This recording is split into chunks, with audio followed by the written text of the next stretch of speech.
secretary's getting set up.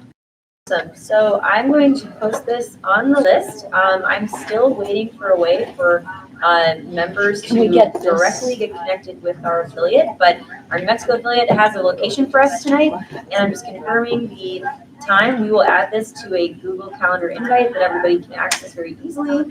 We're going to a restaurant called El Patron. We've got a contact number if anyone has any questions, and the reservation is set for 6 to 8 p.m. So if anyone is interested in attending from the public, this is open to local libertarians, and we are hosted by the New Mexico affiliate. So looking forward to seeing you guys. We'll put that in a Google Calendar for you and on the list. Any other announcements? Yes. Actually, did we call the order? Not yet. For the New Mexico dinner tonight, I don't know if you all know, but the New Mexico party dedicated $1,000 to pay for it. They're barely 6 months old. I would encourage everyone who can afford it to please do a donation to the Free Libertarian Party in New Mexico, because that's like unheard of even for established parties. But they wanted to show us hospitality. I intend upon going on their website and making a donation. And you don't have to, but I would really encourage you to give a donation to them. That was super, super kind of them. All right. Thank you very much. Okay, so let's go ahead and call to order at 9:09 a.m. The first item on our agenda is, I believe it is online. Okay, thank you, sorry. Yes. Well, I'm seeing it here on YouTube. Thank you, sorry.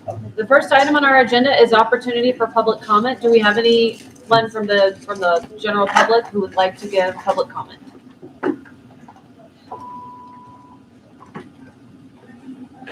Yes, hi. Hello.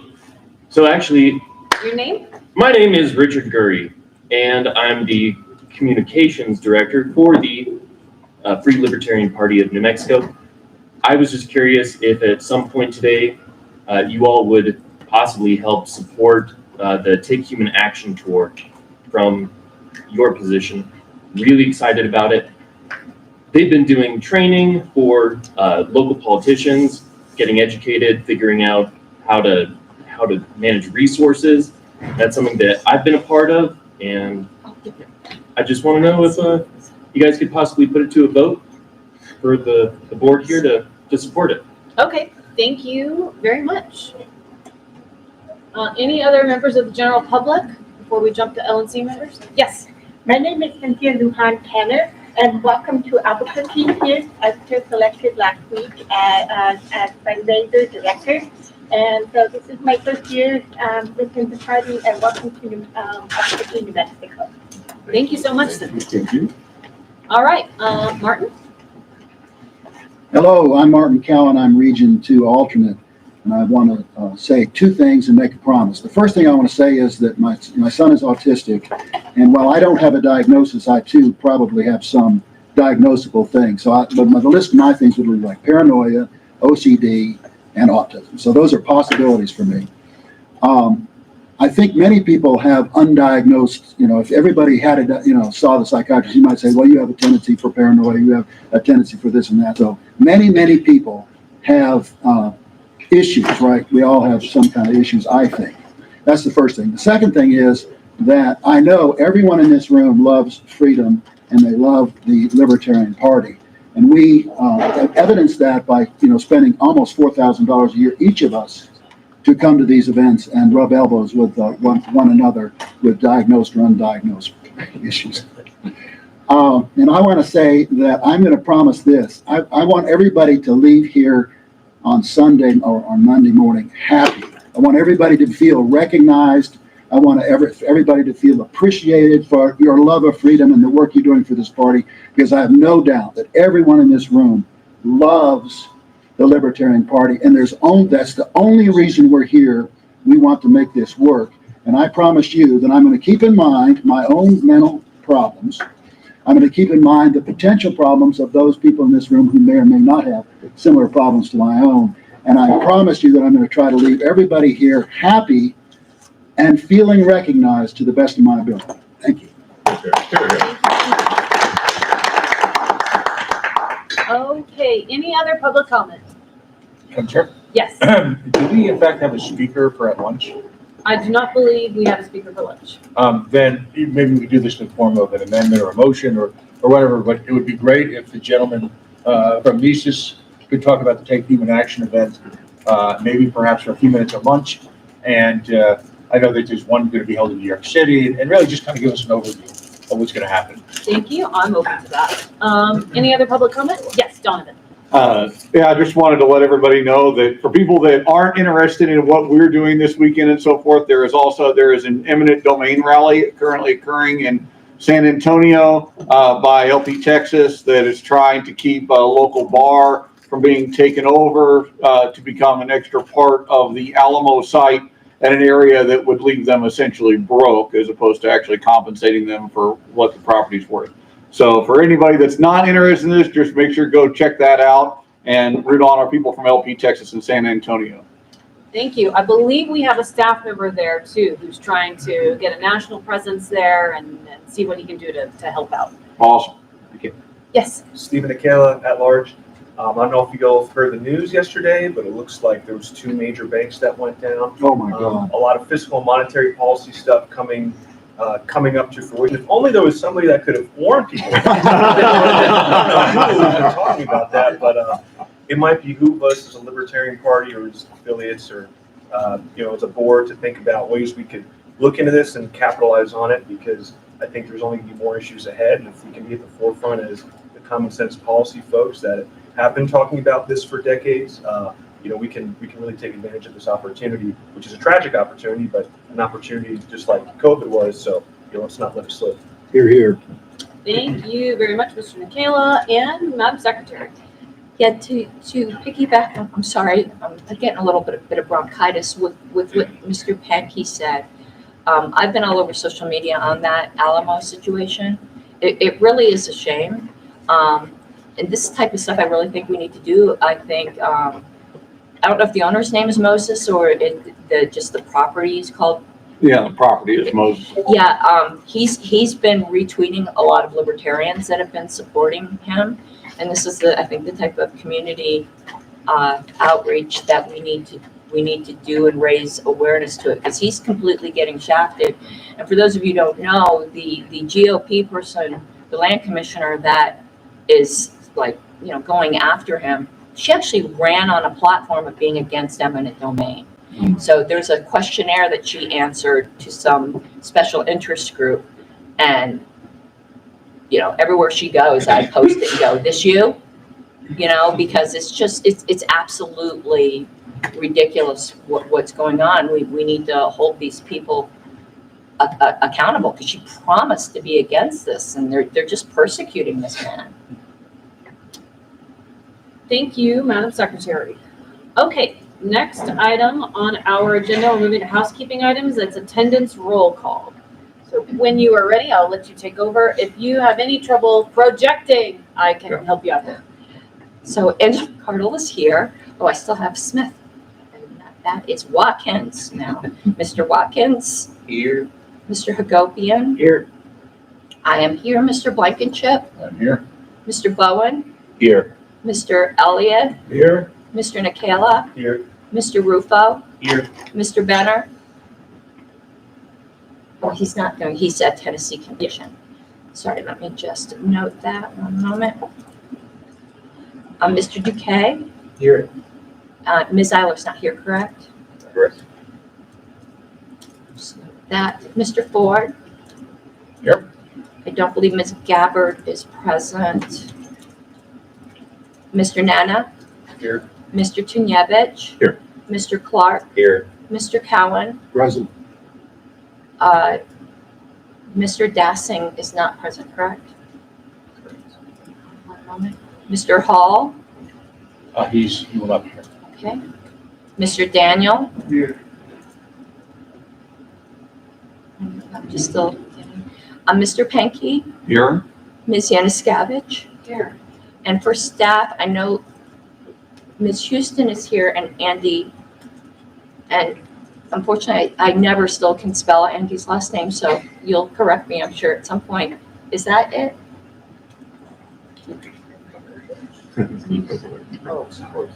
Close.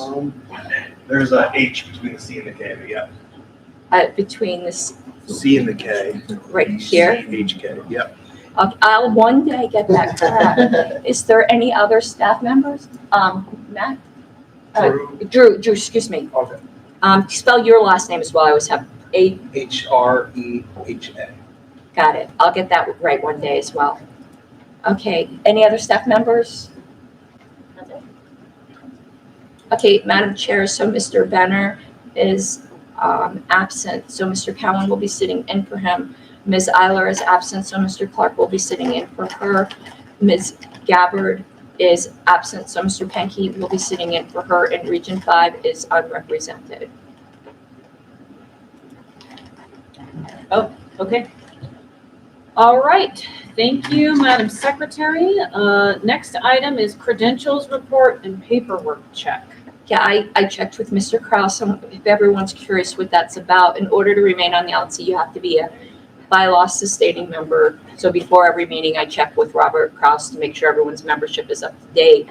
And if somebody is about to expire, I give them a warning, so there's no gotcha at a meeting like, haha, get out, so everyone's good. But I do check that. I don't think anyone is close, but I'll take this opportunity to encourage every single member on the LNC. You'll make my life easier, and you'll raise money for the party if you all just become life members, and then I don't have to chat. So please become a life member. Thank you very much. Okay, And next, thanks to the Fed, it's on sale. yes. All right, next item on the agenda is adoption of agenda. Let So me pull that up. does everyone have a copy of the agenda in front of them? It is on OneNote. Yeah, I'll get that up. If you go into your email and you type OneNote in, it'll pop up, and then you can find it that way if you want to look at it really closely right in front of you, but it is on the screen. Madam Chair, Yes. with the board's indulgence, I'd like to offer a motion to amend the agenda to move Region 7 report to first thing Sunday morning, so that, to be quite blunt, I'm not on fumes when giving it. Okay?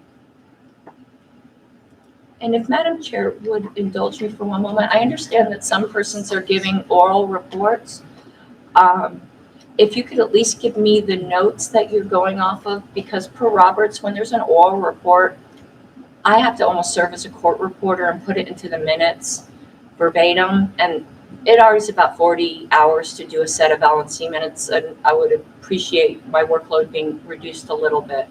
So you could just email me your notes or whatever, it would certainly help me. I understand sometimes written reports, people get busy. And let's try to get written reports in. That's going to be helpful. Even if they're done at the last minute, I prefer if they're in a week in advance, but life happens. Written reports are really, really helpful and make us more professional. So Donovan moved to amend the agenda, take a look at it, to make it the first item of business Sunday morning. Correct. Okay. So that's going to put that right under new business with previous notice. It needs a second.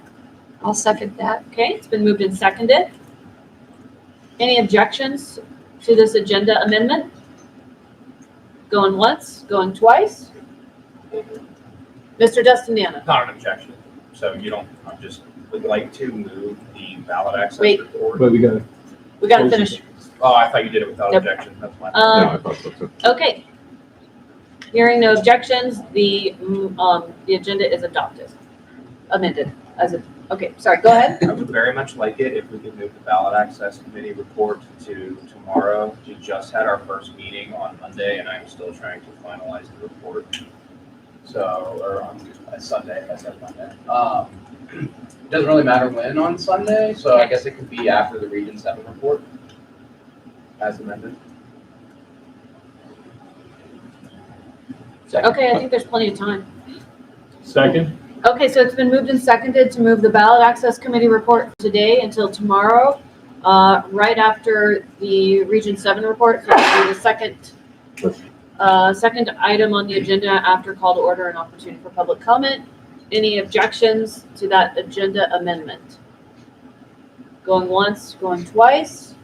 All right. The agenda is objection? No objection, Okay. we're on to the next thing. Okay, agenda is amended. what he said, but for candidate support after ballot access would be my motion. Okay, The reason being, I'm waiting on finalized notes from our secretary. okay, Not our secretary here. right, yeah, your committee secretary. Okay, it needs a second? Second. It's been seconded by Mr. Ford. Okay, so Mr. Blankenship has moved that the candidate support committee report would be the third item of business tomorrow morning. So it will fall after the ballot access committee report, which I think is probably good order for things to go in. Any objections? 1 second. Any objections? Going once, going twice? Hearing no objections, the agenda is amended. Yes, Mr. Ford. I'm just gonna follow the path here. We do affiliate support tomorrow as well. We've got 2 people who are ill, and I was at a funeral this week. So we're a little bit behind the 8 ball in terms of pulling the report together.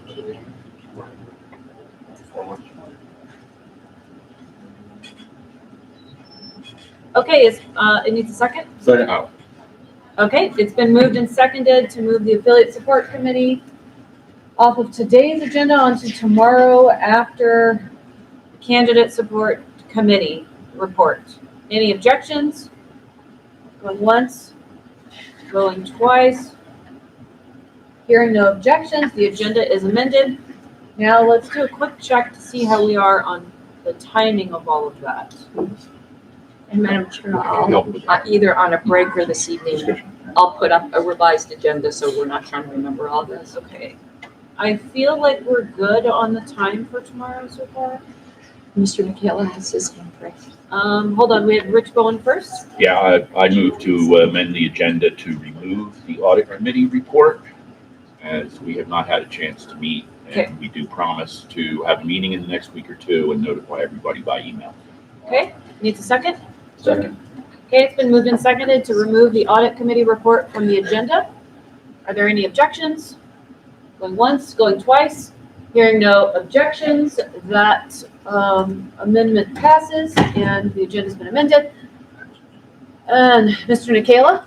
I'd like to move to amend to move the EPCC report to be after the secretary's report and amend the time to 30 minutes. I'm gonna personally object to that. Does anybody want to pass the gavel? I want it all together with executive session, and I would like a chance to speak on that. I put it in the agenda. Is Mr. Watkins taking Vote it to out? pass the gavel. Okay. Is there any discussion? Well, Mr. Michaela gets. First, I haven't heard a second. Second. Okay, discussion, Mr. Michaela? The EPCC would like to move to make that change. Of course, it's up to the board ultimately. Okay, so I put the agenda together in the particular order that I did so that we could talk about some of the issues related to that, and we could do it all together in executive session. I also don't believe that it's appropriate to hear that before we hear staff reports. I think that I put the agenda together in an order that is very careful and thoughtful so that everybody would have a say on all issues that might come up. And I don't believe that it's fair or appropriate to jump the gun and surprise anyone. I don't think that it will set a good tone for the day. And I'd like us to be as productive as possible. And I'd also like us to not go in and out of executive session multiple times.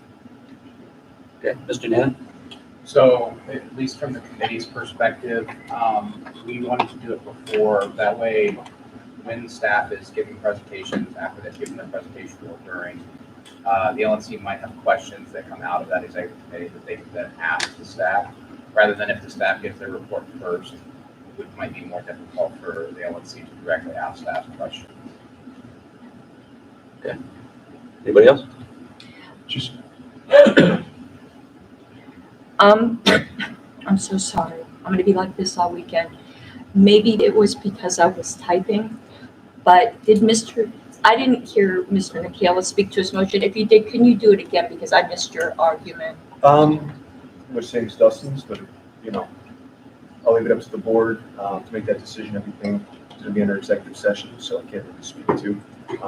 But I don't think it's gonna make a big difference either way. that'll get to the bulletin.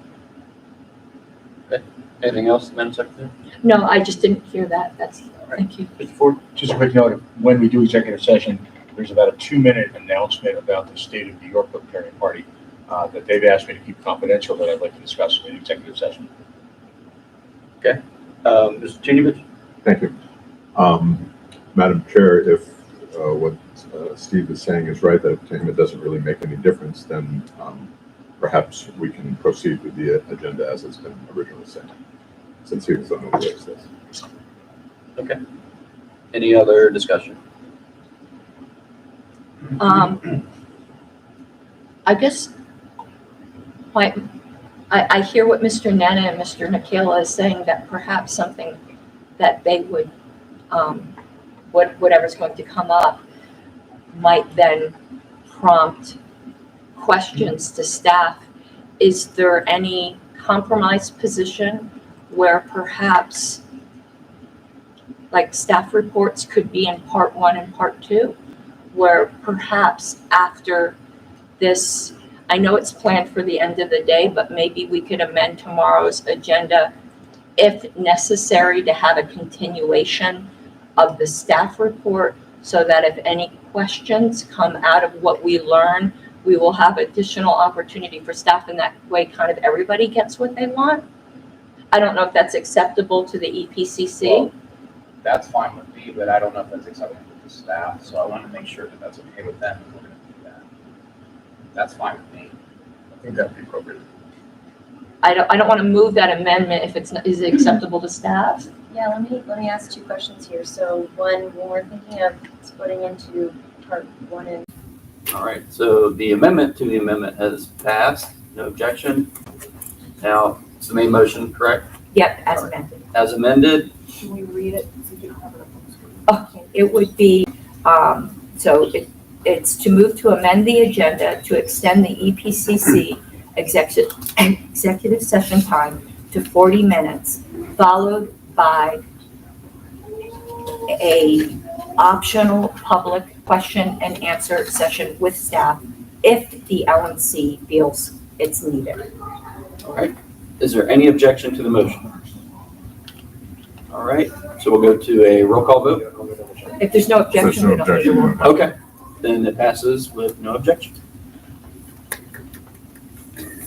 Happy birthday. Thank you. So Angela, would you like the gavel back? I'll take the invisible gavel All back.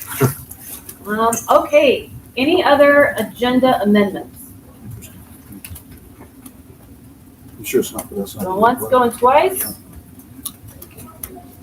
Okay. Oh, I'm sorry, Madam Yes, Chair. yes. That was my cue for moving to add something that I noticed via the email thread.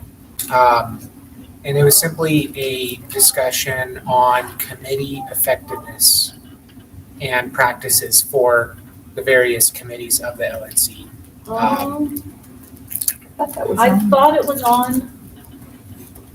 You have my other noticed item about transparency. I am not opposed. I thought that I actually noticed that. Oh, well, There's transparency. I don't see it. You know what? It might have gotten lost. Okay, so let's find a good place to put that. yeah, and I think wherever time would be available, I think that it should be probably no more than 15 minutes. That should be on, it should be on here. I am so sorry, everyone. That's okay. I think a good place for it, if you don't mind, Mr. Duque, is either before or after the committee reports today, Yeah. since it's around the topic of committees. Let's see That here. sounds great. So let's put that, what about before fill APRC vacancy? That sounds great. Okay. For 15 minutes. Second. And it's been seconded. Okay, any objection to that amendment? Going once, going twice? Okay, hearing none, the agenda is amended as such. Any other agenda amendments? Did we need to formally propose that the New York State discussion be included in the agenda in executive session? No, once we get to, When we move to go to executive session, amend that motion to include that topic. we'll just make a motion when we get to an appropriate point. Okay, if there are no other agenda amendments, we're gonna go on to the next item, which is report of potential conflicts of interest. Do we need to adopt the agenda? Just kidding, we need to adopt it. I move to adopt the agenda as amended. Second. Any objections to adopting the agenda as it's been amended? Okay, going once, going twice, hearing no objections, the agenda is adopted as amended. Okay, now we'll go to a report of potential conflicts of interest. That is on, let me pull it up here, please. It's on the OneNote. Mr. Daniel, I still need your report. Yeah, my title's just recently changed. Yeah, just email it to me and I'll update it. And also, I did send you, have popcorn, that you need to watch the wonderfully instructive How Not to Harass People video. So it's required, so just let me know when you've watched it and I'll note that down. It's scintillating. Mm-hmm. The ending is a surprise ending, so Okay. just be ready. Cliffhanger. All right, I'll check that out as soon as I get back up to my hotel room. Okay, Yeah, and if anyone has any other amendments, just please email them to me and I will update the potential conflicts of interest. okay, next item on the agenda is officer reports.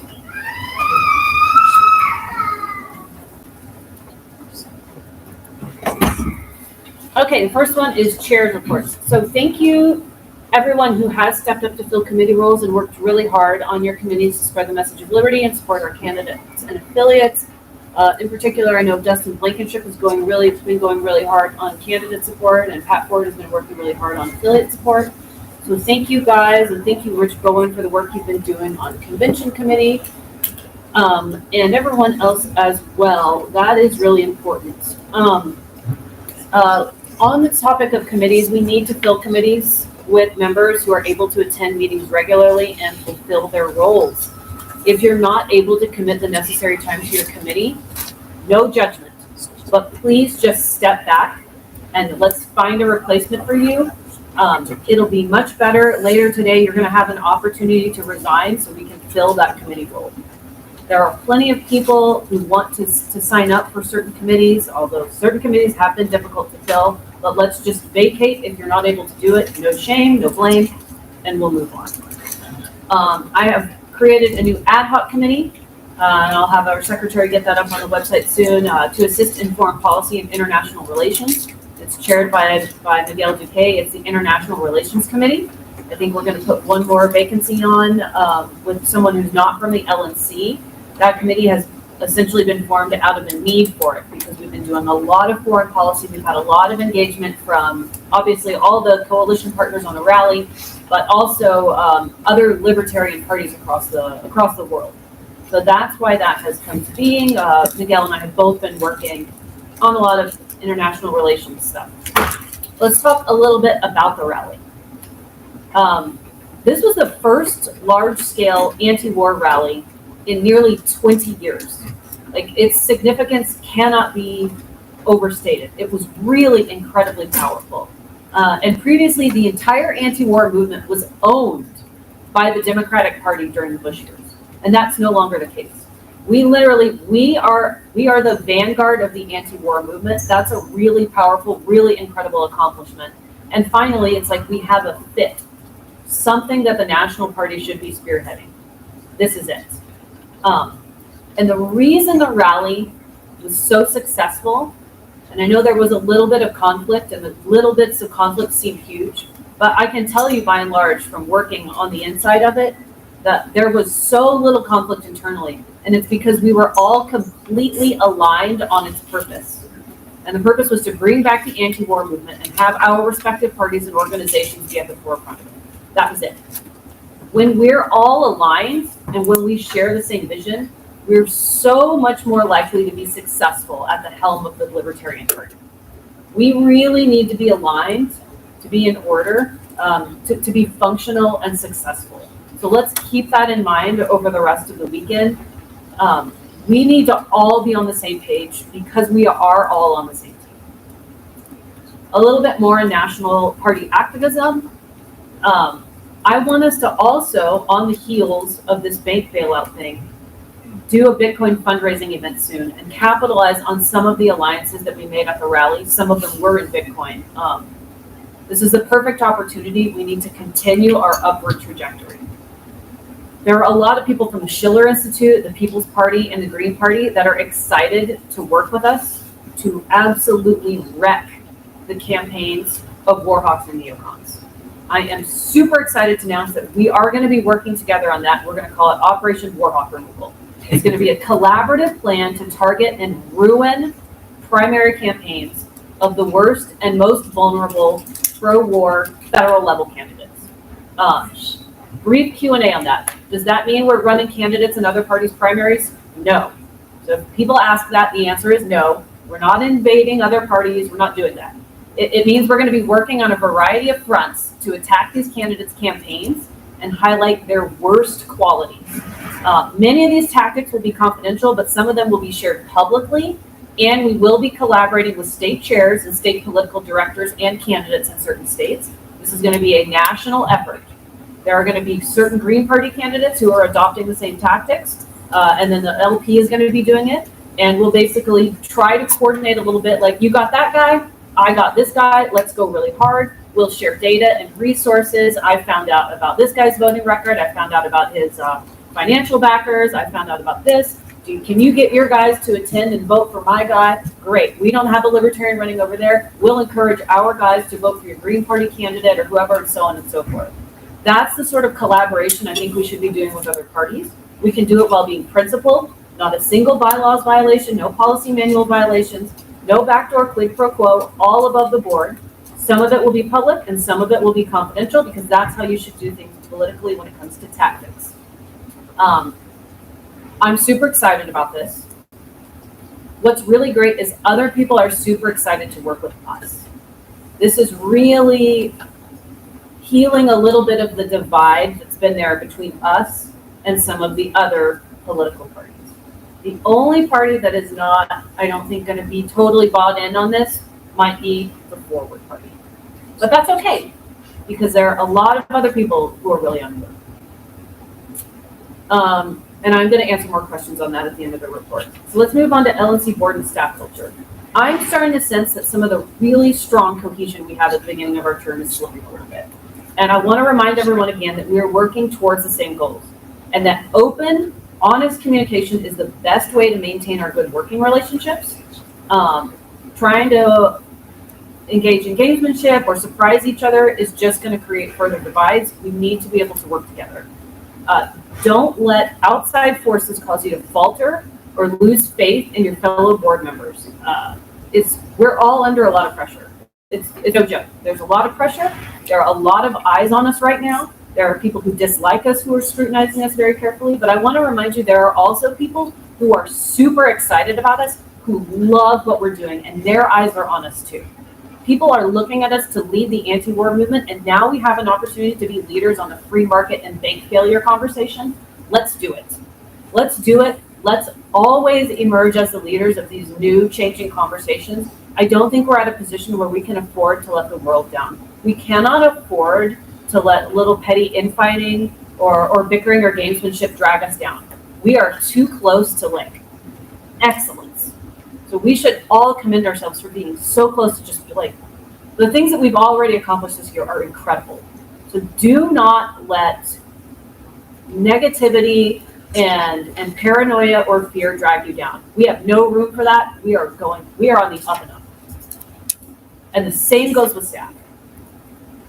Ballot Access Committee. The Ballot Access Committee has been populated. They've elected Dustin Nana as their chair. I'm going to be working closely with this committee, and I am going to personally help them build new relationships with some of the allies in the fight for ballot access that I made at the rally. So we have opportunities to work with the People's Party, members of the Schiller Institute, all other independent candidates, people in certain states where we can have a collective signature gathering effort. They want to do that. So that's really exciting. And for anybody who's like, oh, I don't know, the Schiller Institute, they sound kind of crazy. People's Party, they're bad on economics. I just want you to know that everyone has always historically thought we were nuts. We don't. So anytime you think someone else is crazy, they have already thought that about us. But now we have skin in the game together. And that's why we're able to work so well together. Thank you all so much for your hard work. Thank you for slugging it out when times are tough. I want to take any questions. I know that this stuff is stressful, and we're going to get through it, and we're going to do an amazing job. Yes?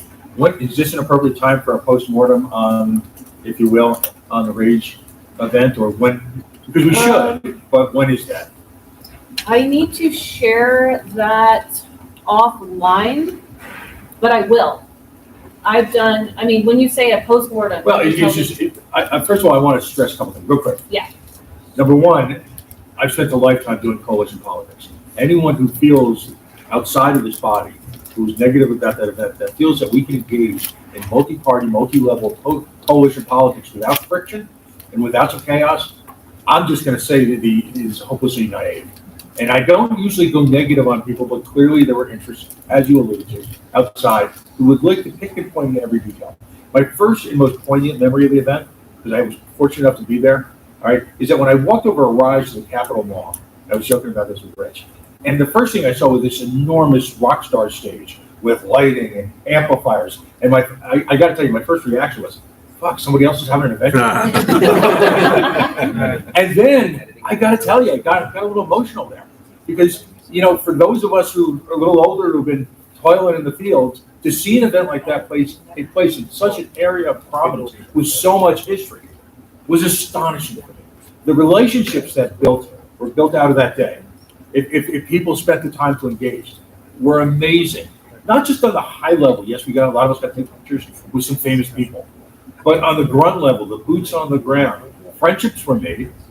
I will tell you that a complete reaction, if you will, to that event, is that, and I want to do this in my report, but in the state of Rhode Island, incredibly enough, Defend the Guard has been put on the state legislature as a bill formally submitted with a coalition of centrist Republicans and leftist center Democrats as purely an anti-war motion. That doesn't happen if we don't have that event. It's plain and simple. And finally, whoever's idea was to have the after party, that was amazing because the place was packed and you had all the people from the different organizations. It was great that it was a buffet because we're all forced into the same tables and mixing and matching. And again, relationships were made. What an incredible day for the party, the movement, the philosophy, everything. To me, it was 100% win-win-win. We had thousands of people out there on a sunny day in a part of the country that I met people who had traveled from across the country to the event. So kudos to the organizers. And to your point, let's build on it because amazing things are already happening as a result of all that work in one day. Thank you, Mr. Ford. So I did conduct a postmortem, and I had every volunteer that I could get in touch with and convince fill out a postmortem survey. And someone asked if they should summarize. One of my middle managers asked, should I summarize and send you the highlights? And I said, no, I want to see every painful detail. And if anyone is nervous about including criticism, tell them to send it in anonymously because I need to know every single thought of every single person. I will share those with you. I also did a postmortem with Nick Brana, so I'll make that available, and then I will be inviting your comments for postmortem and staff's. So we're not going to dig into it yet because I haven't completed it, but it's been very thorough. Any other questions? Yes. So regarding looking ahead with the anti-war activities and the coalition building that you described earlier, Madam Chair, and this is one of those don't need an answer now, but to think about it going forward. So what will define our success if we look back a year ahead of time? We look back for this year in these activities. What means we did I can answer that. I can answer that for you right now a little bit. One is now we are associated. We are the leaders of the anti-war movement. There you go. First success. Two is we have formed valuable issue coalitions. And those have bled out into other areas, like ballot access, which is critical. It's going to be expensive. It is no longer as expensive. We don't know the dollar amount, but you can say a quarter of that cost has probably dropped, which is phenomenal. Right. The third is, as we get further into campaign season, are we going to be making a stronger political impact? And is that impact, is it going to manifest in, one, having more elected libertarians, but two, major changes in foreign policy and being in the conversation in a positive light?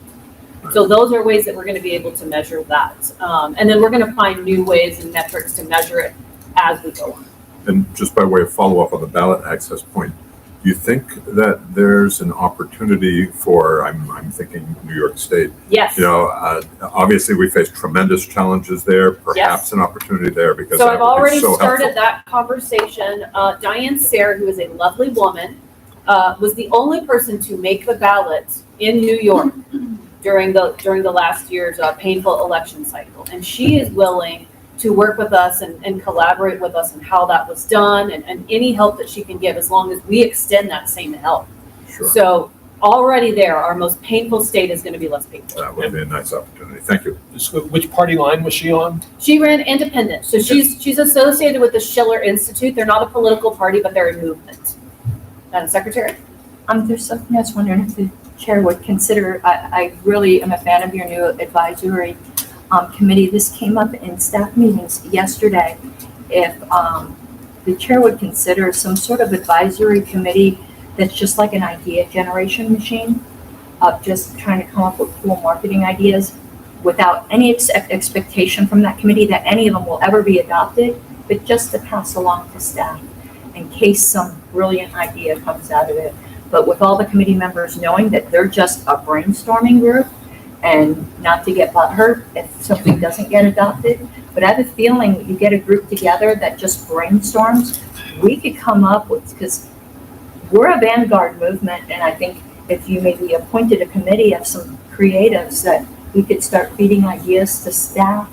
So I'm very open to that. I would have that committee created with the caveat that I would want those ideas to maybe be available to states if the national party was not able to. Oh, yeah. Okay, great. Yeah, but I just think like a group that got together regularly and no holds barred. This has been done in the LNC in the past before, and I've joked before. They came up with 1,000 ideas, and some of them obviously were never going to be implemented. One of them was that the LNC should start dealing drugs. But there was a no holds barred committee. Sure. And some of the ideas that came out of it were brilliant. One we couldn't afford to do, but like they suggested, maybe the LP sponsor a NASCAR car. I mean, that's actually quite a brilliant idea. We couldn't afford it. Delaware did that. It's so expensive. It's so expensive. But I would encourage you to form such a committee, because I think we could come up with we could start setting some culture. The example I've given to you before that I like to give is the way that one goofy guy who did the Birds Aren't Real campaign that's become a nationwide movement of just mocking politics. I think we could come up with some cultural zeitgeist that way. Okay, thank you. Any other questions? And do we have someone who can be our timekeeper? I'm pretty sure time has expired. If I can just make one more thing, just as a quick FAQ, people bringing up dealing with advocacy in primaries is trying to make sure that we strike that balance to make sure that we're always prioritizing libertarian candidates over any advocacy that may touch into the duopoly. I know that an instant reflex action is going to be that we're delving on the end of becoming an issue group that is trying to influence the major parties as opposed to running our own candidates. Well, there are different thoughts on that, and there are a lot of people in the party who, and it's a narrative that's carried in mainstream media, is that we're spoilers.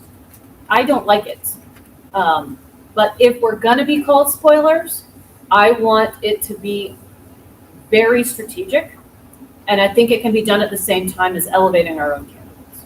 So you have to thread the needle very carefully. Ms. Harlos and then Rich Bowen. Yeah, I know that's an ongoing debate in the party, but it's not an ongoing debate in our bylaws. Our bylaws do not say that the only purpose of this party is to run political candidates. If people think that's what it should be, I encourage you to try to amend the bylaws. The bylaws say our purpose is to move public policy, in the direction of statement of principles by running candidates, moving public policy, engaging in educational movements and things like that. So I know some people think our only purpose should be running candidates. Unfortunately for them, that is not what the bylaws say. I just bring that up at every possible opportunity. I love running candidates. I ran for office myself, but I do not believe that's the only purpose, and the bylaws are on my side on that one. All right, Mr. Brilliant. I will volunteer to be timekeeper if you'd like me to. Thank you. Yes, I would love that. Okay, if there's no additional questions, we're going to go to the vice chair. The vice chair's report. Right. I'm gonna keep this quick. I do not need 10 minutes. But I appreciate everybody's confidence. Hopefully I can live up to expectations. And I also thank you to Mr. McGee for his willingness to step up. I hope we get to work with him later. Yep. We should be good. Cool. All right, we're live again. We are live. I don't know if everybody's done.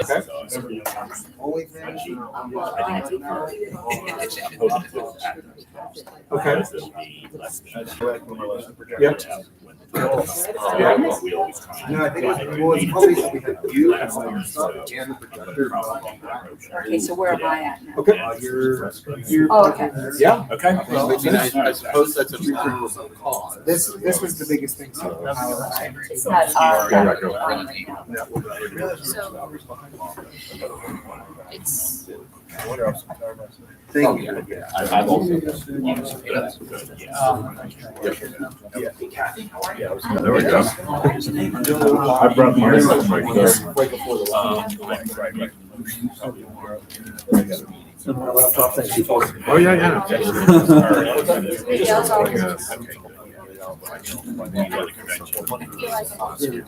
Dustin, how's it going? It's a little off, but it's better than it was. sure. That way? Yep, that's perfect. I really need to get the convention. I think it'd be really helpful. Like that? That's absolutely perfect. Yeah, honestly, the way it was a second ago wasn't horrible. It was just, I don't know if it got bumped that first time that we went through everything, but it got way off. Like I said, we have a whole portfolio. Yeah, I think that was pretty perfect. Room sizes. Yep. I'll run that information. Okay. Or caucuses. Have a chair and send it I over do here. state sometimes.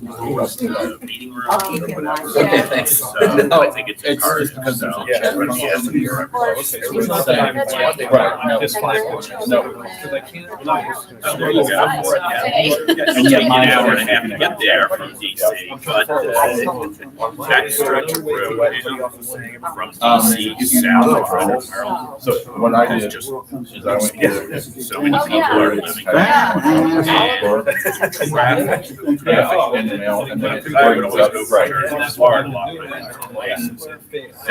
that area, no matter what time of the day or night, you know, was the worst part. Well, the traffic is even like 270 out, it's ridiculous stuff.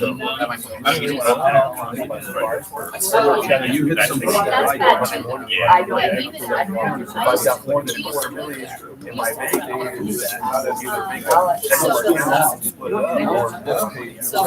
Yeah, I thought that was a great idea, and I'm glad you did. So anyway, that's.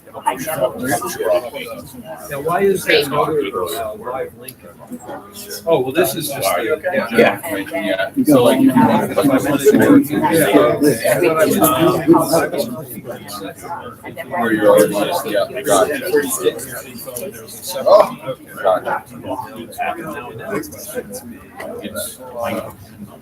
The sign? Oh, no.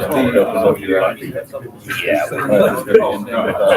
No, it's not that, on that level at all.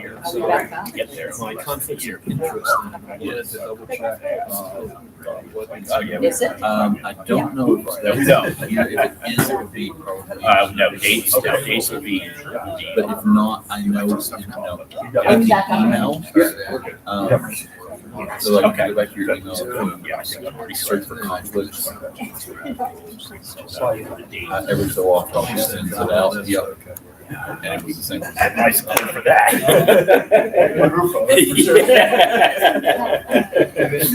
Just streaming live audio now. Yep. Yeah.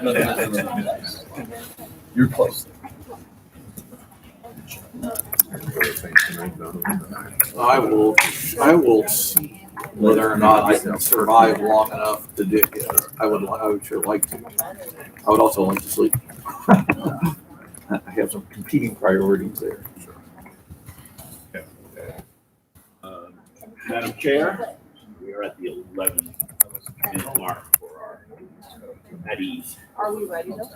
Yep, we're live. Oh, we are. You might be sorry you asked me to do this. Pretty militant about it. I like that. No, that's good. We're good. Okay, do we have everyone present? We are back in order, and we are in the middle of the vice chair report. I just wanted to echo what Angela said earlier about, communication. That's important to a successful organization.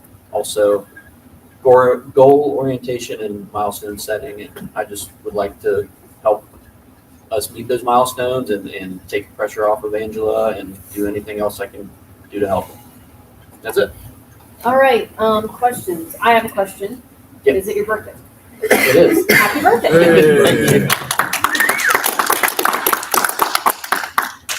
I have a question for Madam Chair, if she will kindly present a gift from several LNC members of ours to our newly inducted and knighted birthday present and LNC officer present. Okay, I want you to know, because of this president, I feel closer to you than ever. this is a vice chair gift. It also works out since it's your birthday. Okay, is it mustache related? No. No, that's, wait a minute, I don't know. Well, it could be, but I don't know. Okay, I've not even opened this yet, but I know what it is. It's definitely not mustache related. Thank you. There's an engraving. What is this? I also read very slowly, so this codpiece was codpiece. Angel McCardle and Todd Agopian, Dustin Blankenship, Kathy Iniscavage, Connor Nippo, former alt. We gotta brag on him for quitting on us. No, just kidding. Oh, I know, I'm not kidding, I'll ride on it. Miss Eiler, David Dassing, perfect. Dassling, sorry, I misspoke. Don't mispronounce. I'll do. Pat Ford and design. What does this say? Designed? Which is designed and procured by the Duquesnes, Okay. engraved by an LP Washington member, Awesome. Burrito. Thank you. I appreciate it. You know you have to wear it. Oh, yeah. Where's the photo op? I'm not allowed. That's an Amazon Well, Now I'm gonna tell you a funny story. I I had a very puzzled member wrote and said, since photo? when has Photo. Connie's been second? Was this motion, do we have 4 sponsors? I saw 3 sponsors on the cot. All right, any other questions for Mr. Watkins? I have a question. How am I going to get this on the plane? Are they going to You're let me gonna wear through? Wear Are they it. going to wear it? They're going to let me Oh, through? no. It's a belt buckle. Oh, there is a yes, mustache. that will immediately- that'll get you through security automatically. It's a belt buckle. They'll see your Okay. authority. It's your comfort copies. Great, thanks. That's okay, the point is confusing. I'll Okay, explain. if there's no additional questions for the vice chair, we're gonna move on to the treasurer's report. All right. I have put out a summary for each of the first 2 months, so that is out there for everyone to read, including the public. Essentially, the downside for the year so far is revenue. We had an $85,000 month and a $75,000 month, very low compared to what we were hoping for. I've listed out those reasons in the summary. The expense side has been extremely good. The staff has managed to essentially keep us revenue positive for these first 2 months, despite the very low revenue. So kudos to the staff for keeping the expenses down in the 75 range for the last 2 months. The 78 range, I believe, for the last 2 months. And then from a cash reserve standpoint, which is what we are focusing heavily on this year, we are sitting at 248 or so, which is about 111 more than this time last year. So cash reserve is extremely healthy. Our required cash reserve is about 80K. So we are sitting at about 3 times our required cash reserve at the moment. So very healthy from that standpoint. I'm going to spend most of my report talking about the month-to-month budget that I put out, just so we all understand why and what it is. Essentially, we have taken the revenue and the expenses that we think that we are going to get every month of the year, rather than straight lining it through. Had we straight lined it through, we would have been looking at about 150K of expenses, for example, the first 2 months each, instead of 78. Okay, we knew we weren't going to have 150K of expenses, so we budgeted lower. And in fact, they ended up going even lower than we had budgeted. But the reason you do that is so that we can have a plan as revenue materializes, that we can add more staff, or we can add more events, or we can add more ballot access spending. And so that's out there published for the membership. Everyone can look at this. It is backloaded so that we can see as revenue comes through, we can do more things, and it's laid out how we plan on doing those things. There are 3 main reasons we're doing this. First is to course correct when things go poorly, and that's what we're going to be talking about a little bit today. So revenue is going poorly. How do we course correct? Last year we had a 3-month period where we lost about 120,000 of cash reserve because course correcting did not happen. And so that's the first point of having a month-to-month budget, so that we can look right away, figure out that something's going wrong, and figure out how we're going to fix it. The second is accountability for both the LNC and the staff. And what that looks like is we're very used to in a meeting, somebody says, Mr. Agopian, how much do we have left in so-and-so budget? And I answer with one number, $82,000 left for the year. That's not how it's going to be answered anymore. Now it'll be answered, you have $11,000 left this month, but here's the revenue situation this month. You know what I mean? And you have this much left for the year. So we'll have a much more intelligent conversation about whether we should spend $19,000 this month if only $11,000 was budgeted, even though we have $82,000 left in the year. So we'll make a conscious decision whether to take our cash reserve down, which is what you'd be doing if you overspent that monthly budget of what we're trying to accomplish. So that's where the accountability comes in. We will have to take a conscious decision. We won't accidentally lose cash reserve, which has happened in the past. The last thing, of course, is to maintain good cash management at all times. The budget has been built. Obviously, there's never going to be a month where you have the exact same revenue and the exact same expenses. Some months are built where we have a little surplus. Some months are built where we have a little deficit. It all evens out at the end. But every month is pretty close. And so that allows us to really target in and figure out if we're going to spend 20 extra this month. Are we 20 above budget this month? Do we have a plan to make that revenue up? Or do we know it's coming out of cash reserve? Or do we have a plan next month to make that revenue up? But it adds an extra layer to these discussions, which will allow us to have more intelligent discussions about spending going forward. So we're going to obviously talk more about revenue and in the staff reports, but I'll open it up to any questions that people have. Yes, sir.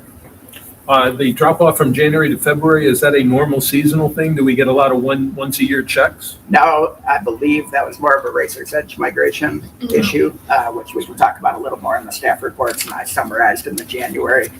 But it was about half of it was due to monthly donation timing, if I'm not mistaken, lady. And then the other half we can talk through during the staff reports.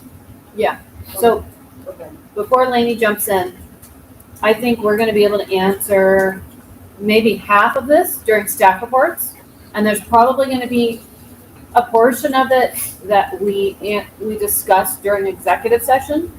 And I think when we go into executive session, we want to be mindful that there are going to be things that come up that need to stay in executive session, and things that also we're going to be like, actually, we can move that out. And so we might want to think about ratifying, or with a caveat some way, and our secretary can help us with parliamentary procedure on how we would explain those things as we come out to make them public.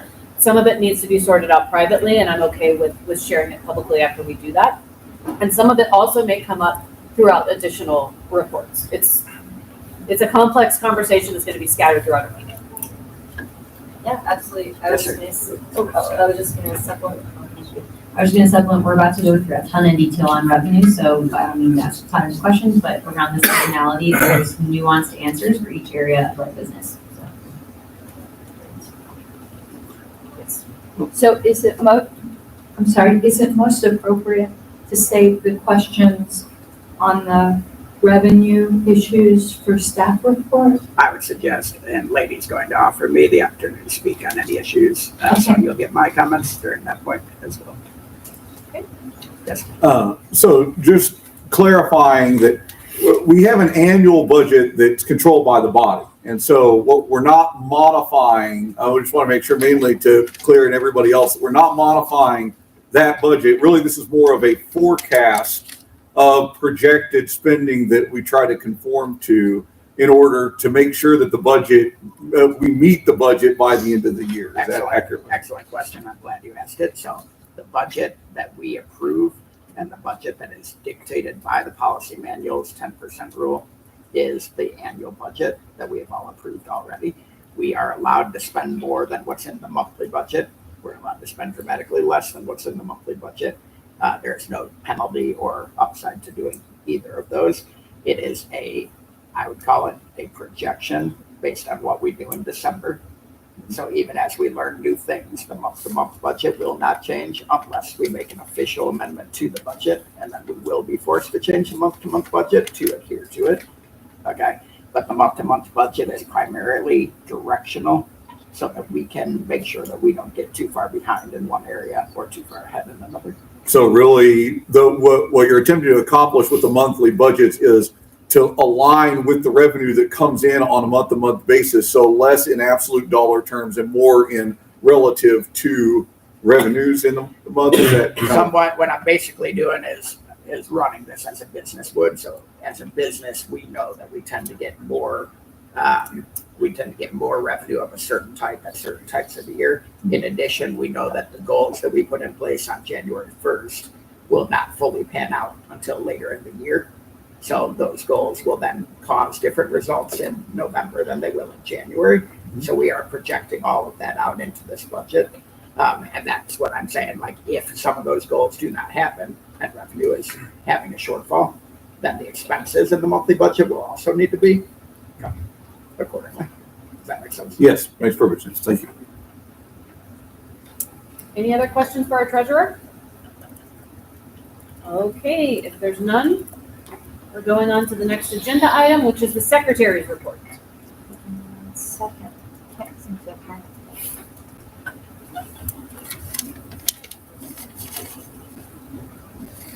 having a slow connection for some reason. Anyone else having connection problems? I had to refresh refresh the overall OneNote in order to get it to Okay, come give me back one in. moment then, please. Okay, here we go. Would it be helpful if we turned off our OneNotes on our screens and No. just followed it? No, there? it just happens sometimes. I do have a couple motions to come out at the end, but some things that I had wanted to highlight. I had hoped to have the secretary's manual that we just never had in the party completed by this meeting, but some other issues had come up. My next target date is next time, but it is a work in progress. I'll be happy to share with anyone who wants to see it. I've got up to the portion where I'm talking about convention duty, so it is almost completed. I do ask that everybody review in my report committee membership changes since last report, and also committee appointments that are still remaining in case some just haven't been communicated to me. So if these are your committees and you say, oh, it says you still need to elect a chair, but we did, if you guys can let me know that would be super appreciated. So I do have a couple motions to make. The first motion, which is up on the screen in green, at the request of the 2022 Credential Committee Chair Susan Hogarth, I move to amend the delegate list, which is attached as an exhibit to the 2022 convention minutes, to add the name of Brandon Slayton as further confirmed as an attending delegate by the then ACLP Chair Emily Goldberg. An Arizona member had asked me to amend it. I can't amend the Credential Committee report, so I got with Chair Susan Hogarth, who said that is correct. Brandon's name should have been on that report. So in order to make our records complete, I said I would need to ask the LNC for permission to amend those convention minutes to add Mr. Slayton's name. So I do make that motion. Second. Okay, it's been moved and seconded. Do we have? Yes. It is. Yeah. Okay, any further discussion of this motion? Do we need a roll call vote? No, it's a minor. Yeah. Okay, any objection? Going once, going twice. Okay, hearing no objection, the motion passes. Okay, my second motion would be to move to approve version 1 of the LNC and EC minutes that were dated February 5th, 2023. I had put them up on the list a couple weeks ago, just figured I would move to approve them. At this meeting, there were no corrections offered. Second. Okay, it's been moved and seconded to approve version 1 of the LNC and EC minutes from February 5th. Any discussion? You all read them. Lying liars. Any objection? Okay, hearing no objection, going once, going twice, a motion passes. Those minutes are approved. Thank you, Madam Secretary. And it just, if there's that's all I have, but I'm open to any questions that anyone may have. Any questions for our secretary?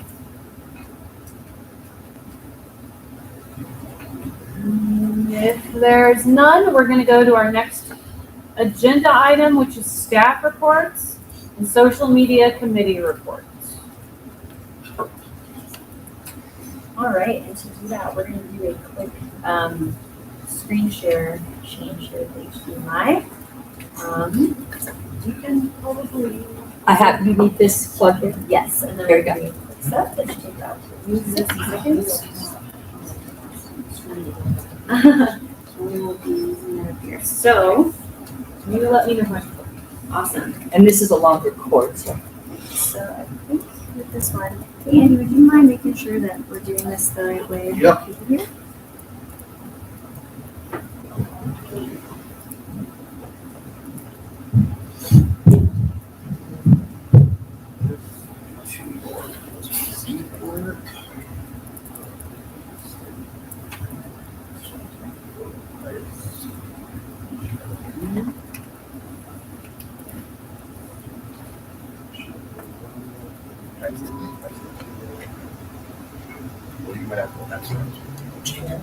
Nope.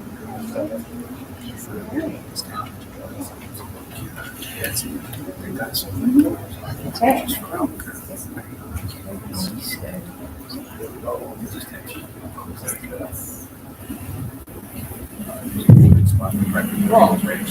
And while we're doing that, today you're going to be hearing from both me, Andy, and Drew from staff, as well as Todd mentioned a couple of comments from the wings if that is relevant at the time.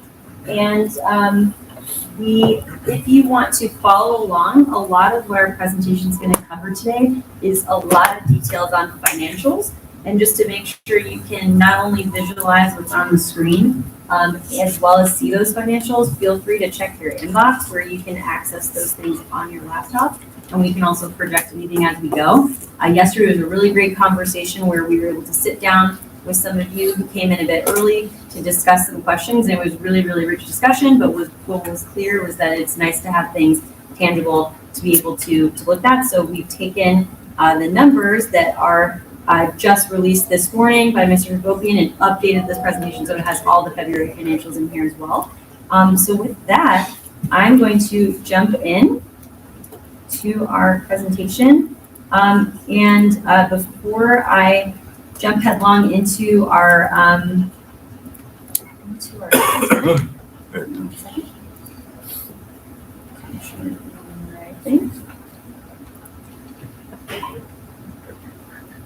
I want to give both Andy Bukovich and Drew Ria a chance to introduce themselves and say what they do for the team. Obviously, I'm your executive director, but Drew and Andy both work extremely hard and they're here representing staff. So I'd love to give them a quick chance to share their role. They're going to be presenting with me today.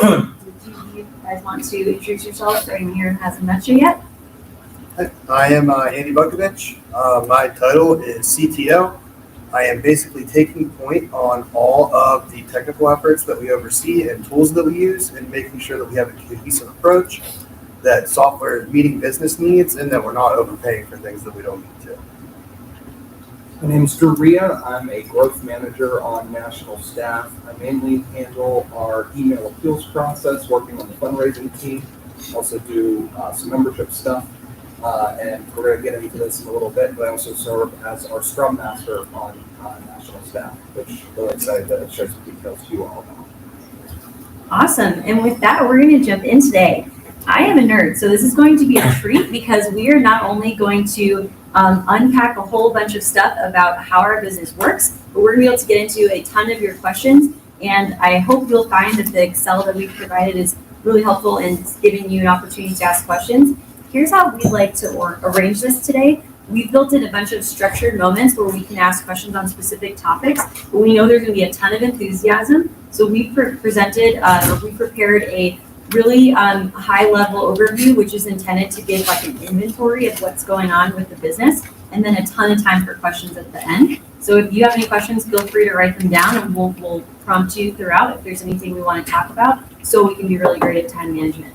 And Mr. Bowen, are you timekeeping for us as well? I am, yes. Awesome. Would you mind just letting me know so I can keep here how long we are into just with setup right now? Yeah, you're only 3 minutes in, you have 90 minutes on the schedule, and just as a matter, we're only about 8 to 10 minutes behind on the awesome. agenda, so we're in good shape. We'll keep an eye on basically 10:40 as our start time. So with that, we're going to jump in. So last time we were all together in Austin, I spoke to you a bit about what I had observed as a new member of the team.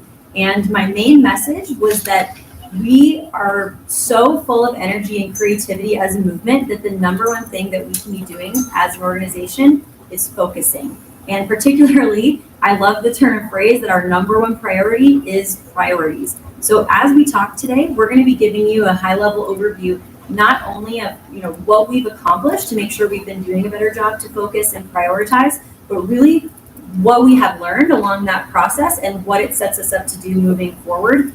That is still the number one message that I have for the organization, and it's what we on staff are focusing on doing on a daily basis. As a quick refresher, part of the goal of focus is just to really simplify what it is that we're doing and make sure that all of our conversations, all of our metrics, and all of our goals are oriented on clear things that each person can attack in their daily activities. And Drew, do you mind shutting that door for us so we can have a little bit more noise level here?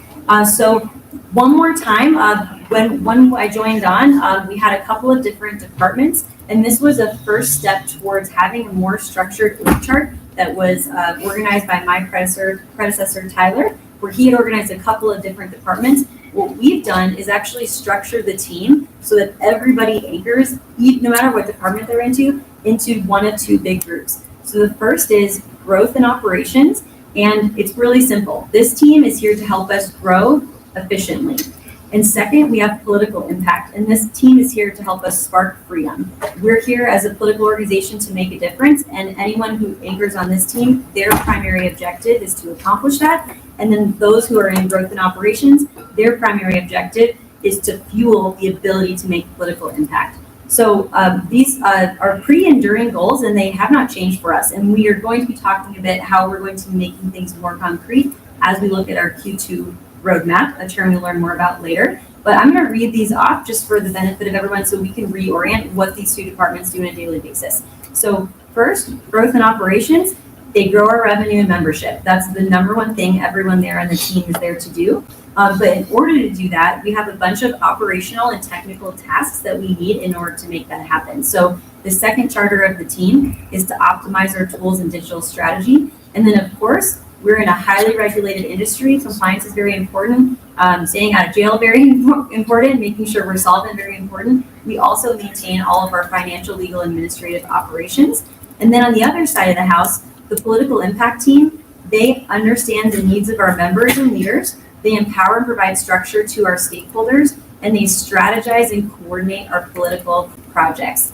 And neither team can do it without the other. That political impact team, we can't really grow unless they're taking action to fuel growth and excitement with the stuff that we're doing. I think Angela's example of the rally will come up again and again today as a way we've been able to do that.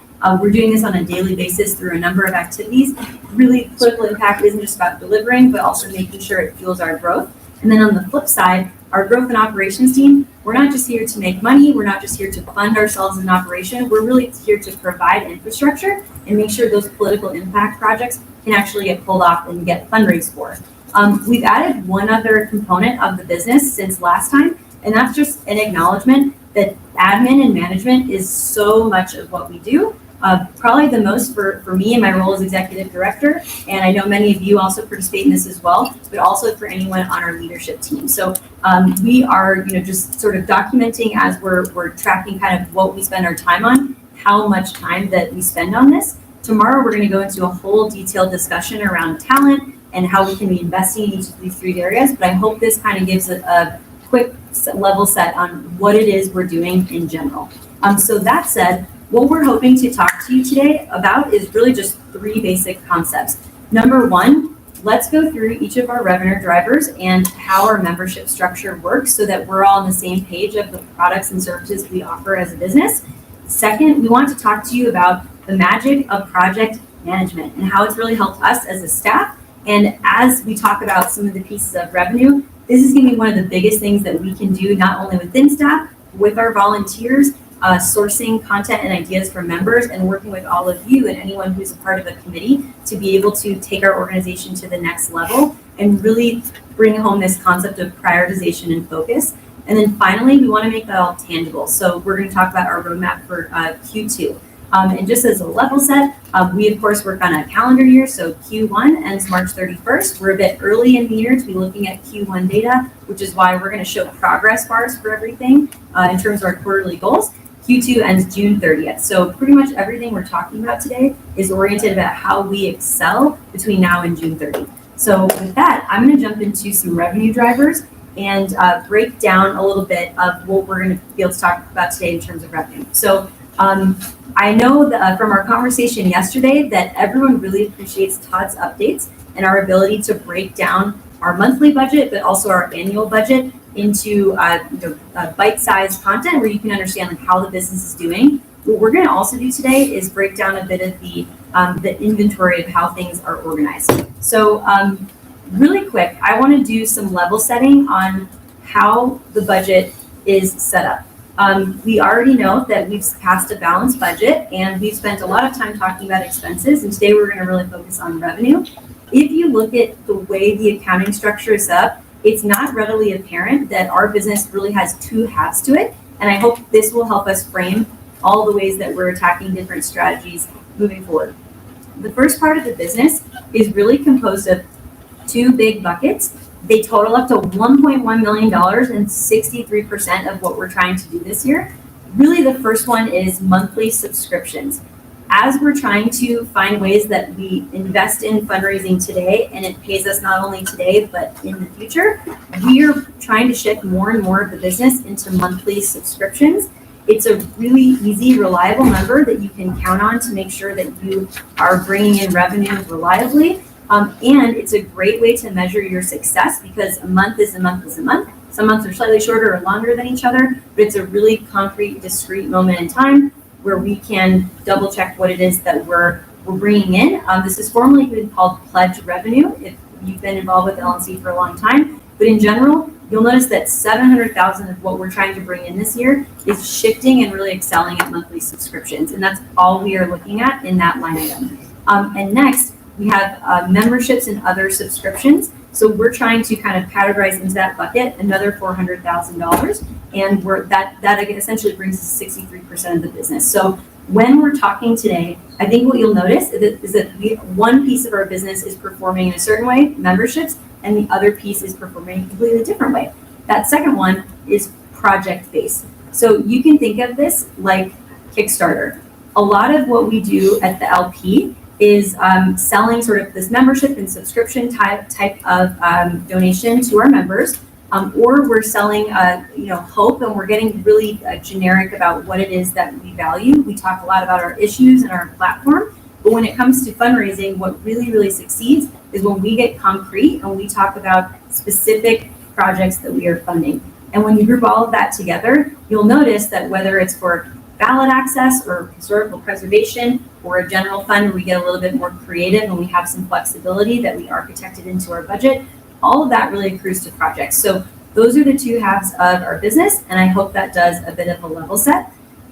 Next, I want to really break down a couple of numbers so that we understand what they mean and how they relate to revenue, because really we track a variety of metrics in our business. The two that can get the most tangled up together are revenue and donations and memberships. They're actually two completely different buckets of things.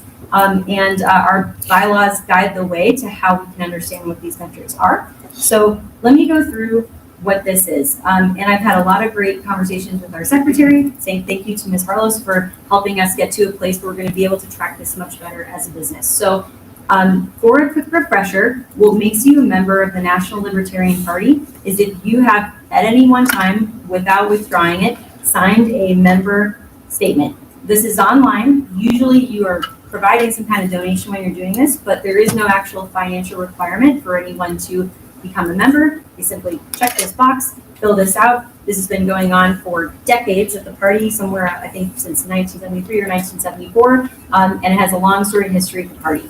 That number is in the hundreds of thousands, and we are constantly seeing it go up because people rarely drop off or withdraw their membership.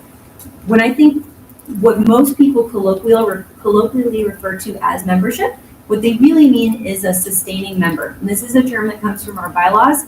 It's been noted in a lot of our report as ESMs, but really what this is anyone who has done two things. Number one, sign that member statement, and two, in the past 365 days, they have handed us $25. So this kind of functions like an active user from other businesses. So it's kind of showing people who are still engaged, and they not only are handing us money, but they're willing to have signed up to say, yes, I'm a member of the Libertarian Party, and I'm signing this member statement that I oppose force in achieving my political ends. And then finally, we have something called a life member in our bylaws, colloquially referred to as a lifetime membership. And this is the same exact structure, requires two things. You sign that member statement and you've donated $1,500 in the last 365 days. And when you do that, it actually makes you a sustaining member for life. So these are how all three of the different types of membership work. What we're going to be talking about today is both memberships and subscription revenue, and they're different. And so I just think it's really important as we're trying to figure out where revenue is coming from, how we can improve, or where we're falling short. We all have this similar vocabulary. And I'll just mention that we still have the opportunity to improve that word subscription, to make it a better word. We're going to use that word subscription today. I want to quickly pause here and ask if there's any questions about membership. If there's anything else, this is a great time to just tackle that. Hopefully it's straightforward. Yes. If I remember correctly, there was some discussion about the first look on the website if somebody goes to actually join. Yes. And I believe the default was a one-time membership. Mm-hmm. We discussed actually changing that default to sustaining membership, but a recurring payment, which I happen to be in favor of. Mm-hmm. There's nothing better than recurring income. Yes. It's the best way to handle it. Have we done that on the website, or have we talked about doing that? Is that now the default? That's a great question. So yes, we have done that in two places. And by the way, streamlining the website is still very much on the roadmap. Here's what we've done so far, because it was low-hanging fruit. There's two places that you can easily access donations in our upper right-hand corner of our website, and that's join and donate. In both the join and donate location, you now are defaulted to select monthly, and you can also select one time or annual, right? In fact, we'll talk about this in a second, but we've made a gamble that monthly is our primary objective.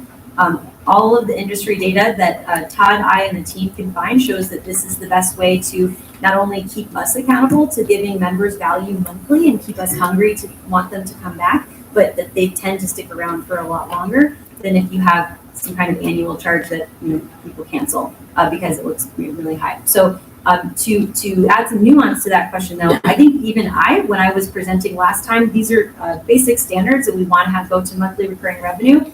I don't think I truly understood exactly how membership worked and what's the difference between a membership as the bylaws define it, as opposed to what we call a bronze or a gold or a basic or a premium membership. There's all these products that we offer that aren't truly membership, which is why we should make sure that we're being super clear to customers about what that looks like, but definitely clear amongst ourselves as we're analyzing why we are bringing money or losing money. Does that make sense?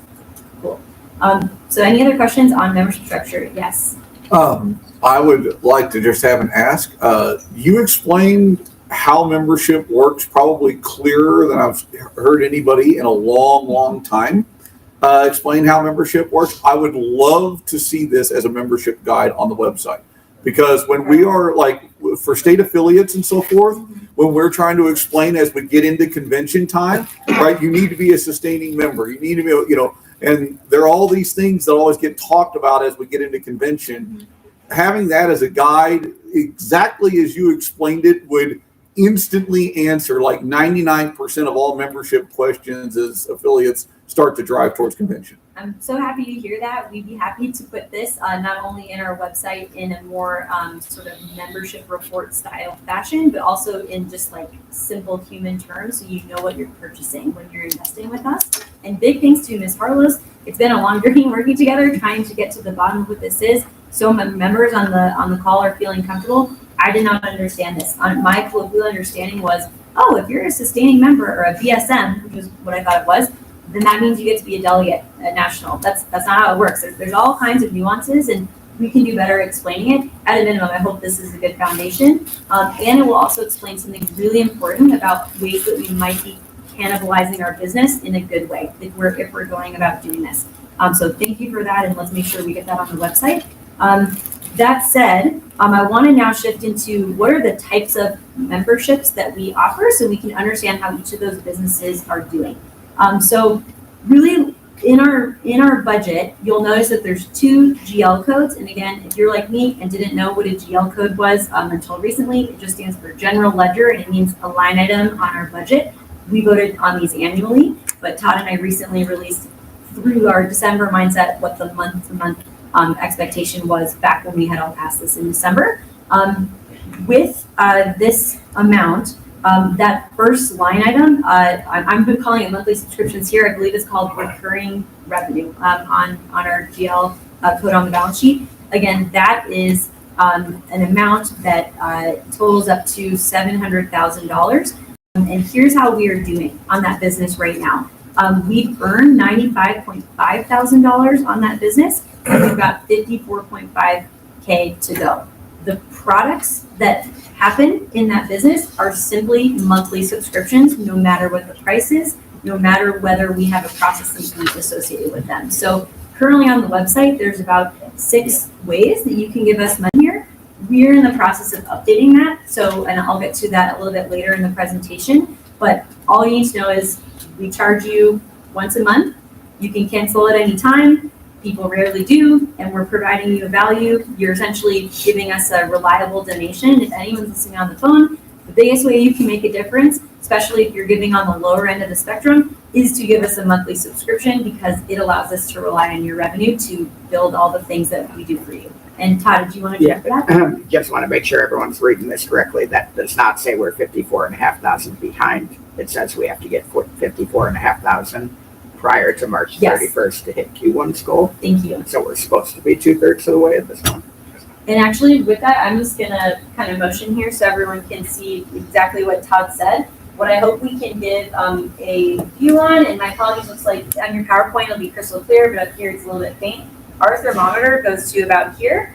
For Q1, because we're actually in year 3 of 4 of our cycle, which is the hardest year to fundraise, surprisingly. I actually think if we do our job, year 3 should be our 2nd best year or our 3rd best year of the 4-year cycle. But certainly the driest quarter of all 16 quarters in the cycle is the one we're in right now. And that's why this little, goal that we're trying to hit is actually here on the thermometer. I just wanted to provide this for scale. What the February dotted line is showing is through this arbitrary deadline, which is February 28th, we had put in our monthly breakdown that we wanted to get to that dotted line. So I hope what you're seeing is, okay, we're pretty close actually when it comes to where we want to be. We're a little bit far off, but in the grand scheme of things, we're trying to accomplish 54.45K more this quarter through March 31st. So that's how to interpret all the numbers you're going to see today. Does anyone have any questions about that visual? Again, easier to see on your PowerPoint. Sorry for the glare there. All right, so the main thing I want everyone to understand is just like what products go into this, because when we understand why is the number low, why is the number high, you can understand this a bit more. So what goes in here is monthly subscriptions of any price, no matter what experimental pricing we do, with this throughout the year. The second batch is a much more of a catch-all, and this is really important to understand for the question about seasonality earlier. I forget who asked it. When we look at our historical trends, we'll notice big peaks of things and troughs. Sometimes it's repeated, sometimes it's not. Todd did some excellent analysis with the numbers that he had available to him, which were much more at an aggregate scale, to see that there's a lot of seasonality to our business. And now that we've learned more about it, we can explain to you as staff like why that is. We tend to see a 13-month trend, right? So hold on to that in the back of your mind, and then let me explain which products go into this bucket. First is annual subscriptions. Those are in there because we wanted to make sure it's glaringly obvious to us as a scoreboard how we are doing with monthly subscriptions, since this is what we want to invest in our business. So annual subscriptions go in this bucket. Next, we have life memberships, and this means if somebody was to purchase outright a lifetime membership for $1,500, we would take all of that revenue and put it into this line item. If someone was to just qualify for a life membership through an incremental donation, as one of you approached me today that you want to do, so you know who you are, I hope you make the push to lifetime this weekend, we would actually just put that donation into another fund, right? So really this is able to show us, hey, these are people who just purchased it outright, $1,500 on the spot. Next, similar concepts, same membership. If someone wants to just purchase for $25, which is the current price, divided by the bylaws, then this would also go in here along with any processing fees. And then finally, we have a small number of joint memberships, one actually with the state of New Mexico. So all of those, that revenue goes into this bucket here. And the reason why it's in this bucket is so that we can understand the nature of the business is that people are generically supporting the LP. They're proud to be a member, they're proud to be associated with us, and they're proud to be just fueling the mission of the overall organization. Yes, Mr. Ford. Where do we stand on the complete rollout of the affiliate program for memberships on the site? If you can give us a little snapshot, how well the rollout has gone, what we received, kind of just an overview. Yeah, let me make sure I understand that. So we've got a number of initiatives at staff to really invest in member value, and we're looking at communication channels that are virtual to do that. When you say the affiliate program, could you just be a little more specific so I can address that? Well, my understanding was that in the run-up to Reno, we talked about reinstituting and, if you will, expanding.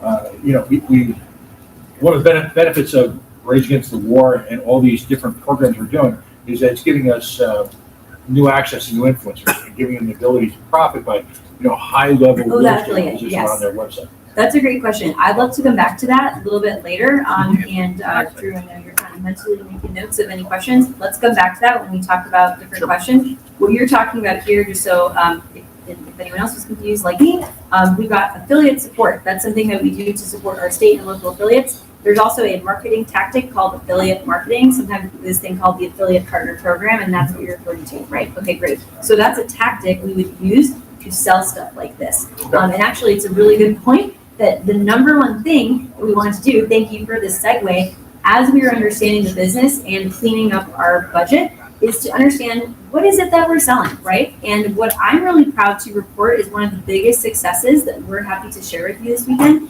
is that Some areas we have been growing, some areas we have been shrinking, some areas we've been stagnating, but what this budget is doing and what this effort is doing is shining a big old spotlight on why, and it allows us to take action, which is great. And we want to be measuring ourselves monthly and quarterly so we know how to attack each piece of the business. So what I hope this illustrates is kind of the 5 simple products that we have in this part of the business. And what we've really been doing is thinking about everything that we offer kind of like a big, very, very cluttered garage, right? Or a big cluttered closet.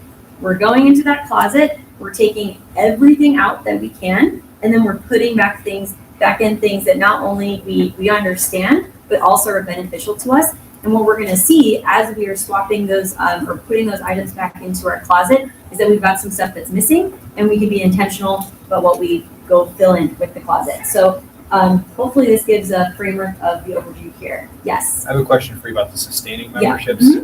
Obviously February only has, and I don't know how our system handles this. When somebody renews automatically for the year, or they re-up for the year, but I guess it wouldn't matter. Never mind. I'm asking a question. That doesn't matter. You know what's funny? It's really more for the monthly subscriptions. I think you're driving at a real thing though. Yes, It's okay, the monthly so- subscriptions that come through on the 30th and the 31st. Are they not reflected in the February number for our monthly subscriptions because they hit in March? It's a great question. This just came up, and I'm going to tee up Annie to be able to comment on this as well. So we noticed this, not even a problem, but this They hit on the first structure or the for second. 2 things, right? General theme of what staff is doing for you. We are trying to document what it is that we do, so at least A, we understand it. B, we have a lot of people who come and go in our business, mostly volunteers. It's really high turn when it comes to volunteers.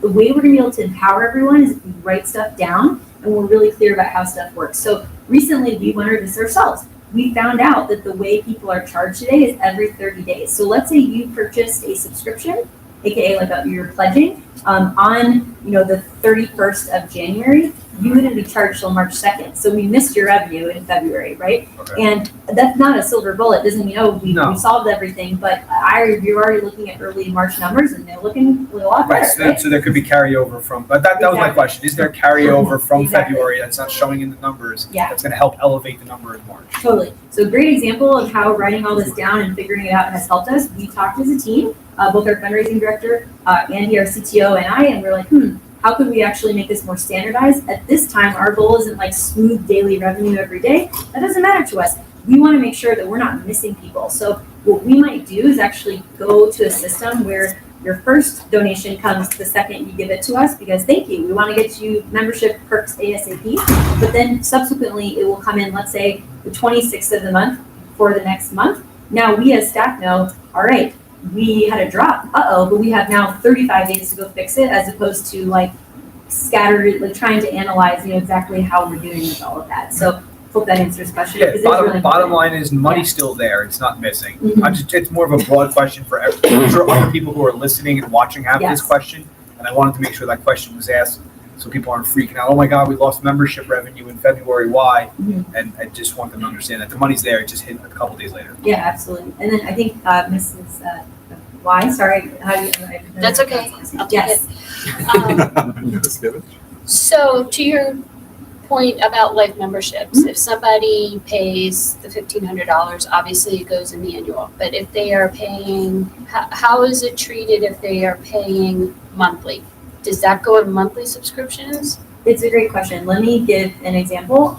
So let's say you were a monthly pledger and you were donating, just to make our math really easy, $100 a month. That would mean you'd accrue up to $1,200, right? Let's just say for whatever reason in December, you also paid $400 just for a donation if you're buying a ticket to some donation style event.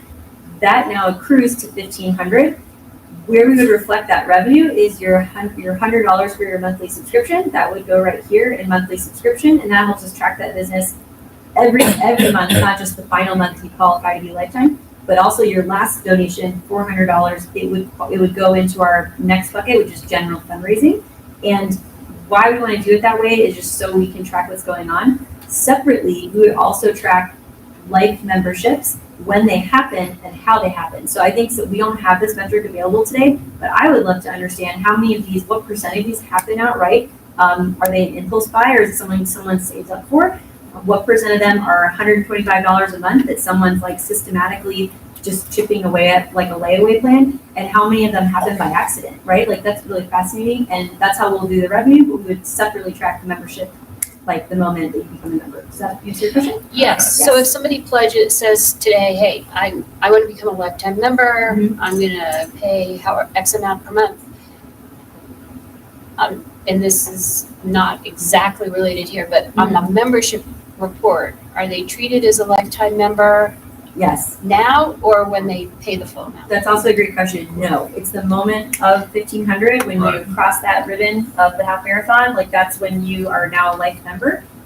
Here's what is interesting. What we've learned in this process of trying to be really precise and draw things out so we understand, we realized that there's actually a very interesting way the concept of renewal is being treated. And so I'm here to tell you that we've been consistent and we've kept all of our reports consistent, but we're ready to re-envision that. And it really should be done tailored to each of these different subscriptions.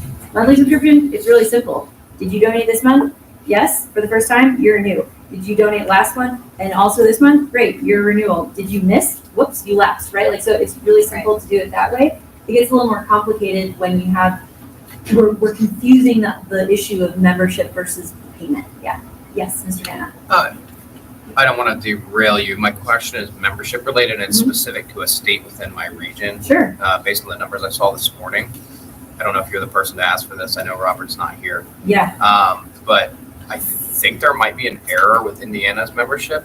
They seem to have lost like 80 members in the last month. That doesn't seem real. I mean, I suppose it's possible, but they dropped from like 8 to like 14 out of the 50 states. Yeah. So I don't know what that is about. Thank you for that question. I'm going to just make a quick statement about the numbers, and then I'm going to kick to Todd after this too. So, yes, I was sorry. I'm so sorry. Thank you. Sorry, we'll go to Ms. Hartman after that. This morning, we just, so as everybody knows, we have quarterly board meetings, and I would really move the committee, if there's any way that we could time our next one to be mid-July, we can look at more true membership numbers at a time that's a little bit more feasible to be able to do this. This morning, we posted our numbers for membership and for financial reports. Something that we noticed as a result of switching over from Razor's Edge as our CRM of record into Civi CRM, our WhatsApp Shops CRM of record, is that there are some new ways that you have to measure data. So quick caveat, we've been doing everything consistently so that we can make sure that that is at least, apples to apples with the past. But we noticed some funky stuff happening with the numbers too. What the staff is doing between now and the next report is getting to the bottom of this, getting really good at how we query the data in Civi. Should be actually even easier now that it's all in a single database as opposed to having to stitch them, which is what probably had to happen in the past. But if you're noticing any discrepancies, please send them our way, because that actually helps us get to the bottom of the case, of how we're making sure we measure all these things.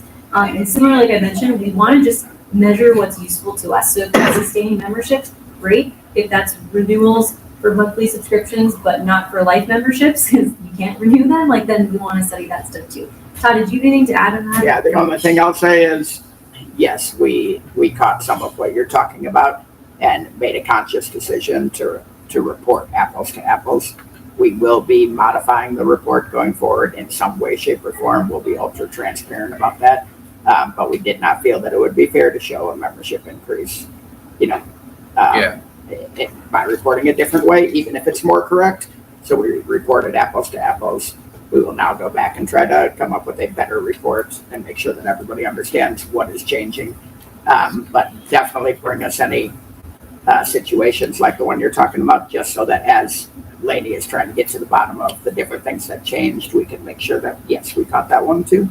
Yeah, it seems to be isolated to, at least in my region, specifically Indiana, with the most drastic change. Yeah. So there's probably something. Which makes sense, because Indiana is a heavy CRM user, and those seem to be the ones that are being most affected. So.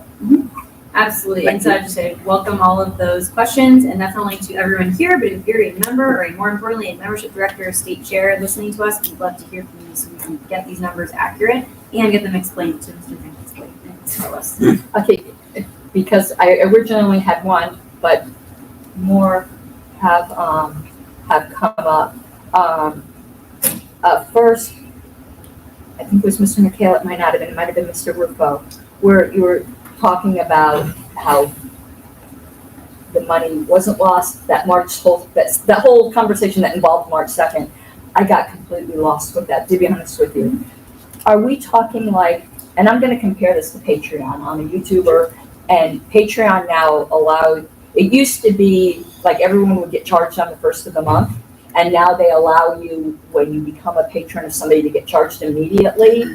And is that like what we're doing now? Like, Yeah. So if they're charged now, say I was a brand new LP person, I joined right now, would I then be charged on the 11th of each month, or would it be from the 11th to the 30th and then charged again on the 1st, kind of like Patreon's doing? It's a great question. So here's how it works today, to the best of my knowledge, and I think we should think carefully about the best way to do this. Number one goal, serve members and really serve people who want to cancel, because we want to make it clear to someone what it is you're signing up for and what you're paying for when, right? Because that's just good customer service. But two, we want to do it so that our operations allow our team to be, generating revenue. We're really motivated because we're setting the numbers. So my understanding how it works today is that if you pay today, you're charged today, and then 30 days later you're charged again, and then 30 days later you're charged again. For the most part, you'll kind of stay within this, once a month, but every once in a while you might pay twice in a month. It's just because they're 30 days apart, right? So that's the current way that it's working. Okay. What we also should know is that historically the way that Razor's Edge worked, I believe, is that you were charged on the first of the month. So downside, imagine you paid us on the 17th, we didn't get your revenue till the next first of the month. That's a bummer. That's literally 1 month loss every single time. And as we look at our retention, it is not that long. That's something that we'll be talking about improving. Missing a month is a big deal, right? So it's first of all a good step forward. By accident, or should I say by de facto, that moving all the way to Civi CRM, we've operationally improved that, and that we're going to see probably 1/24th improvement in revenue just from that. It won't come to pass for 24 months, but that's a good thing. What I want to clarify though is the second question. Let me just explain this as if we're talking about Netflix subscriptions, something I hope we're all really familiar with. Imagine you purchase Netflix and you sign up, I'll just use 17th of the month again. The way that when you get Netflix access might be like today. So we're essentially going to comp people from now to the end of the month, right? For what you purchased. And if you want to cancel, let's say Netflix charges you on the 26th of the month, like we're talking about doing, you would have access up until the 26th of the month, and then you wouldn't have access on the 27th. If you cancel on the 27th month, cool, you don't have to pay again in another month, but you have access for 30 more days. So really what we want to do is whatever the model is, we want to be clear to customers because they're paying for it. It's a contract. We should be clear about it. And then two, we want to make sure that it's really precise. What's not good is doing 7 different versions, which since we don't have it super well documented, you don't want to run into that issue. I hope it's not happening, but it should be clear. Does that help answer your question? No, I'm sorry. That's all right. What I might recommend with this one is maybe we take it offline because it would be better done if I could whiteboard it or do visuals, which I won't. No, I think I can clarify my question. Yeah, I understand the way it is right now. Mm-hmm. That my question was, are we looking to move to something different? Is that what you're saying? Yeah. So it's my understanding we were on kind of a hybrid system with Razor's Edge and Civi because they were both in all different ways. Moving to Civi did a de facto change. It was not a conscious effort, though I think it's a step in the right direction. And what we're thinking about is a conscious change to a new system, and as is customary. When you say system, you mean manner of operating, yes, not CRM system. Right, thank you for that. Nicely said. So thank you. And when I say moving to a new system, lowercase s, it just means operationally that we might set up the algorithm to charge. Reconfigure Civi to charge the way we want to. Exactly. There you go. And really, the only purpose of that would be how can we make it better, clear to people, if I'm paying, how long my member. Let me take a way more tangible example than Netflix. With Netflix, if you cancel, you can't watch Netflix anymore. What really matters here is being able to be a delegate, right? We don't want anyone to be ever unclear when they are not a delegate and when they are. So the way that we get really, really crisp about all this stuff is helpful to the user. And just being able to access any other perks that are coming down the pipe. So that's the ambition. And we would communicate that to membership before we change it because it's a contract and you want to let them know what they're paying for. Yeah. On joint memberships, I'm assuming that's the state with the national. So Florida was really interested. I'm still really interested in getting on that program. Yeah. The only concern that we had was we're an FEC filing organization. Mhm. And so there's a little bit of concern between how it's processed, how we get the data, how we're in compliance, how we receive the money, because we have two separate accounts, one's for federal, one's for state. So that way we can report with the state and the feds independently. So we're just trying to figure out how we go on the program, but how can we also dodge the red tape and make it. Yes, I was gonna go to Andy, yeah. So, the same way that you do your normal reporting off of contacts in city, right? The way that these split donations appear is that it's on the same contact, just with some revenue going to national and some revenue going to state. So all the information you normally use is already there. You just have to, you do lookups based off that revenue type. So you get your total, and then you can click into each one of those individual donations to get anything you might need about that person to get to the FEC. It's all being logged through Civi still, so all of the FEC information that National has to file, you'll have access to the state. So let's say somebody does a joint, say they go to elk.org, they select Florida. So when we get the money, is that going to be from the Libertarian? Is that from Stripe? Or is that from the Libertarian National Committee? So you can the way a lot of states are doing it is through their own payment processor, where the customer just gets charged once, but then that's actually going to two different Stripe accounts in the background. That's the preferred way to do it because it gives you a lot more independence. But it is totally possible if states don't want to mess around with that. And that's what we would want to do because that way we can just file with the Division of Elections in Florida and not file with the FEC. Yep. Which is how we like it. Yep. So if we can figure that out, we'd love to get on that program. Awesome. Yeah, we can. We're making more and more progress on making that easier for people every day. So awesome. Great, and I think Alice had another question. Yeah, because I actually, that was my first one. I had two others. One of these should be pretty quick, and perhaps I saw something that was still in workshopping phase. I know we're trying to move to monthly subscriptions, which I agree with, and the $5 a month works out to $60 a year, which is better for us, and it's a nice chunk it's doable for people, $5 a month at Starbucks coffee, whatever it might be. But I saw somewhere, and again, maybe this was just workshopping, where that $60 a month was going to be called like a basic membership. I would highly, I know the staff has discretion on that, so I'm not trying to step on your toes. I would highly discourage not using that terminology because I think with our bylaws, our basic is the $25. It's called a sustaining membership, and I think this will help. That which we call memberships today in the category of things like premium or gold or bronze. Those are all gone, you know. They're out of the policy They're out of the manual. policy manual, but they're for sale on the website. Okay. Those are getting conflated in the same exact row with something called a basic membership, which is this other thing, which is like, you know, it's a sustaining membership. It's being shown in a row with, they're two separate things. I think this is where a lot of confusion comes from. So as we've been even trying to design our website, we actually had to dig down into understanding what the product was. And now it's much easier for us to sell it because we understand that. And I think your point is well taken that whatever we're going to do with pricing and naming, we have to honor and understand the any misunderstandings of the past, right? Of what people thought all this was called. And so I hope that now that we understand it, we can not only explain it in simple human terms, but also dress it up marketing wise so that it's clear what it is and you're not getting confused. Yeah, and that's why it was taken out of the policy manual. It was a hot mess. Yes, thank you so much for doing that, by the way. That's great. The third thing, and this one's going to be a little bit tougher, and maybe this is a later discussion. The chair's not here, but the vice chair can cut me off if this is an executive session thing or whatever. I understand that some of members are super concerned with our revenue being down.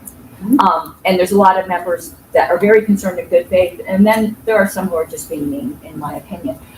This is speaking towards the members that are very concerned in good faith.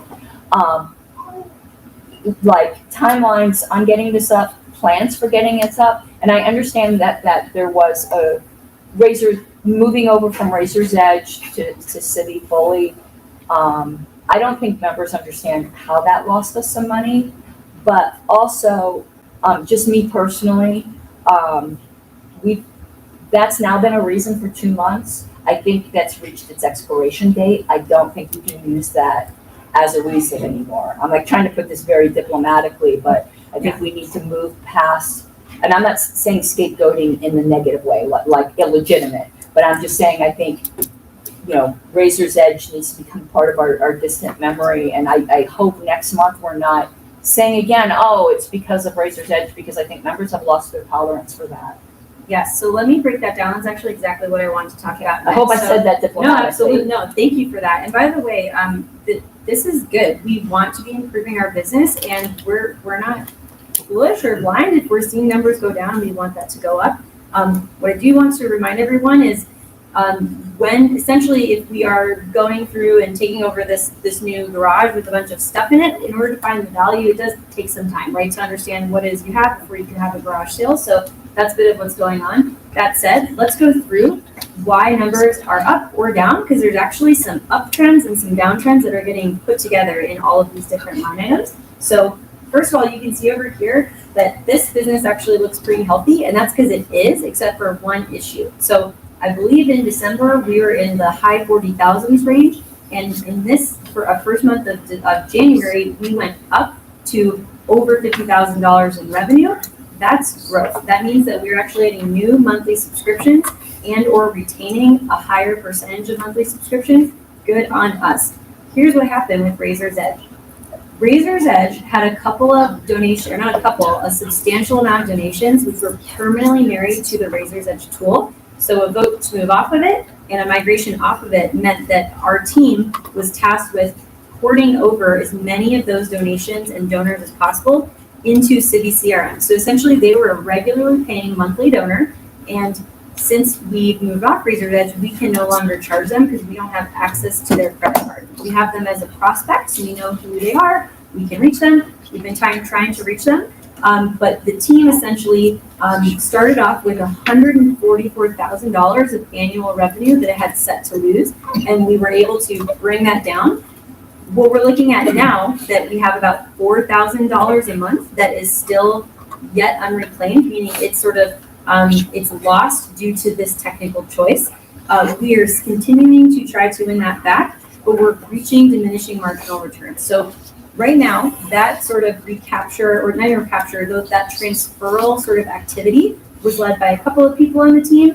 We're getting new people involved, so not only have fresh eyes and fresh voices calling people on the phone, but I think if there's interest in anyone here, as Karen and you mentioned yesterday, in trying to help us with that, that'd be great. So what happened in January, so people can understand the numbers, is that we were able to charge everyone one last time who was signed up to be a loyal subscriber, and we were able to charge in January. That was the last time we were able to do it because we lost access to Razor's Edge December 31st. So what people are going to see is essentially a $4,000 subtraction happening in the month of February and every subsequent month. So that's what that vote did to move from Razor's Edge to Civi.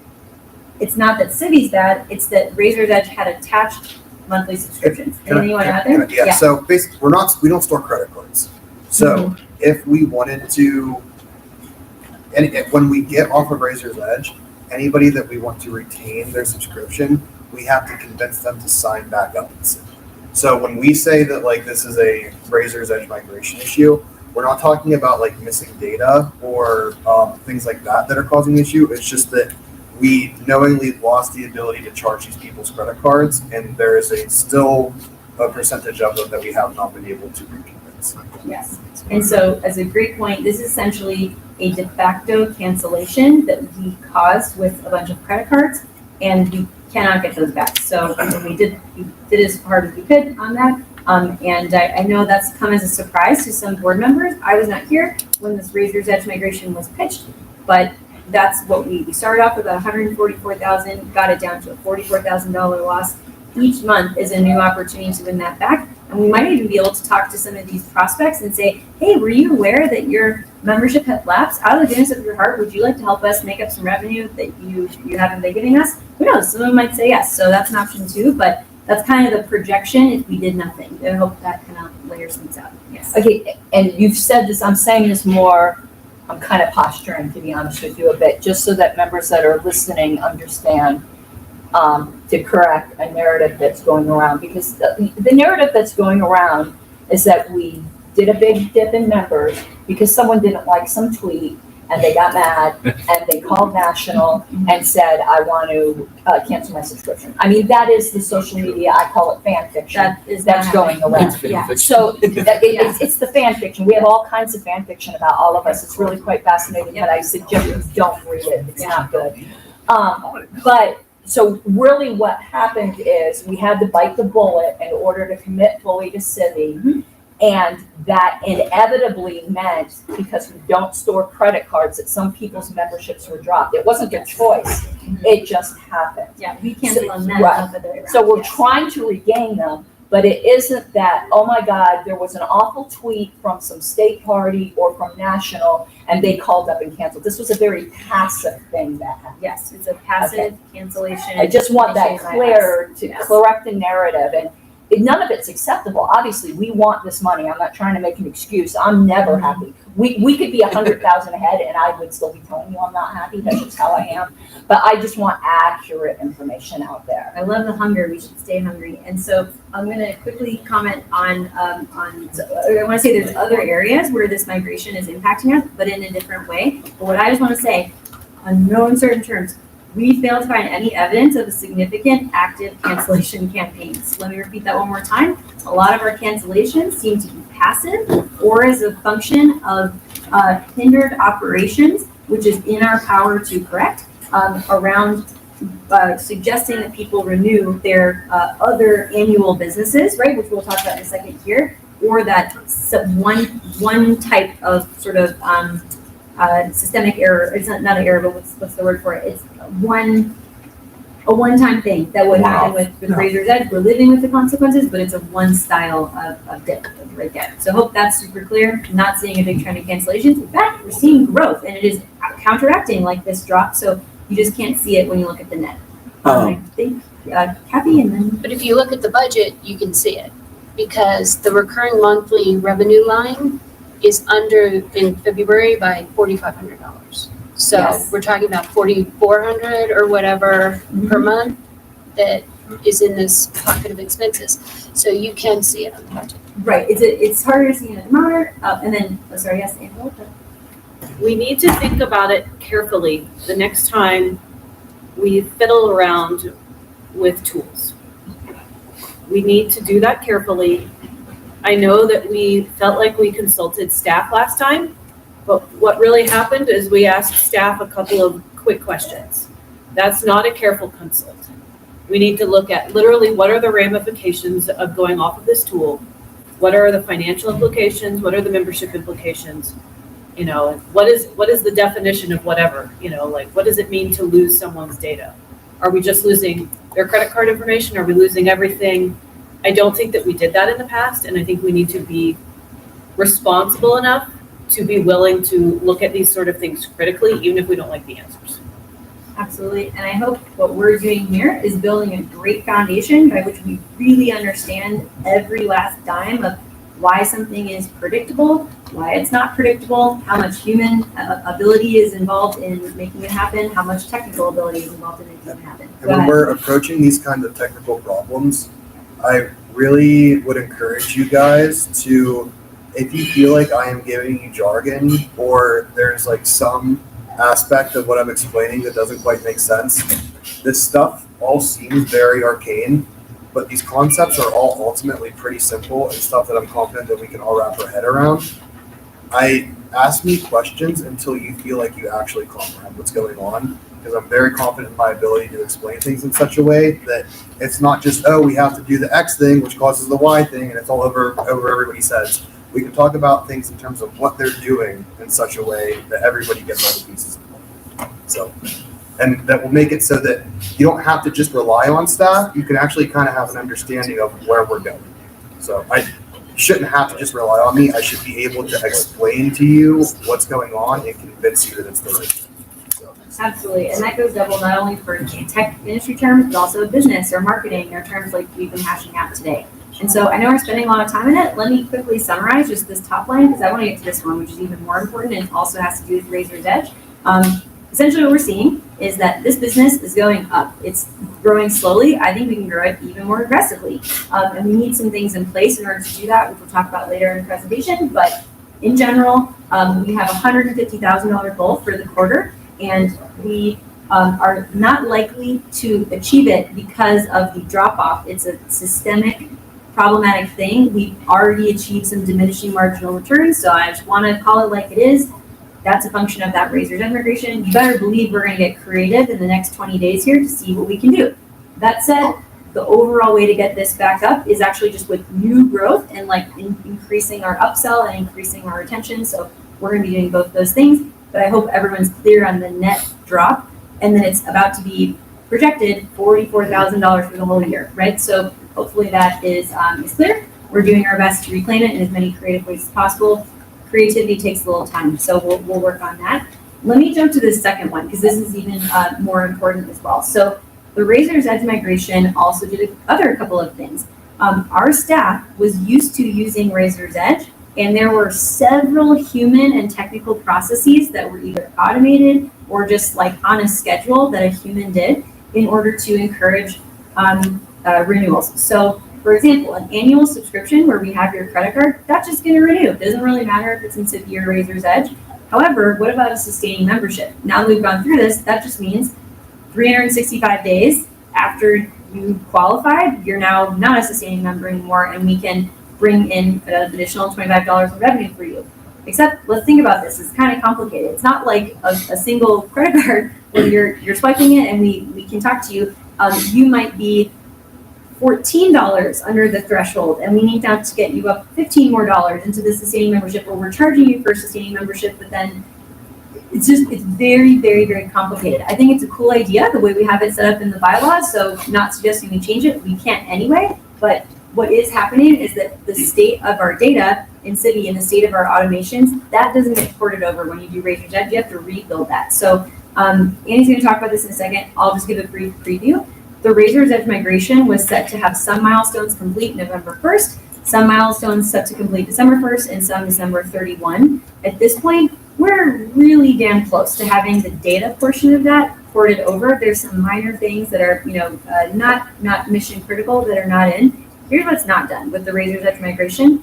The functionality and the training that our national team had the operational capability to do in Razor's Edge has not been fully ported over into Civvy. And that's where we actually want to apply even more creativity than this original point, is so that we can get that back up and running. Not only because we will see a flood of revenue from November, December, January, February, because we'll be turning that engine back on, but also because that's the way we're going to be able to optimize moving forward. So I hope that gives a sense of the two big ways that Razor's Edge is changing our business just as a function of the migration. And again, that has a lot to do with a switch from one CRM or two CRMs to one CRM, as opposed to like it's a product called Razor's Edge or it's a product called Civvy CRM. So hope that illustrates things.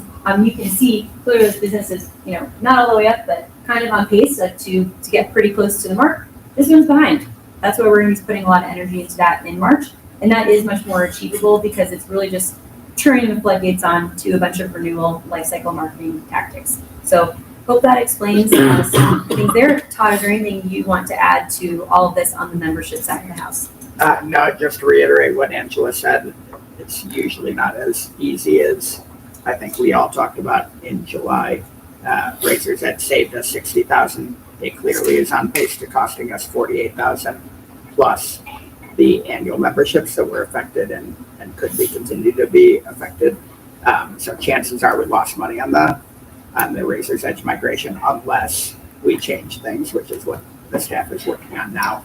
I just wanted to make that clear. Yes. And then the second thing is when we came up with the monthly budget, a lot of this was unknown at the time because the Razor's Edge migration was supposed to be done in a few weeks after that, and it was not. So this is 2 months later. We're now catching this stuff.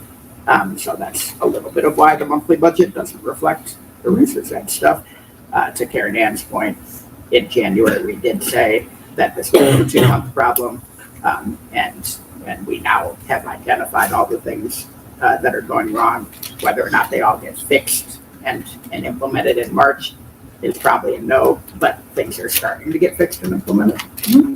And I'm just going to add 2 quick comments and then answer some questions if that's okay. One, it doesn't mean that this was a poor decision necessarily to move over. Investing in a single CRM, simplicity is actually a really, really good thing. So we don't have to do complicated API or human stitching. I'll be honest, this is all done by hand, by Excel, by email, by hand, not good, right? From the past, I'm confident there's a ton of user error or missed revenue just by having two systems. Being on one, that gives a lot of opportunity. And Annie and I have been working really hard to make sure we understand how that system is architected and are incorporating that into revenue activities.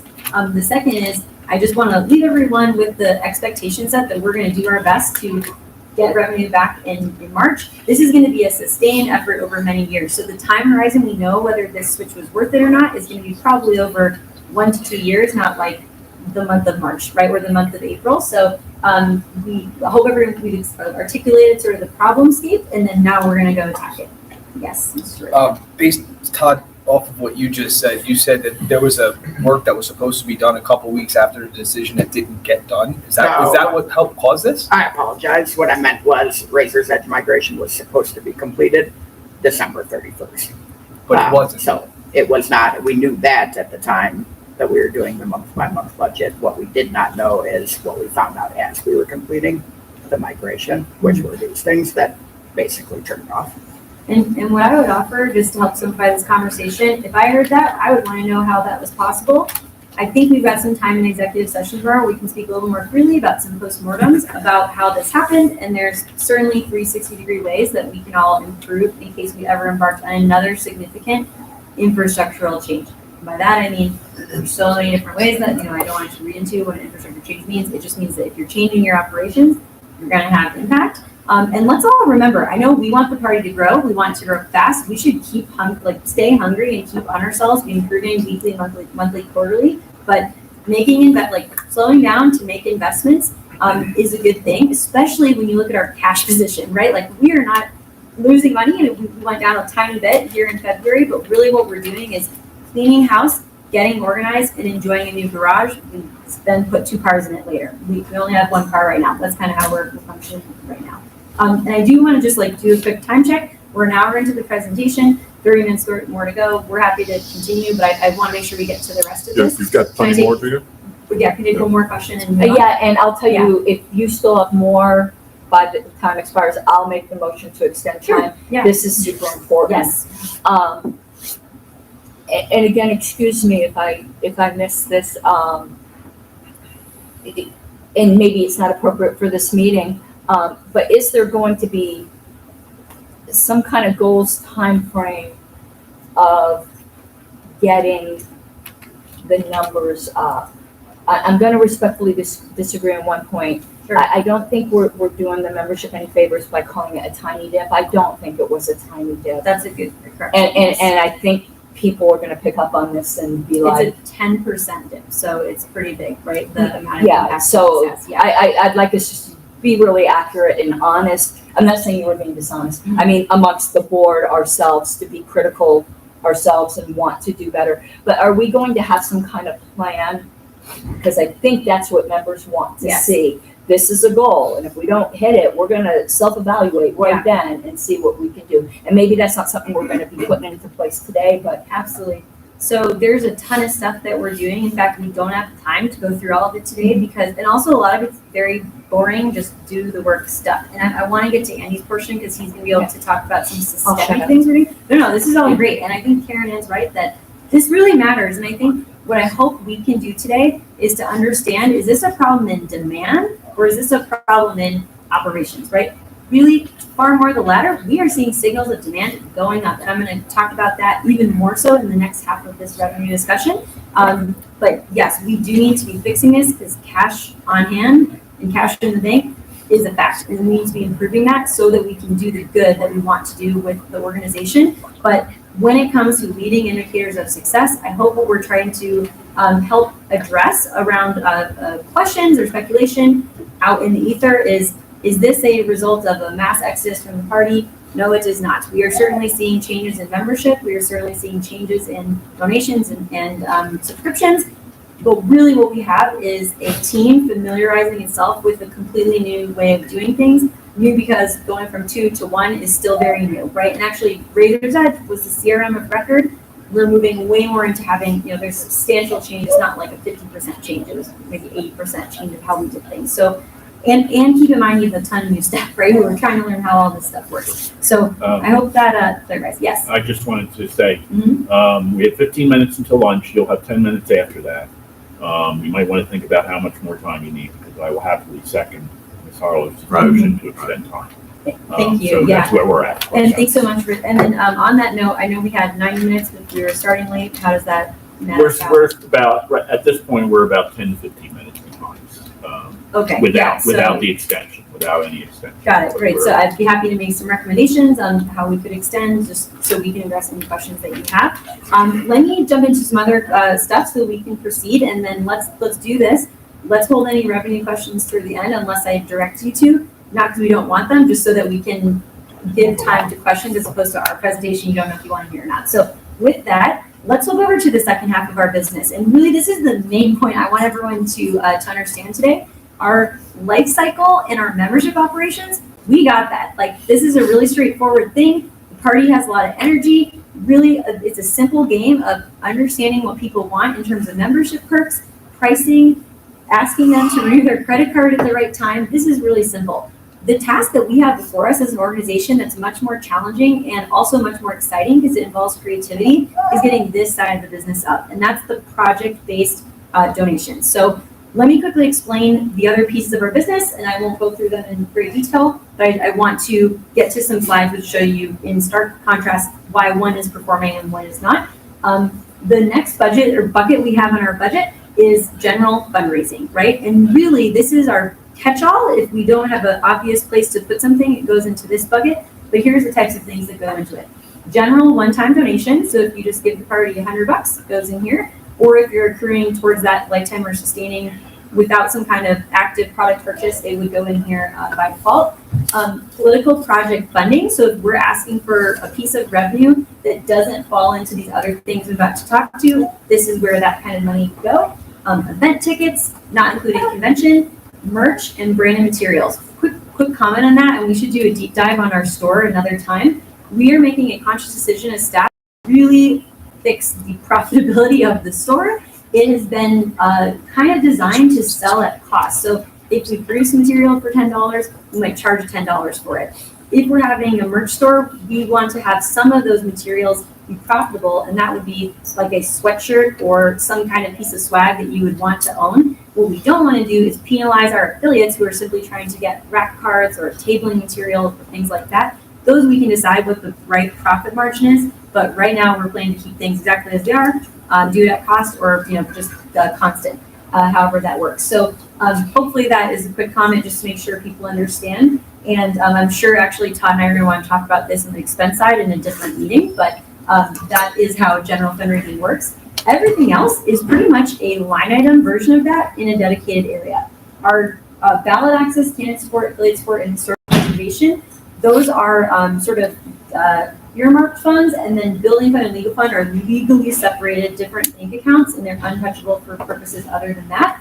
But what you're seeing here is essentially our project-based donations. I'm going to quickly flip over to show, imagine we're just looking percent to goal, how each of these businesses are doing. We went through monthly recurring and other memberships, and they're about 64% of the way where we want to get to goal. However, if you look at these other pieces, they're not as far along. So general fundraising, you can see a pretty big gap there. Ballot access is at 2% of goal, right?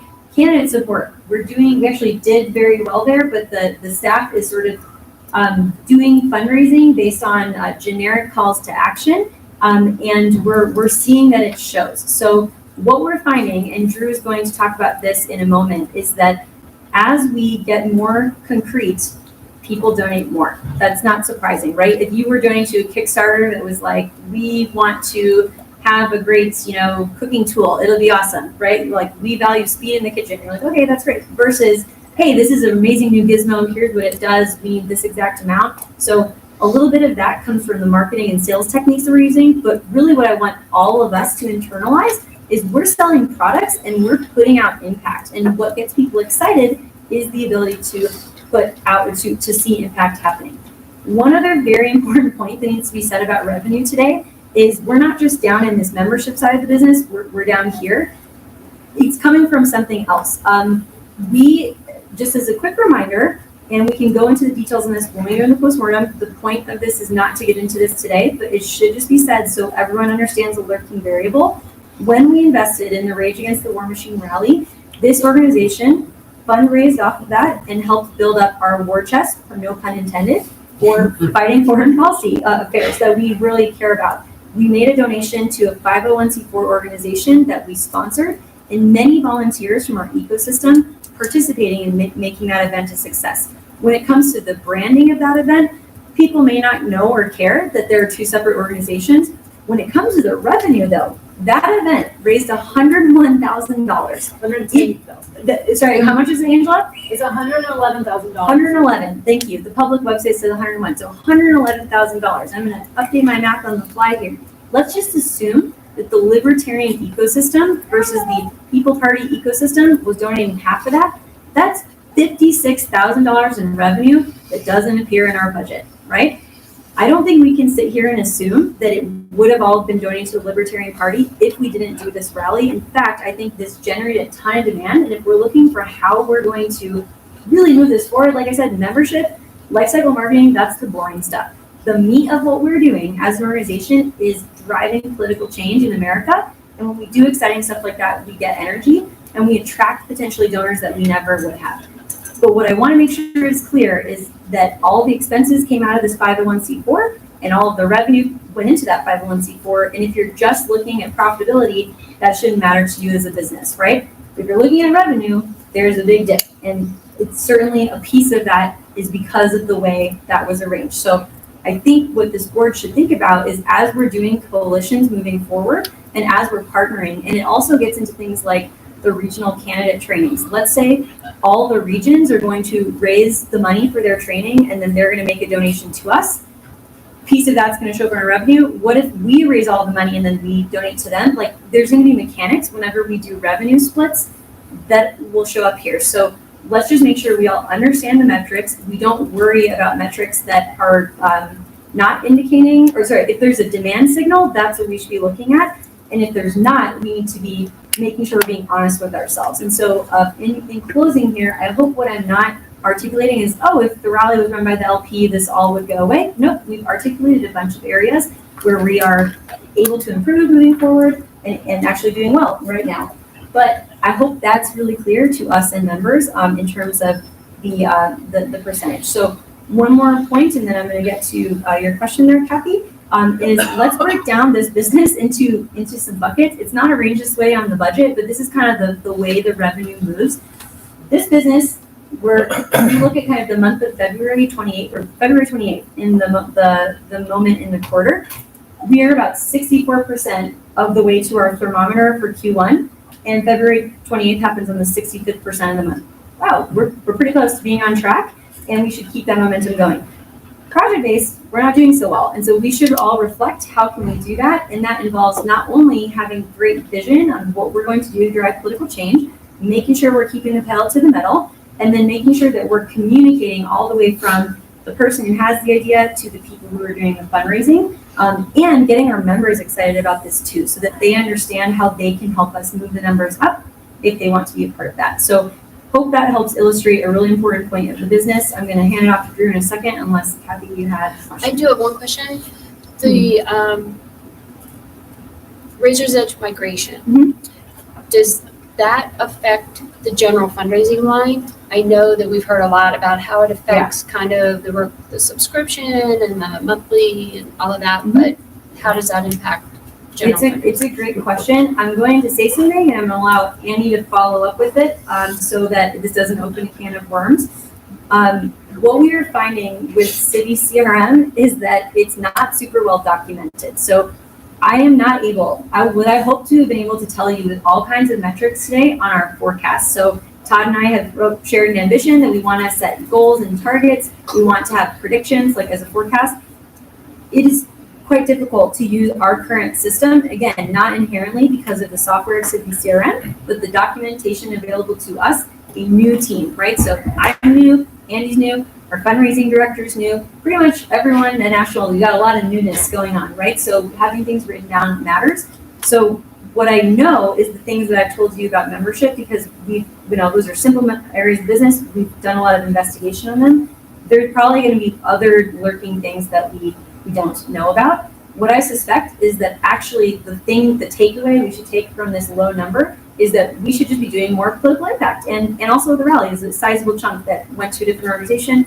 Not a problem, by the way, because again, expenses didn't come out of us from a cash perspective. It's just that the revenue is artificially low. So does that answer your question on general fundraising? Yes. I just had a general point to kind of tie in. First, thank you for this. This is really helpful. I've heard multiple times, and I think this will be for your benefit in the future. Mm-hmm. We'll come back and talk about that later.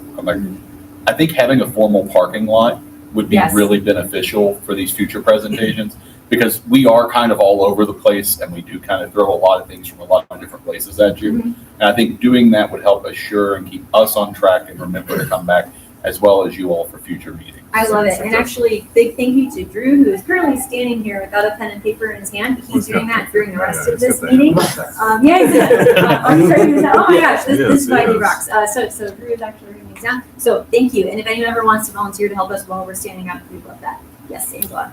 I want to do our next big event. I want to do a Bitcoin thing. There's a demand for it, which is why I want to do it through the LP. Lainey and I have got to have the ability to be nimble, move quickly, and do everything without a ton of questions. Because one of the reasons the rally was so successful is because Nick Brana and I made decisions like this. I didn't have to run it by a bunch of people. I was just like, boom, go. So-and-so wants to do the thing. Were there a couple of screw-ups? Yeah. But we raised $110,000, and even MSNBC ran a good point. Like, dude, like, you're not going to bat 1,000. We came pretty damn close. So I want to recreate that within the party to drive revenue, but just keep in mind that when we go for it, like, yeah, we're going to be able to answer questions within reason, but I can't like slow down things. Like I got to just like go.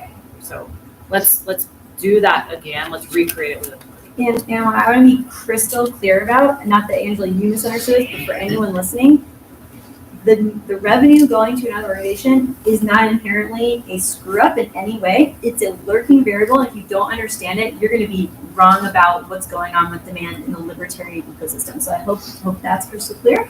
Let's go to Mr. Ford and then do a quick time check. Real quickly, someone once taught me that a critical part of any event is the ability to A, increase membership, and B, raise money. So with regard to the Rage Against the War Machine, I know there's some legal issues here, but what were we able to accomplish in terms of the Libertarian Party's physical presence at the event in the form of a booth in both the collection? And B, are we able to, and I don't know the answer to this, are we able to scrape the Rage Against the War Machine C4 list for any type of data? Is that legal? So those are questions for me. Yes. The legalities on this is not a oh geez, we got to really walk the line. I already talked to the FEC about it. Mm-hmm. I have the email list. We got 4,500 contacts that the party can have.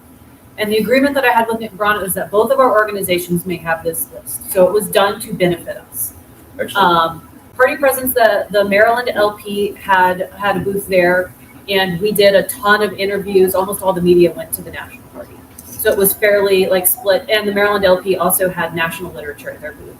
So we had like a very like a local funnel for membership. What other question? Did you have another one?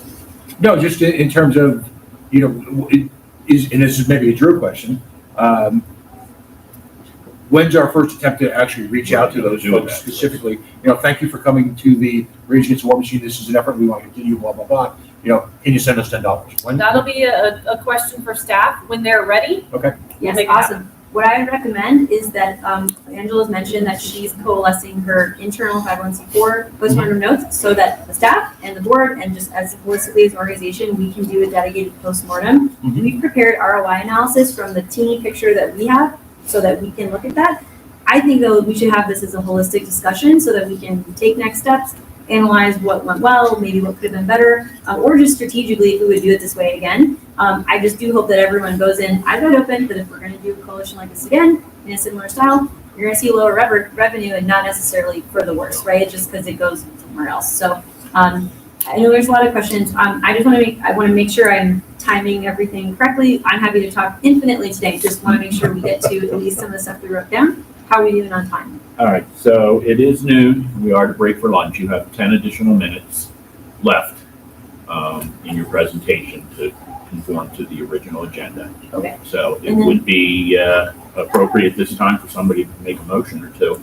But, is lunch being brought in or are we on our own for lunch? Brought in. I don't. We have lunch from the hotel, yes. We are. So is that ready? Do we have to break now or? They said it would be ready by noon. I can check if you want me to see like if there's like, you know, time. Yeah, because I don't want to screw them up. Yeah, we'll do that. Well, while he's checking, and pardon me, I'm so sorry for the coughing. I'm going to take more cough medicine. A question I had on the fundraising. I know we have a whole new generation of people coming into the party that are, and I brought this up with LP News, you know, I'm the fuddy-duddy. I know we're relying a lot now and we're having a really good return on investment through these email donations, but we have some big donors in this party that are not going to donate through email. And are we going to start doing some direct mail marketing again? I think we went too far in the other direction of eliminating that entirely. Maybe we were doing too much direct mail before, but is there maybe a way to bring some of that back? Absolutely. So we have already started 3 direct mail pieces. Again, I don't want this to sound like an excuse or like an issue. I just want everyone to understand the lay of the land. Up until about 2 weeks ago, we had no idea who was a member in the system and who was not. And it's not because we didn't know, it's because the system was not architected to provide that as a heuristic. We've been working to brute force it and find a way that we can identify who's a member again.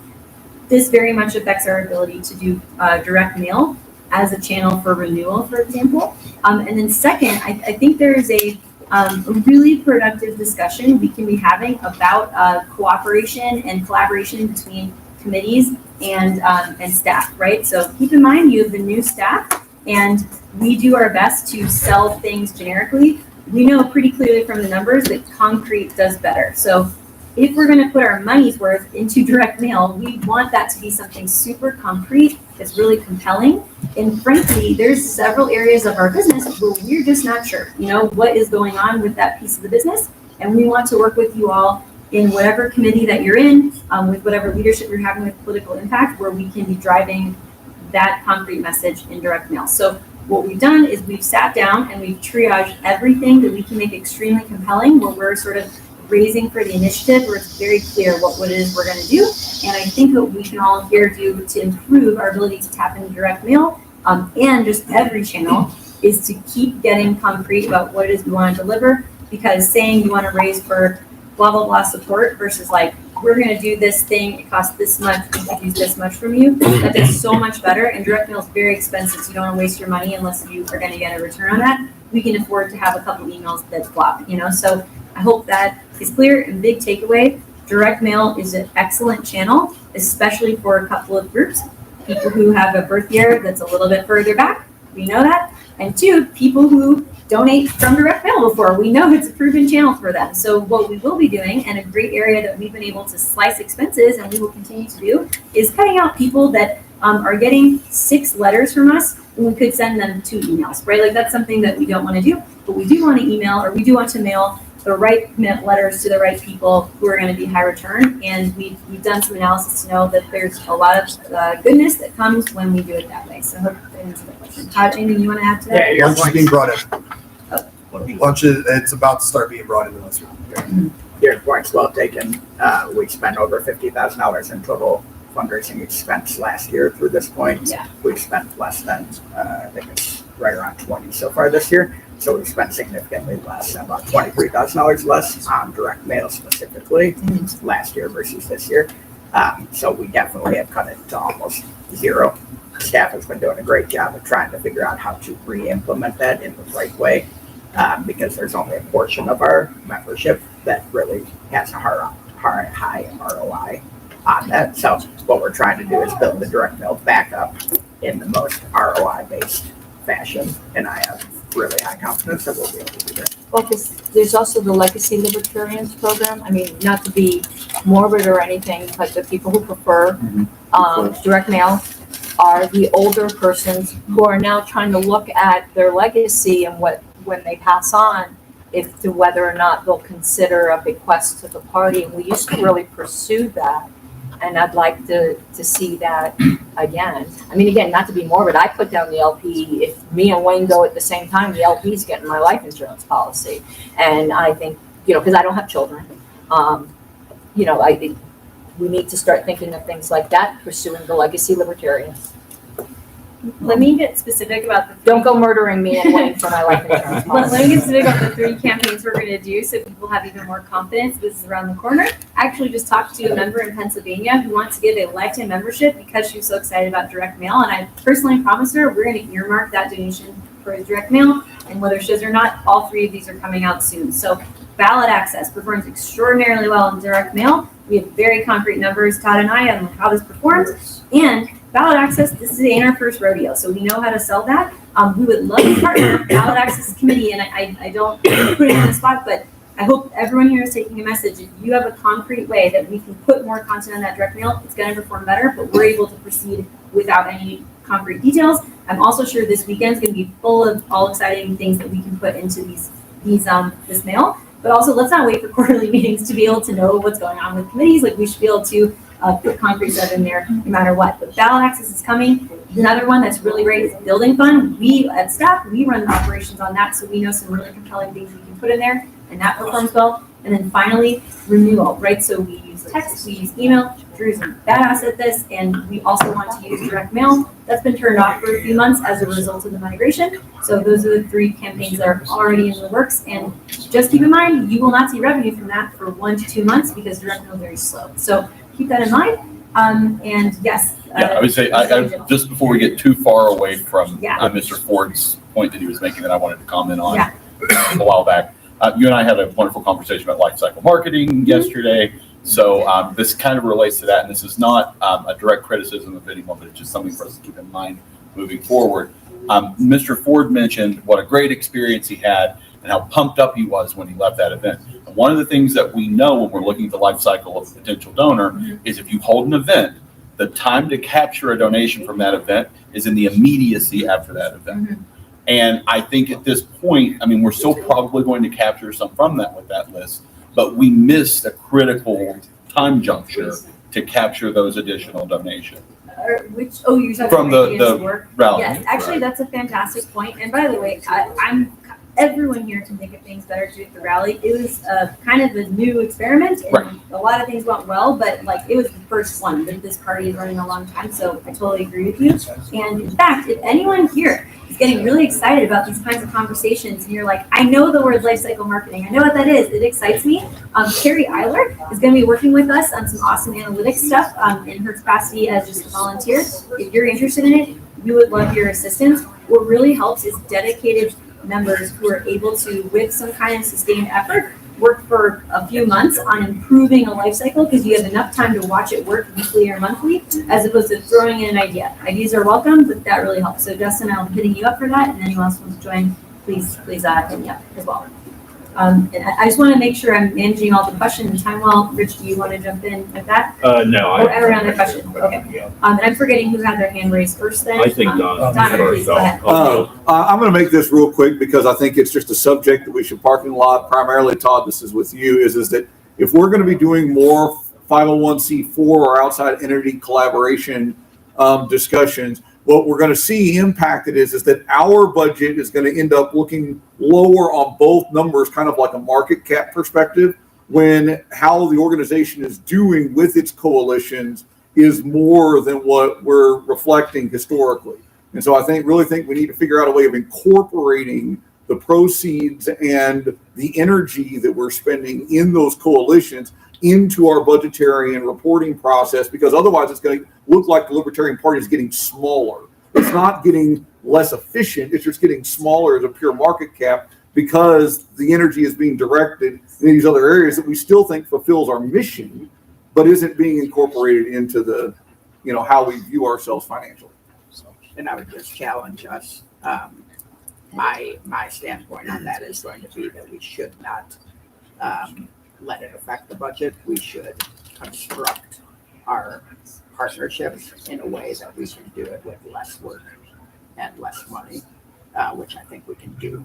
So we just need to be very careful on which ones of those we take on and understand that if that's going to take X amount of staff hours away, that we need to have more of an email heavy staff month, trying to get donations through something that takes less staff hours. So we need to be very prescriptive on how we deal with it. But I would certainly not be in favor of doing 6 more events at the expense of $300,000 to the party. That's not a win for us, no matter how many email addresses we get.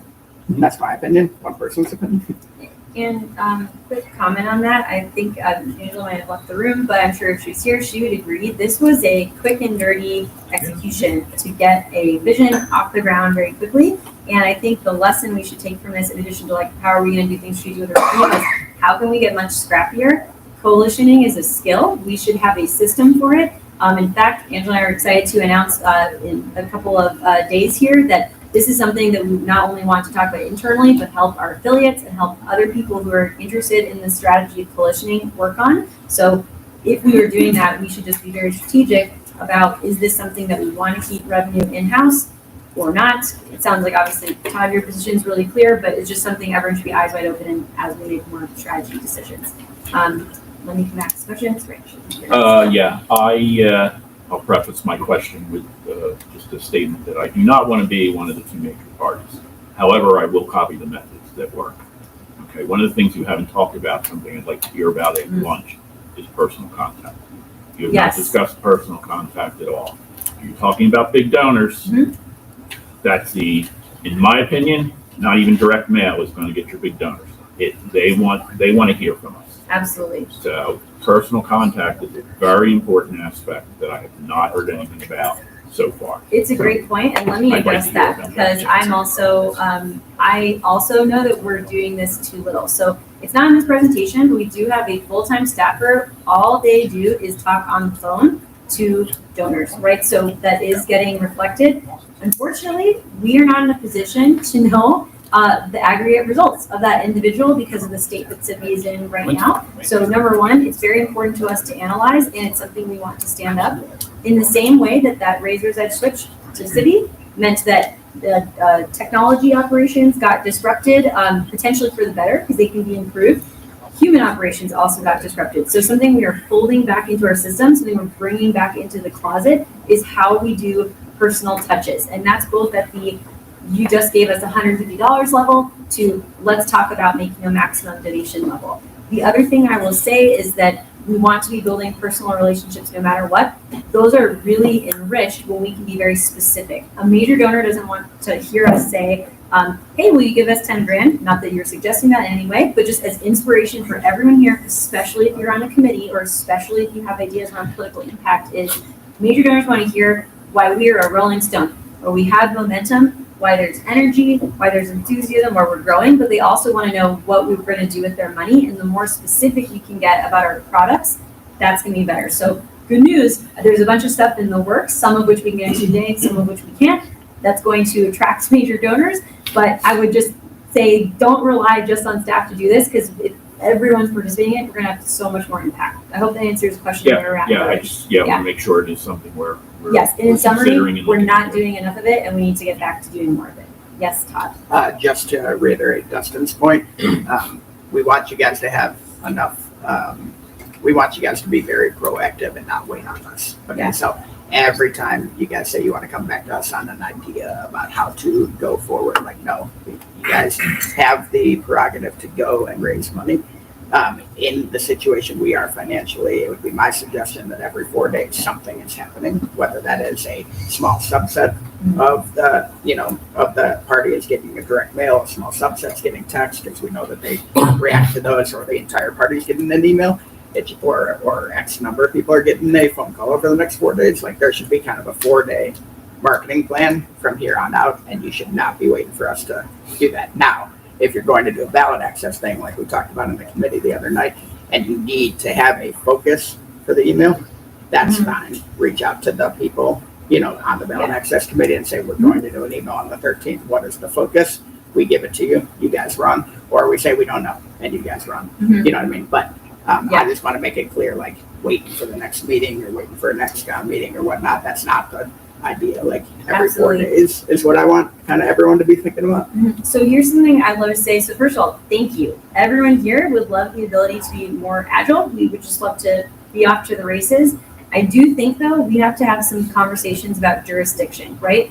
There's only so much lipstick you can put in a pig to say, we are raising money for candidate support, right? In fact, I'll just pull this back up to kind of show 2 examples of how some things are going. Ballot access, we've been waiting for a report, and that's not to suggest that that's correct. Just want to say that's where we're at. I think we're going to get some updates today, that we wanted to wait for that and make sure that we were proceeding so that we weren't misphrasing that. A bit of that is because people we've got on staff are maybe less familiar with ballot access than our esteemed members of the committee.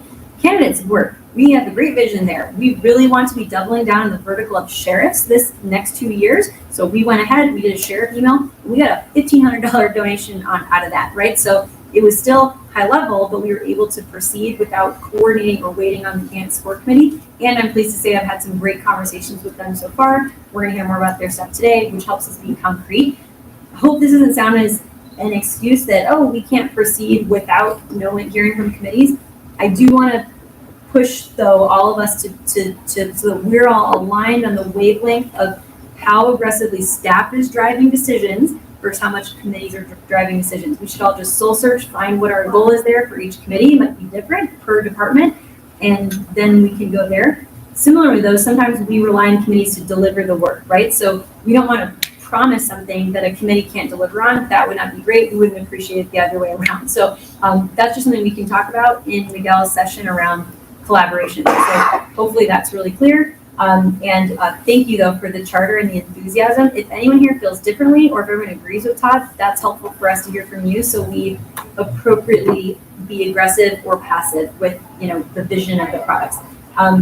With that, Drew and Andy have not spoken yet, so I want to quickly get to their portions of the speech. And ironically, almost everything we're talking about today just fits into the end of the conversation. Why don't we take one last question and go? I just have a suggestion, logistics suggestion. Maybe since when lunch gets here, we have 90 minutes in the agenda for a lunch break. It's not a business day. None of us are going to have major phone calls to return or anything like that. Would it be appropriate to consider shortening that and maybe having a half hour where we just eat and converse a bit and then get back to business? Or a working lunch. I don't know what the form is. And we have one gentleman who wanted to speak also. Yeah, I would say that for membership to be able to hear if we're all eating and so forth during a working lunch, it's not conducive to the membership who will want to be able to hear this as well. And some of us do have to return some phone calls. Okay, I'm not saying no break, but maybe not 90 minutes, And we will do whatever you all want. I want to make sure we get these two guys as much speech. They were part of this, so. I would like, can I cut in? Where are we on lunch? Are they still? Yeah, that's what I'm trying. They said they were about to bring it in. I was going to give them till 12:20 to go check it. But like 10 minutes ago, they said they were about to bring it in. So. Yeah, Angela just texted me and asked if it's here. It's not here. Should we stand at ease and wait? Why don't we hear from the colleagues? We're doing nothing else. Yeah. Let's get one of the colleagues Let's up get it there. through, and then we can make a game time decision. We can hit Is it in- be agile. Don't call it. One second. Is it in order for me to make a motion to break for lunch but return at 1:30, which is less than 90 minutes on the agenda? Am I able to make that motion? Why would we do that when we're not even having lunch yet? We have 10 minutes before lunch gets here. We can hear from Drew. And we can go with it. Right. Okay, we are in a really parliamentary weird position of this. It's actually at the point where we would extend time. We are out of time. Right, but there's a lot of talk. I think people are itching for a break. I actually think it's going to be up to Mr. Vice Chair since he's chairing right now. But just remind everyone, Mr. Watkins is in charge now. Kind of let him direct this. Time to hear from that guy. 10 minutes, right? Yeah, let's go. All right, so there's a motion to extend time for how long? 10 minutes. 10 minutes? Is there a second? Second. All right. Any discussion? No objection? Start talking. Yep. Yeah, let's go. All right. So going off of what Lainey talked about, one of our biggest. You guys all hear me? Tilt it up. All right. Okay. One of the biggest takeaways that we had this quarter, as far as fundraising is concerned, has come out of our email appeal process. So one of the really cool things that City CRM has allowed us to do, and something that we've been working on perfecting, is targeting our entire subscriber list based on their interests that they've given us, based on past giving. One of the biggest things for those of you that know, when you join, you can select your top 3 issues. Now, when you renew your membership, that field is cleared. Now, if you get some sort of renewal email and we put the sort of auto-populate on that source code that you're clicking into, your name's going to be auto-populated, your email, your phone number, you can update those. But the top 3 issues field, that's clear, and you can make 3 brand new selections, and in your record, it will update your selections. We're using that a lot based on the content of our email appeals. One example, which we'll start out with the bad news. One example of this was an economy email that we sent out last month around Pizza Day. So we decided to take a look at the effects of inflation on the dollar slice of pizza since the inception of the Federal Reserve. It was a really fun piece. Matthew Hudson did a phenomenal job with a really cool graphic on it. And we sent it to our economy people list, I think about a little over 6,000 people. Nothing. Got shut out. Now, what can we take from that? And as a part of the wider conversation, what we've seen, as Lainey mentioned, and as I really want to hammer home with, specifically from our email appeals, is the more direct ask, the more concrete ask that we can provide people, the more likely it is we're going to see some really good returns. I have some of our best performing appeals so far this year. We have the Rage Against the War Machine Support Our Efforts email. We have our Run for Sheriff email, which, like Lainey mentioned, was that was a candidate support piece that we put a really big effort. The messaging wise, it was centered around criminal justice, but we really hammered home, like, if you want to help change this, sign up, run for office. And that piece did really well as far as financially. Our year in review, which Lainey and a ton of other people put a lot of time into, the email appeal for that did really well, and I think that was generally well received. 2 more Rage Against the War Machine emails, specifically focusing on the speakers and then also on the list of demands. Those did really well. The last thing I did want to mention as far as the positives with emails, we had started doing what we're calling failed recovery.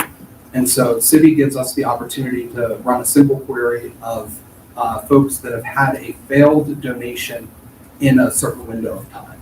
So we just did our second one. Combined, the 2 emails have had a little over 500 recipients. We've brought back in $300 worth of donations that had failed.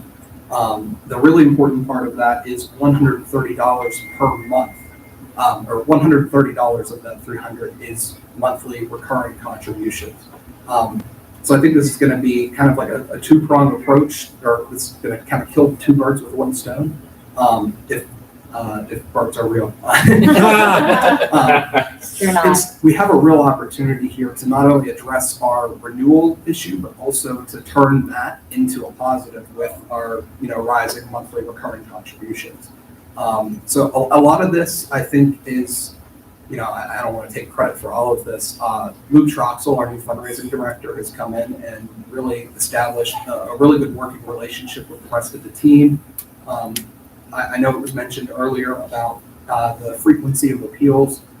Ever since Luke came in, we've been filling our appeals spreadsheet, our plan out a month in advance. So we sat down, I think the last week of January, we filled February out. Not that those can't change, not that we can't be agile and address more pressing issues as they come up, but just to have that skeleton in works so that we can write those ahead of time, get them clear, has been a really big help in that process, and I look forward to that continuing. The other major thing that I wanted to talk about, which is on the screen, is project management and how that has kind of increased our ability to see across the team and also improve our personal productivity. So we have adapted as a staff the practice of Scrum, and we've been using Azure DevOps as the main tool to facilitate this. Basically, it's a project management software that allows us to it allows us to do a lot of things well. Between working together and coordination on projects to stack ranking projects based on, not only like their effect that they're going to have on the organization, but also the timeliness of something. It allows us to really be able to work together as a cohesive unit.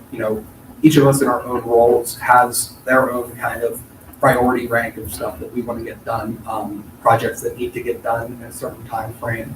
What ADO and the process of Scrum has allowed us to do is look at all of those individual rankings, synthesize it into one cohesive team unit, and not just act on it out of that kind of direction, but also it has raised our level of accountability to each other.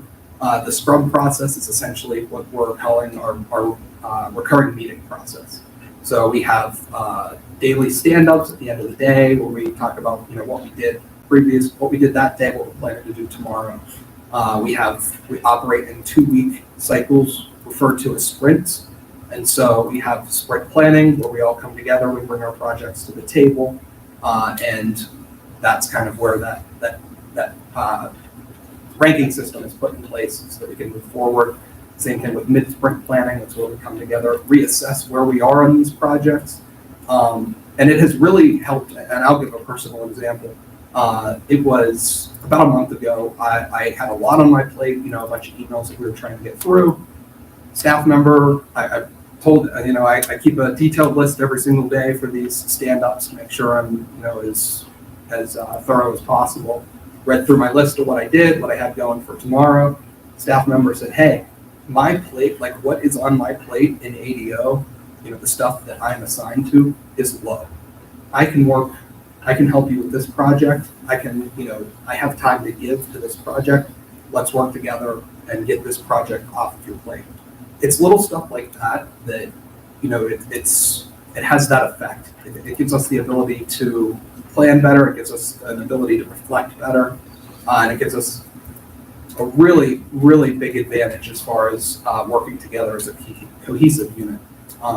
So I know Andy Bukovich is phenomenal, and Laney too, as far as Scrum and ADO. I had no knowledge of this when it was brought forth, and they've both done a phenomenal job getting me in a position where I can effectively help our team coordinate as the Scrum Master and start to lead some of these meetings.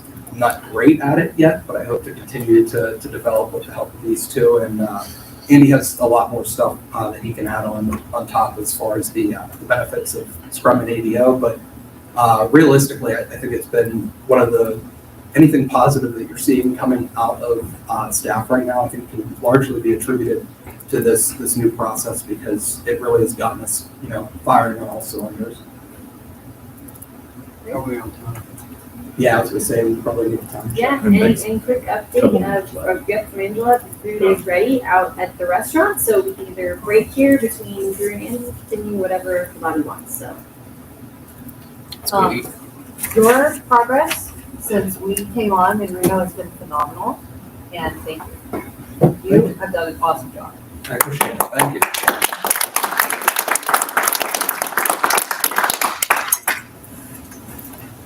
Try to move food towards the restaurant. Maybe people bring it up currently, but I think everyone needs some mental downtime. Yes. What time would we like to reconvene? 1:30. 1:30. That would be an hour. Only 1 hour. Correct. Yeah, I agree. Madam Chair, can I make a motion to give 10 to 15 minutes to Mr. Gurry from the state of New Mexico about the Take Human Action Tour while we're having lunch? I don't think it needs a motion, because we already have a motion on the table, but I'm gonna say yes. Show up at the restaurant. Okay, any objections, breaking for lunch and reconvening at 1:30? Is everyone planning on bringing the food back in here? Yeah. And then we can hear from Mr. Gurry while we're sitting here. I'm fine with that. Great. Okay. I'm gonna be first, that's my comment. So we don't go over that. I want you to know that. Well, Before you start the stream for lunch, everybody, thank you. Yeah,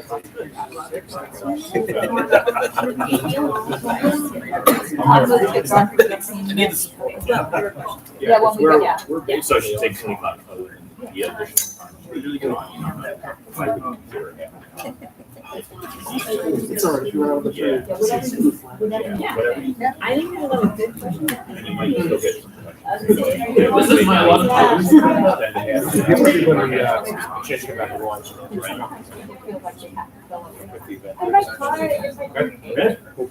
great. I wish I had cameras on. Yeah. No, this is not formal presentation. Yeah. Just have the website. Yeah. Just talk to the spirit. I'll introduce, I'll good with that. Yeah, found a great things happen to people.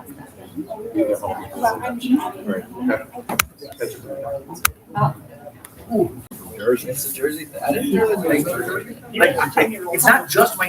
Everybody else calls them free. So, wait. It's the same guy. I was just here last week. I didn't have to call. I don't know where. There's no middle. The's only north and south. Always down. Now you know what Jersey's all about, regardless of what Ruth said. There is no sense of there. You are either north or south. I just show you how you can prove. No indecision. You gotta do it after that work. I'm on many lists. Have my big opinion. Positive 100 social credits. So it's really worth it. We get a good vlog, you know. We get to go to hopefully We'll be the last on our knees in the ditch. Exactly. We'll be digging it with the promise of joining you. Right, exactly. Or you need to watch the show first. As long as there's more It's warm, it's cold. Right. So I'm washing mine down with the Mountain Dew, and I'm telling you about it. Yeah, you told me about diabetes.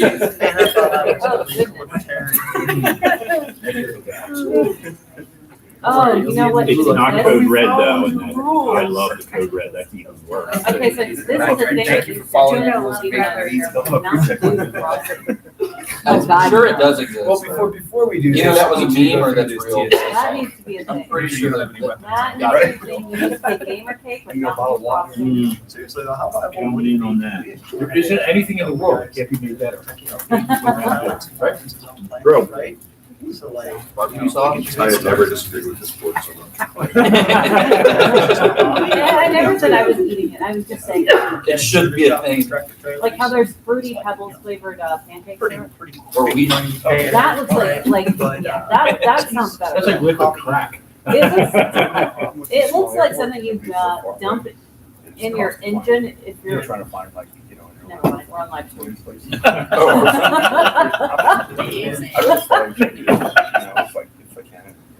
Actually, you The When somebody updated asks me to. the updated agenda Somebody is gets in the Mountain OneNote Dew under mix. adopted agenda. Thank you. It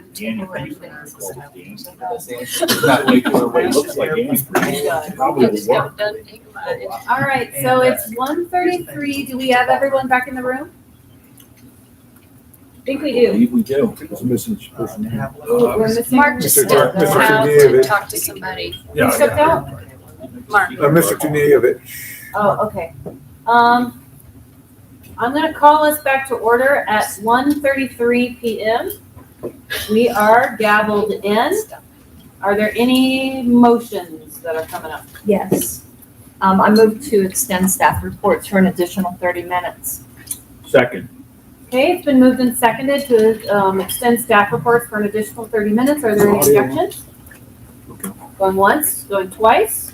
Okay, hearing no objections, staff reports are extended 30 minutes. So, Mr. Timekeeper, if you can let us know when that time is lapsed. Certainly will. Staff, take it away. Awesome. We're going to jump right back into Andy's portion of the presentation, give you a lovely view of my screensaver here. Before I do that, this is also a joint presentation on behalf of the Social Media Advisory Committee. None of them are here in person this weekend, so they've asked me to share a couple of numbers. Oh, Mike, thank you so much, Pat.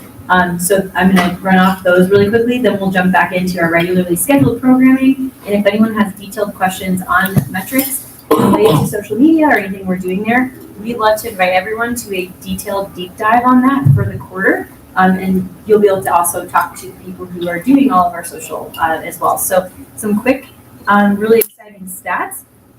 For the quarter, we're excited to report that we've got 30 million impressions, many of which around foreign policy, which has been really incredible. We've been able to get a huge amount of momentum around a particular topic, and it really showed, and it also helped accrue to something as opposed to just being able to talk about philosophical viewpoints, which is phenomenal. That's how we bring people in. We were able to help for people to attending an event, donating to the event, so on and so forth. So that's really phenomenal to see.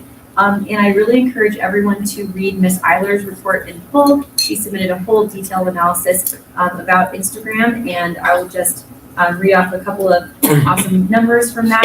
What we're seeing is that despite a lot of decreases in the meta algorithms, we've been able to stay afloat and have additional impressions and a retention of users during that time.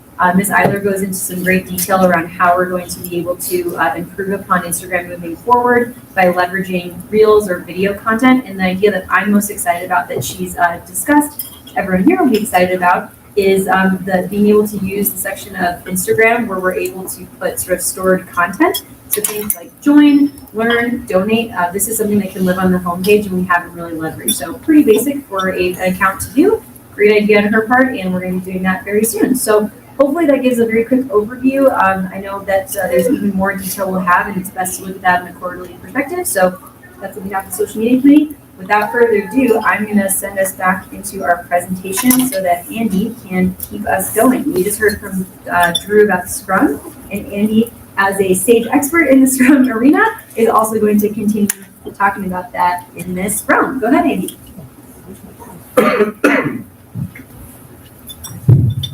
Hey everybody, so I have been working professionally in Agile environments. Scrum is a implementation of the Agile methodology for about 5 years now, and it has been beyond useful in this role. So in December, when I started, I very quickly found myself in a situation where pretty much I alone was responsible for needing to support basic civvy uptime and keeping the lights on.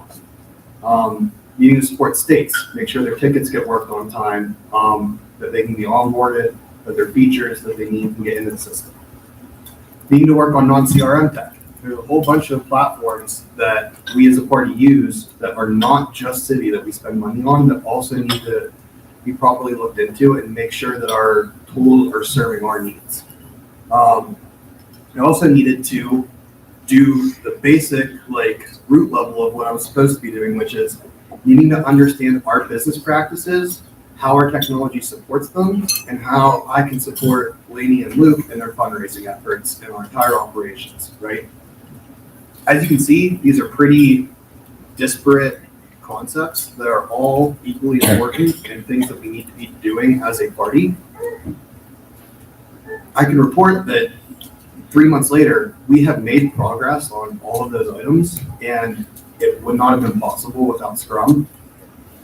The reason for this is Scrum has a heavy focus on deliverables, on when you're breaking these big priorities down into tasks, the task results in something being done at the end of it, and also a focus on realistic acknowledgement of resources and prioritization.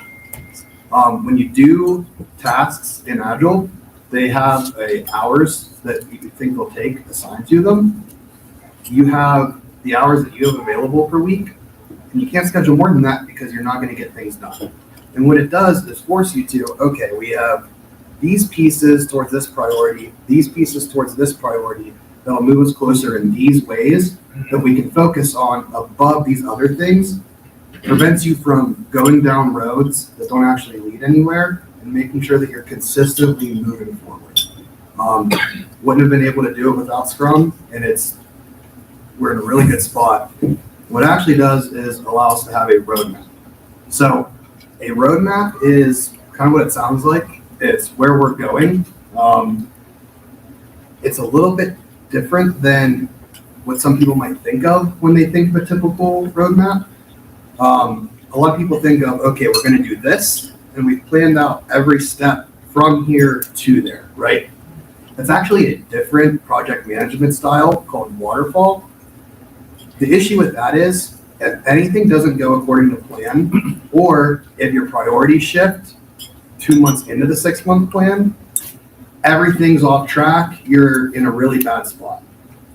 A roadmap is targets that we want to get to, and every 2 weeks as part of our Scrum cycle, we are determining the highest value actions that we can take to get us towards the goals on that roadmap so that we aren't stuck to anything and we're consistently doing the highest value things.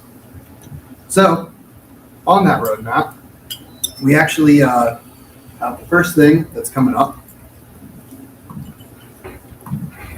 which is, oh, I missed some slides. So the first thing is we are going to be migrating from G Suite, Google Workspace, to Microsoft 365.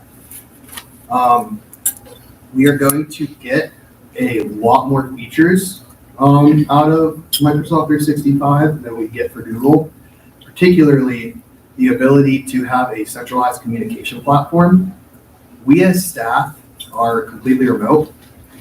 We need some kind of way for a person to have a green, yellow, or red dot associated to them, and for everybody to be able to communicate by just using that platform instead of having to track down cell phone numbers. We spend way more time enabling collaboration than we should, where we should just be collaborating. A tool like Microsoft Teams allows us to get there. Beyond that, though, we're currently paying about $11,000 a year for Google. It's going to be around $3,000 for Microsoft for more features because we qualify for their campaigns pricing. So we're going to get a whole bunch more stuff for a lot less. I know that the concept of a migration, especially for a tool that we all use like email, can sound pretty scary. We have a member on the IS committee who has done this exact thing, migrating into Microsoft 365 a bunch of times before and is supporting us. And we are committed to making it a smooth experience for you guys and making sure that your productivity isn't significantly impacted. So yeah, that's the plan. We get email, we get chat, we get storage, we get everything you would expect out of Google, plus some more Microsoft goodies like enhanced security because we're a national political party, and some cool things like that. So, does anybody have any questions about that? Saw Karen Ann's go first. I knew you were expecting. So how is the board communicating? By email still? Yep. And so Microsoft actually has pretty much the same functionality as Google Groups, which is what powers the LNC, the business list. Right. It'll be the same thing. People can just subscribe. Okay. You communicate on this list, and everybody can see how you guys communicate. And you know that was my concern. My second one that I had expressed to you when we were speaking on the phone is porting over all those records that I have stored on Google Drive with the aliases. And your document aliases. Yep. Yeah. Yeah. So there's a whole bunch of stuff that Karen Ann has that, like policy manual type things, where the document needs to live in a bunch of places so people can reference it. But when she wants to make changes to it, she doesn't want to have to edit 8 different documents. So it's set up so that you can edit once and they go to all the different places the document needs to live. We're going to be able to preserve that functionality as well. And the third question is, again, not a surprise to you, is all of the secretarial convention-related documents are done in Google Sheets. If those need to be converted to Excel, I'm not an Excel wizard, and I've already spent hundreds of hours creating Google Sheets.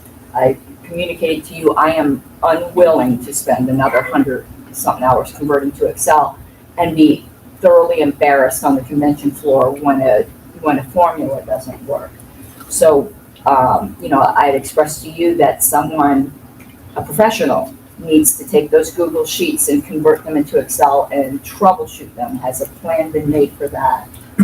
Yes. So I've actually done some research into this, and like 3-4 years ago, there were some compatibility issues when, say, for instance, trying to convert a Excel spreadsheet to a Google Sheet or vice versa.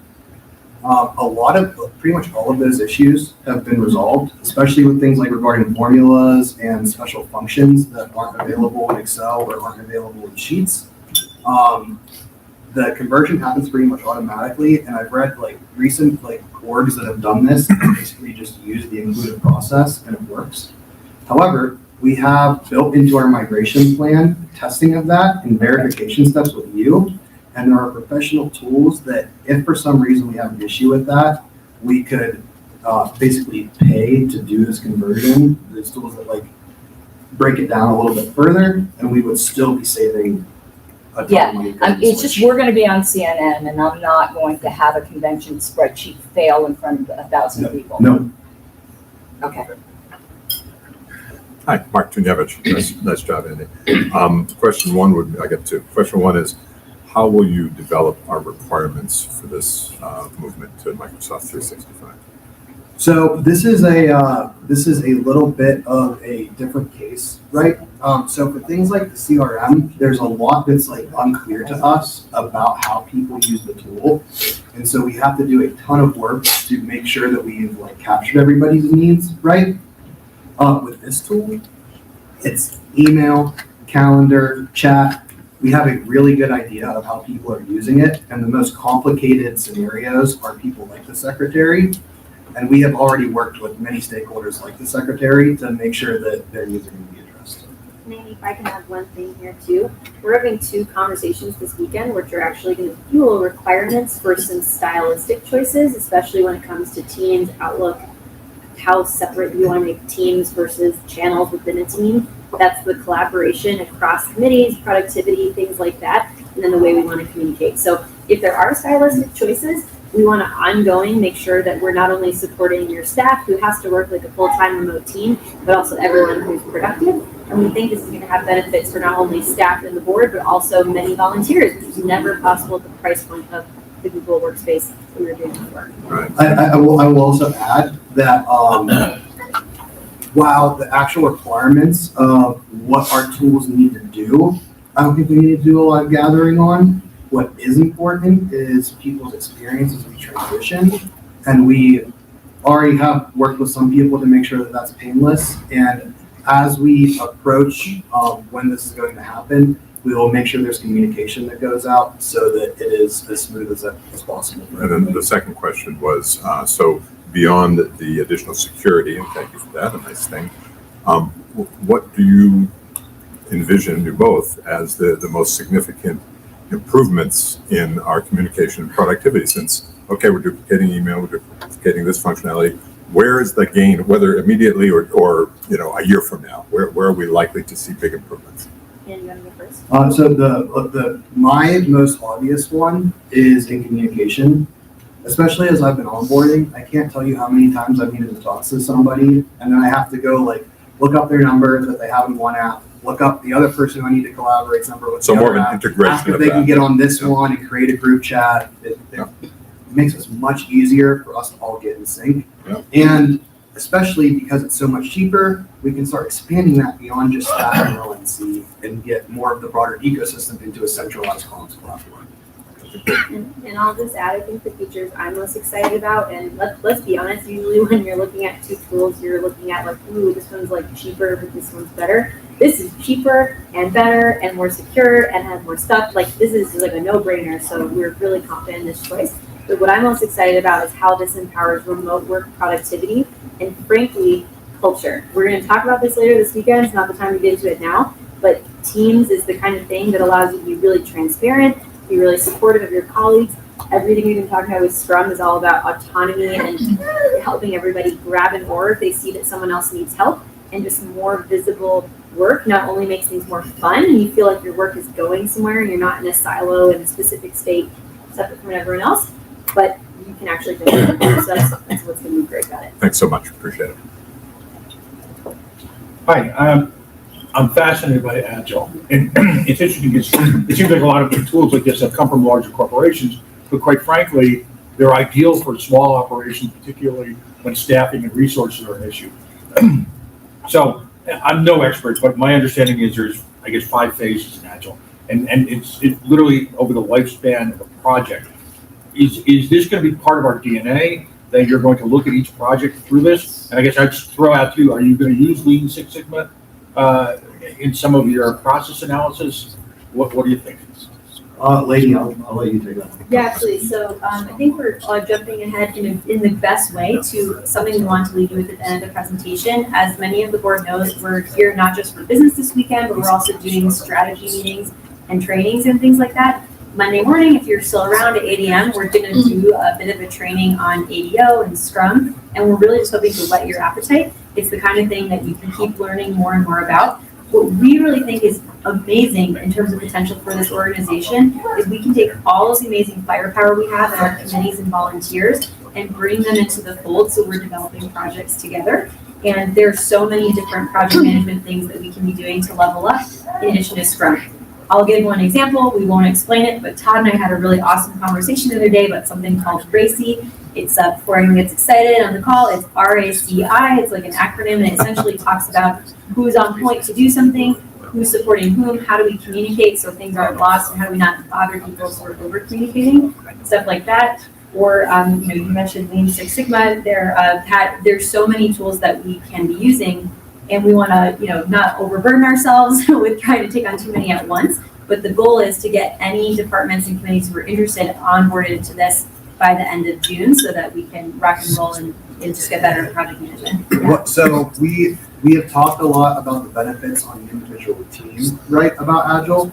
But one of the huge benefits for a big org and why the big companies are so interested in it is this concept of alignment. You really want all of these disparate efforts that our business engages in to be pointed at the same goal. And the more people who are participating in this Agile framework, it is much easier to do so because it's all laid out to do that so that everything fits together. Everybody is aware of what everybody else is doing and can take action to get in better alignment with the rest of the organization. So more times than I can count, I have had emails disappear, which sounds like made up, but I will be on the phone with Lainey or Karen Ann. I'll be like, I'm hitting send now. Tell me when it gets in your inbox. It doesn't appear. It's not in my outbox. It's just gone. Shit's broke. We should not be using a tool where the chair and the executive director, when were first onboarded, can't reliably send an email. That's like pretty insane. And I often wonder, like, there's a component that is you don't know what you don't know. I don't know if there are important emails I've sent out occasionally that just never made it to their destination. That's an issue, and I'm not the only one. Yeah, not just Angela. We've witnessed within staff. Some of you have come to us with this, so we were keen to explore our options outside of Google for multiple reasons. On top of all of this, independent of our research, they just let us know they're increasing cases above the 11 to 15K they're going to pay. So this is a no-brainer to Working in the industry, my observation over the last 5 years of looking at Google's and Microsoft's tools is that Google has gotten less cohesive and also less functional, while Microsoft just gets more cohesive. Right. Wasn't always the case. I've got a question. Karen? Or actually, sorry, Kathy's been waiting patiently. So what's the time frame for the transition? End of April.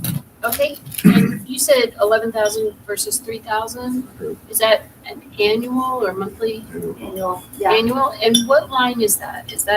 That will be the software line. Hardware, not another to do with the professional services, computer services line. Got it. Thank you. Karen? Okay, first of all, one thing I'm happy about with it is I've been using OneNote forever, and there's always been a concern about the OneNote account because it's my account. Now I can import all these OneNotes into the party's possession, so it's not individual secretary's possession. Here's my concern, though. All of this has been brought up to Andy ahead of time. Is Teams Are you talking about just using that internally, or are you suggesting the LNC use that? So we are suggesting use it internally, but also I think it would be really valuable for the LNC. We don't want to force people to do anything that they don't want to do, but I think the basic Microsoft group is one way that we can handle the public list. But if we got really intense on collaboration, we could even do something like have a Teams channel that gets published to an email list so that you guys are like rapidly in there, not wasting time in email, in a much more digestible chat format that ultimately then goes out to members. We don't want to force you guys into it, but there are a ton of opportunities for you guys to take advantage of it in a way that will make your life easier. Because here's my concern, though, this is going to come up in a later discussion that Mr. Duque has on the agenda, is me personally, it'll be an LNC decision. I don't want to see us moving into something that's going to be opaque to the membership. Whatever we do, I want to be publicly viewable. Yep, and that was one of our requirements. Okay. That's a bylaws requirement. And even if it wasn't a bylaws requirement, we do have a culture of transparency that we want to honor. So. Yeah, and just to add to that, there's no one size fits all with this tool. Well, a huge part of the Scrum culture, but what's possible with our style of implementing Microsoft this way is that each team can choose the ground rules that work for them. So let's say affiliate support committee loves Teams. They want to do everything in Teams. Amazing. That doesn't mean the ballot access committee or the staff can't use email. It's just basically a nice suite of a system. Gives you lots of options. You can even try things out, and you can build cultural norms around it that are just going to be flexible with the tool. I think the big concern, and everyone's asking a ton of awesome questions, and I think. Mike, can you, I'm sorry, we can't hear you. I think we've done a good job hashing out a lot of the questions that we may have not asked on projects in the past. I think the big concern is, though, we just had discussion with the treasurer about we thought we were going to save money by doing this one thing and changing this one process. We're now being told we're going to save money again, and we're receptive to it, and we're asking the proper questions.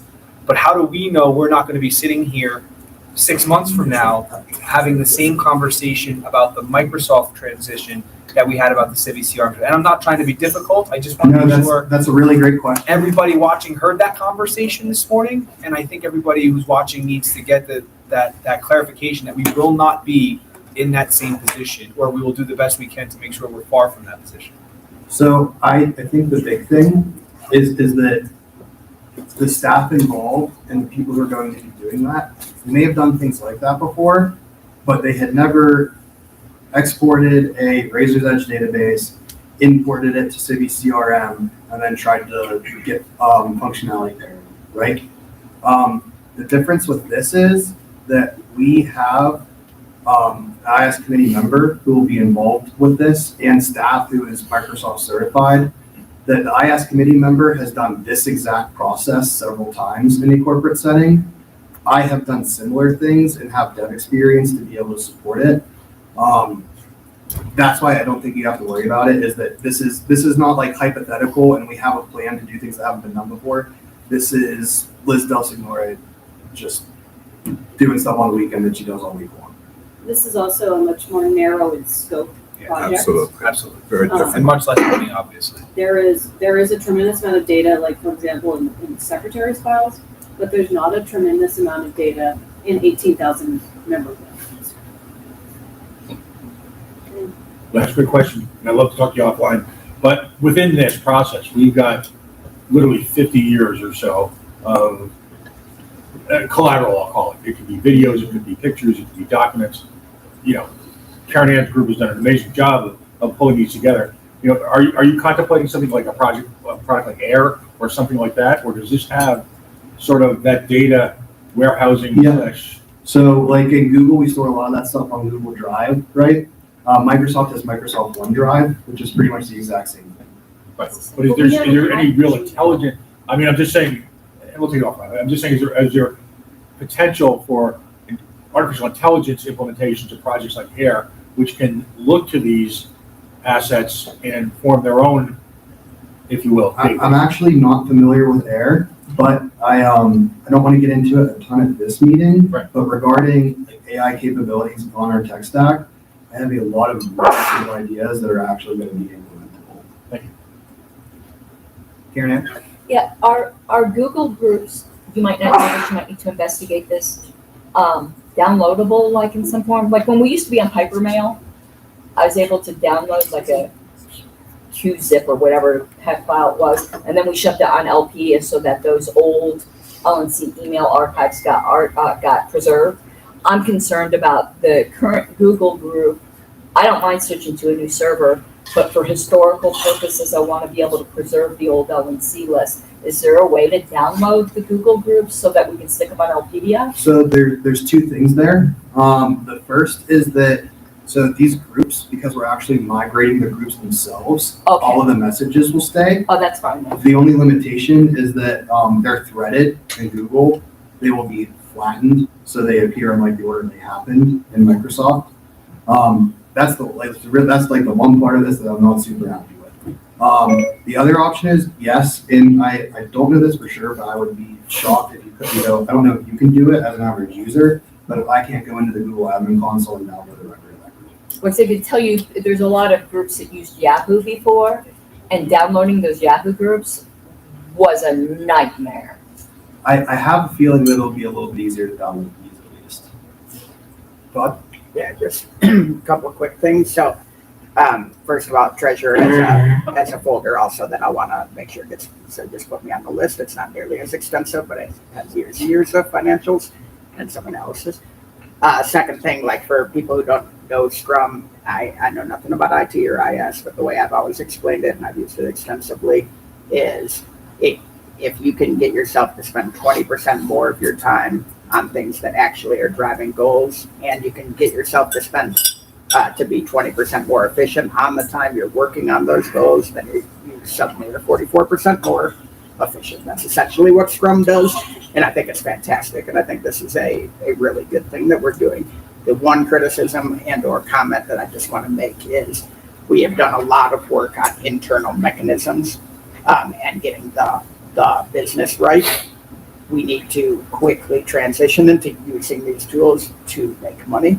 So what I'm really hoping is the next like 4 or 5 months from now, we're not talking about more internal changes, and we're talking about more using the stuff that you guys are putting in place to drive revenue, because we need to make that transition sooner rather than later. And if I may, I want to jump in. Todd had shared this with me before, like any good treasurer, and I just want to comment that any internal transition involving a component of change management, tomorrow's executive session will be a great opportunity for us to get like really under the hood of how all this has been working. So, and how much we've learned a lot more about our tolerance for change, and so I think that we will talk a little more freely tomorrow, but that's definitely heard loud and clear. And then two, with respect to Scrum, great example, Todd, using Scrum and this process of gathering requirements. A couple weekends ago, Andy and I were able to work on a Friday night and solve like half of our data lifecycle problem, just because I was able to outline the business process.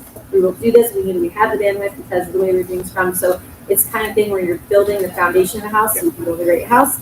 And loud and clear, we can't just focus on the foundation for 2 years. We have to actually build a house, right? So that's very top of mind for us. Great job. I just wanted to throw that in. Yeah. Appreciate it. Any other MD65 questions? Just one. You mentioned that the imported emails are going to be kind of flatlined by time. Is that also the case moving forward, that they won't be kind of grouped together?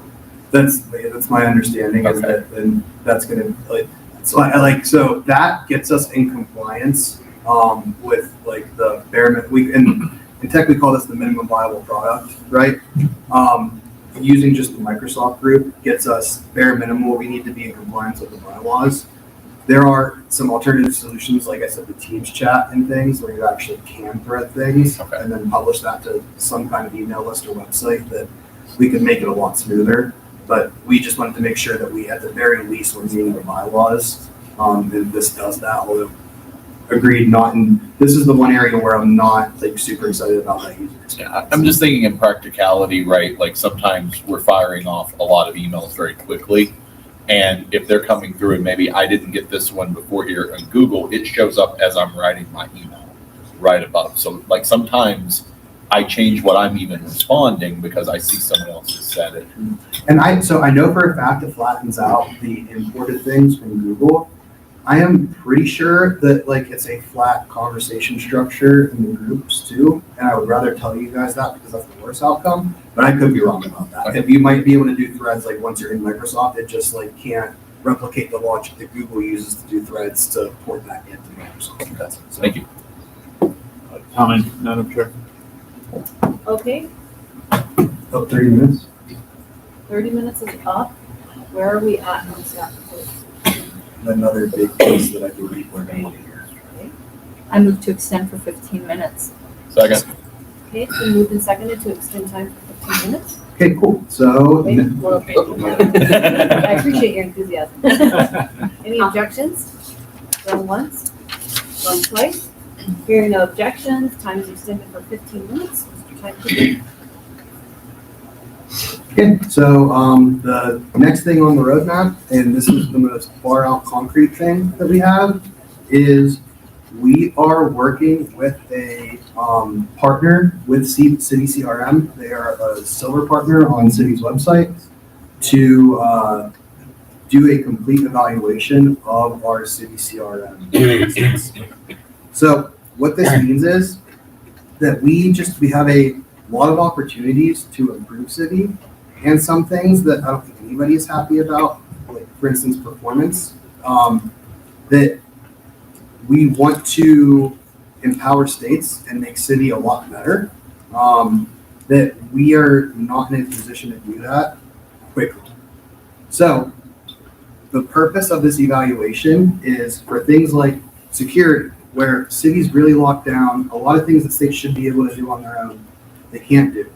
Like a performance, we want to figure out if, and I strongly assume this is the case, that if it's configuration within our implementation of City CRM that's causing some of the issues, or if this is an inherent thing, or what we have to do to fix it, right?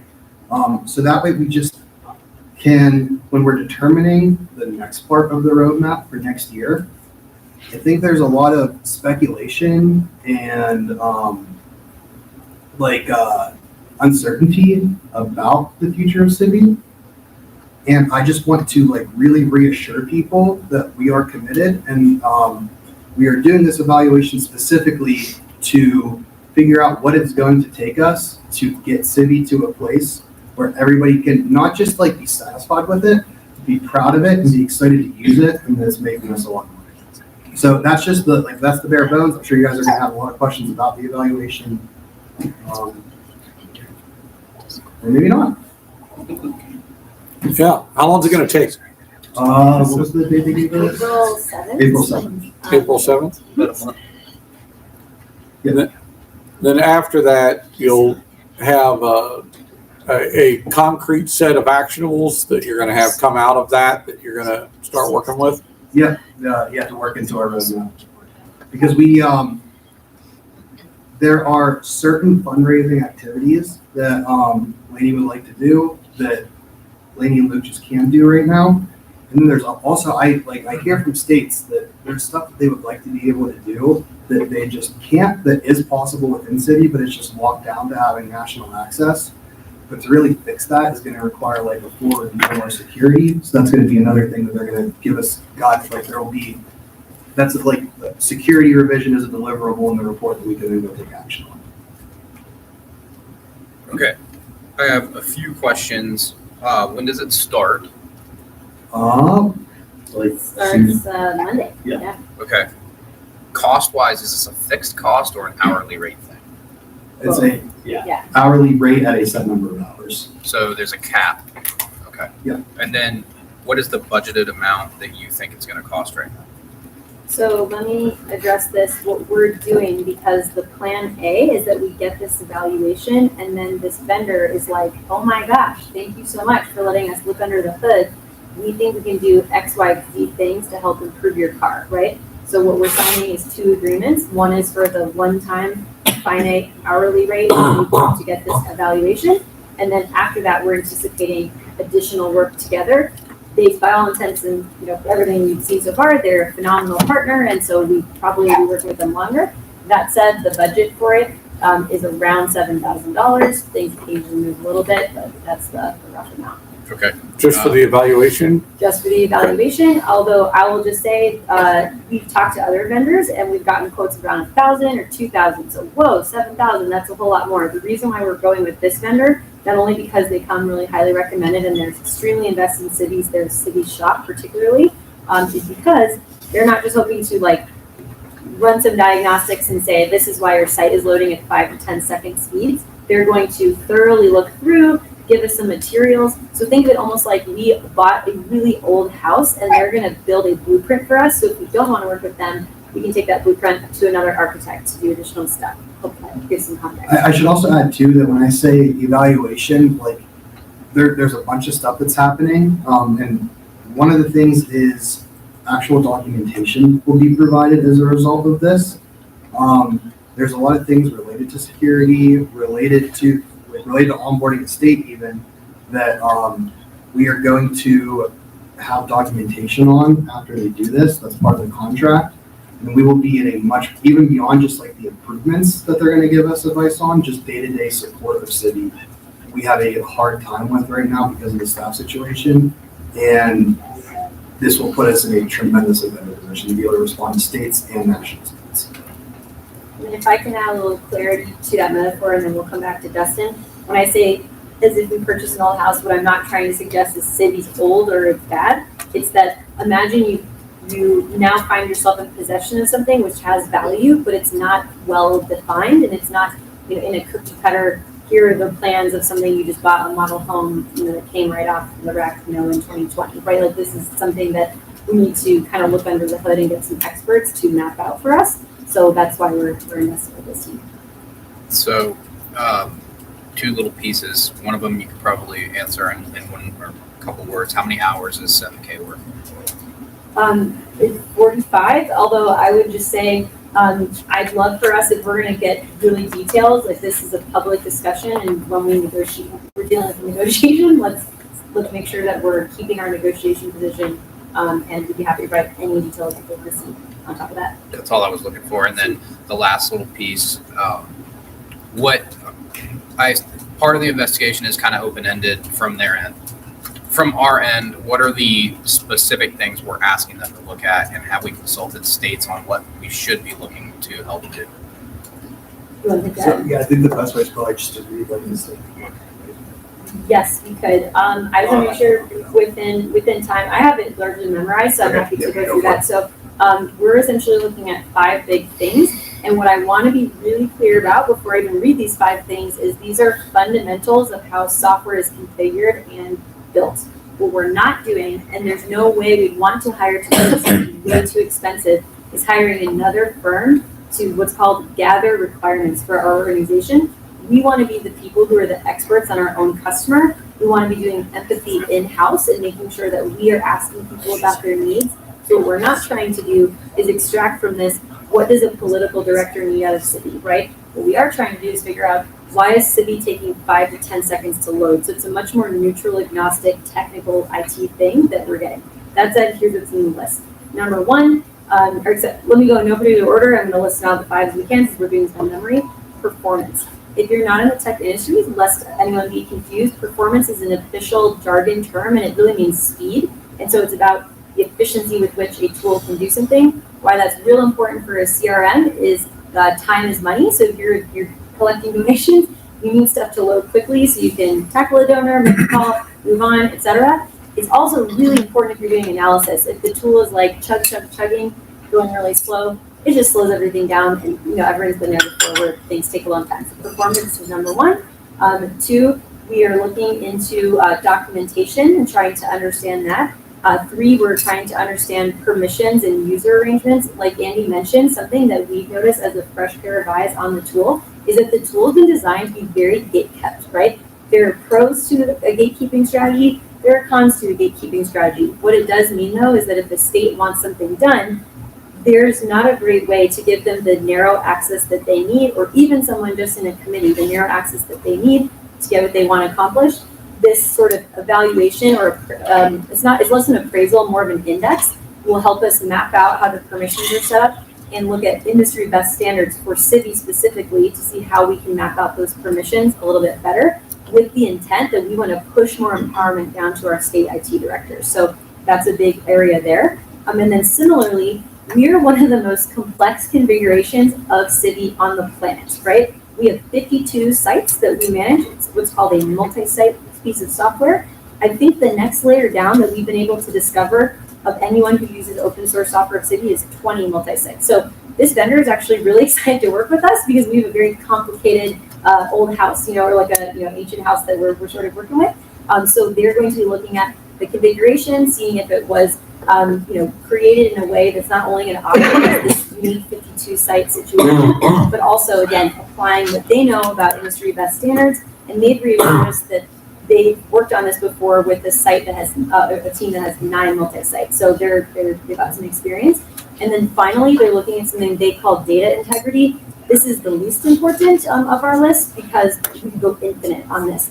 They're just going to look at duplicates and how our data is, purified within the tool. So those are the 5 things. Anything else I missed, Andy?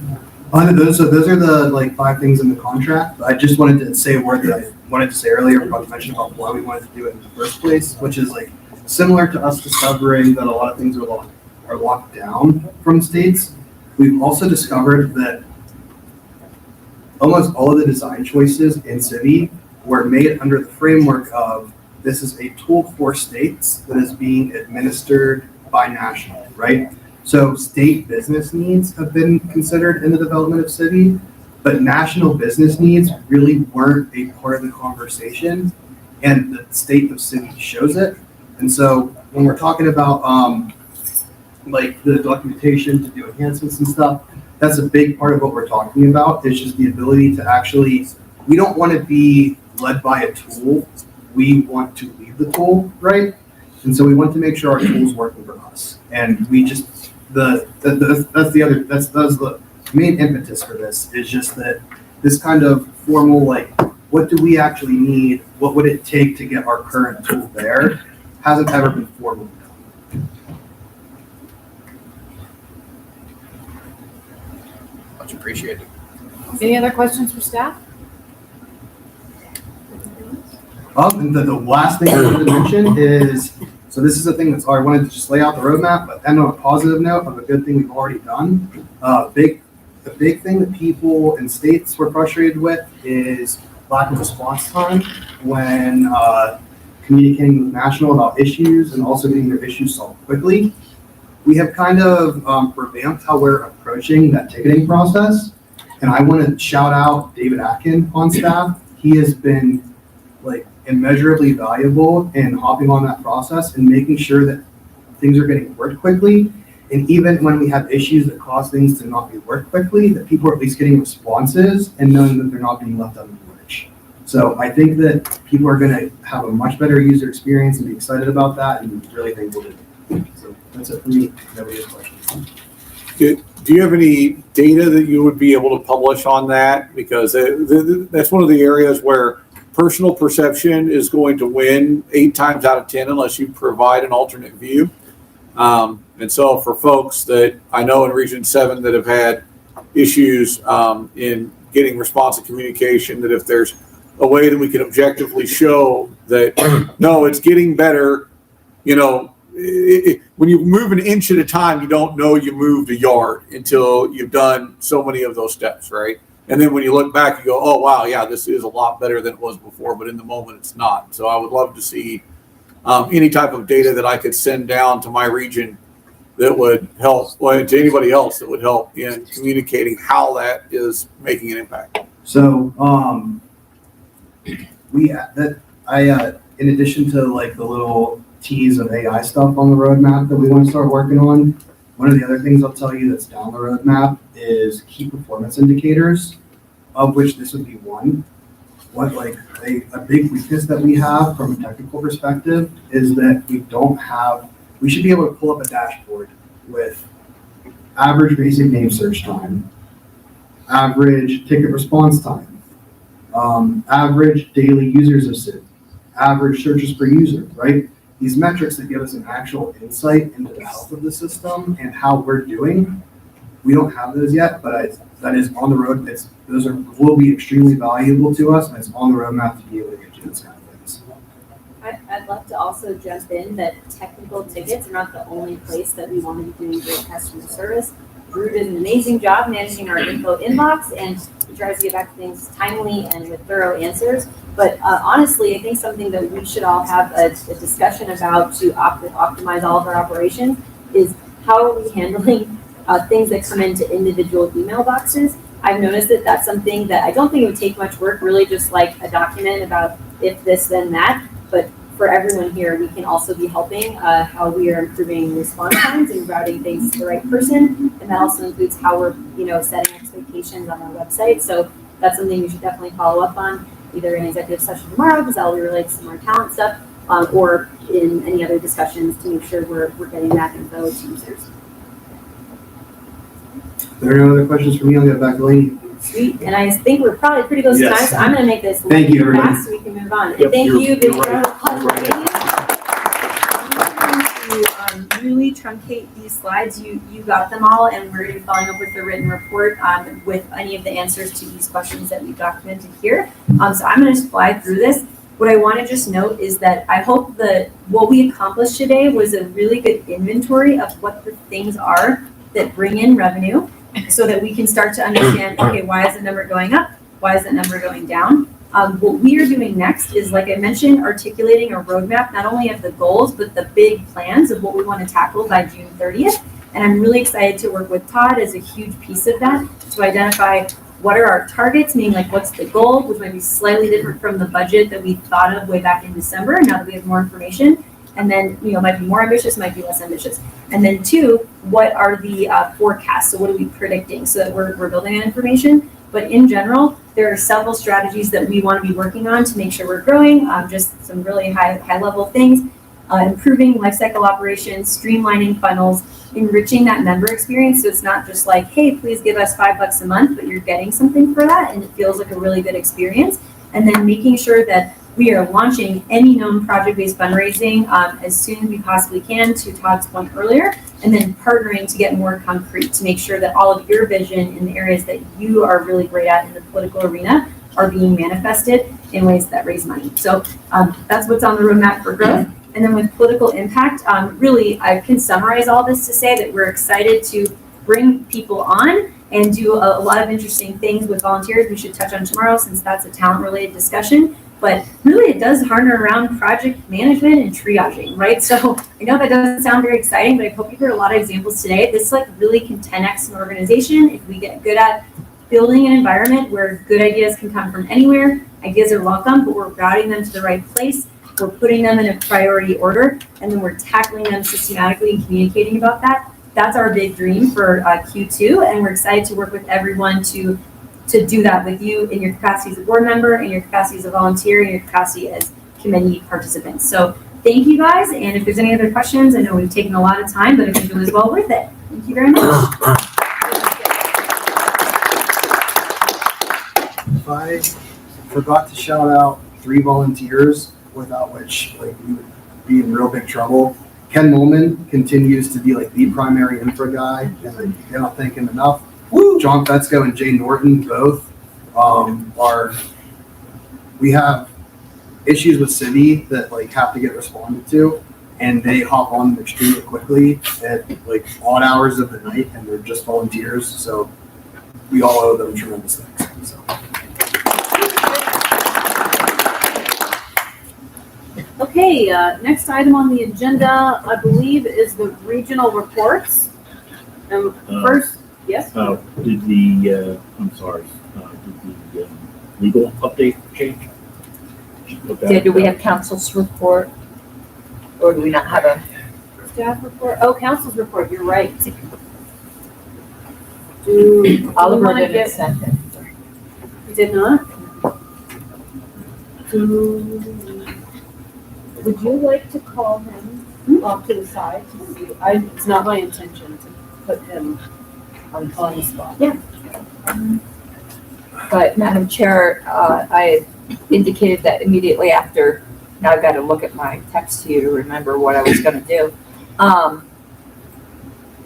I wanted to move to amend the agenda.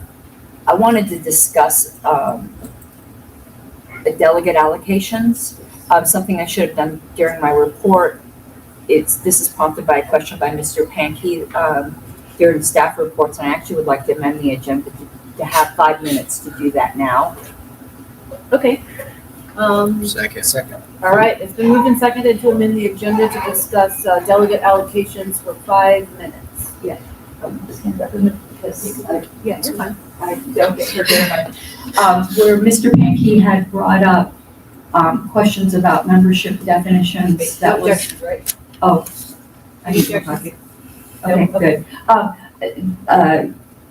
That there should be a good explanation of that sort of thing. What some of you may not know is probably within the next month, I start communicating directly with each of the state chairs to discuss these things. There's manuals that get sent out to the state chairs that describes what each membership number means, how to prepare for them to maximize their delegate allocations. So a lot of the secretarial work that gets done for convention is very much behind the scenes to the LNC. They don't know what goes on, but I wanted to make that clear. Attached to my secretary's report is all of the bylaws mandated deadlines that are coming up for this term.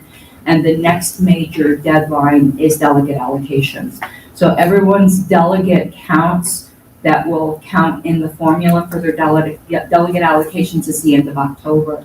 So I'd really encourage everyone to start having competitions amongst your states, because you can't change last presidential count. That's the other half of the equation, but you can raise your delegate counts by having more national members. But I will be communicating with each of the state chairs to explain all those numbers and what they can do and what they mean. And there is a delegate allocations manual that gets sent out. There's a chair delegations manual that gets sent out. I know that's invisible to a lot of you guys who have never been state chairs, but those of you who have been state chairs know that there's a lot of documentation that's sent out by the LNC secretary to the state chairs to support them leading up to convention. So that was just really all I wanted to make sure everyone was aware of, and if anyone had any questions on that. Yes, Mr. Kenyon. Madam Secretary, do you typically copy on some of the stuff to the regional so we can see what you're? I can. I mean, obviously, I don't need to see 9 different versions of the same thing, but as an example, as well as examples of the manuals that you're sending out, just so we can talk about them. Yeah, it hasn't been the practice, but I have no problem doing that. I don't know how others feel, but I would find it very useful. Yeah, and it also all goes up on LPedia as well, but I can copy the regionals. There's no problem with that. Were there any other questions? Thank you. Thank you. Thank you. Okay, so our next item on the agenda is council's report, and if he's available, we'll have staff go ahead and call him in. Great.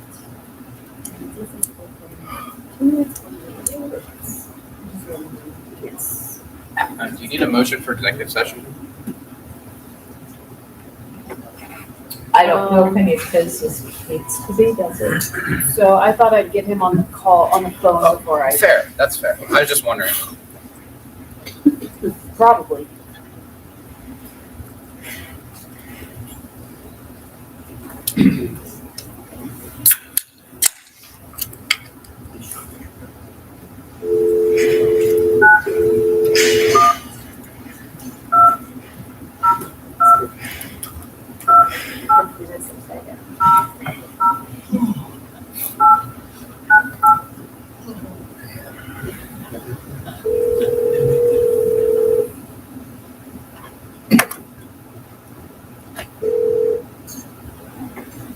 This is Oliver. Hey, Oliver. It's Angela McGardle. We're here in our LNC meeting. Hi.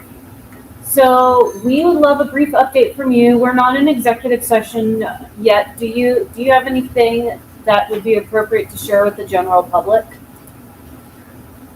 I don't think I do. I submitted my written report, and I think it's pretty self-explanatory. Often I use this opportunity to provide updates on some of the litigation that's ongoing, but at the moment, I don't have any litigation updates, so I think I'd just be open to answering any questions that anybody may have. I'm not sure anything Angela would like to cover. Got it. Do we want to go into executive session for Q&A? Yeah. Okay, So moved. I would move to enter executive session to discuss legal strategy. okay. Second. It's been moved and seconded to enter into executive session to discuss legal strategy with Oliver Hall. Yes, with Oliver Hall and staff. Sure. We have, All set. Yeah. Everybody's in the room. we have an extensive legal strategy portion on the agenda tomorrow. So are you moving to amend the agenda to change it, or are we going over? No, stuff? anything that we want to have that's a Q&A specifically with Mr. Hall. Got it. Okay. But Madam Chair, I have a question. I don't have a copy of council's report. Nor do I.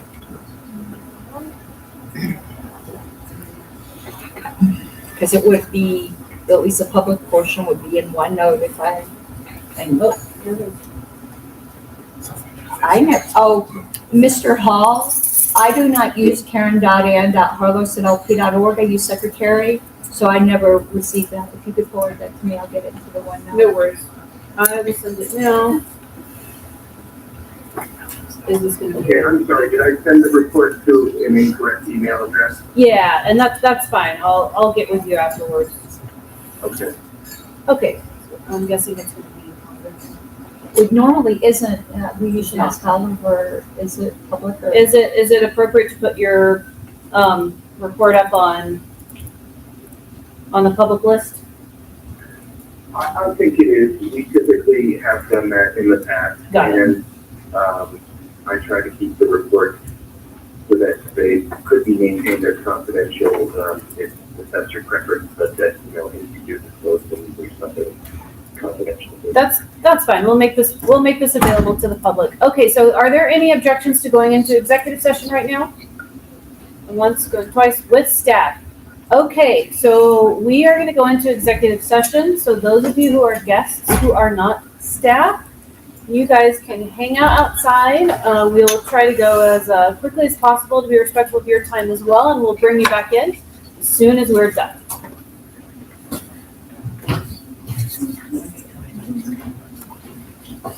Baby's out of the room. Stopping the live stream. Yep. There's a lot more ice cream cake in there. There is more ice All cream. right, we'll come back after executive session. I'm getting Mr. Hall's report up into the OneNote right now.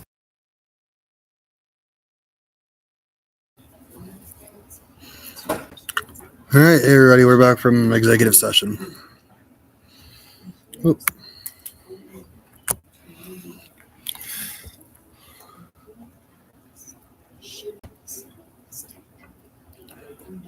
I see it on YouTube.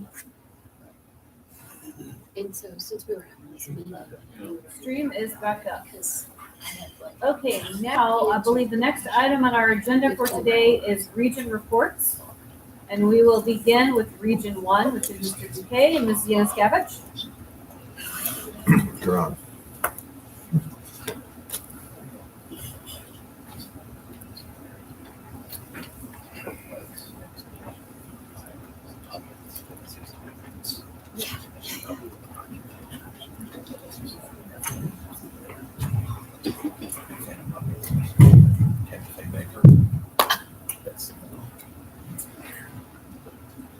Greetings, Salutations. LNC colleagues, staff, New Mexico locals. So appreciate everyone being here. For Region 1, of course, Miguel Duque, Region 1 rep, Kathy Yanuskevich is our alternate. We submitted a written report, which is in the OneNote available to all members. We got great reports from, almost all of our state affiliates. Admittedly, this quarter, there were a couple states that did not submit updates. However, everyone's remained busy, very active. Just to provide a couple little tidbits of additional commentary on what was submitted. Right now, of course, is state convention season for almost all state affiliates. Out of our 7 states in Region 1, which are Washington, Oregon, Arizona, Nevada, Colorado, Nebraska, and Kansas. All but Nebraska and Kansas are having their annual state convention this year. Nebraska and Kansas have them every 2 years, so their next one will be next year. Arizona has completed their annual convention for the year. They elected a new board featuring, not sure if Bill Yanuskavich is in the room, he's the new second vice chair. Arizona has a first vice chair and a second vice chair on their board.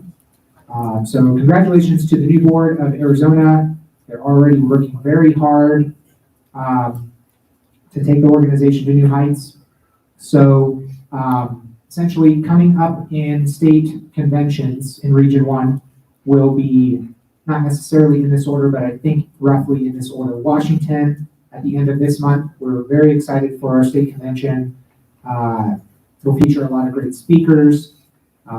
We will have all board positions up for election, except only 1/3 of our judicial committee will be up for election. But all other board positions will be up for election.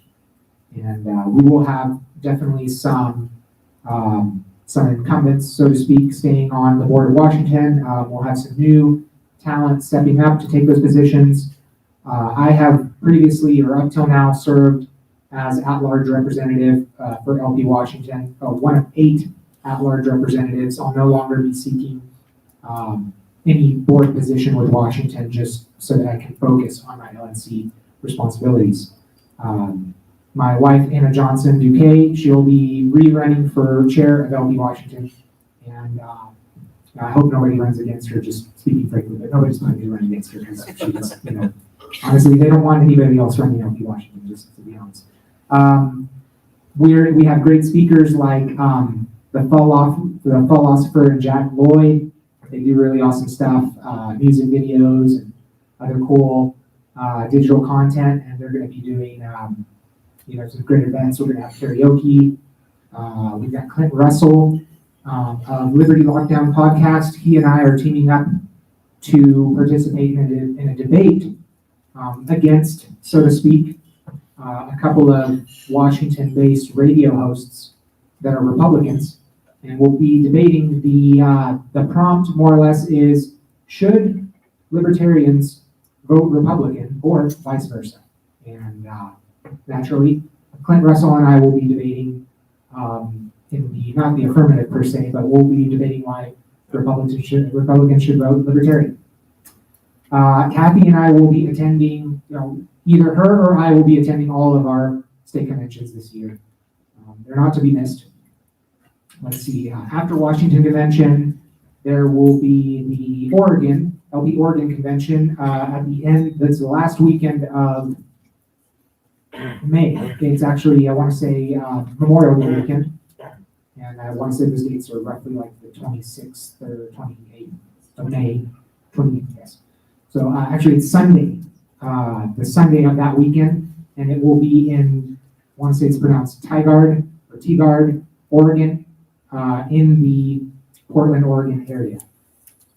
We will also have Nevada State Convention. Colorado Convention is April 1st and 2nd. Is that correct? Yes. Ms. Harlow? Nevada is scheduling their convention soon. Is that right, Ms. Yanuskavich? After their legislature is finished for the year, I believe that is in early June, then they will schedule it per their bylaws. Yes, so we'll have the date on that soon. Naturally, we encourage all libertarians in Region 1 or even elsewhere to travel in for one of our state conventions. They're always very fun. We participated in multiple rallies in tandem with the National Rage Against the War Machine rally. All of them went great. We had a Seattle rally at the Space Needle. I was able to speak, and we had a lot of other coalition speakers, including Free Assange, Seattle. And one of the cool things about certainly our Washington Rage Against the War Machine coalition, and I'm sure others around the country, is that it's spurring ongoing activism. And in Washington, the coalition that formed around the event has set a goal of doing monthly action from here on out. So the next, the next action is, I want to say March 18th, there's going to be a screening of a Julian Assange documentary in Tacoma, at one of the movie theaters in Tacoma. And we're going to be doing a meetup there with the Free Assange folks in Washington. I also wanted to shout out the Oregon crew that traveled out from Portland. Peter Vanderberg from LP Oregon and a handful of other Oregon members traveled out to speak and participate at the Seattle rally, Colorado, Denver rally. They had good turnout. I know there were other great events that happened that day. And Mrs. Duque has a comment or question. Yes, just for the live stream, the Assange movie is happening April 16th. April 16th. Yeah, and there's another anti-war rally on March 18th. Oh, that's right. March 18th, another anti-war rally. April 16th, Assange documentary. We're going to host a meetup after that at our house, which is also in Tacoma. And then beyond that, we're really focused on candidate recruitment. I feel strongly that every LP affiliate needs to be hyper-focused on candidate recruitment right now, because our members nationwide, especially our newest members who showed up in force to Reno to elect this board, many of them have stated loud and clear what they want to see in the party. And one of those things is they want us to focus on local races, winnable races. They want us to focus on political decentralization. And so being that it's 2023, it's not a national election year. This is a big year for local, as in county, city, municipal level elections. Right now, this quarter is the time to be recruiting candidates, preparing people, informing them of which offices are up for election this November. What is the filing fee? Are you willing to run? How much do we need to raise? What paperwork is needed? I know that in Washington, the filing week, the deadline for filing, will be in May. And because we're so serious about this, my wife and I both have announced more or less that we intend to run for something. Like, I'll literally run for dog catcher. I don't know. We're reviewing all the races that are up. Tacoma has most of its city council races up for election. There's county council. There's just a lot of offices nationwide. So our libertarians need to really be talking about this, going to their county elections website and searching which offices are up for election. And again, figuring out how much money you need to raise. When is the filing deadline? So that's what the conversation in Region 1 is going to be focused on, hardcore, for the next 3 months. And I encourage everyone to stay focused. Additionally, I'll also note that at least 3 states in our region, at least 3 state affiliates now have audit committees formed for their state affiliates. They've been collaborating at a high level to help each other with the formation and operation of these audit committees, which I also would really encourage just preemptively as a sort of an initiative throughout all of our state affiliates to set up an audit committee for multiple reasons. For one thing, just to make sure that your finances look good and that those sorts of things, financial, whatever, lack of revenue or too many expenses or just not keeping the finances in really, really good shape is not going to inhibit our ballot access or ability to succeed in any way as a party in all our different states. It's also a really great way of training up and building a bench of talent that can serve as campaign treasurers, affiliate treasurers, and just people with that particular set of skills, that is really crucial for us to succeed.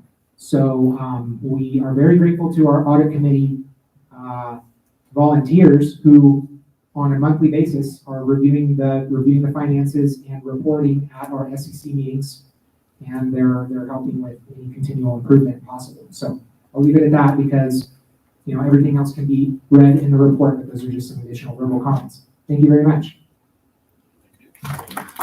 happy to take questions if there are any, otherwise, yes, Ms.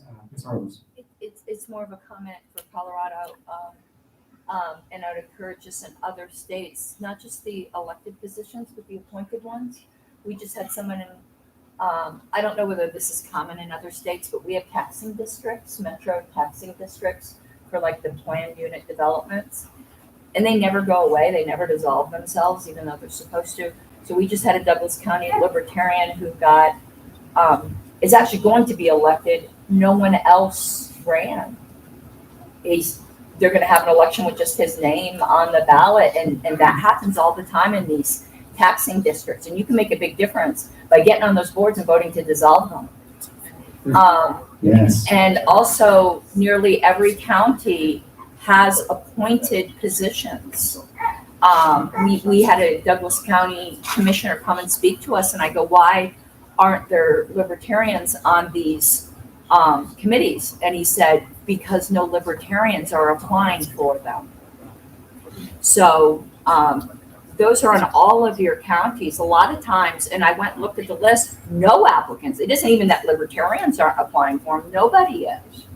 And you can make a big difference. Like I'm going to be applying for some historic ones, but the property rights get impacted with that, where they start, you know how I am about history, but still if it's somebody's private property, shouldn't unilaterally be declared, they can't make any modifications to it.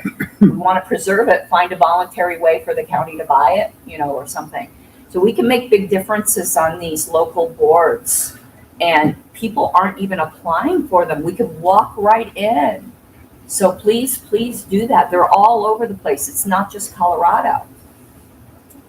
Excellent. Thank you for your comments, and I definitely just can't reiterate that enough, that the recruitment side of things, I really feel, is at least half the battle in getting libertarians elected. We've got to get them to agree to file for office. And once we do that, especially for these local races, many of them are going up against either nobody or people who are not campaigning seriously. Colorado, I will shout out Colorado, because Colorado had 49 candidates on the ballot in this past November. They got a mayor elected, Aaron Lamb. He recently went on Tom Wood's show, and that was a really great episode I've been sharing around, because I think it can inspire more people to run for local office. And right now is the time to make it happen. It's just a matter of coming up with, for my area's city council positions, the filing fee is under $500. And so, it's not an exorbitant amount of money to come up with. Mr. Rubin. I do have an issue-specific question. Obviously, I'm involved in the Second Amendment world, and in Washington, you have this wonderful HB 1240, which is the assault weapons ban that's just passed the House and is now going to be forced through in the Senate. You talked about coalition building. One of the unique things you have in the Pacific Northwest is you have leftists that are so extreme that they fight gun control, and they actually have caused issue in places like Seattle and in Portland, where they can't get it passed. Even in Minnesota, this is happening, where they're having a hard time because the horseshoe theory is actually a thing. And are some of those issue coalitions surrounding the gun control activity that's happening right now with Jay Inslee and Sullivan? And is there movement on that front where you're finding you can find common ground there? Well, I would certainly say that we've got really good allies on Second Amendment issues from all sides of the spectrum. There's the John Brown Gun Club, pro-gun leftists. We love them. And they're the ones also that are showing up for our anti-war rallies. It's kick-ass. We're excited about that. And Mrs. Duque has a comment. Yeah, some of the groups that I've been getting in touch with just after the Rage Rally, there's a variety of areas where we agree. I'm just pinging them actually right now because of your comment, but I think that that's probably an area we just hadn't gotten there yet. And just as comment, and for everybody, so I don't have to bring it up multiple times, this is something I'm seeing is a lot of leftist protest to these gun control bills that are going on. So don't be afraid to reach out to them. If something in your state is going down, obviously Oklahoma, this isn't going to happen, or Texas, they created a subcommittee to bury these bills, but this is something I think if they're tackling, it's a very great example that they're setting in the Pacific Northwest of how you can attack this gun control and really defeat it. people in Olympia try it every year, and it basically fails. It fails every year. And I certainly we're going to fight hard to make sure that happens again. Ms. Harless. Yeah, on that, no, but not necessarily gun control. But if you remember Linda Templin, who spoke to us last time, that Green Party lady on RCB, it's absolutely true. You go far enough left, you do get your guns back. Forget about thinking of the Democrats as the left. They're not. They're the party. The leftists who will end up being on our side are, believe it or not, at least in Colorado, the Green Party is very pro-gun. But we had a terrible ballot access bill because Colorado has the best ballot access bill, I think, right now in the country, and they were going to make it one of the worst. And every single third party in Colorado teamed up, and we mauled that senator that wanted to do it. But the Forward Party, I mean, everybody was there, and like that coalition right there defeated it. So yeah, definitely reach out for these coalitions with some of these other minor parties. We have a lot in common with them. Excellent. I want us to move along in our agenda. I see we might have two more questions. Mr. Mann. I was actually just going to say, I think we need an extension of time. We'll probably bring one. Yeah. Okay. So thank you. We'll path forward, or I'll just yield unless somebody wants to move it. Just real quick, congratulations on your involvement with the John Brown Gun Club. Folks need to look them up. It's an organization you often have to earn trust with, but they're a powerful force in civil disobedience and activism. Thank you. Thank you, Miguel. Okay. Personal privilege? Yeah, sure. Yeah, that ran about 10 minutes plus questions. The agenda has 7 minutes, but to be fair, I would not interrupt anybody until after the 10-minute mark for the remainder of the Can you region reports, if that's okay. Well, can you crunch numbers while Region 2 does a report to see if we actually have enough time to complete the rest of today's agenda Sure. by 5 o'clock? Sure, I can tell you. Great. Yep. Sorry, guys. That's okay. Once you get up on the podium, Miguel.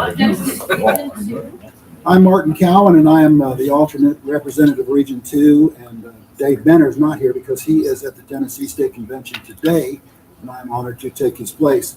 We represent the southeast of the United States, Tennessee, Georgia, Florida, Alabama, and Mississippi, and we have a very collegial group. We're all from the South, and we all think alike, just kidding. But we really do get along down there, and I'm very proud of that. We're in convention season 2. Mississippi had their convention in February, and all the other conventions are happening between today and May, and they're all doing very, very well. In my written report, which is not my written report, but Region 2's written report, in Georgia we have something. We have a single issue on smart cities, aka open air prisons. I don't know if y'all have heard of this. I think I sent something to the list about it. We have one of our state cities, Columbus, Georgia, which is one of the larger cities in Georgia, is working on that, and it's really, really scary. It's video cameras, it's keeping track of you and all this kind of stuff. Open air prisons is the way to describe it. And our executive director down there, Elizabeth Melton Gallimore, has done a lot of work on that. Has a PowerPoint presentation and a speech, which I think I've actually sent it to y'all. But they've also created a very lovely handbook. It's only 13 pages long. It can be found at banishedbigbrother.com. And those of you who are on the web right now, I ask you to go to that webpage and just download the book, and you'll be very impressed, I think, with the work of the Georgia Libertarian Party on this subject. And the PowerPoint thing is wonderful, too. I'm very honored to be able to appear every month by Zoom in Florida. I love those guys down there. They're having their convention. I hope I'll be able to get down to it. I attend the Georgia Zoom meeting all the time. Unfortunately, I don't know why, Tennessee, Alabama, Mississippi, I don't see them on Zoom. They may be, and I'm just missing it. But as I said, we have a very collegial group in the Southeast United States. We get along great. I'm honored to represent them. I'm honored to be on this board with you all. That concludes my report. Great. Are there any questions for Mr. Cowan? No? Nope. Okay. Madam Chair. Yes. Based on the agenda, we should be at 2 o'clock. We are at 3 o'clock, so we are about 1 hour. Okay. So we're an hour behind. We're gonna keep going, but keep that in mind as we get towards the end of the day, what kind of motions you'd like to make, what you want to have happen today. All right, so let's go to Region 3.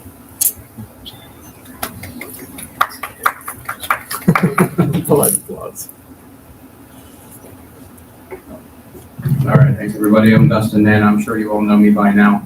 So my report's pretty brief, so I will also keep it brief and try to get us some time back here. The Indiana Convention had their party last weekend where Evan McMahon was reelected chair.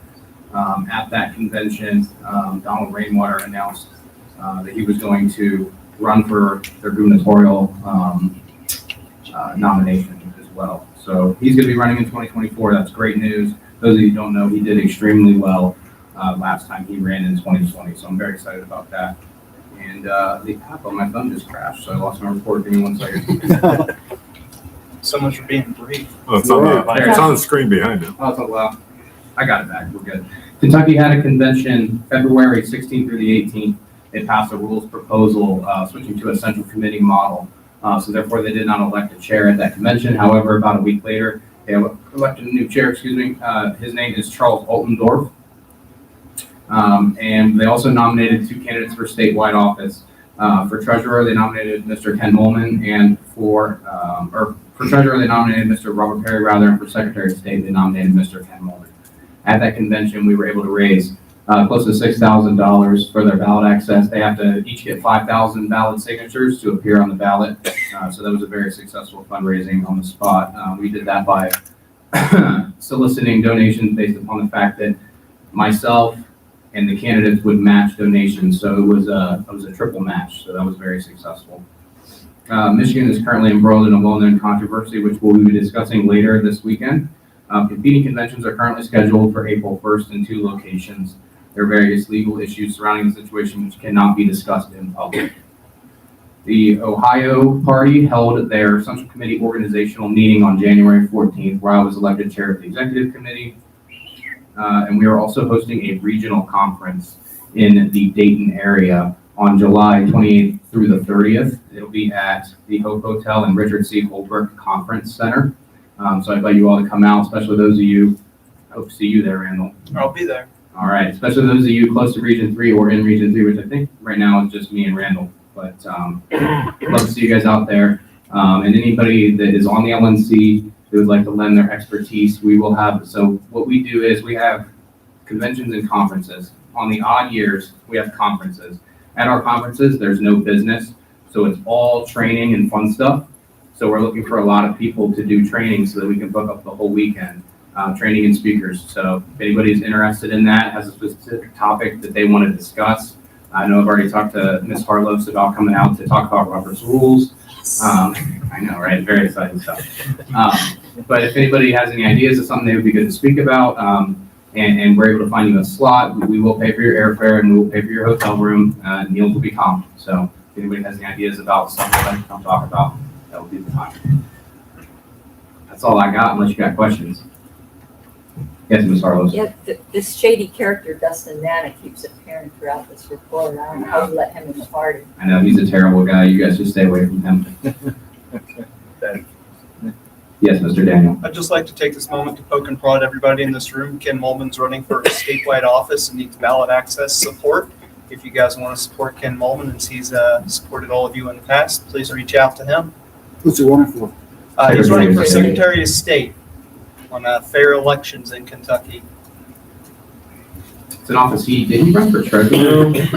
Yeah, he got 4.3% for treasurer on the platform of abolishing the office a few years back. The platform of digitizing and abolishing the office. We did back then. That was a radical idea. Maybe not even so much now, but one of our ideas, as is tradition, we've always had the best ideas. I guess in other personal news, it's not necessarily regional news. I serve on the Board of Zoning Appeals in the city of Delaware. And every year we have to elect officers, and I was elected vice chair of the Board of Zoning Appeals, so I'm now serving in that position. Are you gonna work to end zoning? So here's what we do. Here's the scope of our board. So if somebody wants to do something and it's against code or against the zoning, they come to us and they're like, "Can we do it anyhow?" And we're like, "Yep, go ahead, it's your property." So we pretty much already are. We don't have any control over actually changing the zoning. But you best believe that I tell people on city council all the time that we need to restructure our zoning, so. Zoning nullification. Yes, sir. Ms. Barlow? That is super cool you're on that, because that's a board you can make a lot of difference. There's a story in the party that a lot of people know, like Mark Montoni served on one of those in Virginia. It was a 17, I think, person thing. They weren't quite as nice as you guys. And he said, you know, the votes were always 16-1, but the one meant he was doing his job. That's right. We, during my term on the committee, I was put on in summer of, God, it's been a while now. Summer of 2021 now, so yeah, it's been a while. We have voted to deny a zoning variance exactly 0 times. That's great. Nice, Dustin.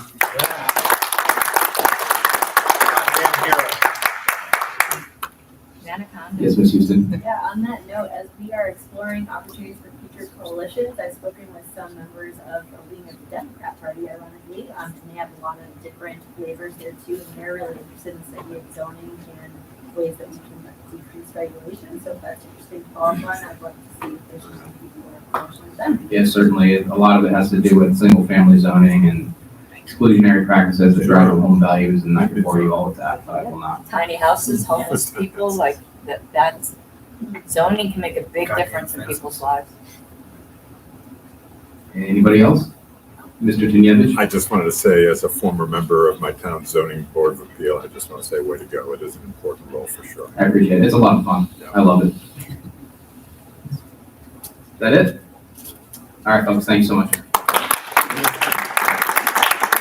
Any further questions? We're going to go into Region 4.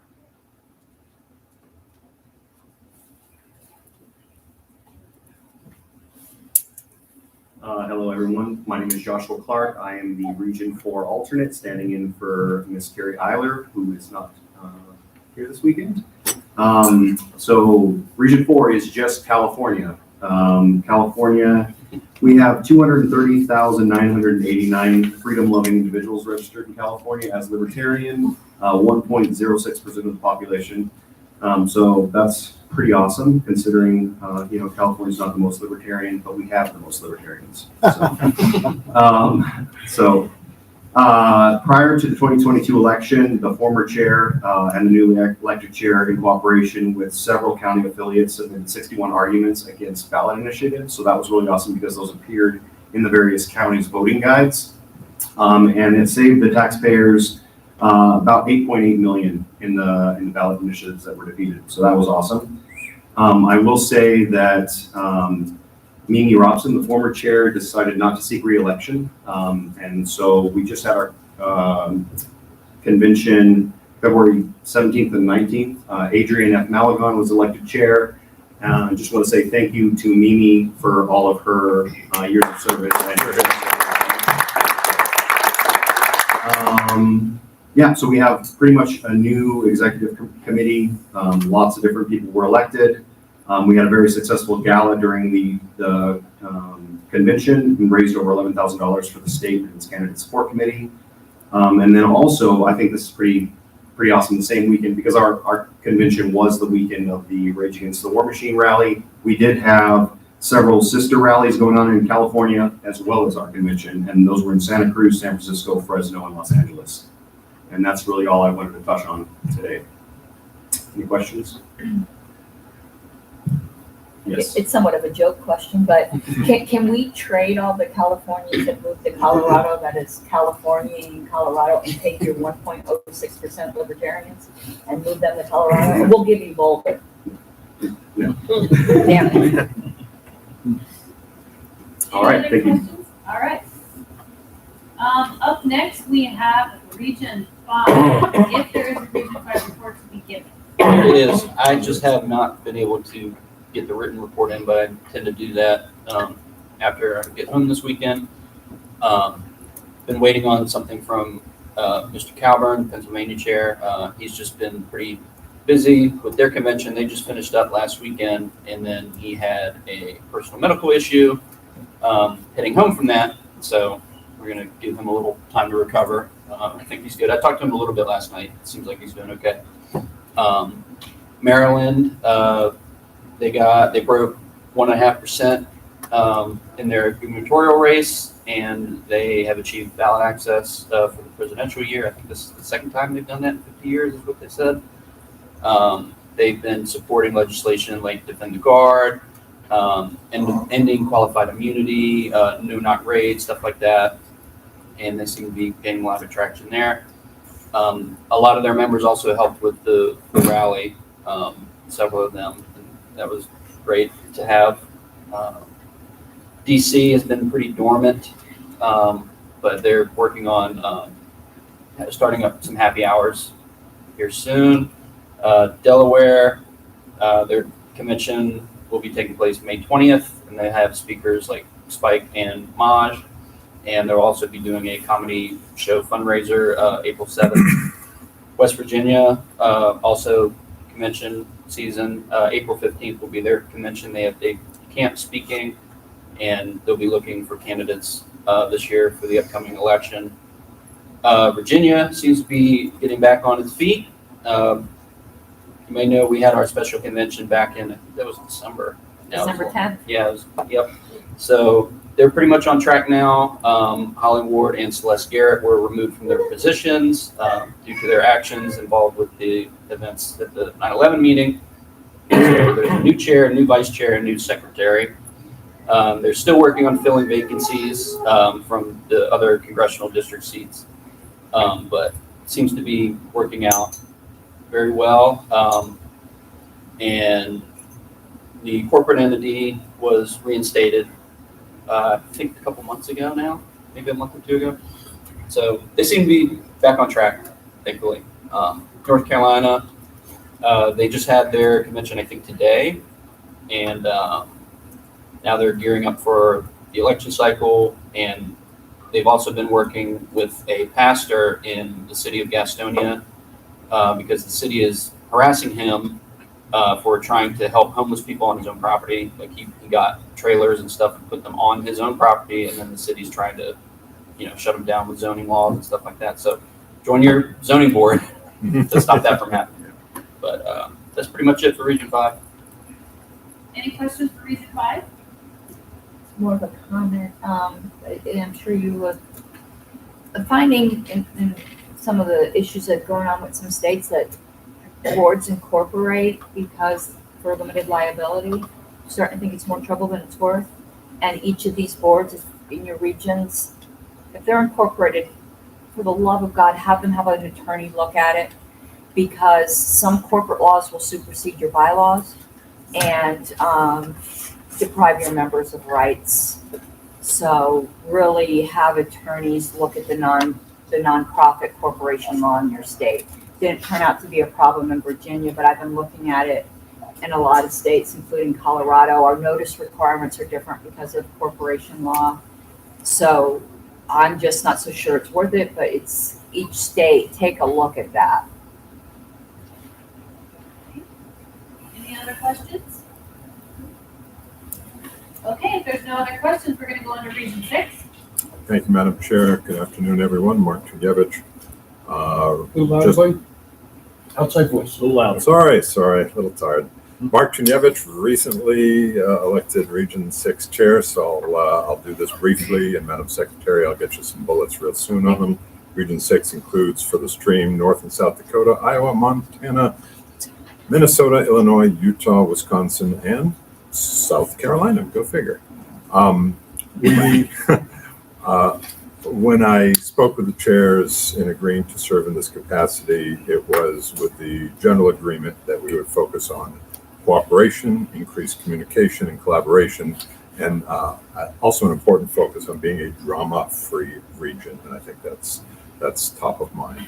I only have a few brief state updates. Taylor, back in state chair in North Dakota, says they're focused on raising their membership. They've created 2 local affiliates and are moving with at least another 2 or 3 within the next few months into more rural areas. They're trying to do some outreach at a local state fair and are also almost finished their ballot access drive. A couple grand left to raise to accomplish that in North Dakota. In South Dakota, my state, Greg Baldwin, state chair, says it's been pretty quiet the last few months, although they do have an upcoming state convention in historic Deadwood, South Dakota on May 6th. And they have a full slate of speakers and training schedules. And they are tracking steady growth in state party membership since the election of about 3% for South Dakota. In Iowa, Chair Jules Cutler reports that their biggest accomplishment is that their gubernatorial candidate, Rick Stewart, obtained the more than 2% of the total vote that qualifies them for major party status for the first time in history. So how about that? You all feel the pain, right? I mean, you always remember your first time getting statewide ballot access. I certainly do in New Hampshire. Previously they had they had major party status through the presidential candidate Gary Johnson, but were not able to sustain it. Their state convention is April 28th, 29th. They'll be celebrating that accomplishment, having grassroots training. They claim the numbers are up tremendously. I haven't reviewed this month's membership report that just came out, but our friends in Iowa cite from December 2021 with about 12,000 registered libertarians. And that number is more like 16,000 for not a densely populated state. So again, good progress.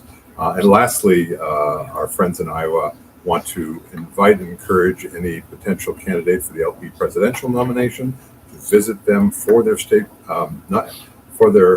state party event, not a primary, but I guess I'll call it their convention.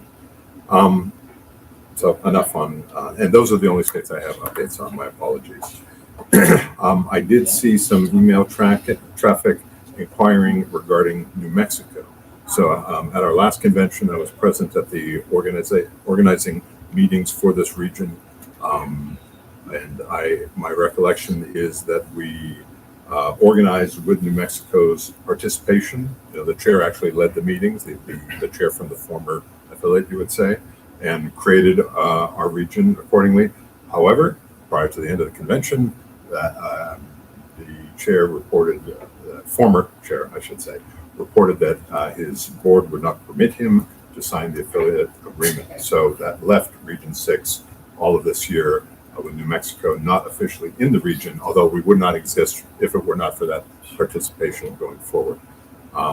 We are looking at options for including the new New Mexico affiliate, plus potentially, and I got to talk to the vice chair about this because regionless affiliates officially fall under your wing, but we're looking at, and there's a couple more in our neck of the woods. So looking at other ways of collaboration as we lead up to that time, 90 days before convention, where we could formally reform. So we'll see what happens.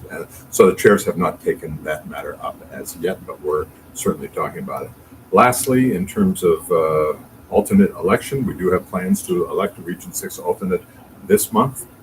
We have put out a call for candidates throughout the region, emphasizing, hey, you need to have the time, the money to spend, the cost commitment, hopefully some experience and the temperament, the commitment to the whole drama-free collaboration thing. The application process, in brief, is through each chair in the region with their approval. And I have a deadline that I proposed by March 24th for such submissions to get plenty of time, and hopefully a discussion or vote scheduled just prior to the end of the month. So that, I think, is all we have. Questions, comments? Go ahead, Ms. Carlos. Is there a timeline for an alternate election? I just mentioned that. So oh, I'm sorry. March 24th, we've asked as a deadline for submission. Applicants should submit through their state chairs. Okay. Yeah, I was just curious. It's not my business. I like keeping a little calendar. I know. And also, is there any kind of timeline on a decision on New Mexico? I expect to meet with the chairs on that prior to the end of this month.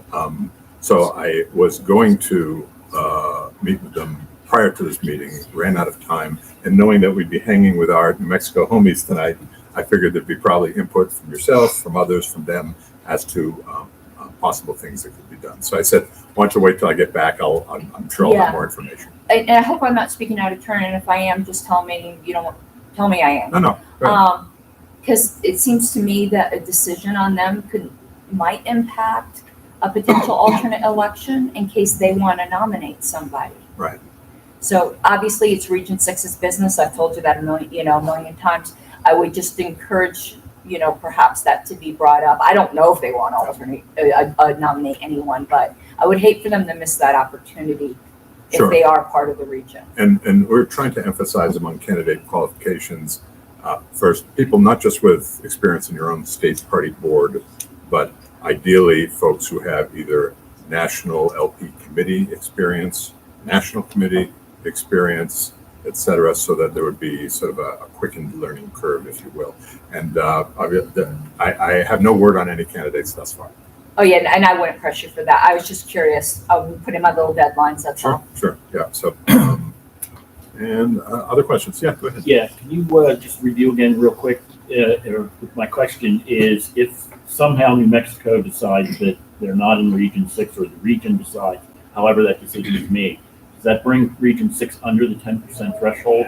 And are there consequences to that if that's the case? My understanding is as follows, that New Mexico, as I mentioned earlier, participated during the convention for the purposes of formation. We had the 10%, that gets us the region. However, because they did not sign the regional agreement, they were not part of the region's subsequent. So right now they are considered, at least my take, and the secretary can correct me if she has a different interpretation, I believe they are considered a regionless state similar to Alaska and Hawaii, for example.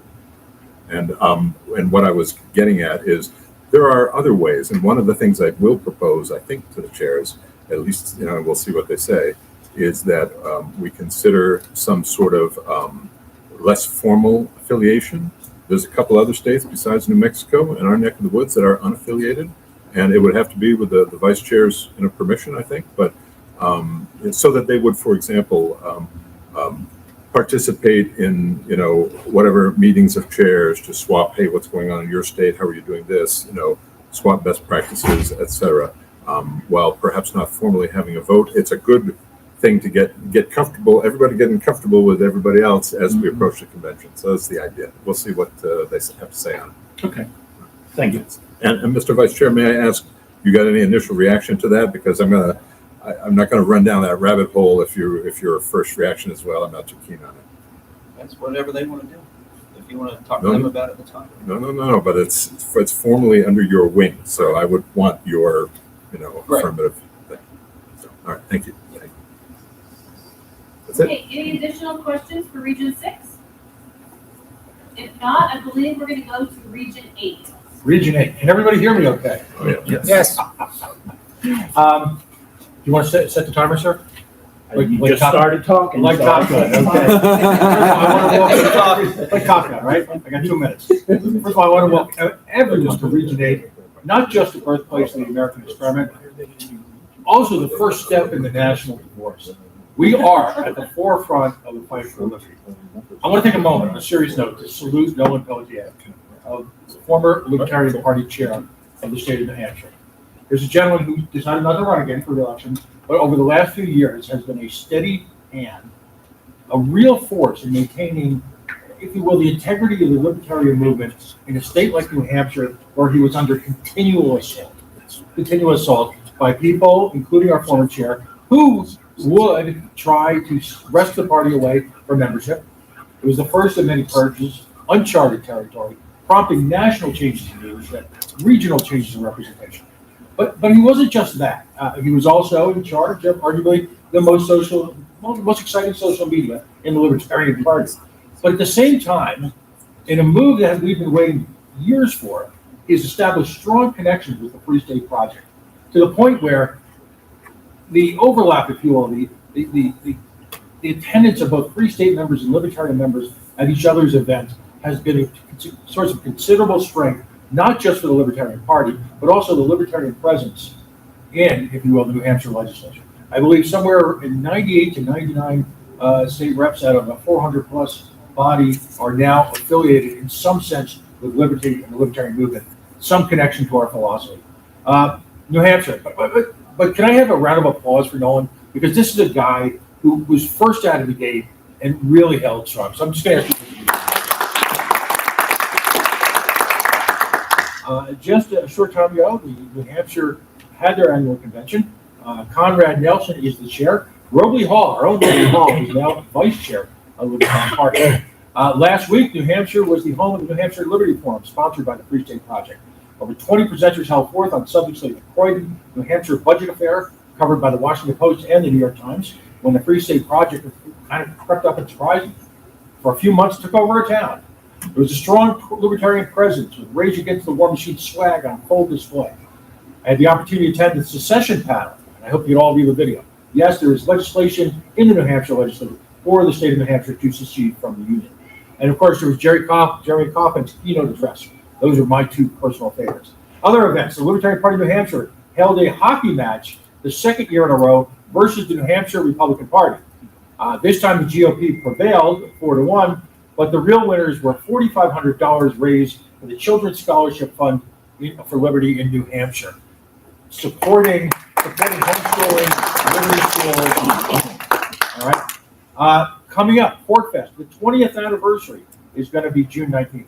A couple quick notes from Roby as well. They're expanding local chapters across back into the seacoast and back into northern New Hampshire. And they're working closely, again, like I said, with the Free State Project, 3 new life members in New Hampshire. Massachusetts, all right.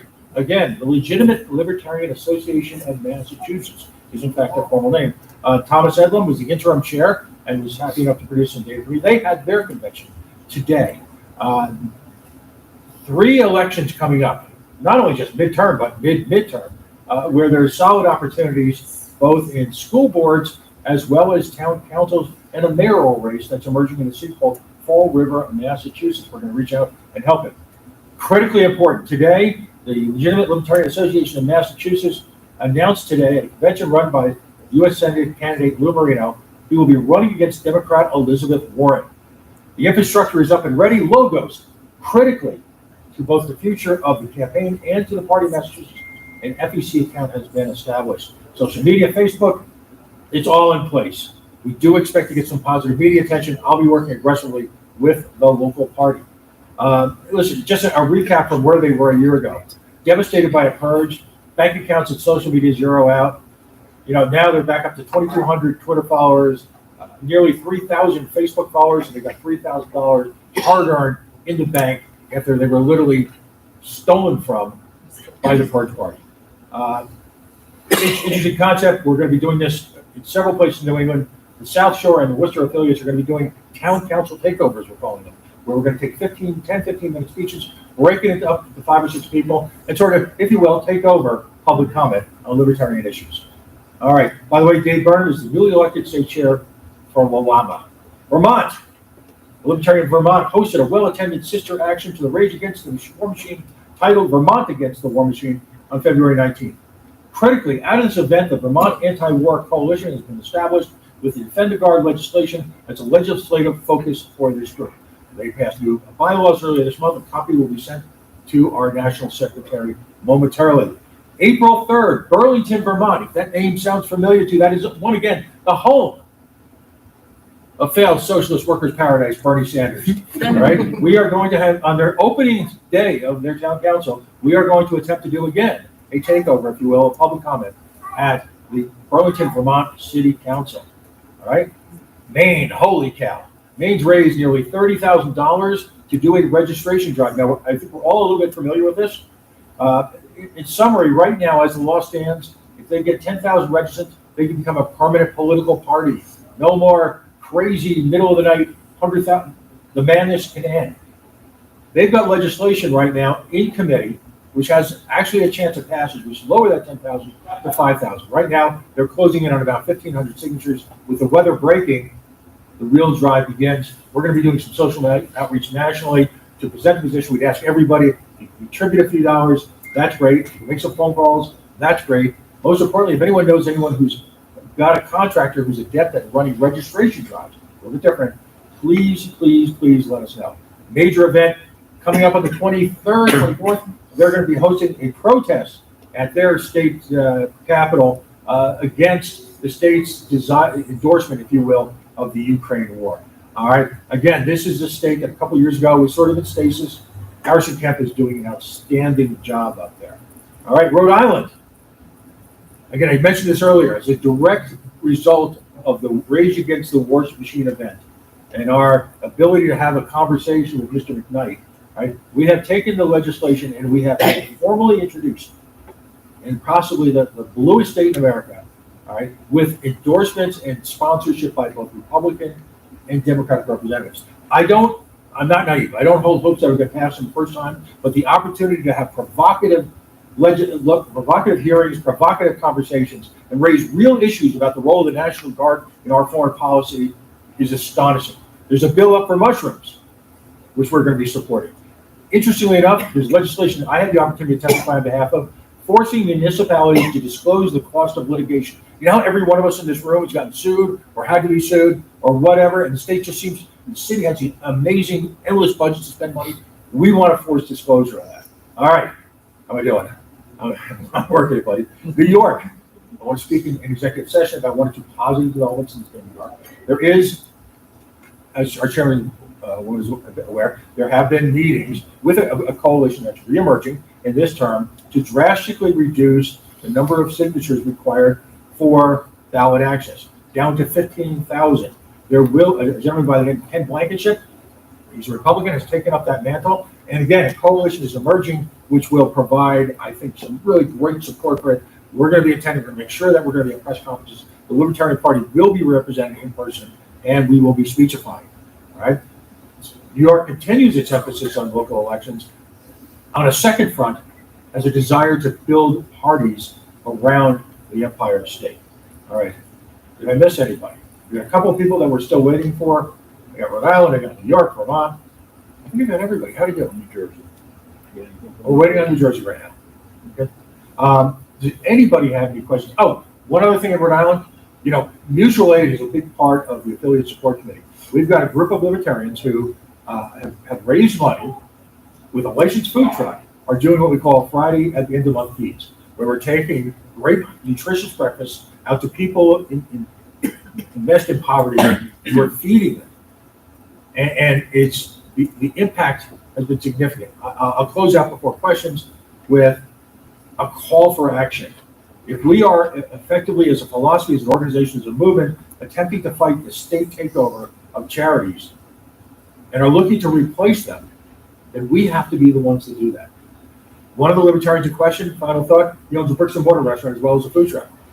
On his menu, on his permanent menu, he's got a menu choice. For $2.50, you can add to your bill a meal for someone who's homeless.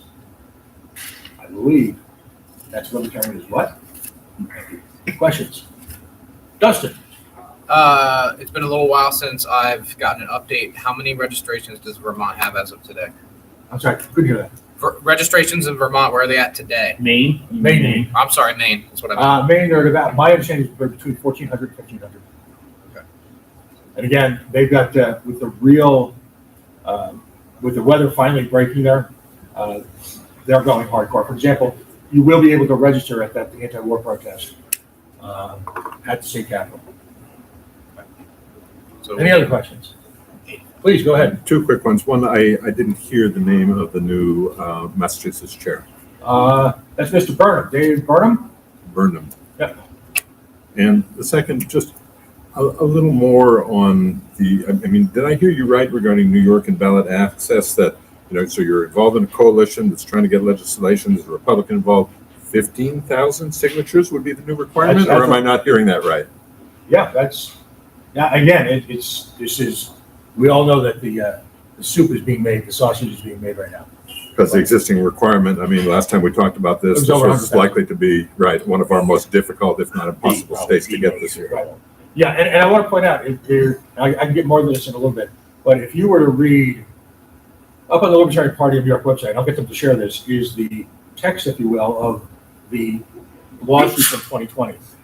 And if you were to read the trail of what then Governor Cuomo did, and how he justified it, and the methodology he would use, it's horrifying.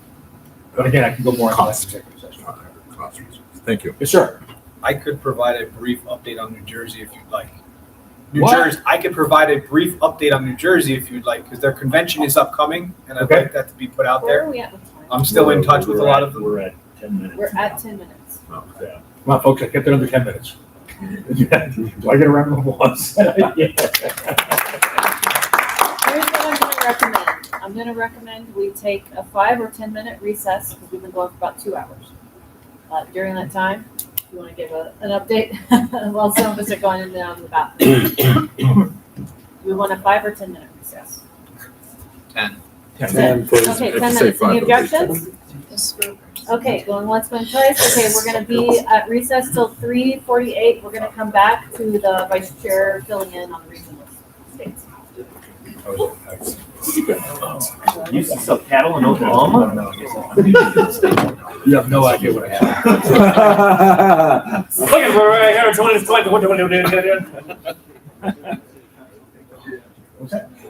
Or North Texas.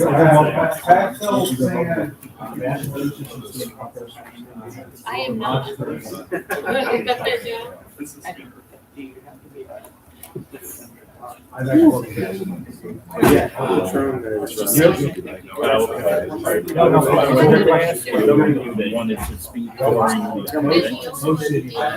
did you want to do it in Kennedy? Then I won't.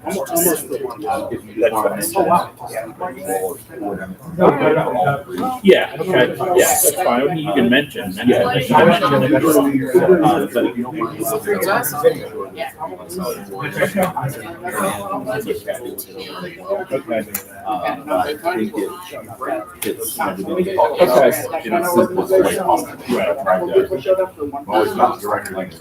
Right, yeah. Okay. Yeah, it's very. So you may want it to be more broad, and I'm fine with that, but I really like, it's very targeted. That's fine. Yeah, no, I don't. Yeah, I don't want, you know how people go crazy? Yeah. Because if we don't, someone's gonna go, well, they just wanna be able to make people like LNC. Right, yeah. No breath. Yeah, that road committee. Very. Forming the region? It's on stupid, according to what, as far as skills go. I wanted it to hold up here. And the other you talked about it, we were trying to do it. Oh, yeah. So, but also, I think it's voting during the meeting. So we're. Yeah. If you don't mind to look over my notes, like with the one. Okay, yeah. Yeah, that would be great, because I'm open to changing it. I just try to make it extremely narrowly tailored, because I think most of us would agree that we don't want it to be overly broad. Those sort of committees, so I basically said you narrow tailored for a specific code. I'll take a look at it. Yeah, absolutely. Yep. But I feel good. That was nice. I was actually surprised that when I sat down and worked through everything, how the board just kept going. I'm like, okay, I'm gonna stop now. Okay, then I don't know. I mean, I can get there. I was trying that way, we turned this. In an official way. But right now, chairs already in the. And then I just put it at the beginning.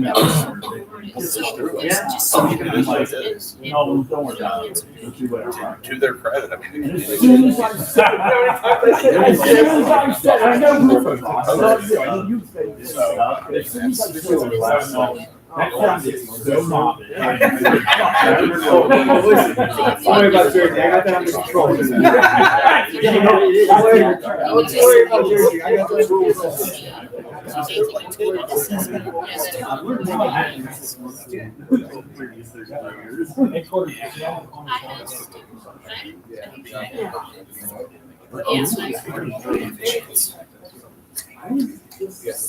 Oh.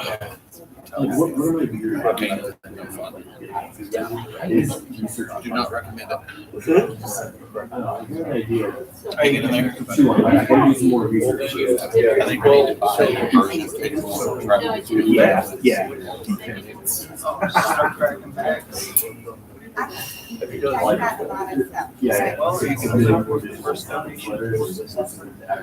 I mean, the problem isn't purchasing these papers. I think we could easily get $200 if I want to. Transport it to all the locations.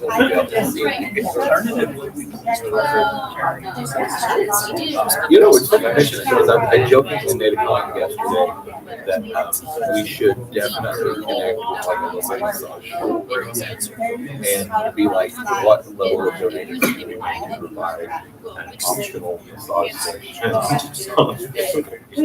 Honestly, it's a joke, but you know, yes, I do.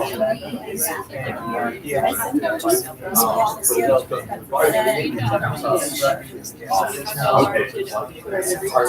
need to do that because I have, well, I have a neurological condition and I also have multiple and both of them cause really weird and bad pain. So it's not all the time, which is nice, but when it does happen, really.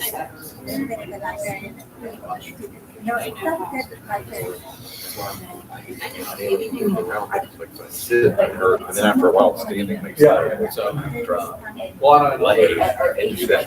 Any lifestyle changes? I've been trying to organize some big medication, change a lot of my diet. But no other things to do. It's like, well, I need to get done. So the really started well. So it's like, okay.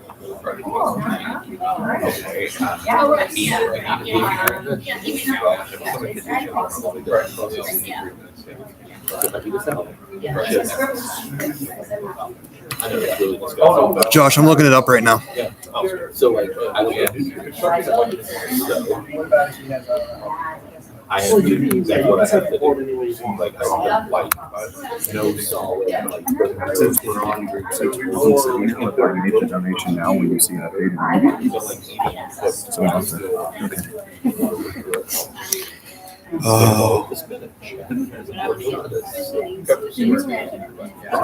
would you be Oklahoma?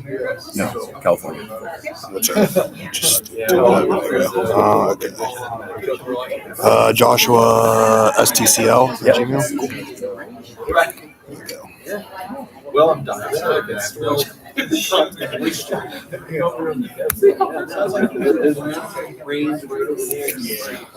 Calculator out. The 5 to 10 second loading. Yep. Every single page you load.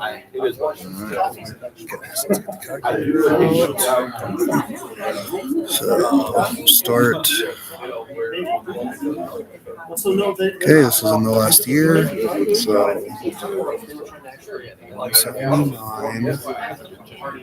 That's also HQ, right?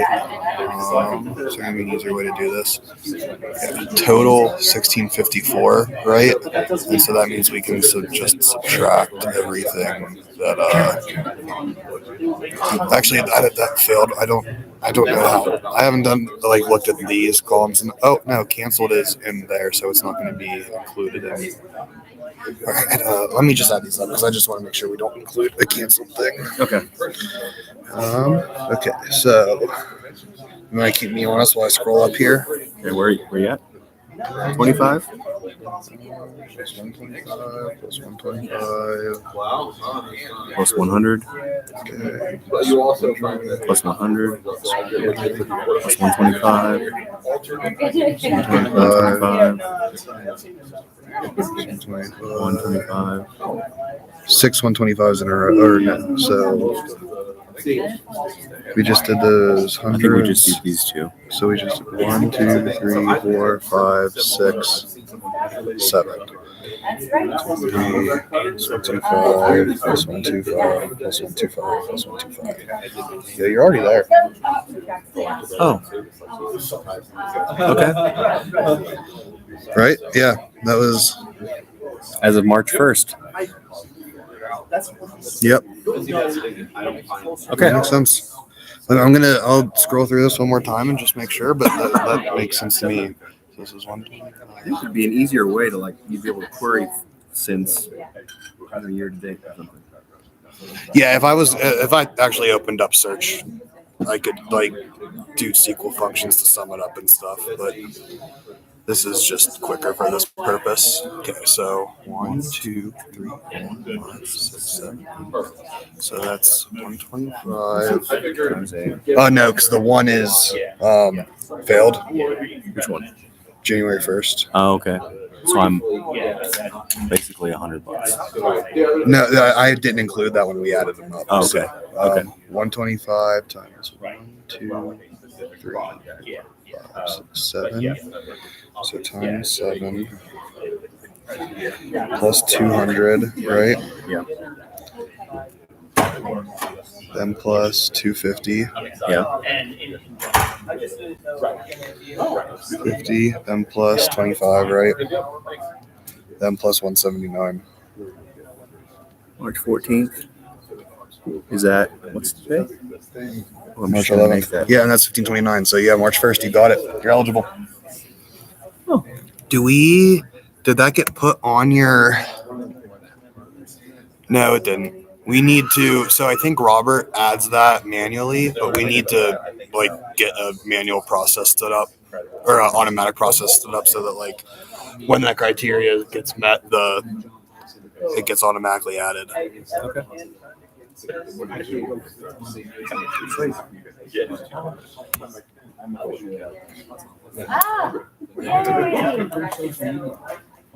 I mean, sure. I guess I have. It's a lot easier. I do.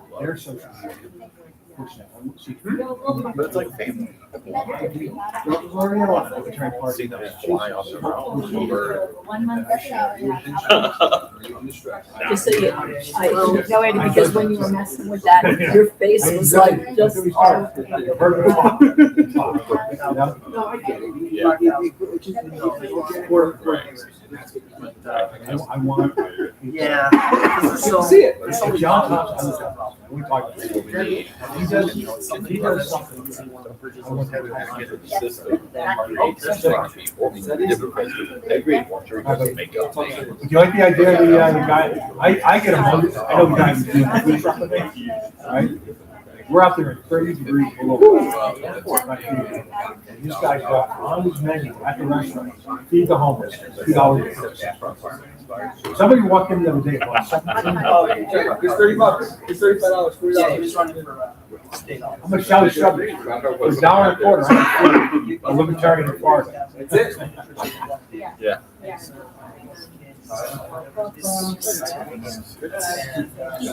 Oh.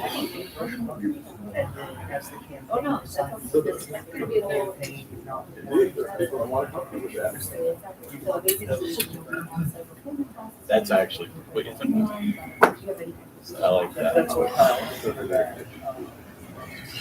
So the dinner was. I always laugh for the rest, by the way, when people say that like the Democrats didn't actually have many people I didn't voting. see it either. The county next to mine in West Virginia, Margaret, Logan County, West Virginia, Flamingo County.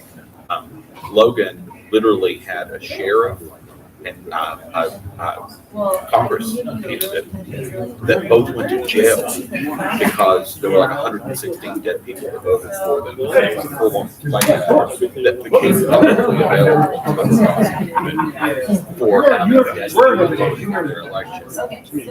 And it's like, Oh, yeah, this does happen. People think it's a myth because it seems so outrageous. Although it's kind of like that. What is it saying? But I get it. That's 2004. I didn't get out of here because I was still. All right, let's reel it in. So, Let's reel it in. We're 3 minutes past. Gilbert, can you go for yes.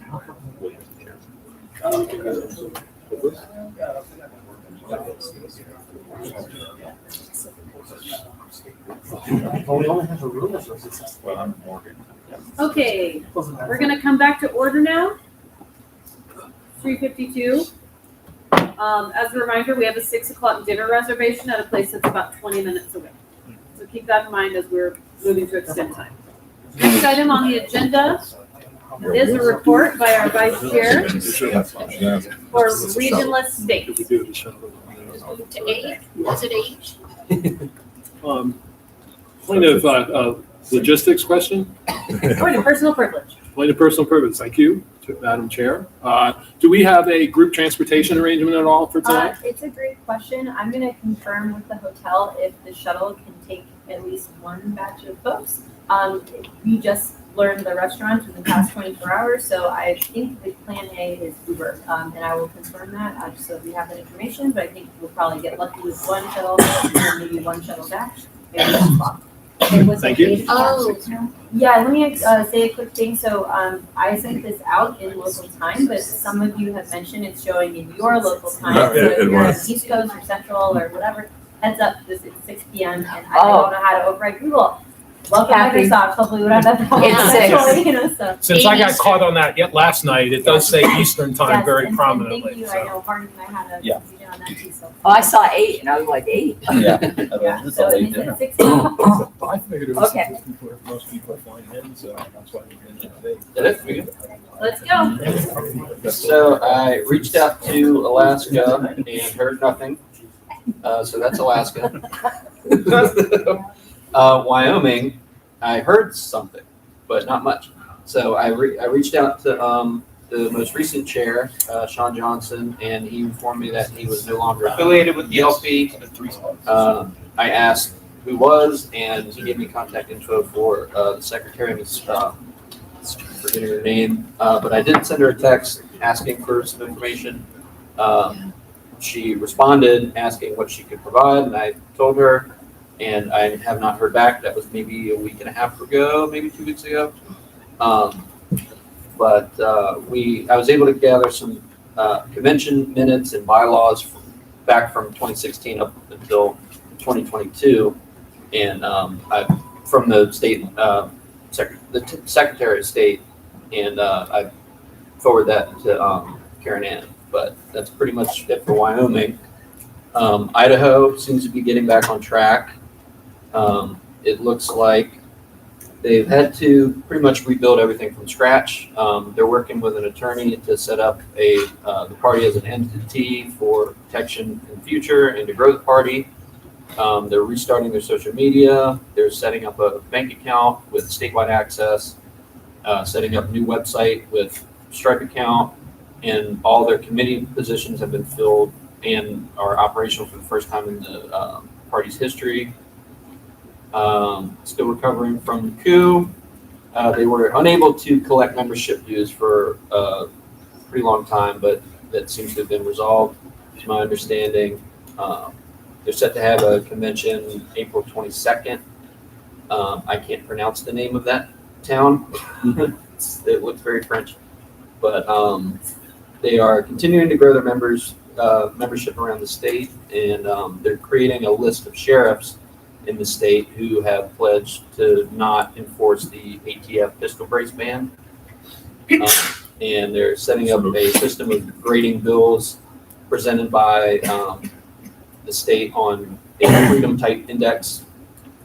And then they're also looking to get their data transferred into CRM, and it seems like that has been a major problem, especially with mass emailing. I'm sure we can work with them to resolve this, but that's pretty much it for Region 0. Oh, Hawaii. It seems like there might have been a little bit of an internal problem similar to what we have seen, but that may be resolving itself later this year. I think they're set to have a convention this year, but they have not announced it yet. But there's still, some members are still focusing on organizing, lobbying the state legislature and sending out action alerts and stuff like that, and meeting with local members on the Big Island and also Kauai. So that's pretty much it there. Okay, any questions? Any questions? Okay, if there's no questions on our regional estates, we're gonna go move into the next item on our agenda, which is a discussion regarding committees.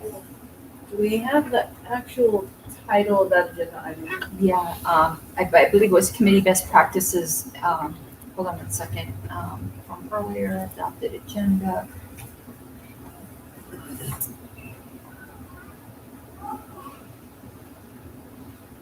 This committee reports. Yep. No, actually, we had that after committee reports. It was before fill of APRC vacancy, and it was committee procedure and effectiveness. Yeah.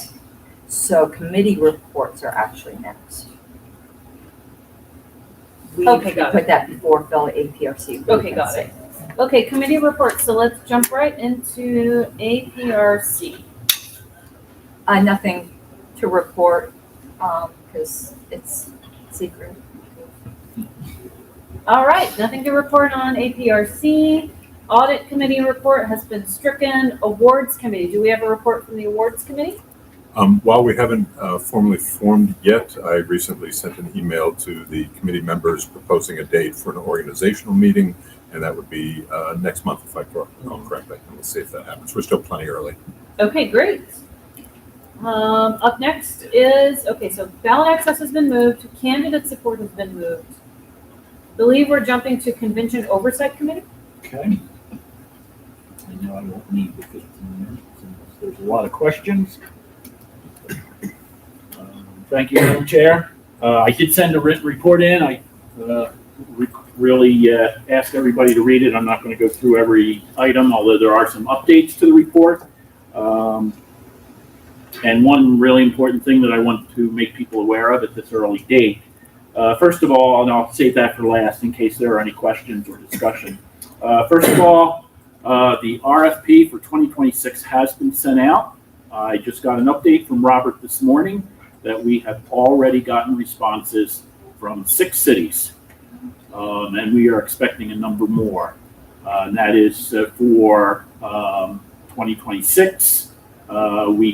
The RFP did not necessarily state that it would only be Memorial Day. I haven't had it, obviously, it's just this morning. I don't know what dates they're talking about, but we are planning on being around Memorial Day of 2026. Number 2, as of today, our good colleague, Mr. Hagopian, is going to be, he has asked to resign from the committee due to scheduling conflicts. And I've asked him to at least stay involved. The major issue with Todd is making the meetings, which we are having, by the way, every other Wednesday. Our next meeting is March 15th, actually this coming Wednesday at 9 p.m. Eastern. But Todd has graciously accepted, I would like him to keep track of the financials, since he's the financial guy anyway, of the restricted convention funds, and obviously the revenue and expenses of the actual convention direct revenues and expenses. With that, I also want to mention that, like what Todd is doing, we could use the help from any other member who is interested in helping with any aspect of the convention. Mr. Timievich and I have talked, and he is interested in working on the quote main event, the presidential gala, whatever we want to call it, whatever we'll decide to call it this time around after we've nominated a candidate. Just like Mr. Timievich offering the help, we can use the help on any aspect of the convention. I like to tell people conventions are like raking leaves and shoveling snow. You can never have enough help. So we can use anybody, and even if it's just a strict tunnel of a certain portion of that convention, that goes a long way for helping the 7 members of the oversight committee. That's just less work we have to do ourselves, and we all really have to monitor, and that's what we're trying to get to, so that we are monitoring the work that everybody else is doing, so we can always use the help. We'll be Dustin Blankenship will be talking about a motion to allow some committees to create subcommittees underneath them as part of the policy manual. I'm not going to get into that now. That we'll talk about. Dustin's planning on talking about that, but I will say in advance that we discussed this at a convention oversight committee in conjunction with the candidate support committee, and the Convention Oversight Committee is in full support of the motion. We'll talk more about that during his presentation. The last thing, and probably the most important thing that we want to put in people's heads right now is, we talked about it on the Convention Oversight Committee. The current plan is to have a 4-day business session. That is different from what we've done in the past. It has always been 3 days. And as most of you who have attended conventions know, rarely, if ever, do we get through business in 3 days. And this year is coming up especially. Obviously, it's a presidential year, which adds time. The Bylaws Committee has been very active. We'll be talking to them. We'll be talking to the Platform Committee about how much time they think they're going to need. And then the Convention Committee, with the help of the chair, will be working on an agenda, a business agenda first, to determine the time that's going to be needed to make sure we actually get everything done. Now, that involves some logistical issues for our members. At this point, without getting too much into the weeds, we have access to the main, all of the rooms at the convention, which for purposes of the public will be at the Washington, D.C. Hilton, Memorial Day weekend, 2024. We will have access to the rooms starting on Wednesday at 2 p.m. So we are concerned that we can get the main convention floor ready for business by Thursday.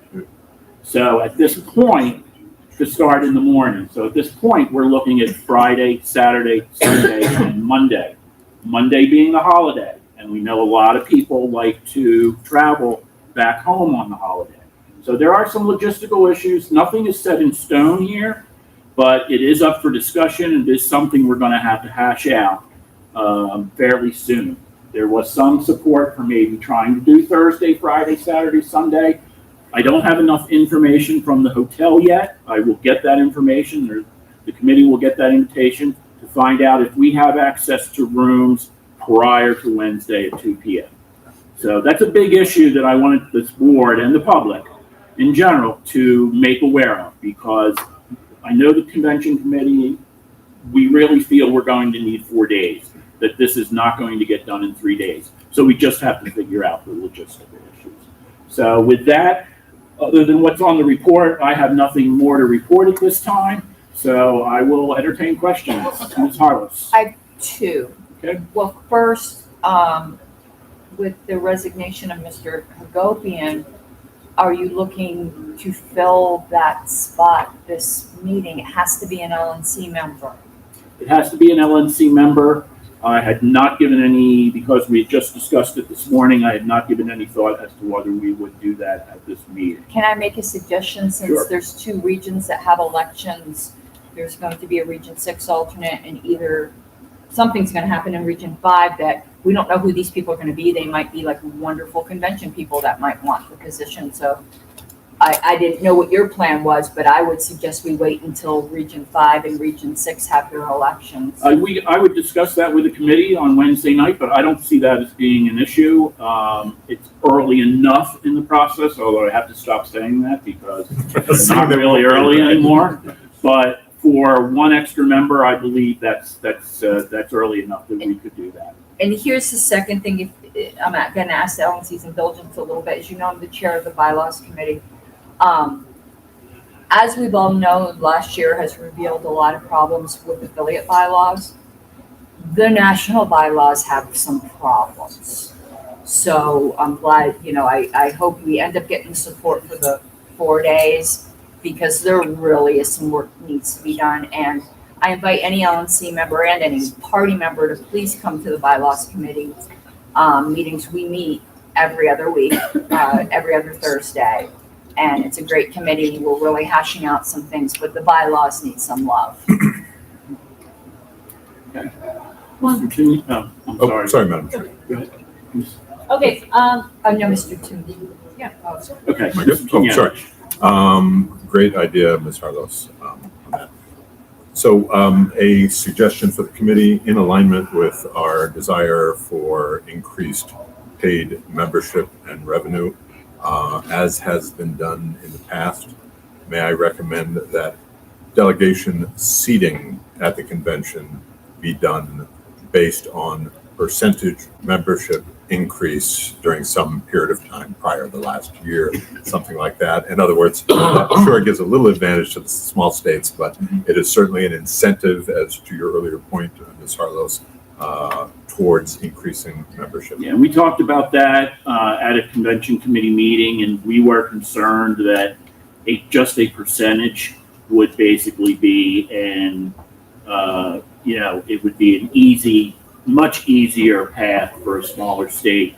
So we were also considering maybe doing a two-factor, doing a percentage and then a raw number.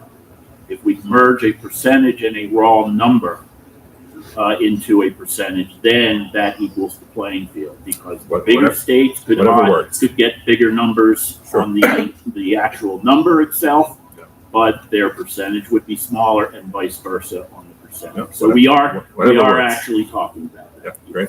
Well, it's something I suggested last time, not in this committee. People in states buying raffle tickets for it.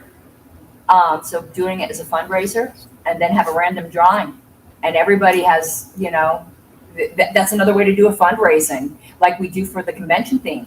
Vote with your dollars. Like, I don't know, if you're in a small state, Wyoming, wherever it might be, maybe you'll be the lucky raffle winner and be front and center. We usually have 3 rows. Maybe one of them could be one way, the middle one could be another way, and the third top front rows could be another way. Mm-hmm. Yeah, so we are actively discussing. Thanks for that. Okay. And we would probably do something, we were figuring the period of time to be about a year or 9 months, something like that. So along those lines, just an idea, rather than do it by total percentage increase, you could do it by percentage versus registered voters, which would be fair for everybody. That is a great idea. Okay. Madam Chair. I'm going to raise this point during the bylaws committee report as well. I would like to see us, maybe not in 2026, but in 2028, move our convention back closer to the Iowa caucuses. We need to start doing that. We need to start reeling it back if we want to be taken a little bit more seriously politically. So that's something that the convention committee would have to deal with, and our bylaws already allow it. There's nothing preventing that in the bylaw. But are there issues with delegate allegation with state conventions and deadlines. their restrictions on when they can hold conventions? That's going to be, I think that's going to be the biggest issue with doing that. I am personally, and I'm not speaking for the committee, I'm a big proponent of that, but I know there are some issues with state charters and things like that that are going to be an issue. So we might need a few years heads up, but I'm giving you a heads up now. Madam Chair, we ran into that in Rhode Island where we found that we were electing delegates to the convention with not enough time to get a reputable airfare. So it took us a year, but we just moved back so that the prior year's convention elected delegates. So I think we're wise to do it. Too many times we've lost a month or two in June where campaigns are trying to gear up. It's not. It doesn't work. Your suggestion. Yeah, it's not. We want to be more serious. We need to. Right. Yeah. Oh, you all know I'm the grumpy cat on this issue. I'm the grumpy cat here. Would you like to respond here, or we have a couple of minutes left? Okay, here's the issue when you elect delegates the year before.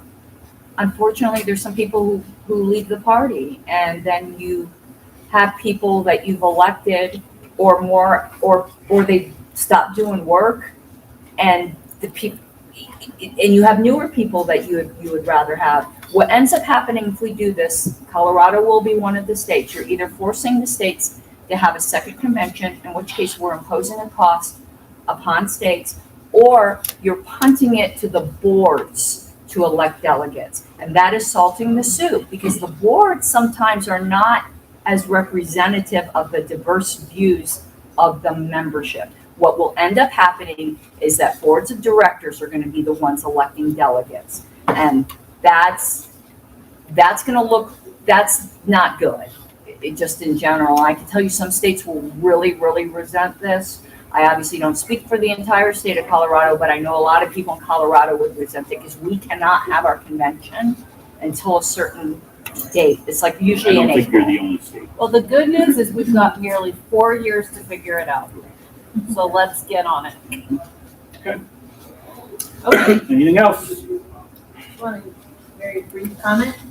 We talked earlier today about Scrum. Convention Oversight Committee is in a very unofficial phase 0 with staff. I want to say thank you so much. We've had a great relationship where we let them know we start new stuff every other Friday. And Rich gets always in on time to us, so I really appreciate that. And looking forward to scaling it out to other committees. Great. Okay. Are we at time? Yep, we are. Okay, but I thought, It's going to be it'll be with my report tomorrow for the CSC. But I thought this was for convention. It was a joint conversation, so I'm going to bring it up through CSC. It's not just only for Okay. COC, so I'm ready. All right. Let's go to historical preservation. Okay, one moment. I kind of thought I had support time, sorry. 1 second. So the report is on the screen. We were working actually with the Convention Oversight Committee. The Historical Committee is going to be taking on a project. If you remember last convention, there was like an in memoriam done, and it got kind of awkward because we were running out of time and that was getting postponed, and that's just so disrespectful to deceased libertarians, but we also had to get through business. So the Convention Oversight Committee asked the Historical Committee if they would be willing to put together some kind of slideshows, like that's not the right word, but like a video, but with no sound, that would have words that could play during all of our downtime. So when votes are being counted or during recesses, and it would loop. So that way there's no reason to do, it turns out to be tacky motions to not hear an in memoriam, and it would keep looping. And would probably do some other historical stuff. So the historical committee has agreed to take that on. Lisa Gansky is going to be heading that up. There's been a little bit of, well, one thing I wanted to show you guys on the screen here. I always like to show you interesting acquisitions we just got. We just got these buttons. There's a Jerome Ciccelli, governor of 1974, Free Libertarian Party of New York, which is a super, super cool button that we found. And there's this also Party of Principle pen that we picked up. And this is actually a slide that they used to use in old radio, TV ads. You'd have to give them these camera-ready slides, and it's super cool as well. We're also reaching out to state parties. If you guys don't know, the Libertarian Party of Colorado puts all of its records on LPedia, all of its minutes and all of that. So when websites move, they're not worried about moving all these records. It just stays on LPedia along with all their bylaws, all their platform, everything like that. We've had a little bit of a setback on the committee last term. Not going to mention names. It's not necessary. It was insisted we weren't scanning the boxes fast enough. Scanning is not an easy task. I know it sounds like it is, but it isn't. Archival scanning isn't. So they were all sent to one particular place to get scanned by volunteers. When I got the boxes back, 2.5 years worth of organizational work was destroyed because they were all mixed together. So I'm starting all over again, probably 2,000 hours worth of work but they're scanned. But part of the problem is they're scanned, like if you had a newsletter, you know how sometimes where there are multiple pages, but if you take them apart and you just set it on the scanner, you got like page 1 and page 10. So we're having now to go and disassemble all the scanning and we'll get it done. It just did really put us back. It would have been better to just let us pay to have it scanned at the rate we were doing it, but it is what it is. And let me see what else is on here. I mean, there's a ton of articles on there. I mean, as you can see, we now got 8,612 documents uploaded onto LPedia. Super encourage everyone to become an editor. Make sure your state party is updated. And same thing for regionals, to make sure, check on your state parties and see if they're updated. This committee, I just need to give a shout out to them. This committee's been in existence since late 2016, maybe early 2017. We've met every other week for now 7 years. Wow. We meet, and it's mostly the same members of the committee. They're just super, super dedicated. So that's a lot of meetings. These are people that super love, they love history.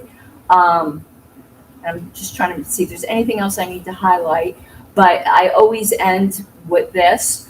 If you guys believe in this type of work, we were able to help Oliver Hall with some research at one point when he needed to know how much we spent on a certain ballot access drive. Every once in a while, we get in requests for research like that helps. I always end my historical committee reports with a fundraising appeal. If you believe in this work, there is a dedicated earmark. The committee does not spend money we don't raise ourselves. We have some archival 2-inch broadcast reel tapes from 74, 76. They don't get better with age, and very expensive to, and I know I see the time thing, they're very expensive to convert. So we would appreciate any donations to that, and I'll entertain any questions if there's any time for it. Okay, time has expired. If we have any questions, I need someone to make a motion. No questions. Okay, if there's no questions, we're gonna go, thank you very much, Madam Secretary. We're gonna go to the next committee report, which is information services. Are we calling in Ms. Del Signore, or is someone else gonna do give her report on her behalf? It's my understanding that we're giving a brief update, unless Miguel, you wanted to jump in. I was just going to say, while Donovan and I are on the committee, I don't know. I can't have. hear you. I don't know that we have a report, or So if Lainey has something, then go for it. And maybe Andy and I can look into it. Yeah, real quick. So basically, the IS committee has also been one of our Phase Zero Scrum partners. They're in ADO, and we are working with them on a couple things with it that's been doing really well. The two big things are Liz on the IS committee is, like I mentioned earlier, helping with the M365 migration. She's an expert at this stuff. She's great. And then Eric on the IS committee is building a automated SOS data import that will work for all 50 states to city.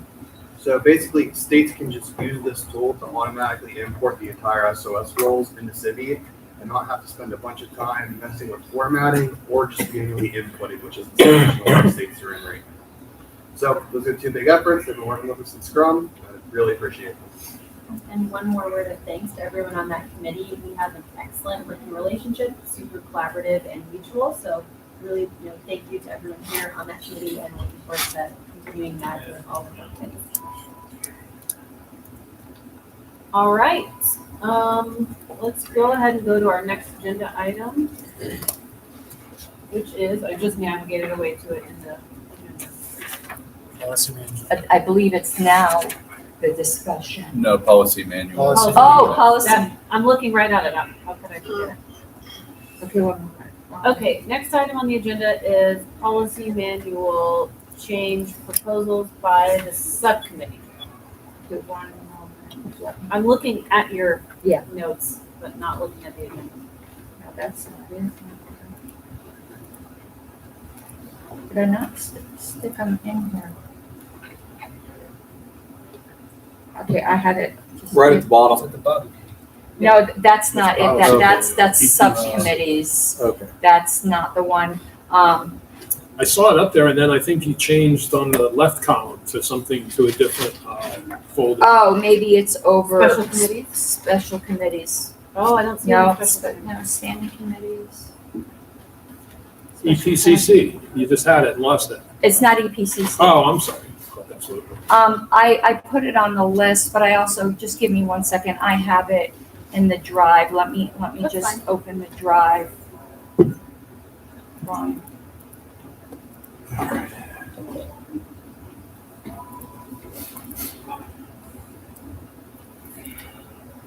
Now you understand my magic record keeping. 1 second.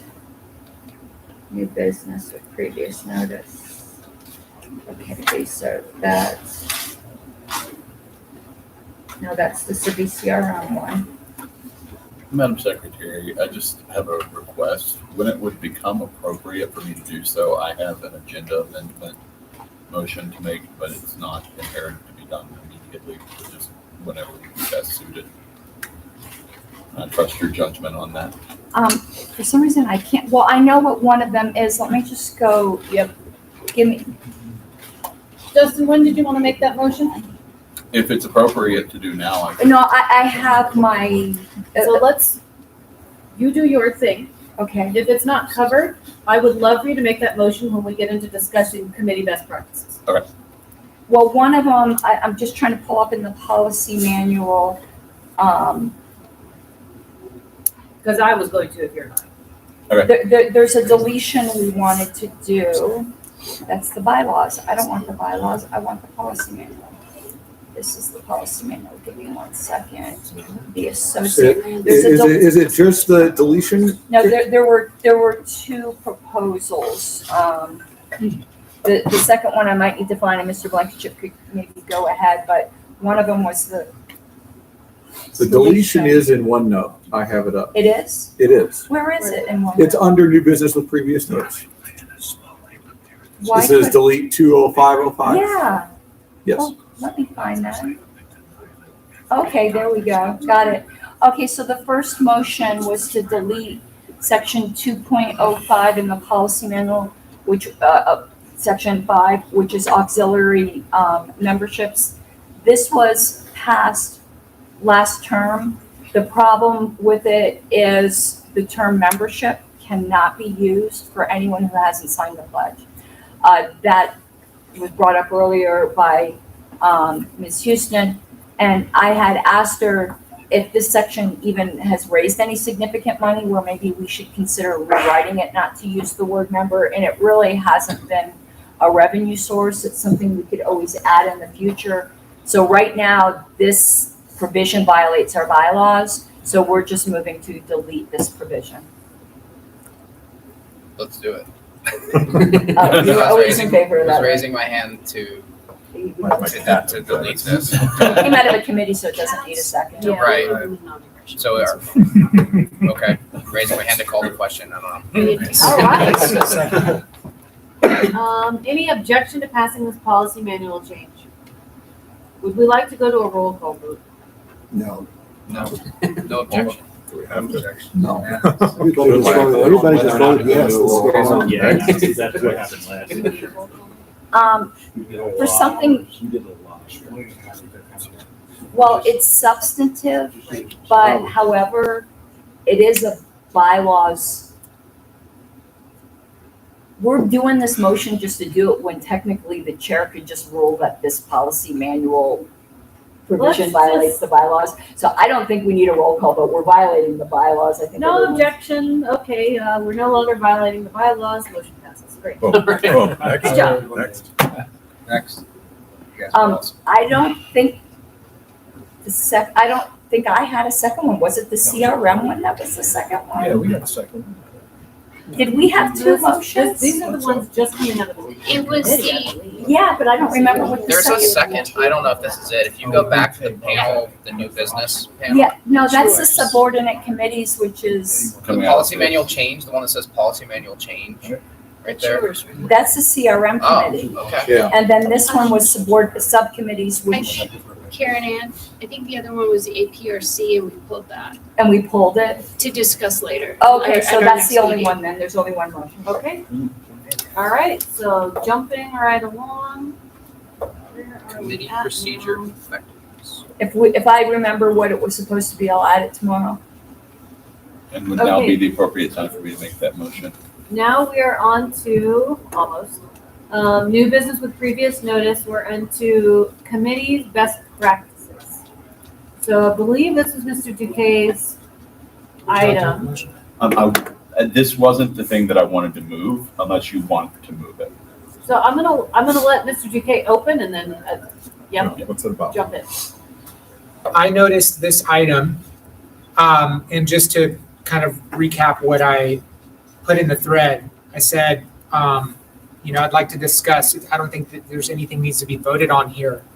I think that it's a good time, given we have a new vice chair, we have new tools being implemented at the staff and national level to talk about committee best practices, effectiveness, accountability, productivity, documentation of all our different committees. There are a lot of different committees that basically represent, that's a lot of volunteer time that is being used across all our different committees, and we want to make sure that it's being used very highly effectively.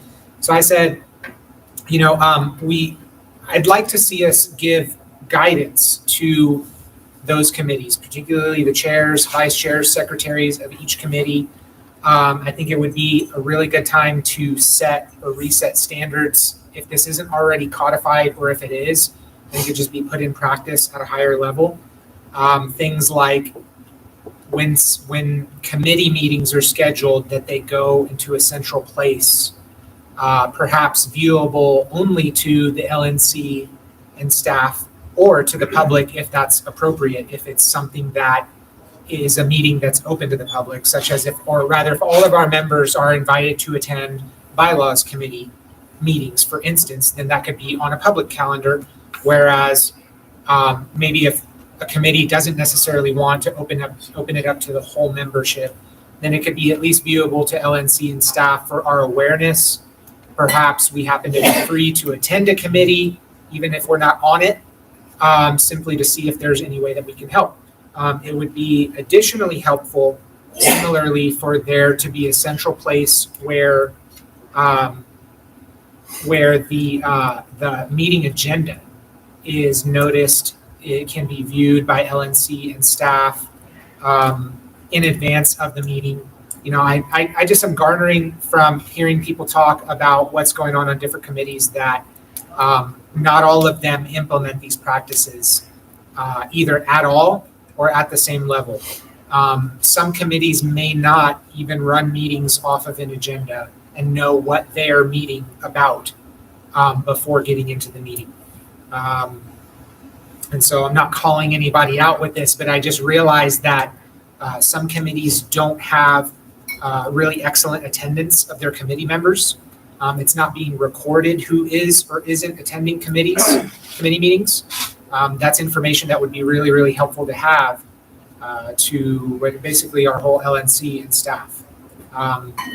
So what I said here was collection and notice of meeting agenda items in advance.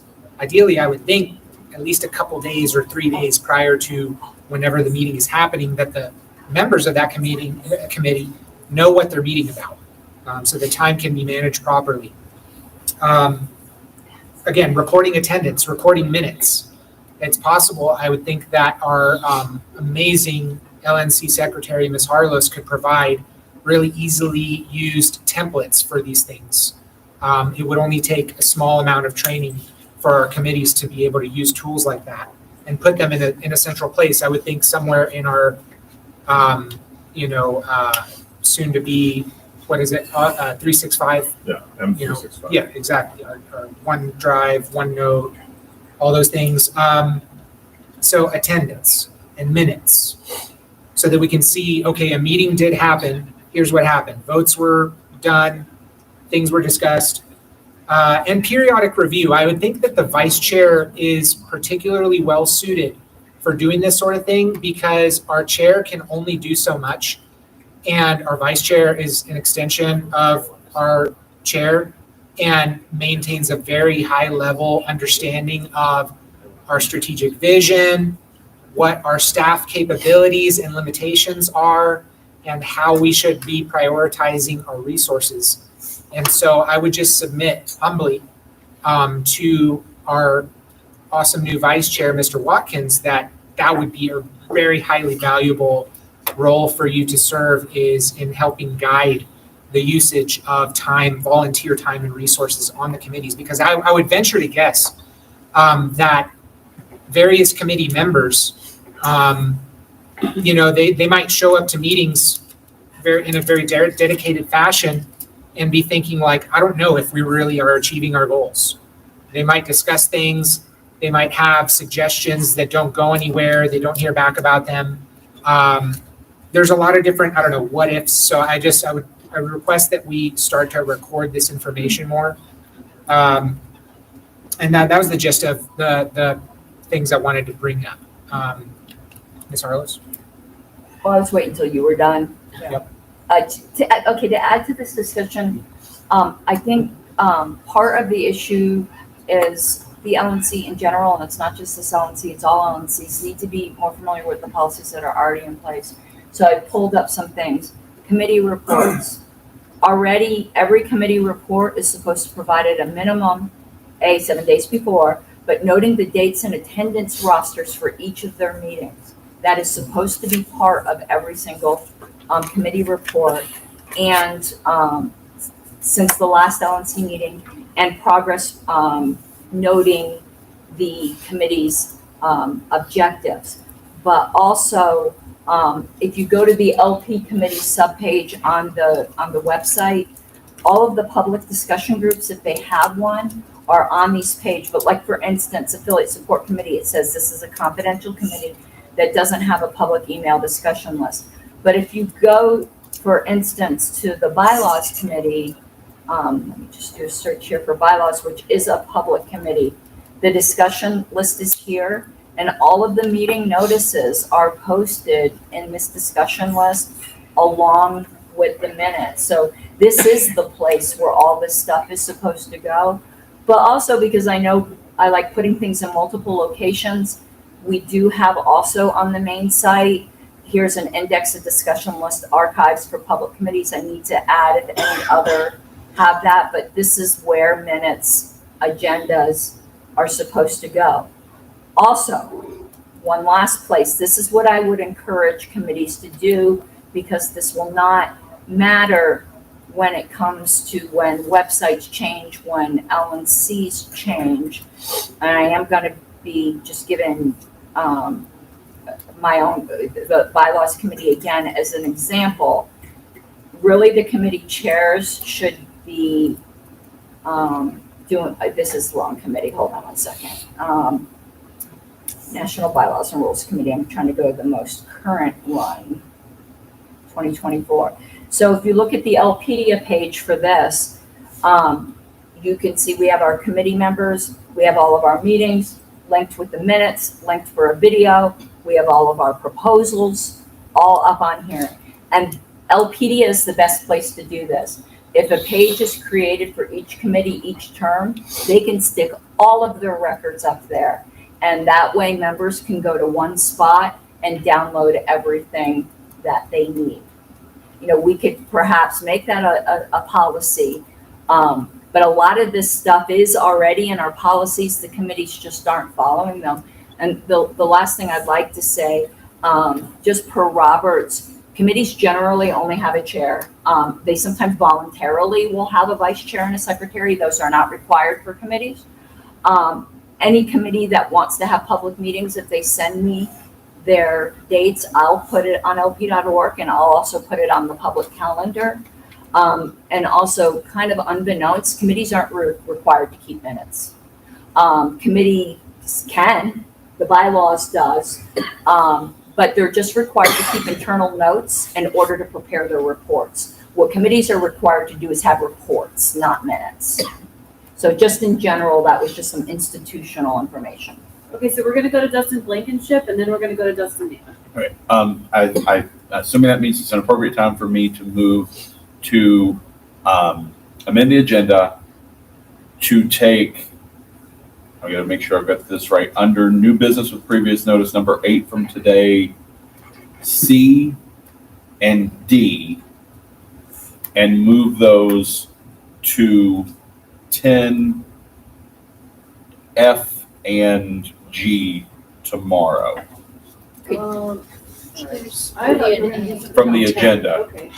So you go to the agenda, eight, D, C and D, Which is, potential policy manual revision, CRM, discussion on transparency, and just moving those down under 10 after E, which would be F and G, to create the new F and G for tomorrow. Are you looking at the adopted agenda? Yeah. Am I looking at the wrong one? Oh, I might adopted be. agenda. Let me go, oh, yeah, you know what? I was looking at the PDF. Ignore my incorrect numbers. Adopted agenda. Here we go. Yeah, I was looking at the proposed, not the adopted. Sorry about that. So let's go back to this again. And, Yeah, adopted. okay, here we go. Yes, so D and E under 8 It's a different tab. Right, it appears probably it's a. and move it to under 12. It looks like these are slightly off. What? It starts at B under 12. Okay, yeah, that's just an error on So my at the part. end of that list. Okay, it needs a second. Can I make a suggestion? We're gonna run out of time at 5 anyway today. Maybe change that tomorrow. My primary reason for doing so is because I believe that we can knock out the other items before, and that I do not believe we can get through those items. It will save us time tomorrow if we can get through the items we can today. You could just move those items up. Yeah, that might be easier. What you do is you just move to lay those other ones on the table. But however, the chair reminded me there is a second policy manual motion. There is, so, and it is appropriate right now. So let's sort out, before we get there, let's sort out what Justin Blankenship wants to do. Because there is a second policy manual provision, or revision that is pertinent to this item specifically.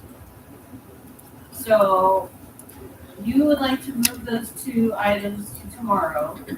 And then what time would you like to move it To the end of new business with previous to? notice. The end of new business with previous notice. And what 2 items were those again, please? Potential policy manual revision, CRM, transparency discussion. Okay, And then that would leave us with new LNC meeting location and the APRC vacancy. Correct. Okay, are you okay with that? Am I okay with it? Yeah, because we're moving your. Yeah, it's fine.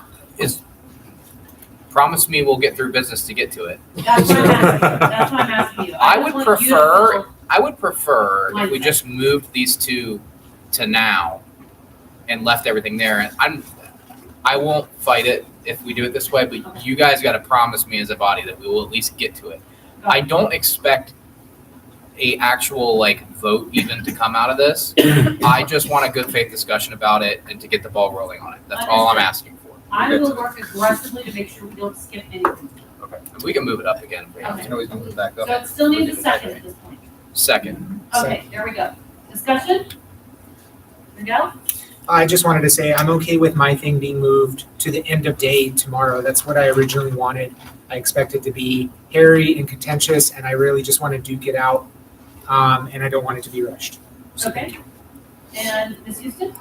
May I ask a stupid question? Are we just abruptly ending the conversation on productivity with committees, or is this getting messy? No, we're still going. Okay, got it.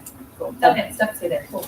Okay, any further discussion about this, agenda amendment?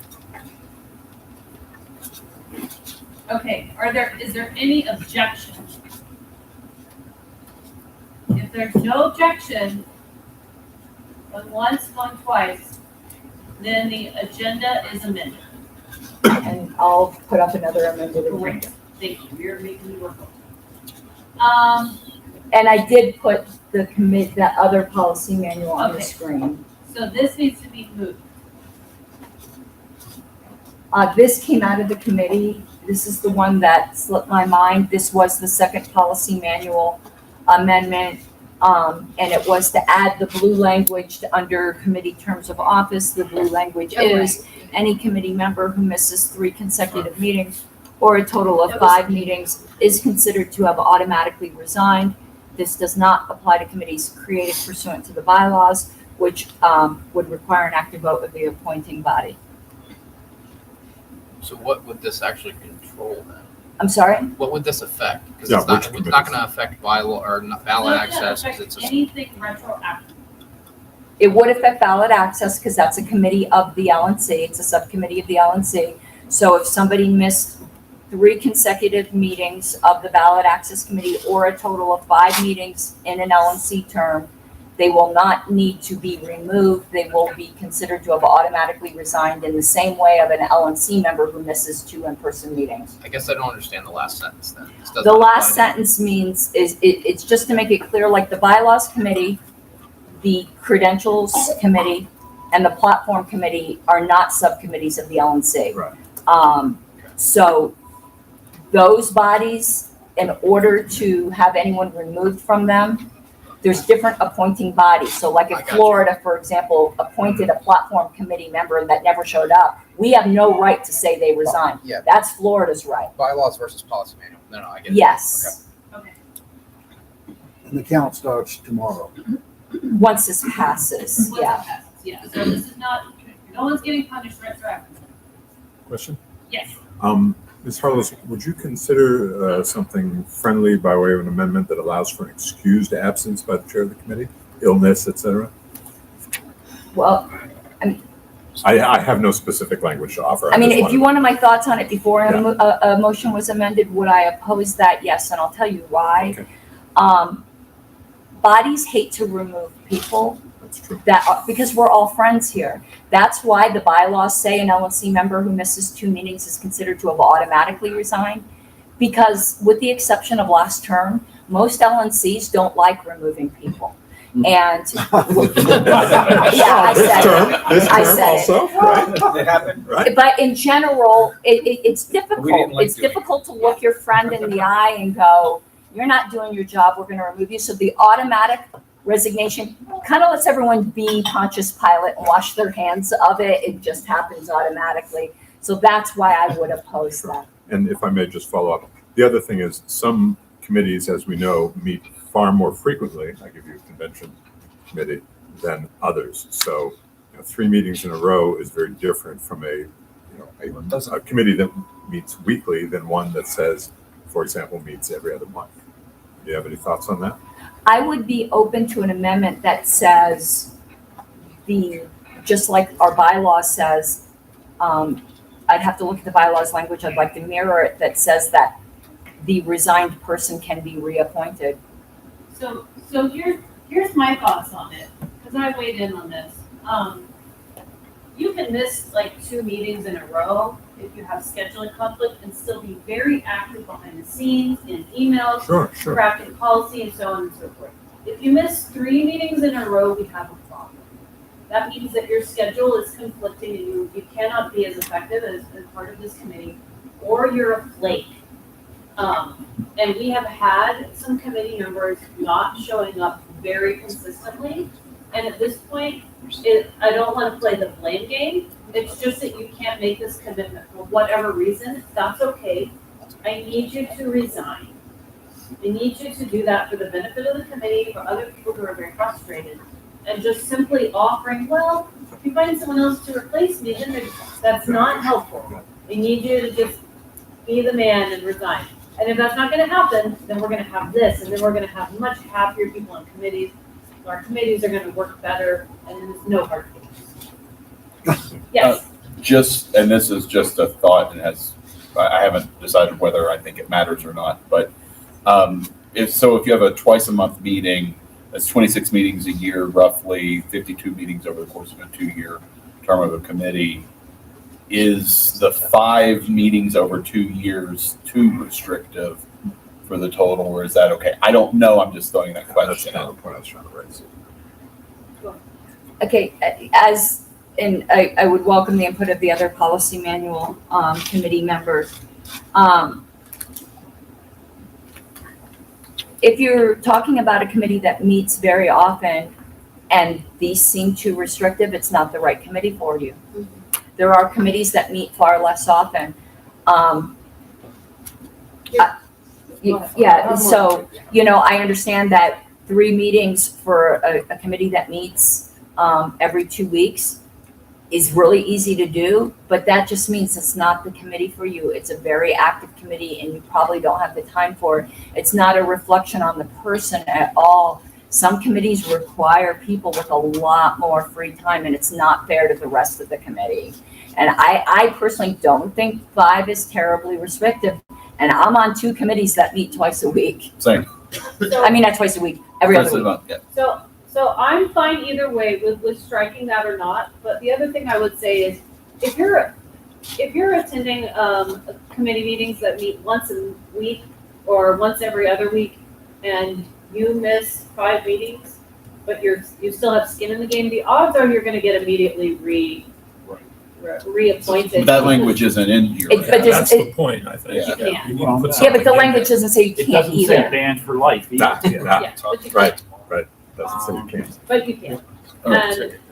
And the odds are that people are gonna be working with you anyway. Either way, I'm fine with whichever way it goes on that, but the 3 in a row, I think needs to stay, because we have institutional problems. Yeah. Right. Mr. Vanna? It's 4:48. I'm gonna call the question. Well, I don't know if we even have a motion on the floor, do we? Yeah, we do. There was seconded? It came from a committee, Oh, okay, motions that so come it's out of already- committee, don't require seconds. Okay, is there any objection to calling the question? Yes, because I think we want to make an amendment.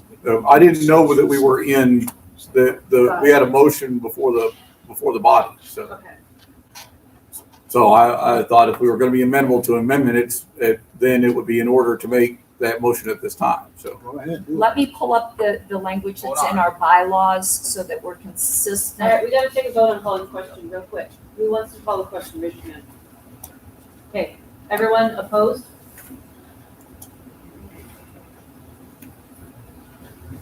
All right, I think we're calling the question. Yeah. Sorry, guys. We can also amend it next time. The policy manual can be amended, it's the later time. You can amend it next time and I'll make sure it gets on the agenda. The policy manual committee will take it out. We're meeting next week. Okay, so we're gonna go to a vote. Yeah, this will require a roll And call. let's do it. I'll just. Yeah, let me just copy this template. By your personal privilege, could you just reread exactly what we're voting on, please? Yeah, one moment. It's the blue language that's up on the screen, so it's to add to committee terms of office in the paragraph that says any committee member who misses 3 consecutive meetings or a total of 5 meetings. I know it's not in here, but committees only last term to term, so it's for an LNC term, is considered to have automatically resigned. This does not apply to committees created pursuant to the bylaws, which would require an active vote of the appointing body. Okay, so Madam Secretary, when you're ready, we'll go to a roll call vote and I'll let you take care of that. Mr. Cowan, Aye.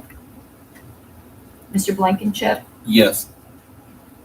Mr. Bowen, Yes.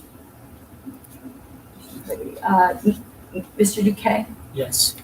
Mr. Clark. Yes. Why are some of, never mind, I'm not even gonna worry about it. Mr. Elliott, Yes. Mr. Ford, I'll abstain. Mr. Pankey, No. Mr. Hagopian. No. I will vote yes. Mr. Nana, Abstain. Mr. Nikela, Yes. Mr. Rufo, Yes. Mr. Tunyevich, Yes. Mr. Watkins. Yes. Madam Chair, it's 8-2-2. This requires a majority, not 2/3. Correct. Yeah, because there was, wait, is this a standing rule? Well, it's 2/3 and a majority either way. Oh, we're already at 2/3. Yeah, where it, Yeah, okay, I'm not, then vote then. okay. All right, motion passes. Okay, it is now 4:51. Next item on the agenda, unless there's anything more on this agenda item. This agenda item being the committee effectiveness. I'll be very brief. I really think that, we're setting the pace that our volunteers are going at, and we want to demonstrate and model that we're going at a faster pace. We're here to move faster. We want to set our party members free. We want to create a world free from pointless meetings in our lifetime. Immediately. So I really think that, we can push committees, or I think they'll be agreeable to suggestions on what is on their agenda. Maybe some committees want to tackle a big ambitious project that we may or may not have the money or resources for, and they could be redirected to like, hey, we actually need you to make calls or do this work or do this other higher priority activity right now. Maybe that can wait for later.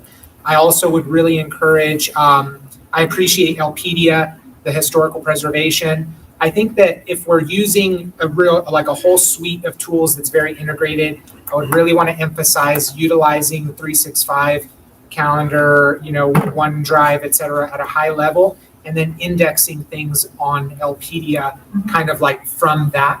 But I think that both of those can work together really well. And also about meeting links.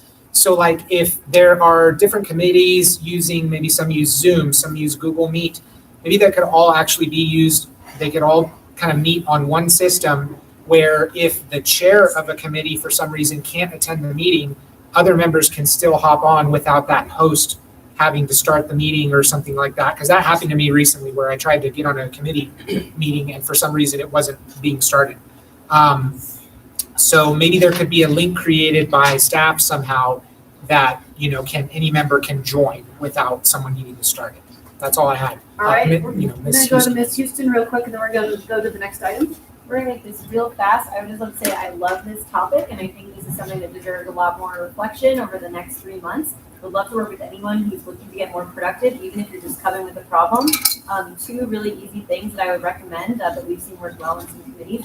Number 1, if you're an unofficial person or the chair of the committee, and you want to identify yourself as the liaison to staff, it would be awesome to have a single point of contact. Really love that with lots of the committees we are working with, and it shows when we don't have it. So if you want to talk about it, please talk to Drew and I. We're trying to document that this weekend.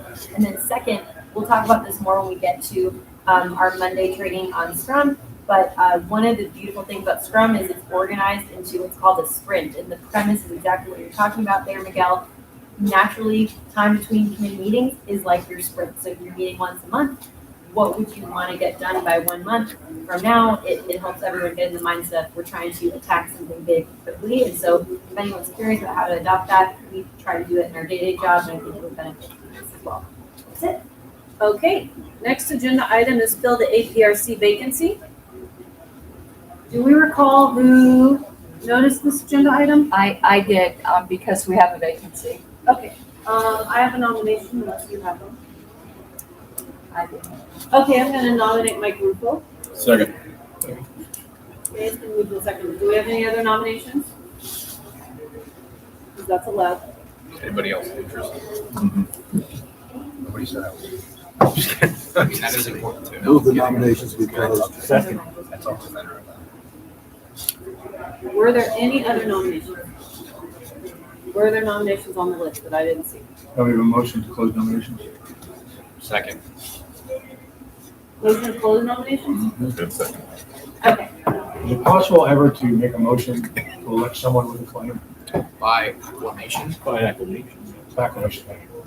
Well, that's where we're going. All right, I motion to elect Mike Ruffo to the LPRC by acclaim and unanimity and love. Yay. And respect. Standing acclamation.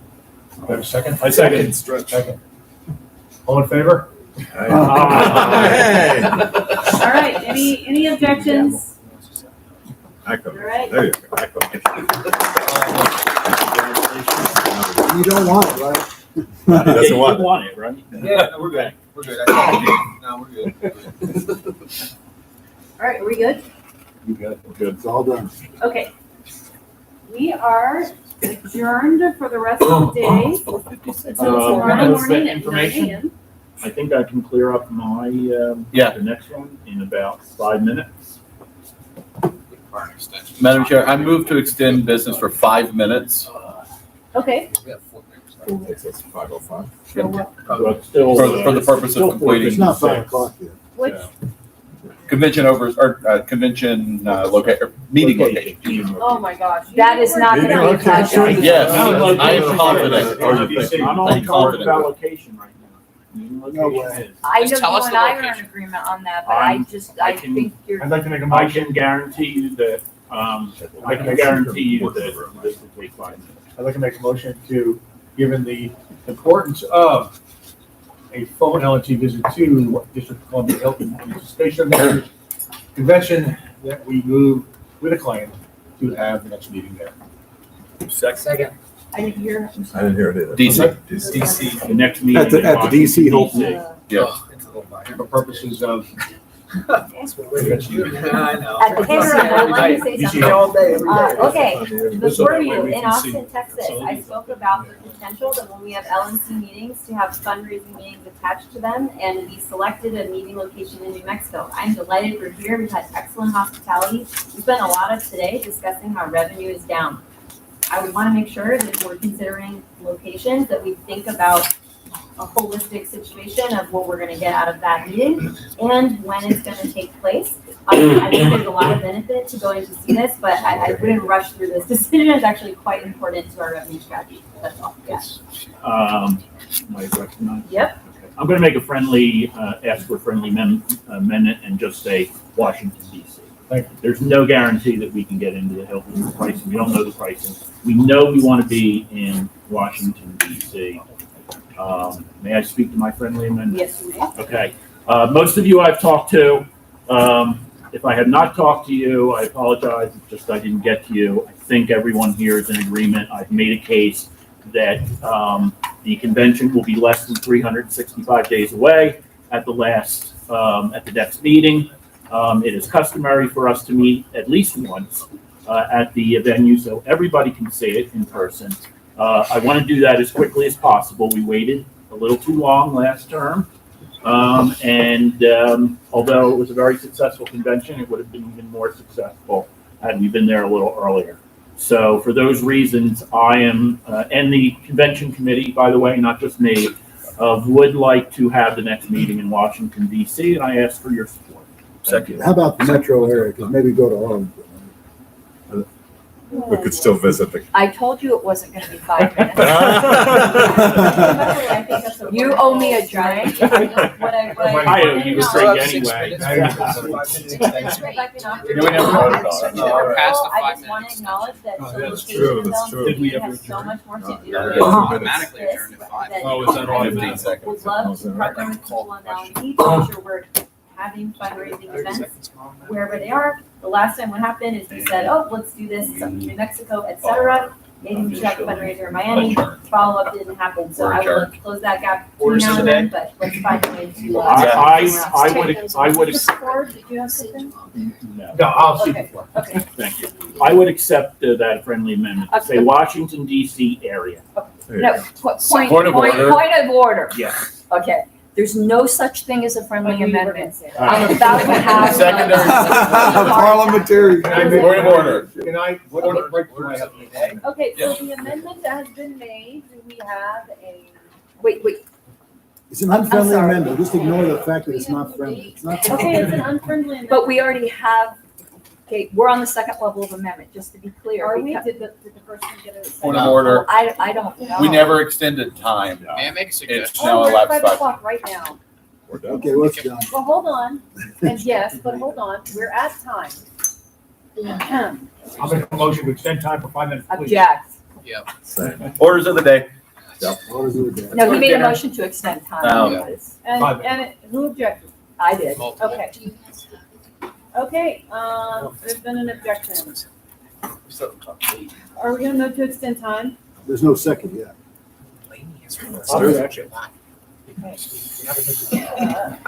This is getting chaotic. Okay, who wants to extend time? I need to show of hands. 1, 2, 3, 4 people. Who does not want to extend time? 1, 2, 3, 4, 5, 6, 7, 8 people with their hands up. Okay, Orders of I'm the day. so sorry, the motion to extend time failed. So I believe what we're gonna need to do is resume this item at the beginning of business tomorrow morning at 9 a.m. We are first. So, the next thing we're gonna do is we're going to adjourn until 9 a.m. tomorrow morning. Awesome. Delightful. I will see you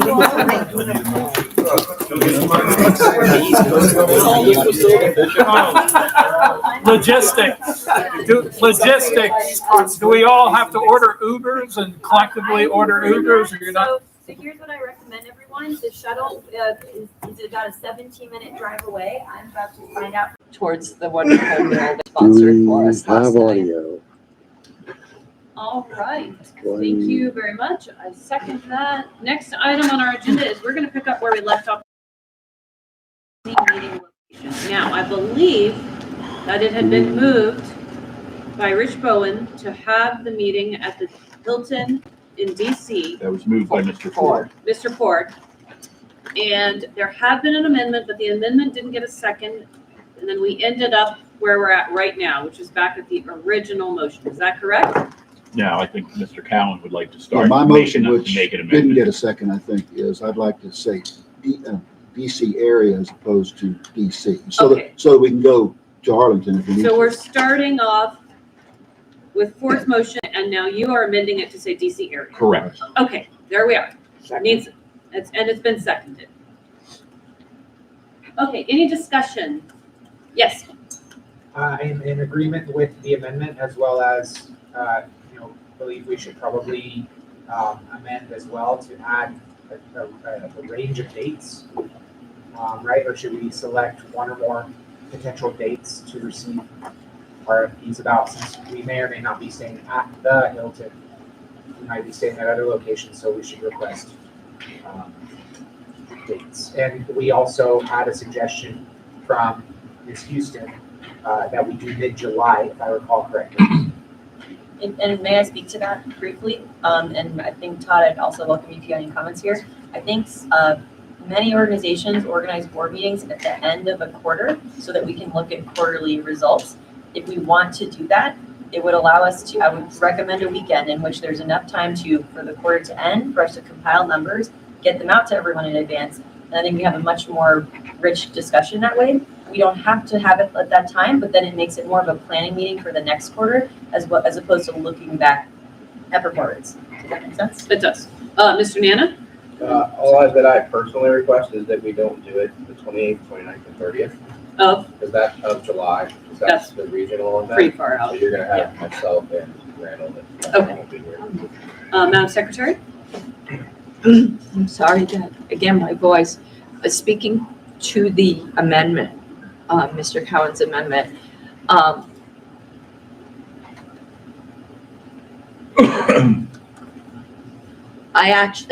going to speak against it, and I might do an amendment to it, depending on how it's received.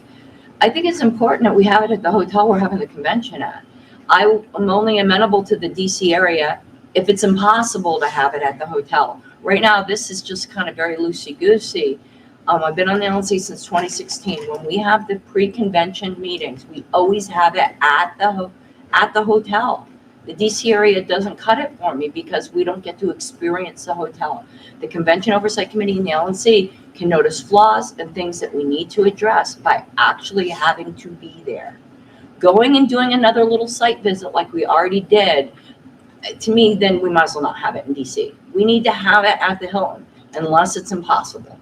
You know, obviously we can't do the impossible. So I'm voting against the amendment unless it gets reworded, amended by somebody else to say at the DC Hilton, unless impossible, then in the DC area. But I don't like it not being heavily weighted towards the DC Hilton because there's no point. Okay, so let's clarify first. With this motion, it still includes the possibility of having it at the DC Hilton. Well, I agree with everything she said about the priority. I mean, certainly I want to go to DC Hilton. I'm just saying if it's impossible, we don't want to limit ourselves to downtown Washington. Well, but that's not what the amendment says. Hold on, let me see. There were multiple hands up. Who has not spoken yet? We got Mike Rufo, we got Donovan Pankey, okay. All right, let's start here and we're gonna go around. So would it be appropriate to offer an amendment right now where we could just say, to have it in the DC area with the priority being, and then the name of the hotel? If you think it's necessary. I think for clarity, we should express our intent in any motion that we make. Okay, so now let me, before you make that motion, we have not included dates. And we're one amendment deep right now, right? So if we go 2 amendments deep, that's it. And then we're gonna need another motion for the dates. So let's think about it before you craft it. I'm not opposed, I'm just informing you. Do you wanna? No, I'm good. Okay. No, you're good, right, yeah. I'm sorry, go ahead. All right, Mr. Pankey? I don't think we need to put any extra clarifying language. This body can always amend something previously adopted. So if it's impossible, we can always, somehow we go on the Hilton and just the Hilton can't be done at that time, we can always select a different location on the email list. So I don't think that there's any need to have to put, backups or any other policy. I think we can just go right at, we're going to do the DC Hilton. And if really crazy stuff happens, then we deal with it then. Okay. Mr. Ford and then Mr. Bowen. If I could ask Mr. Bowen, if it's okay to ask Mr. Bowen a question. The efficacy of, all right, Hilton sold out. There's a taxidermist convention there that weekend, okay? How important is it, in your mind, to be in as close as possible so that we can do a class trip, if you will, on the Magic Bus to the Hilton? Yeah, for me, I agree with Ms. Harlow. I want to have it at the DC Hilton. I'm going to do everything I can to deal with the people I deal with to make sure we can have it at the DC Hilton. But as you said, there could be in the summer weekends, they may not have availability. It's only, 3-4 months away, whatever the time frame is, and there's no guarantee. I would hope that they will find a way. And so I agree with Ms. Harlow's, and I'll stop there. Ms. Houston and then Mr. Rupert. I had a comment. What I wanted to say was, I've actually changed my mind. I'm happy with the way the original wording is because, as Mr. Pankey said, we can always change that if we need to. Okay. Just one following question. I'll be voting against the amendment. Mr. Bowen, do you anticipate, what if we run into a situation where there is availability, but it's DC and we're all of a sudden looking at $300 room rates? I'm getting there. Yeah, I'm getting there. Yes. Okay, let's. Yes, if I may humbly offer to the committee, we are trying to architect very precise language to force a decision which can be resolved alternatively. If everyone here expresses that their wishes are to go to the Hilton and that's the purpose for going to DC, I'd recommend we make a motion or approve this in the DC area. That allows us the flexibility for your staff to honor this vision, but it's very easy for us to do, with the ability for us to come back with price information and availability information, and we can make educated decisions. So if you believe that your staff understands these wishes, it seems very clear to me why we are doing this. I don't think we need to go waste valuable talking time today, which we would use on other things, to nitpick the exact language of the hotel. And if it's impossible, what does impossible mean? What is the pricing? The committee does not have the information to be able to give a constraint, so let's just make it broad and we get your intentions. That's what I would say. Okay, let's go to Mr. Rupo, then our secretary, then we go. Oh. I think we should probably pick dates right now. Okay, yes. I was going to say we should look at the 7th, 8th, 9th, and 10th. It's the weekend after 4th of July. I think going there the weekend of 4th of July is a mistake because it'll probably be more expensive. We're on a Cohen amendment right now. But we were talking about amending it again. But until it's actually amended again, talking about amending it isn't particularly in order. Okay. Go ahead, Madam Secretary. Then we're going to Miguel Duque and then Dustin Young. Okay. As I said when it came to New Mexico, for everyone on the West Coast to go to DC is $600 trip. I personally am not particularly thrilled about spending that money if we're not going to the DC Hilton. I'm in favor of the first motion. I am not voting for anything that doesn't specify the DC Hilton. If it turns out to be impossible, and I don't think we need to sit here and talk about what impossible is. Like the sweet asteroid of death can come and we don't have to worry about any of it. But for those of us on the West Coast, you're asking us to spend a considerable amount of money, and the whole purpose is so that we can get a feel for the convention center. If this LNC doesn't want to do this, then just pay to send the convention committee out there and let us take care of it. And forget about having an LNC meeting there. But if we're gonna have an LNC meeting, it needs to be at the Hilton. I'm not voting for anything that doesn't say the DC Hilton in it. Okay, Thank you, Madam Chair. Being that I understand that staff is going to, use their very best judgment with regard to dates and conflicts such as 4th of July, Freedom Fest, and other things, and then inform us of the results.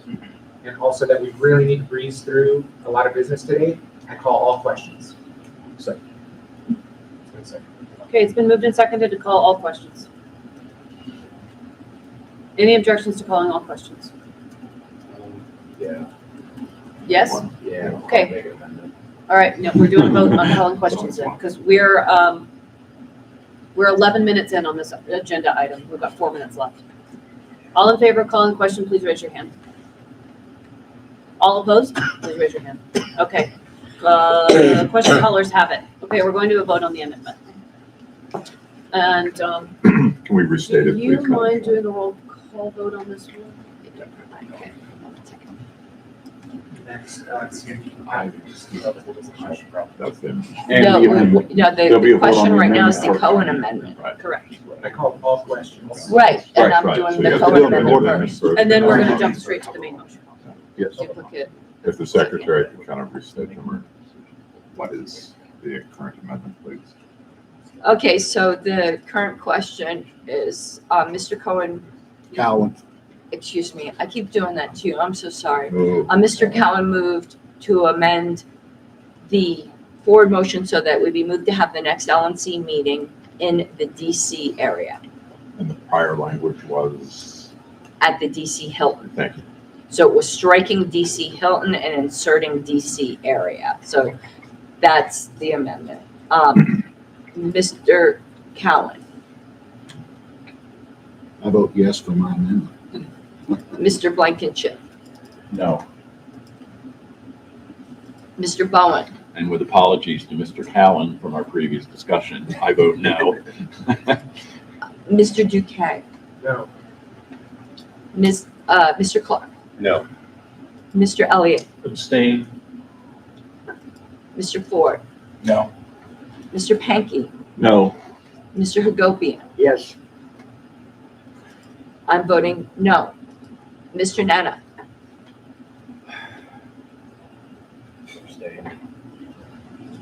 Mr. Nikela, No. Mr. Rufo, No. Mr. Tinyevich, Yes. Mr. Watkins. No. 3 yes, 10 no, 2 express abstentions. Okay, the noes have it. We are going to go to a vote on the main motion as soon as our secretary is ready.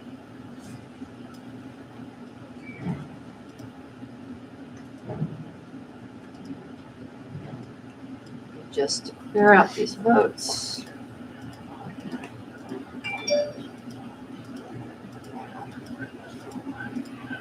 Would you like me to call that one? Should I stay? Yeah, no, you can do it, and let me just put the language up here. So Mr. Crumb's going to do this one, so it's that third copy of copy, you know. This is, starts with Mr. Ford. Yes. Okay. Is everything in this man? Mm-hmm. Okay, Mr. Blankenship. Yes. I'm sorry, Point of information. Callan. Point of information. Could you just read it again for everybody? Just to make Sure. Thank you. Motion text, Mr. Ford moved to have the next LNC meeting at the DC Hilton. We'll start with Mr. Cowan. Yes. Mr. Blankenship. Yes. Mr. Bowen. Yes. Mr. Duque. Yes. Mr. Clark. Abstain. Mr. Elliott. Abstain. Mr. Ford. Yes. Mr. Pankey. Yes. Mr. Hagopian. Yes. Ms. Harlos. Yes. Mr. Nana. Yes. Mr. Nikela. Yes. Mr. Rufo. Yes. help me here. Tunevich. Mr. Tunevich. Yes. And Mr. Watkins. Yes. We have 12 yes, 0 no's, and 2 abstains. I'm sorry, 13 yeses. All right, motion passes. So we're having our next meeting at the DC Hilton. We need to pick some dates, but time on this agenda item has expired. We'll extend it Mr. for Mayor. 5 minutes. By 5 minutes. Okay. Has it been seconded? Second. Who was that? Second. Thank you. Point of Yes. point of inquiry, I guess. My motion never discussed date. I never intended to have that original motion discuss the date. I thought that was something we could find out on email, what people's restrictions were going to be for that time period of mid-July to mid-August. So we can discuss it if everybody wants to, but we have a lot on the agenda. Okay. And my motion never specifically did not mention time because of that. Thank you. Who's next? Mr. Hagopian, and then, okay. Motion to set the next LNC meeting for a date to be decided between July 7th and July 24th. Oh, we just had a motion to extend time. Correct. Okay, I believe that was any Mr. objections to Nana. extending time? No? Going once, going twice? Okay, we've extended time by 5 minutes. Okay, now, Motion to set the next LNC meeting for a date to be decided on the email list between July 7th and July 24th. okay. When is, point of, I'm gonna ask our. Yeah, if I when is spring may, fest? y'all have 3 options when you can have it, and I think Todd's got the exact right date range, unless you want to have it in June. July 8th, that's the weekend in between 4th of July and Freedom Fest. Freedom Fest is the next weekend. The one after that is the next available time. When is Freedom Fest? Freedom Fest is the weekend of 14, 15, 16. I will not be at the LNC meeting, 14, 15, and 16. I will be fundraising at Freedom Fest. So those are probably the 2 options, the weekend of July 7th, and the weekend of July 21st.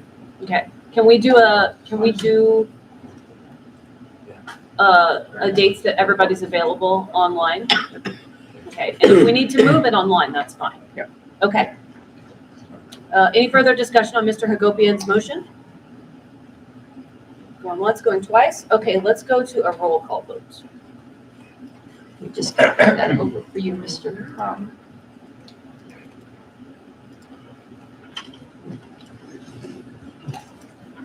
While we're waiting for the ballot to be ready, what, Lainey said 3 options? So it's the 3, okay, so there's July 7th, 8th, 9th. What are the other 2? The other option is the 21st, 22nd, 23rd, and or June. I guess to be fair, the 28th, 29th, 30th would also work. Mr. Dustin's Mr. Hagopian. Okay. And August, that's not part of the motion. Why would we want to do it? She said you wanted Our to do it executive before. director will put the dates on the list. Okay, so whenever you guys are ready, we'll do. All right, the motion is Mr. Hagopian has moved to set the next LNC meeting for the dates between 7/7 and 7/24 on the LNC list. Mr. Cowan, Yes. Mr. Blankenship. Yes. Oh, why is it doing that? I just want to.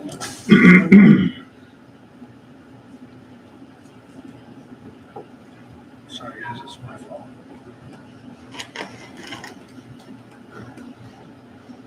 Mr. Bowen, Yes.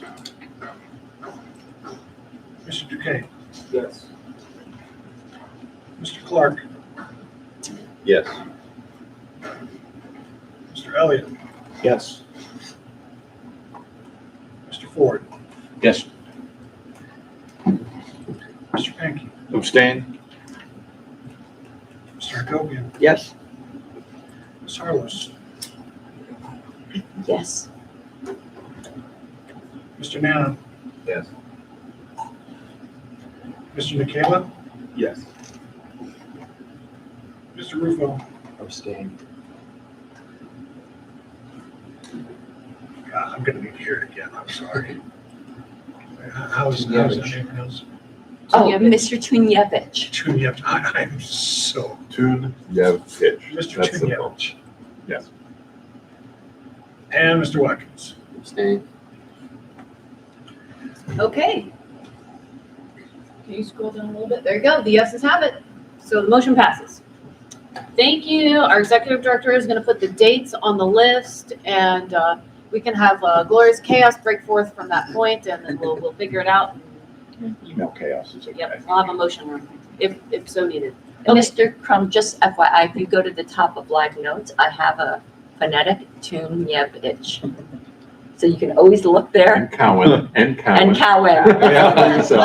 Let's also get that for Ms. Yanuskavich. Yes. Yeah. To me, I will, but to me, hers always has been easy. I have no issue. Thrilled my name is not the most difficult. My last name is McGriddle. Yes. McGriddle. I love McGriddle. Okay, so the next item on the agenda is, where the heck is it? I believe it is Region 7 report by Mr. Pant. I am feeling quite a bit better, so.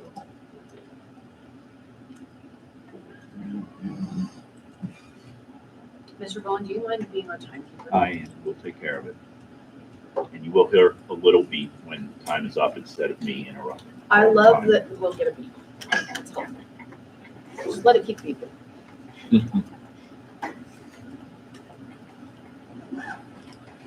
All right.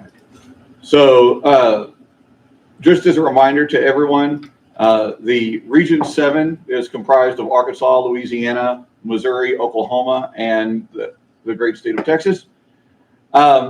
Starting off with Arkansas, so they have a convention coming up April 22nd, which will be held at, so that's when they'll have any officer elections and so forth. For their growth, they have been trying to leverage their candidate recruiting campaigns and building affiliates, running in areas that were not formally organized. So the ballot access story, they've been in discussion with the ballot access committee. There is legislation of various types that they're trying to get passed and get around that may hinder their ballot access in Arkansas. And so they've been working with the ballot access committee on that. They've had a couple of money bombs in January and February.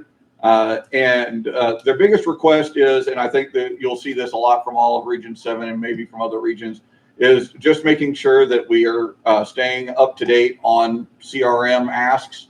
They have a lot of areas where they need help in being able to get some of their fundraising activities and other things set up inside of their state site. So they really ask that we work diligently to make sure that we take care of those requests.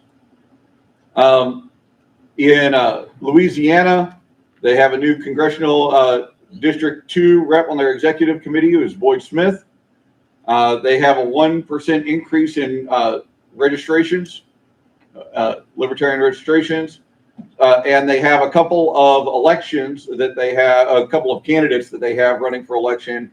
Ron Denecia for governor, and Heidi Alejandro Smith for Louisiana State Rep District 90. So, and they'll talk more about, we'll be able to report more on those candidacies in the next quarter. We did not receive a report from Missouri. For Oklahoma, we have a new chair, Chris Powell, who was elected at the Oklahoma State Convention that happened last week. I was happy enough and proud to attend that convention. So it was an awesome event. It was absolutely wonderful hearing from what they're doing in the community. They have great leadership in being able to handle issues like, substance abuse and harm reduction. And they really do get out there in their communities and really try to help people as opposed to just talking about stuff. It was very, very refreshing. So they have that, a new board. The convention was incredibly non-divisive and smooth. So it's very good to see a very coordinated and unified affiliate there. They have a city council race. Kyle King ran unopposed for a seat on Thomas City Council. So now they have 9 elected officials in Oklahoma. And Councilman Chad Williams is running for re-election. Mary Longhurst is running for re-election in Alva. So if Longhurst is successful, she'll join Troy Brooks, and Alva will be the first political body to feature multiple libertarians in the city. So.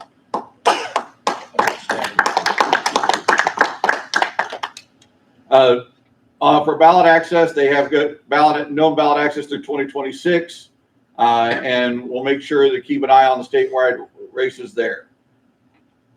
In Texas, we hired a new development director.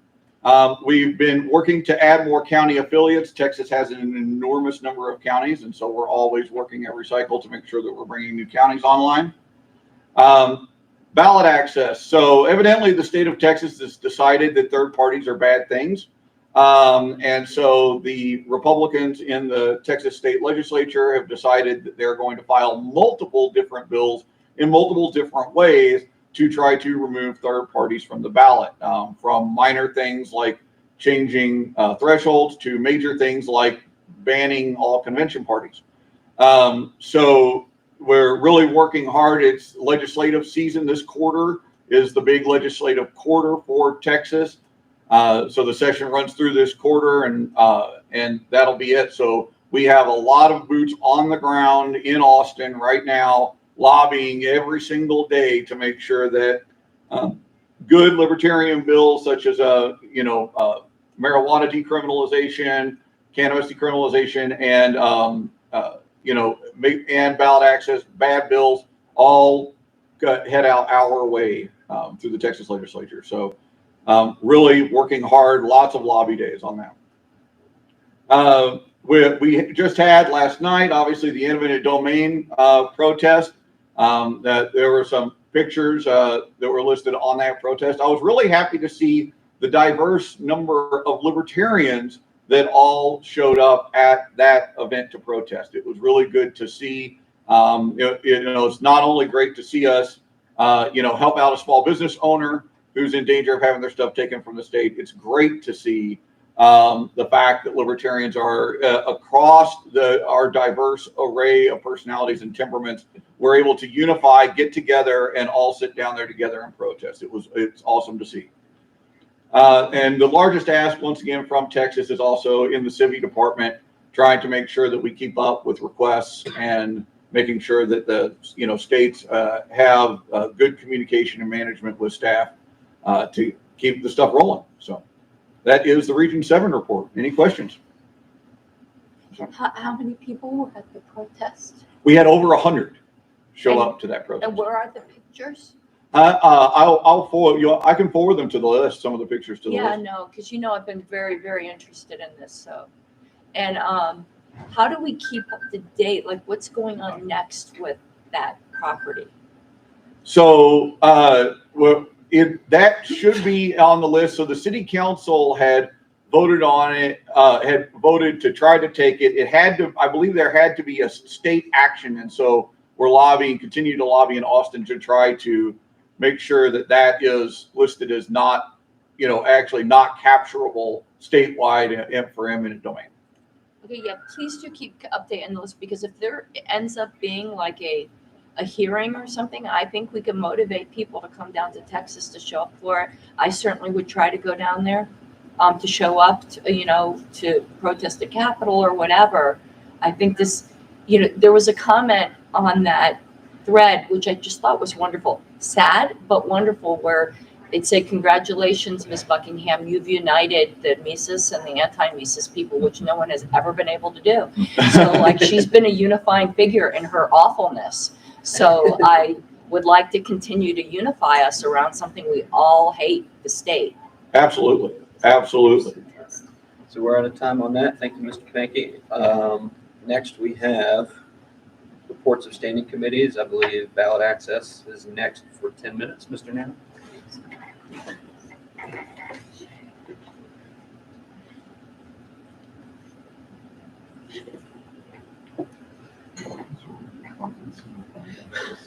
How difficult would it be to kind of plug into your laptop with the screen? HDMI, do you need this? Showing this laptop sucks. It has USB-C. We have USB-C with a dongle. I don't know if it'll, I've never tried to do audio video through my USB-C. Can I grab that? We got a little jingle, that's a good sign. Yeah, the USB-C. HDMI USB.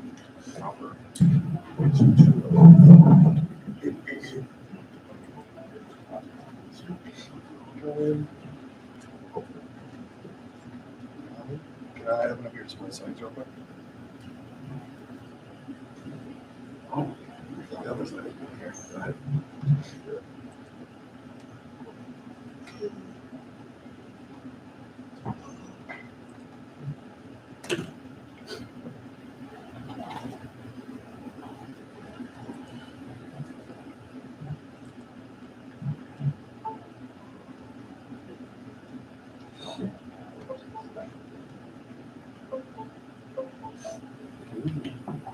There you go.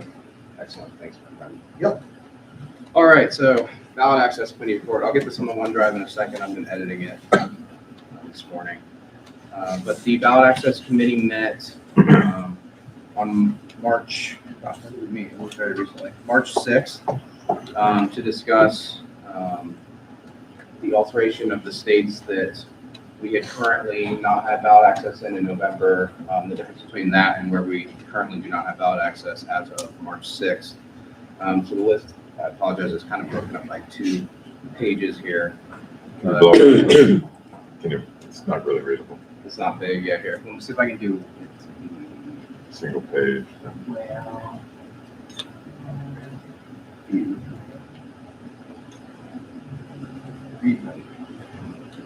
No?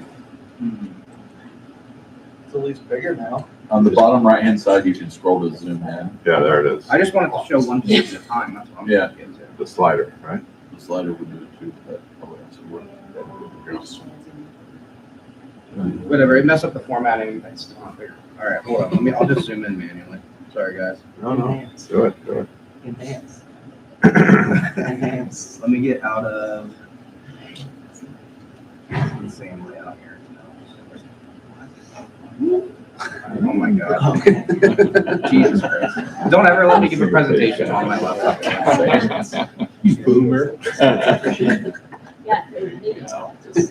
Aha. Hey. Yeah, it looks better. All right, throw it up. Okay, so these are potential ballot access requests by state in alphabetical order. I'll explain the legend to you now because it's kind of confusing. And I probably need to come up with a better way to do this. But states in white are states that we don't have plans to do a drive-in right now, but we might do a drive in the future.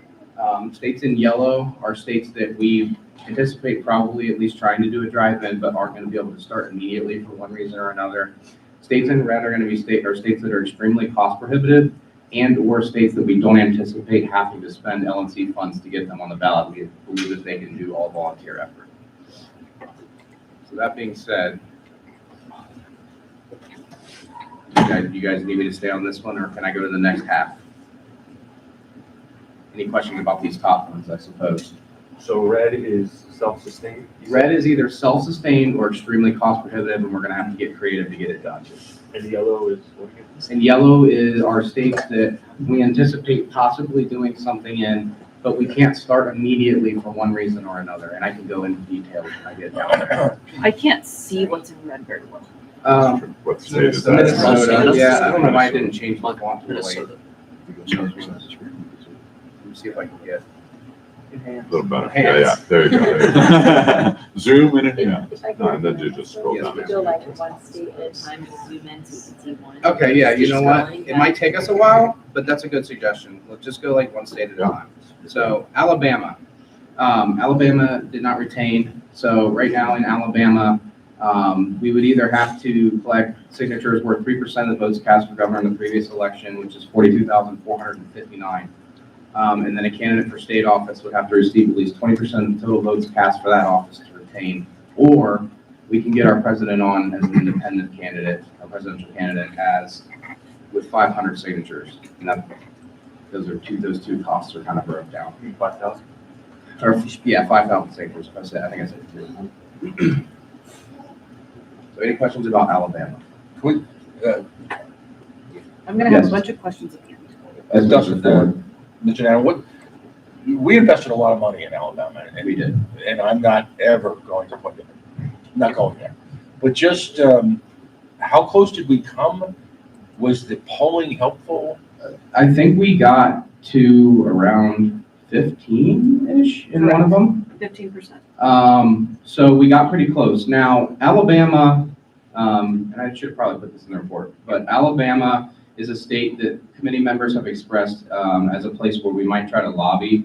20% retention is, as far as I understand, one of the highest, if not the highest in the country. So I think it's ripe for lobbying to at least reduce that retention somewhat. I mean, even if it was 10%, we would have hit it. Right. But I don't think that the party is going to be able to do a statewide drive again after just doing one. It's pretty cost prohibitive. Right. But of course, we want our presidential candidate on there. Yes, Mr. Carter. So one of the things that happened in Alabama that went wrong is there was a large prominent caucus called the Black Caucus that had pledged support to all of the candidates, and they were going to send out a mailer in support. They were formerly associated with the Democratic Party, and then they left and they're an independent. And at the last minute, they reneged on their commitment and still asked the Alabama LP for money. Had that endorsement gone through with voter guides mailed out, I'm confident that they would have reached 20%, but they did not. So that is really unfortunate. Justin, for the 3% for the governors, is that an option on the table, or what's our history with the governor race in Alabama? That would be the amount of signatures we'd have to collect for ballot access. 3% of the votes cast. Oh, I see. Yeah. I'm on Ballotpedia, and we got 45,827 votes for governor at 3.3%. Okay, so let me re-explain this because I guess I was not clear enough. So in order to get full party ballot access for any candidate that wants to run under the Libertarian label, we would have to petition and gather signatures equal to 3% of the votes cast for governor in the previous election. That number is 42,459. The retention after we do that would be to get 20% of the total votes cast in a statewide office to retain. We have 5 minutes left on this agenda item. My bad, I understand. Yeah. We're definitely gonna fix that. Yeah. Yeah, guys, sorry. This is what the ballot access committee does, is go state by state. What Dustin should do is give a quick summary and then highlight the hardest ones, and we can talk about those. So a quick request for information, Madam Chair. Yes. Is it not correct that 2 states require us to complete ballot access this year, Arkansas and North Dakota? So I'll just talk about Arkansas because we're about to talk about Arkansas. The courts struck down the petitioning period in Arkansas. Right now in the legislature is Senate Bill 277. I think Mr. Pankey touched on this. Yes, it did. Right now, if it passes as is, it's 10,000 signatures is what it used to be, same number.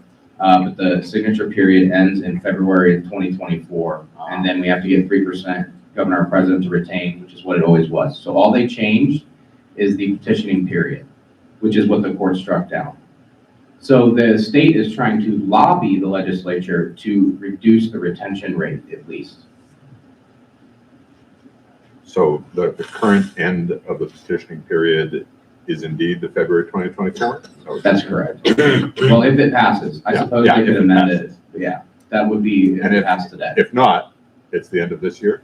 No, the petitioning period restriction got struck down. So I imagine no matter what, it's probably going to be February of 2024. Otherwise, they are not in compliance with the court order. Thank you. And I'm going to take Mr. Hagopian's advice and just kind of put this up on the screen for a little bit and not go state by state because it'll take us an hour. And it's in the one, did you send it to me? I got to figure out how to send the video to you. It's like a 2-hour video and my computer. No, I meant is this. very angry. No, not yet, because I've been editing it this morning. Oh, okay. It's not the one though, then. No, it's not. That's why I'm doing this. I apologize.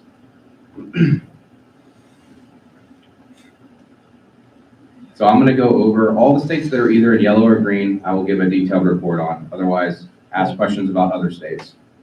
And I'll move on in a second. You said yellow or green? Yellow and green are states that I have broken down individually and will give an oral summary of today. Is there a green color in your ledger because you've got yellow and red? Not yet. It's coming. Further down. Justin? Just Yes, Mr. a Ford. point on Maine. The hearing, there's legislation pending, as I mentioned yesterday, to reduce the amount to 5,000. That hearing is actually this Wednesday, which I will be attending and will provide video. Yeah, we'll keep close tabs on that. Any other questions about states on the screen right now? I'm going to go forward. All right.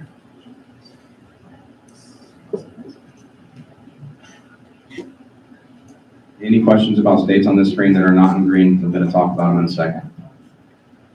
New York. Yeah. Yep. Two developments. One, I have to talk about an executive conference. There is legislation pending to reduce that to 15,000 signatures. Yep, and we've heard that, but as of right now, Right. fortunately. We've heard that for a couple of years. Yep. Any questions about the states not in green? Okay. Sorry, your pricing for New York petitioning, I assume that's what that's for?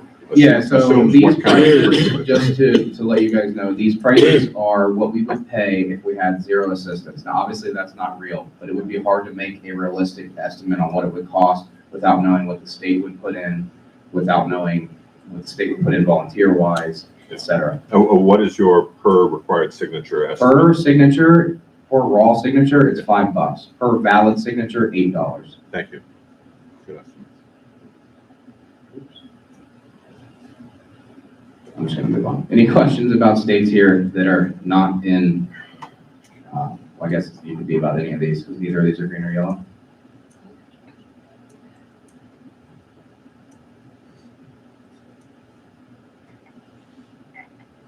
Not hearing anything. All right.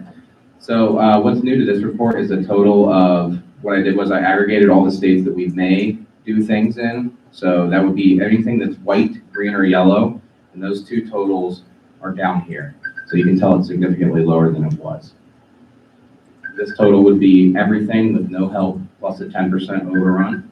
This total would be everything with no help in states that we anticipate possibly having to insist in to get our candidate on the ballot for 24. Madam Chair, we're at time. Okay, I'm gonna move to extend by 15 minutes. Second. I think we can cover it. Any now. objections? Going once, going twice, or no? Yes?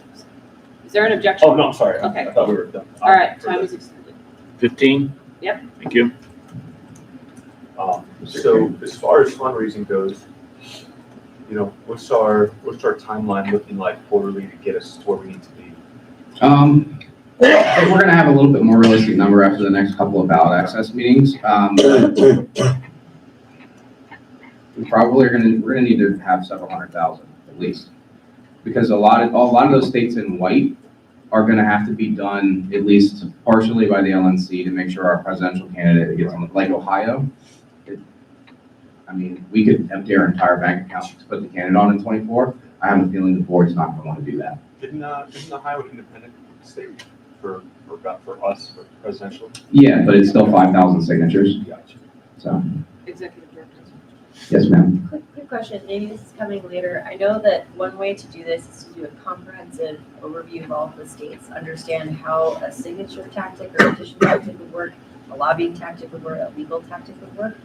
We have a budget for how much ballot access is allotted this year. it's 250,000. Has the committee done the work to prioritize top, dollars should be spent on this state, second, this state, third, and so on and so forth? To up to the 250. We will have realistic budget requests from the states in green at least within the next few weeks. Okay. We have a meeting on the 20th, and then we're gonna have a subsequent meeting 2 weeks after that, and we plan to meet every 2 weeks through the foreseeable future. So are the green states the top top tier? That is not correct. second? Those are the top tier as identified by the committee and we just had, so to preface, we just had the first meeting with this iteration of the committee this past Monday. And so one more question, if I could. What is the total amount for the greens? Is it higher or lower than 250K? It should be lower.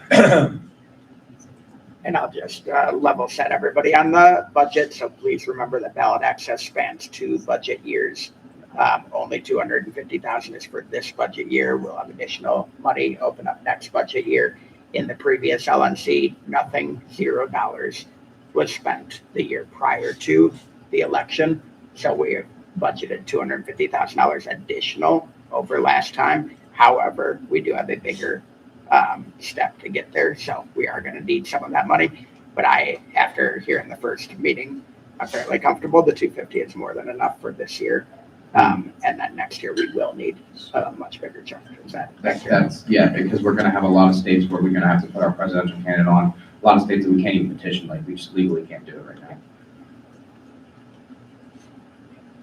All right, so unfortunately, Rhode Island did not retain, so they're back on the list, but they're not a huge signature requirement. So the states that were highlighted, we talked about Arkansas, so I probably don't need to talk too much about this.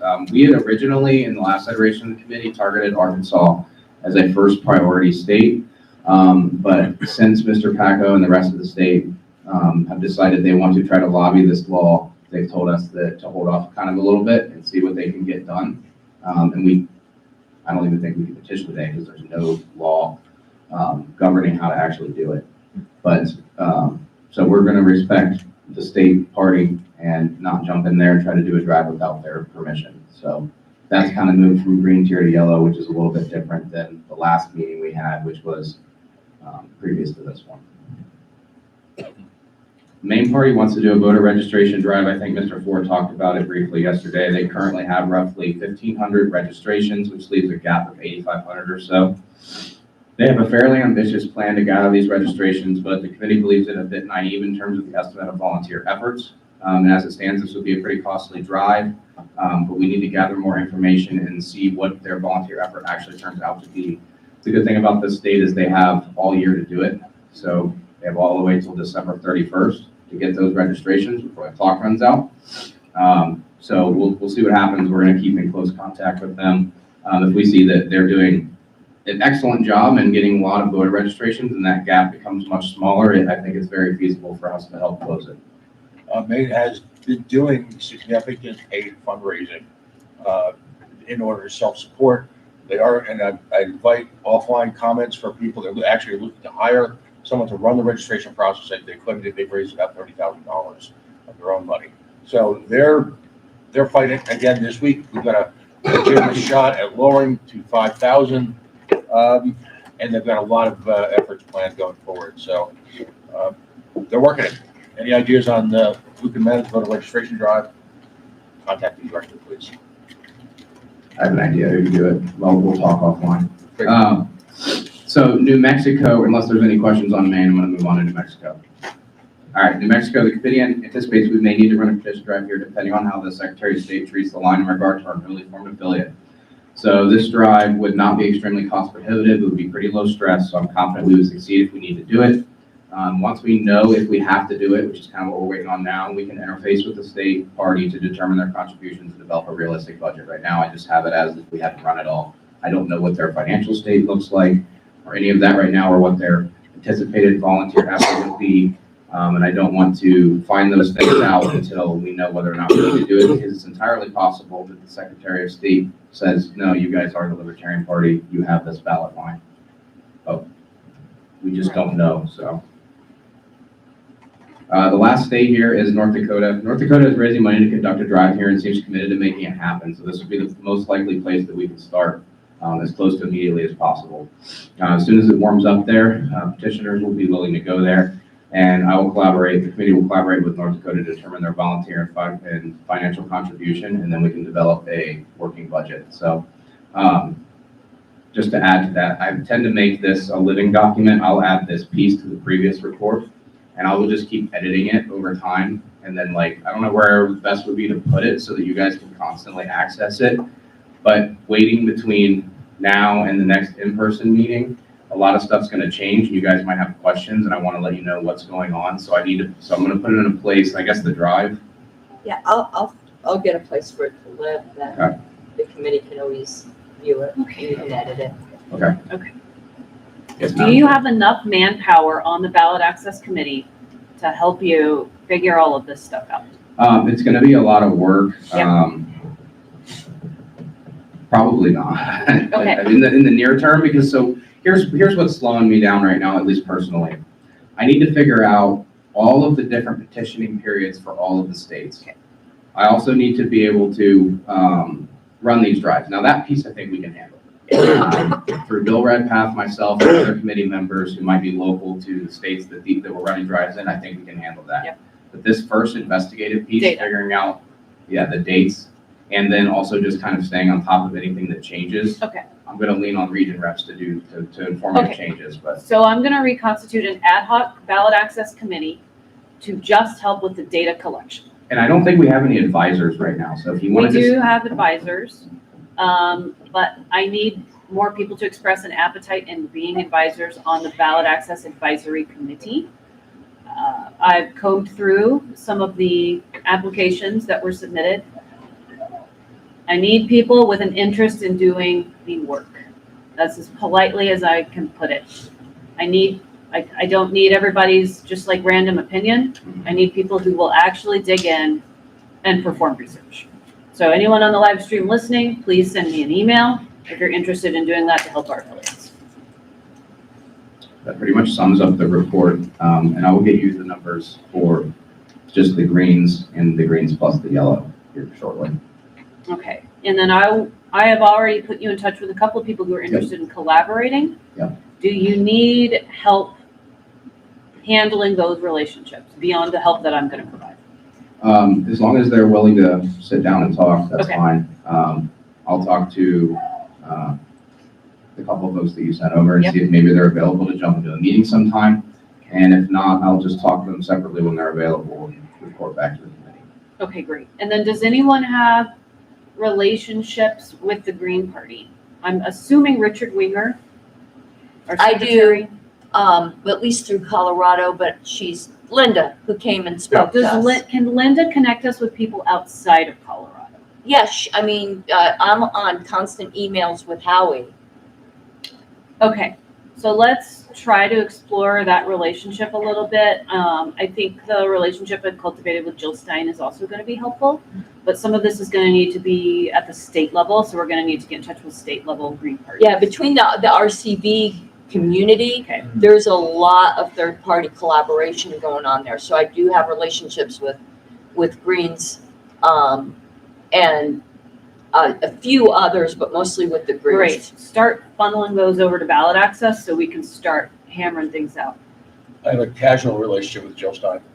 Okay, So just what's a call to action? Just get Jill Stein in touch it's with us? okay. I can handle that because we're on a good basis. So I appreciate that if I need additional collaboration. Mr. Tadevich and then Mr. Mikhail. Just a quick question. So I noticed on your prior page, it looked like we have 18 states currently without presidential ballot access. Correct. How does that compare, since you've served on the committee for a while, roughly this time, last time around? We've definitely lost access in some states. I believe it's 3 that we've lost cumulatively, In the 2020 or was just that from November 2022? to like now. Okay. Well, no, I'm talking about the prior election. This is the worst shape we've been in since I've been at the party. Okay. I think one of the things that would be really helpful is for us to see what years we lost ballot access. Did it happen in 2020? Did it happen in 2022? Did it happen in some weird random off year thing due to legislation? That would help us decide our strategy as well. I'm gonna need help to do that. Okay. That's a lot of research. That's okay, then we're gonna find people to help you with the research. And Mr. Winger might know that off the top of his head. You might be able to ask Richard. Ms. Houston. Yesterday, we talked a lot about Scrum. I don't want anyone to feel like Scrum is a chore or something that's being imposed upon you. I think this would be an awesome way to help the committee, is us jumping in to be able to help you guys project manage all of the moving pieces. I know there's so many states and then there's so many variations and variables to go through. If you want to follow up offline about that, or with this ad hoc committee, I'd love to figure out how we can help. I'm going to restate something from yesterday. We're at a point where we need to have information or to do effective fundraising. Generic is only going to take us so long, so if we can help get the research faster, let me know. You can definitively tell people that New Mexico, and well, not New Mexico yet, but North Dakota is going to be our most immediate future focus, so. Great, and then to just follow up, that'd be great. What I would need to do is get briefed on why, so we could like spin it into why it's Sure. some information. We'll talk offline about Scrum. I don't want to impose it on the committee, but I'm not opposed to doing it. Awesome, thanks. I'm gonna wait. Okay. Anybody else, Mr. Bowen? Yeah, I just thought you might, you started, but one of the things we did discuss at the meeting was what we can do in 2023. And there's actually, a lot of these states, we have to wait until 2024. But if you could reiterate what we're looking at in terms of 2023, I believe it was North Dakota and Maine was what we were really planning on working on this year. And New Mexico depending, And New Mexico depending. Thank you. Anybody else? Not seeing anybody. All right, guys. Thank you so much. Any questions? Okay, next agenda item is candidate support. And I believe that's going to be presented by Dustin Blankenship. Do you need? I don't need the projector because everything's in the OneNote. Okay. See, we got one Dustin who does it the right way, one Dustin who doesn't. Wow. The Dustin Caucus is now officially. Factionalism in the Dustin Caucus. So I have a relatively extensive report, so I'm going to hit the high notes since it's in the OneNote. There are a couple of motions that I would like to make out of the information raised here. So I'm going to reserve those till at the end, I think, but we'll see as we go through. So the first thing first, just to knock it out, the committee had an attendance issue with one of our own members. Mr. Hall has attended 2 committee meetings since the start of the Candidate Support Committee. That's the problem, being on 2 committees twice a month. The Candidate Support Committee started meeting last year, and he's only attended 2. In an attempt to give him time to collect himself and be able to attend correctly. That did not happen for this meeting. The committee felt that it was appropriate at that time to have a vote of no confidence, which was a unanimous passing. From that, I would say that currently our committee makeup is a bit of a concern. We lost our chair who resigned in November. Josh Thomas stepped up to be the chair, and then I was asked to be the vice chair of the committee. We've got a very passionate but small group of 4 active members of the committee to 5, depending on the week. There's a couple that probably filter in and out depending on passion. We are waiting for that one position to be filled. I know our chair will be appointing one. And actually, rather than wait to make the motion, I'm actually going to go ahead, since it seems like this would probably be a good time to do so. From the committee, spoke with the chair this morning. We would like to move that Robley be removed from the Candidate Support Committee so that another LNC member could be appointed who would be willing to be more active in that role. So I will make that motion personally now. And I will second it after having spoken with Robley.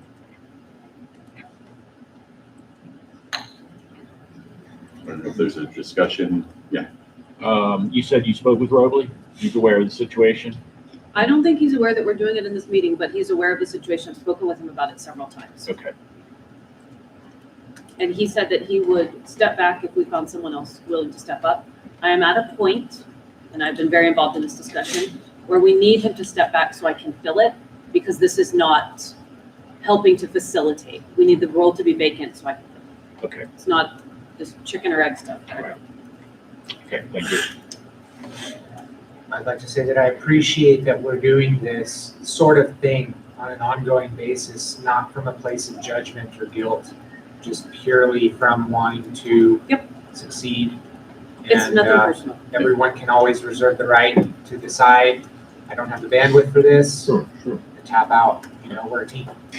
He's doing a lot of heavy lifting in his region. Yeah. So it's not like he's checked out. Okay, any discussion on that motion? We may need to go to a roll call vote. Okay, when our secretary is ready, we will go to a roll call vote on that. In the meantime, there was, I can't recall the individual's name, someone who expressed interest in joining the candidate support committee. Yes, I reached out to Jacob Luria of Colorado. Yes. Okay, when this is done, I'm going to appoint him. Cool. The vacancy is an LNC vacancy. There's an additional vacancy. Perfect. We are trying furiously to catch up in this committee. Okay. Was Just there give me 1 objection? second. Was there objection to this motion? Is there a need for a roll call vote?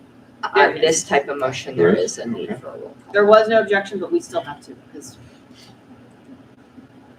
Okay, Mr. Plum, if you. I'm trying to find the template or one you just set up. What's the date for? It's 2023-311-04. It'll be the last one to the left.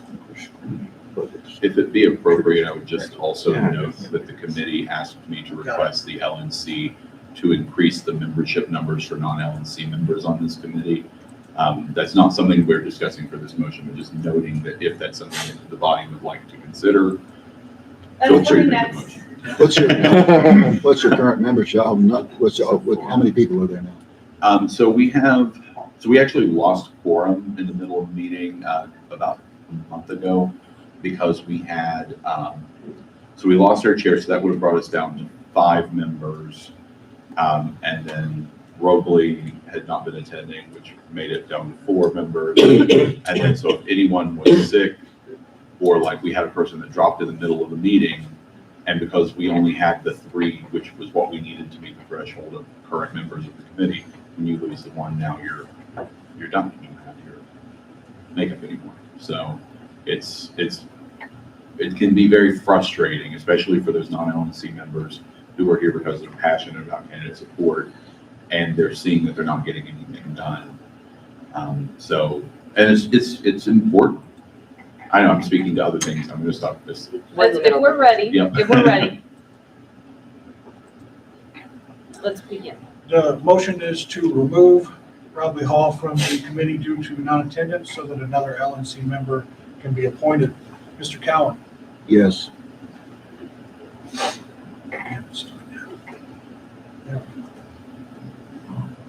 Mr. Blankenship? Yes. Mr. Bowen? Mr. Bowen? Yes. Mr. Duque? Yes. Mr. Clark? Yes.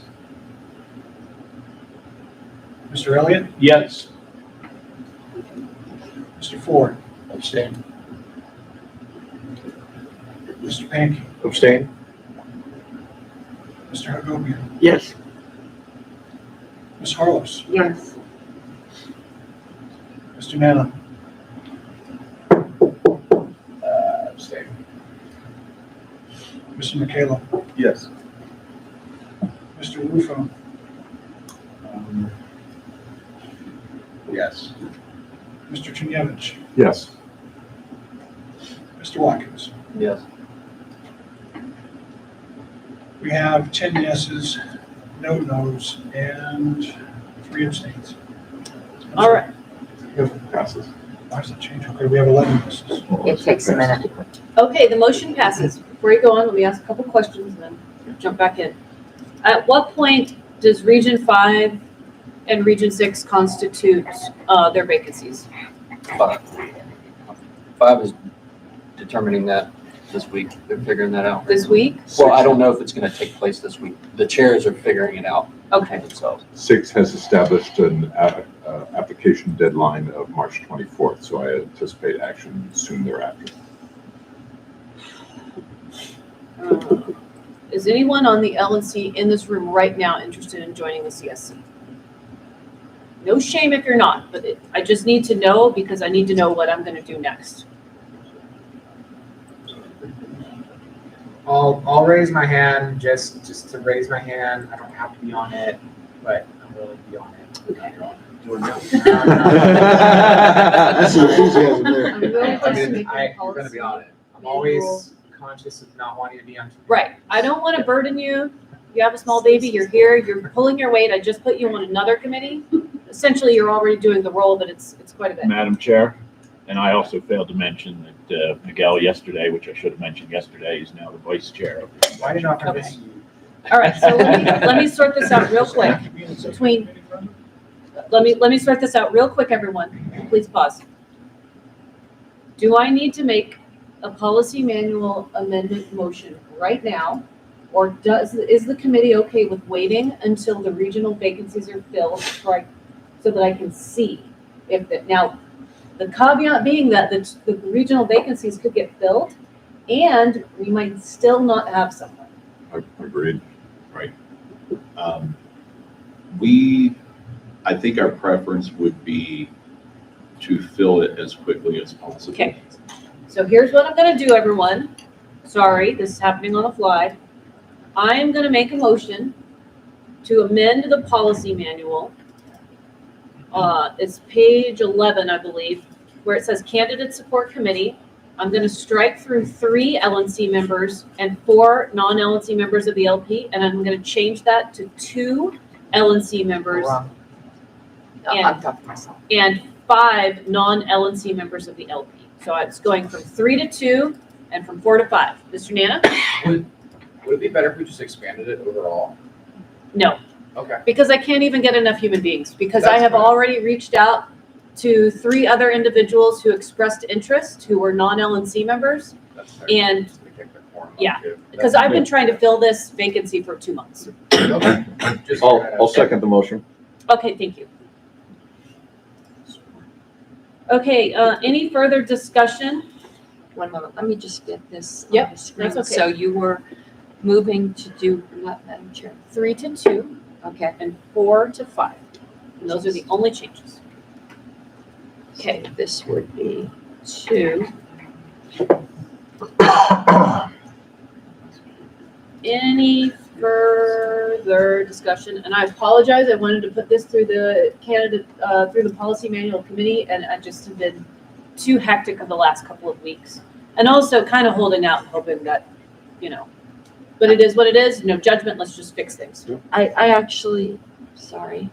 The way this is worded, I don't like because it I like the language that tends to say at least 2 LNC members and up to 5, well, at least 2 LNC members. I'm not even sure how to word this. I'm sorry, I'm not at my best this weekend. My concern is, this means that the other 5 can't be LNC members if someone determines they are interested. Do you want to amend it? Yeah, I want to look at how we worded this. Is it friendly? I'll show you how friendly. I'm not, please let me look at it. Like something something like this. Let me give you what I would propose. Say other. I'm just moving to this screen. So I'm just copying this and I'm gonna change it. So what's the total membership? Then would be 7. So it would be, excuse me. Just gonna revert this. So 7 members, including a minimum of 2 LNC members. Okay. And that way, we could add more LNC I like members, that. but the other wording was excluding adding more LNC members. Okay.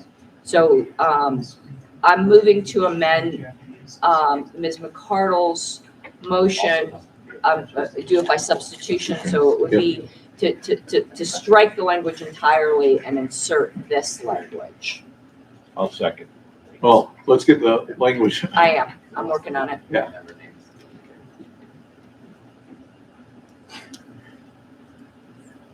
Okay, this was, McCardle's here was to, so let me just find where strike is, format text.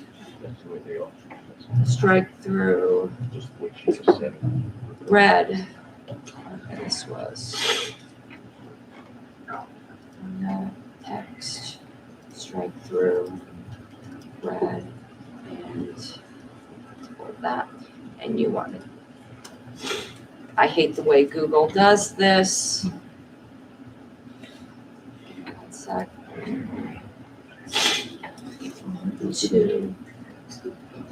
All that. Get blue. 2.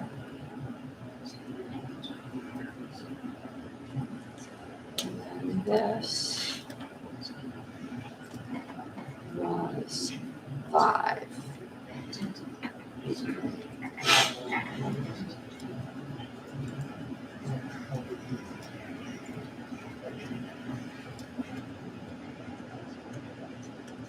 Okay, so Ms. McCardle's amendment is that top paragraph on the screen to strike 3, make it 2 LNC members, strike 4, make it 5 LNC members.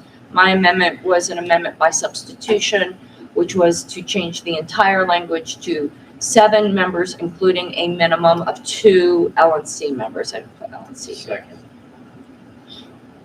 All right, it's been moved and seconded. So the language is up on the screen. Any further discussion of the amendment? The substitution. Substitute motion? Going once, going twice, none? Okay, then we will go to a roll call vote. We don't have to necessarily, it's up to you, Madam Chair, to do a roll call vote on which is going to be the primary. So when you have a substitute, the question is, shall the substitute be the primary motion, or will the original amendment be the primary motion? Should we do it in 2 steps? Yes, Okay. with a roll call vote on whichever one wins this competition. Okay. Okay, if there are there any objections to the substitute motion? Okay, then that's going to become the main motion. Now we'll go to a roll call vote. Unless there's further discussion. Okay, great. Okay, now let me just set a template.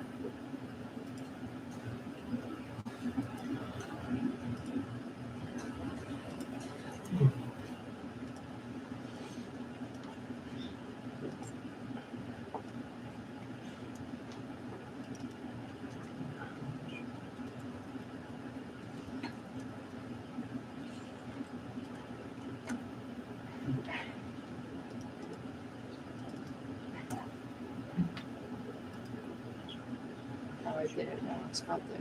No, it's right here.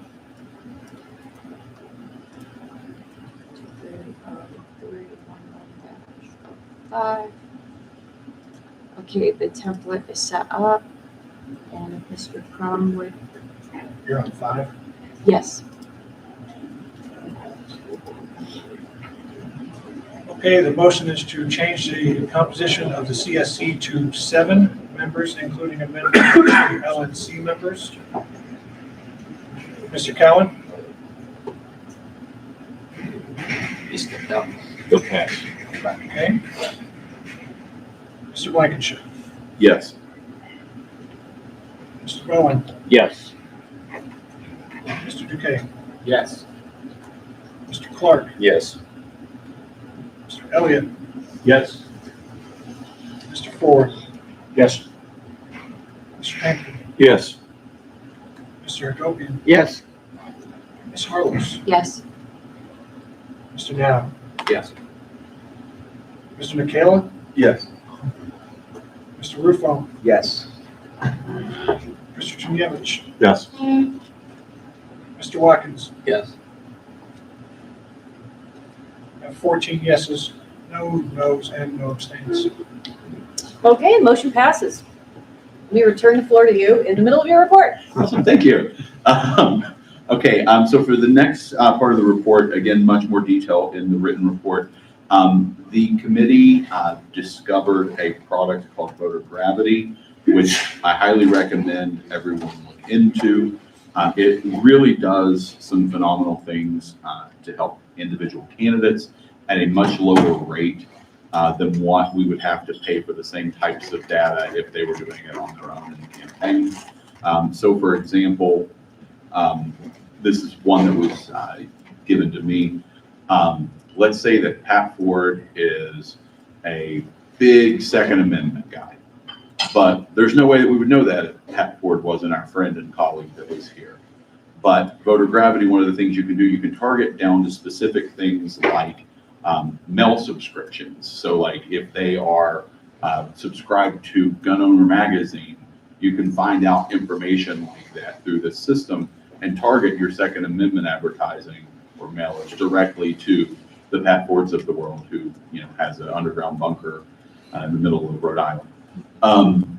There's a lot more to it than that. It is a pretty extensive piece of software. I would note that it is typically rather expensive for candidates to use. However, an offer was made, I believe that was for subsidy from the party of $12,000 for a year, which would make that cost only $70 for a candidate to have full access to all the data, all the bells and whistles for their campaign, which I believe could have dramatic impacts on local campaigns. But we're not actually here asking that anyone take any formal action today. All that we're asking is that we allow them to give us a demo. So the committee, I don't even think a motion necessarily needs to be made for that, but just that we would like the LNC to demo it, to look into it, to see if they agree with our committee's impression of the voter graphic.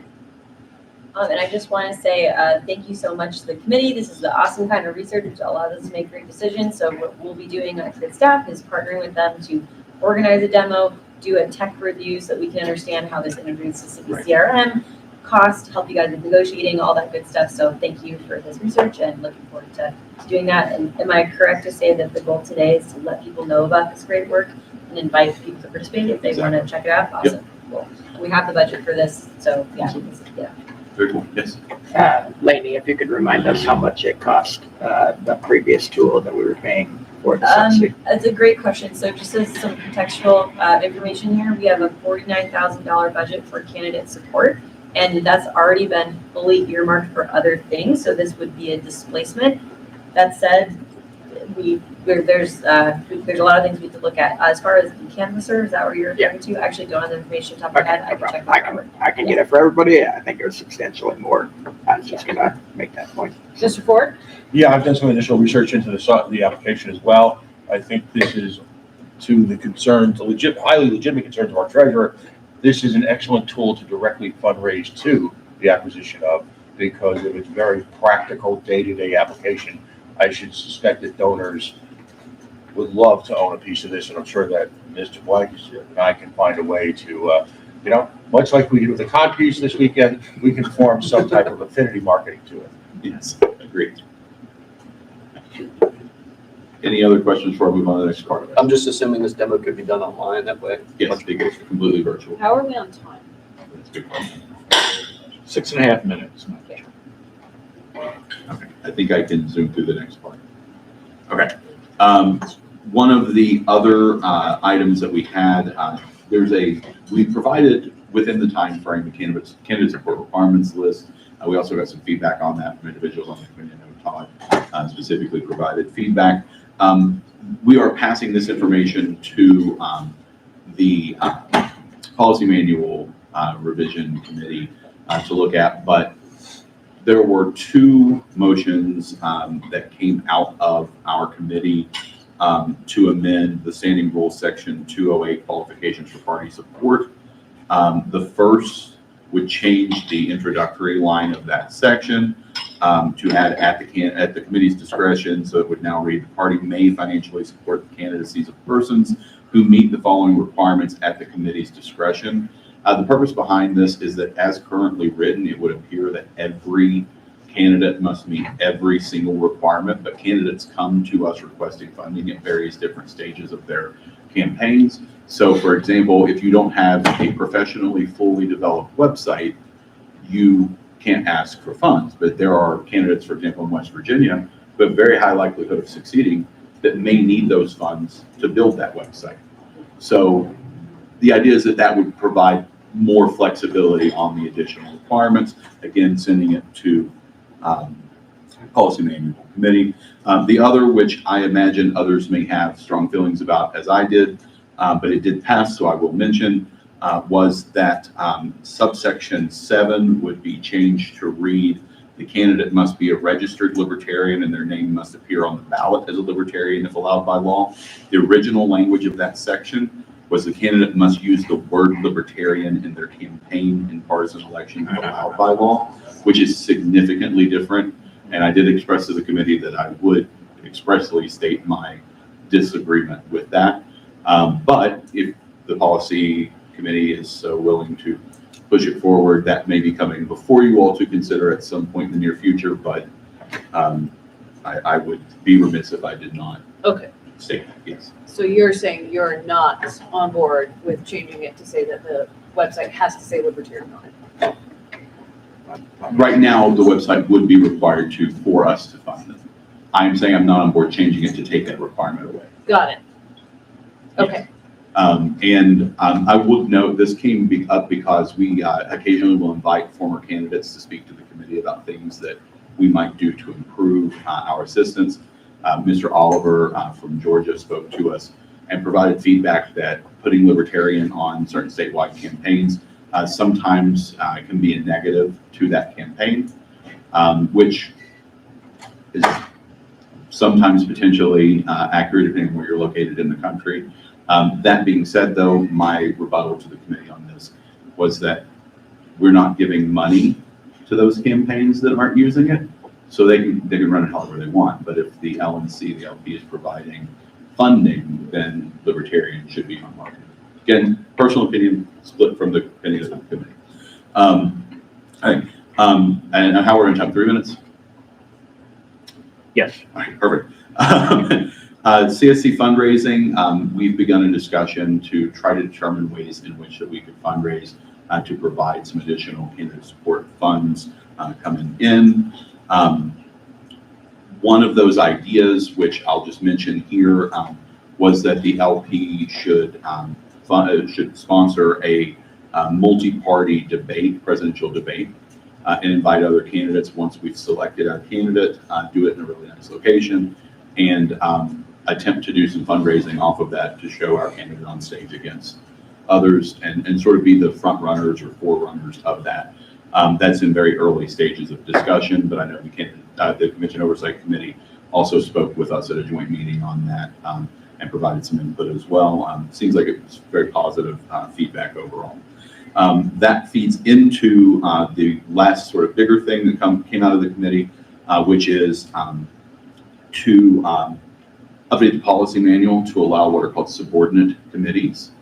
Subordinate committees are separate and different from subcommittees in that subordinate committees can be made up of individuals not already within your committee for the purpose of very targeted and specific projects.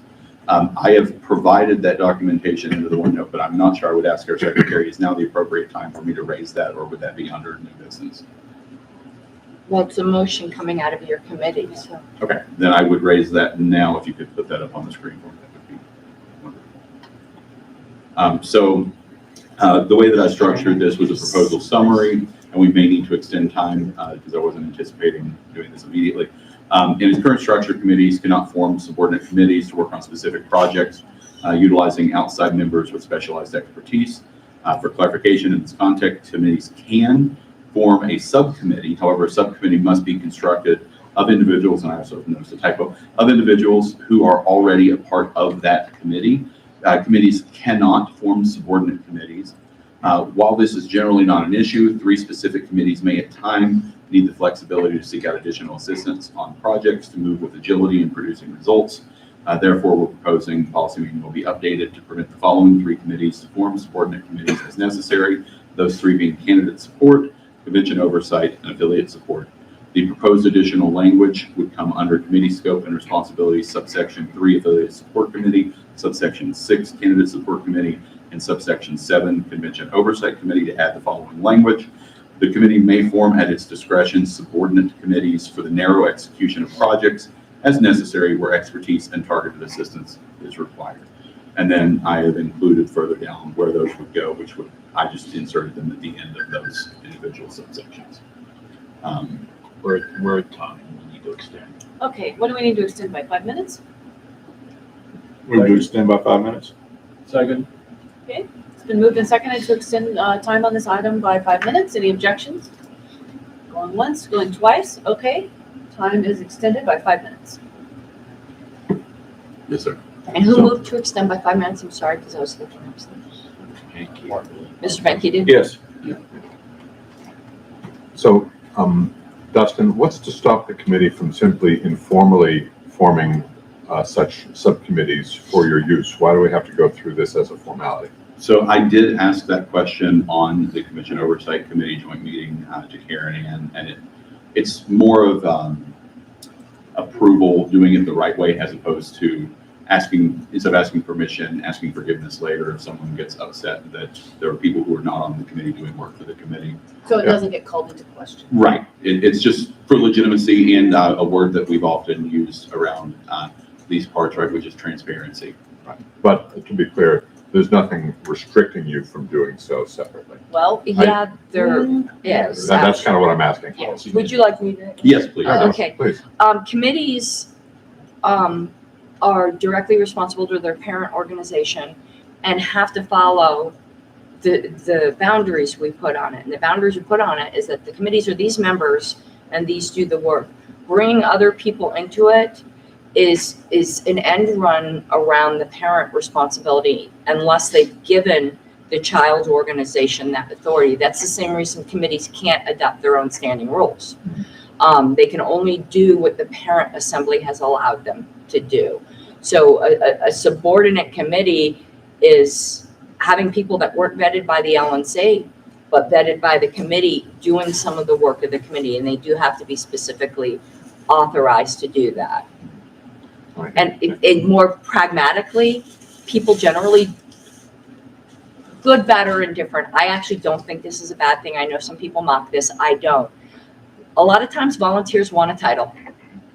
And they'll do more. You just give them a dumb title. And I don't, again, mean that. I mean, you know how I talk. Yep. I'm trying to be so careful. Yep. Yes. So I just want to say that I support this in as much as it also, what it also does is that it does make the committee document the subordinate committee members, whereas workers can be done so informally you don't know that they're doing the work on the behalf of the committee unless they're saying it. This puts it on paper in the report. These are the subordinate committee members, so everybody knows who's doing what. Okay, we're over here next. Awesome. I didn't realize there were such constraints on committees, so this sounds like it's a good move because it offers more flexibility. Here's what I would caution that we not do if this passes. We don't want to create a situation by committees are creating mini little companies under themselves and then not talking to staff or not talking to the board. The board gives the committee power, the committee gives subcommittee the power. I can see an easy situation where there's a temptation to just organize things beneath, your committee as opposed to communicating across our committees. I'm not suggesting the candidate committee is doing that in any way. So that's a much more meta conversation we should all have about how do we leverage staff and committee collaboration. So I support this and just want to give that caution. Let's have that conversation separately. And I would just note as well, that's one of the reasons it was very narrowly tailored. The language was very specifically chosen. I know, Mr. Rufo. Yeah, so I support the idea of this motion. I just want to make sure I ask a very technical question. Is the candidate support committee, should they be the ones requesting this amendment also be made for the audit committee and the other committee? I'm just concerned that I'm getting to that one. Okay, That's what I had my hand yeah, raised. that concerns me that you're making a motion for those committees and they're not the ones. Oh, no, that wasn't my question. I'm sorry. And I just want to make sure it's okay and it's allowed that they do this. The rationale came from a conversation post-committee, or should say pre-committee, did I get my words right? Where we spoke on the joint meeting with convention oversight. And the recommendation came from that those three specific committees may have those individual projects that may arise that would need additional. I'm good, still support them. Yeah. Thank you. Kieran. And this is more a question maybe to the chair. I don't like adding redundant language in the policy manual in multiple different spots that says this committee can do this, unless there's specific reasons for only those committees. Is there any reason we wouldn't want to, as an LNC, to allow any of our committees to appoint subordinate committees to just have, you know, like up here, you know, where we have just sections where like chair is non-voting member of committees, could we just create a new section that says subordinate committees and put that language in once and it would apply to all committees? I think more specific. Mr. Nan, I know you've had your hand up for a while. If there's one that needs to be If the accepted, question is directed to me, yeah, I don't think the awards committee should create a subcommittee to create more awards. I don't think that APRC should have a subcommittee with non-members on it. It's not needed in the audit committee, and we're out of time. There you go, we're out of time. So if someone wants to move to extend time, that's fine, but I don't think that every single committee should have. I would move to extend time by another 5 minutes.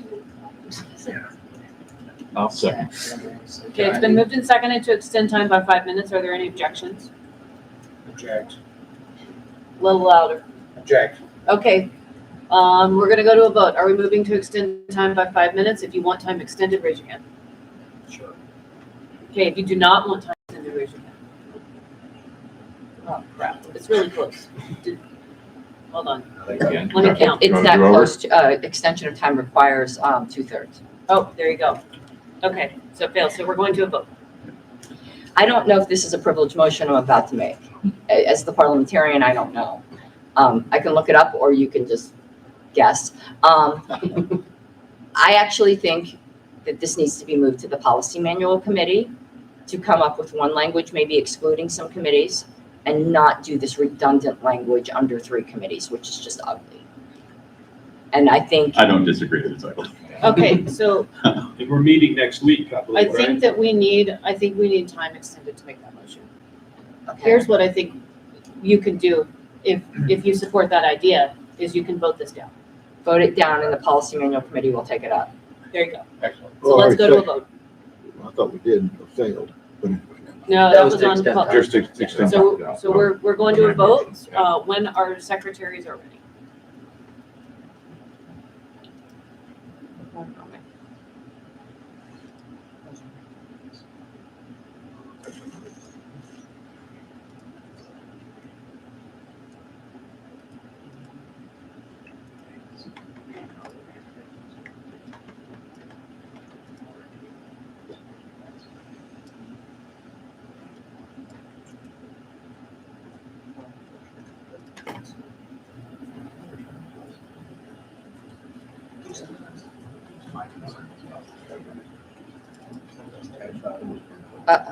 Let's make that 6. Second.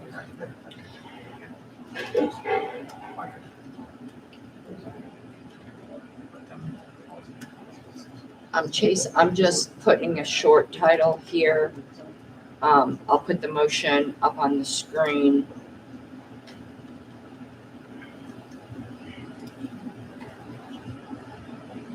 But the motion was, one second, to add this green language here. The committee may form at its discretion subordinate committees for the narrow execution of projects as necessary where expertise and targeted assistance is required. This language is being moved to be added to the Convention Oversight Committee, the Candidate Support Committee, and the Affiliate Support Committee.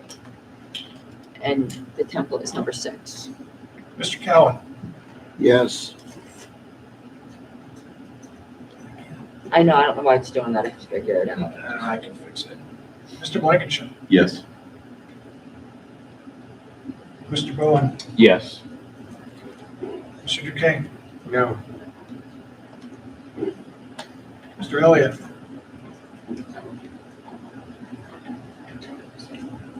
Correct, Mr. Clark. Oh, we've got Clark. So it's Dustin's motion, basically. Mr. Elliott. I'm sorry, I need a clarification. Yep. This is an affirmative vote here, puts this language in the policy manual. Correct. I vote no. Mr. Ford? No. Mr. Pankey? Yes. Mr. Agopian? No. Ms. Harlos? No. Mr. Nana? No. Mr. Michaela? No. Mr. Lupo? No. Mr. Trinyevich? Yes. Mr. Watkins? No.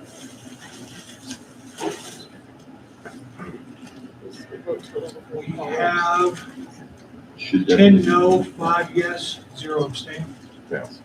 Okay, the motion fails, but it's gonna get referred to the policy manual committee, so fear not. Also, that's my time, so thanks, everybody. Okay, do we need a 10-minute recess? Yes. All right. 10-minute recess. Second. Okay, any objections? Going once, going twice? No, we're recessed until 10:54 a.m. All right, so where's the pool? Now that we're in recess, I expect the policy manual committee is going to pass language that's similar, just prettier. Just, and more appropriate for the committee, for all the committees Yes. possibly, right? Like, Yes. And I think that kind of does alleviate what my concern was. Yeah. right? I was Yeah, really- no, I'm in favor of this language, I just didn't like the execution. I agree, and I think that's where I failed to miss it. We should probably just give this a policy. Yeah. Like, they should be. So since we're at ease, stop a committee from just doing this rather than giving an actual title out. They're not allowed to, I just. Well, He was out of the room. Yeah, and they're not allowed to, like, how would anyone know? What's the difference between that and a committee getting a group of advisors together? Like, what's the difference? Like, you can't stop them from doing it. Well, you literally could by the LNC saying the committee's exceeding its scope and. Right, if somebody got upset, it's one of those things where like. We keep video up, we'll just do mute. You have to explain to them, if we don't have the extra day, how can we say like, and vote on it? Right? I mean, seriously. Catherine's right. I don't know. The first purpose of everything else going is first priority. Affiliates. Everything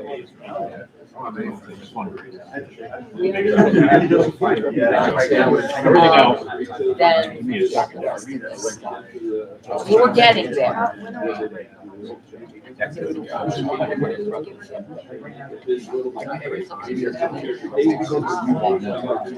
Yeah.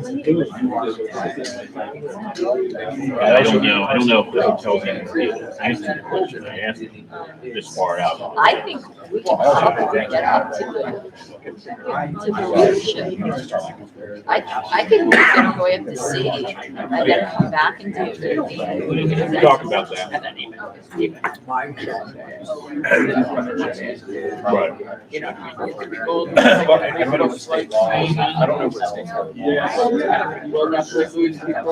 Right.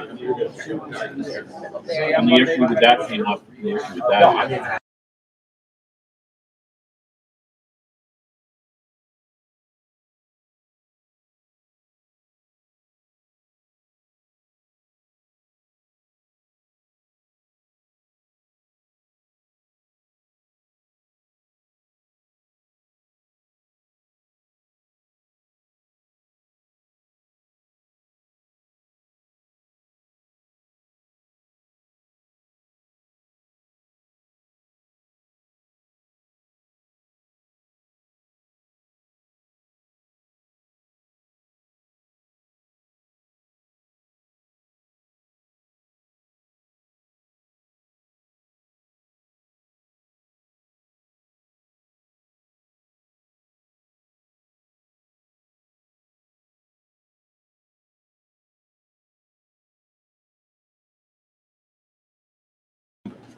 First off, two of our most valued members are walking wounded today. So I'm just going to stick to my portion, which we call the Libertarian Pipeline. For those who haven't been at a meeting before, we've essentially created a virtual group where we've got 3 simultaneous working groups. I'm technically the committee chair, but I head up what they call the Libertarian Pipeline. For those of you who aren't familiar with that, it's a pretty simple concept. We create as many contacts as we can at the state level. We take state level events, whether they could be humanitarian aid, whether they could be ballot access, and create a pipeline so that we could channel that through our national social media. So we've used it a few times since our last meeting. One banging press release that got a lot of traction up in Vermont, for example, that was targeted directly at one Senator Bernie Sanders, and hijinks and hilarity ensued. But it was a very serious piece about his weaknesses in terms of standing up for the virtue signaling in actual legislation that he talks about. Moving forward, the question, of course, is what do we do for content? What can we do simultaneously to promote boots on the ground activism at the affiliate level, and at the same time provide provocative video for purposes of party growth, fundraising, etc. Because again, as I mentioned yesterday, something I learned probably later than I should have, everything we do should have some facet of membership drive, recognition in the media, and fundraising. That should be in everything we should do. That should be in our DNA. So we've come up with the idea of having, if you will, I like to refer to amongst family and friends here as taking city councils hostage. If you've ever been to a city council meeting, legislation meeting, hearing, school board meetings, there's always public comment. And it's free. And not enough libertarians show up for these type of public comments. So the thought is, typically at most communities, you get a 5-minute limit. That's not enough to create both the impact and the depth of the discussion of the articles that we want to talk about. Important emphasis here is that when you do these, the issues should be focused on local events, local controversies, local legislation, everything to drive local support and local understanding of the Libertarian Party. So why not take 4 to 5 libertarians, more if possible, each taking advantage of their 3 or 5 minute timeline and create a chain, if you will, of one contiguous speech. I've done it with other groups. It's very successful. You get to make your point, you get to go into detail, and you get to defy, if you will, the limitations being placed on the body politic. So, a couple of things. First of all, I've got a list of events coming up. We're going to try that in the very near term. I'm available, obviously, as an affiliate support committee person, as someone who does a lot of testimony, as someone who works closely with the media to train and coach and wherever possible, actually be there to both join in and help film. Which brings up the most important point. I think we all know at this point, if it doesn't happen on video, if it's not filmed, it simply didn't happen. So the point of this, when you go to these meetings, if you're in public comment, you're in the beginning. If you're very often forced to the end, if it's testimony, it doesn't matter. It doesn't matter who's in the legislature, who's sitting there at the table at that point in time. It doesn't matter how many people are actually in chambers with you. What matters is that the video captures the essence of your argument in front of the columns, if you will, of city government. You're at the moment in the place where it happens. And then what happens after that is the orderly, quick, pointed dissemination of that testimony, of that video, through whatever social media channels we have. So I think what we crafted here is a tool. And I know some of you have done it, and I think, Steve, when we talked about it, it's happened in Florida. But one of our challenges has always been getting people off of their computers, outside of their homes, and interfacing with the public, presenting to the public the most beautiful political and economic philosophy that has existed really since the dawn of man. And of course, that's libertarianism. The beauty of this is A, it's free. B, it's targeted locally. Did I mention that it's free? And once people get a little bit just more used to the idea of taking their thoughts outside and using their outside voice with people that may not know, wonderful things can happen because it can become part of the routine. When I coach people to do this, first of all, the first thing I say is, if you want, put your testimony on your phone. We'll hand you testimony. We'll all wordsmith testimony together. We're not asking you to be Abraham Lincoln, if you will, making some grand oratory. Here's the presentation.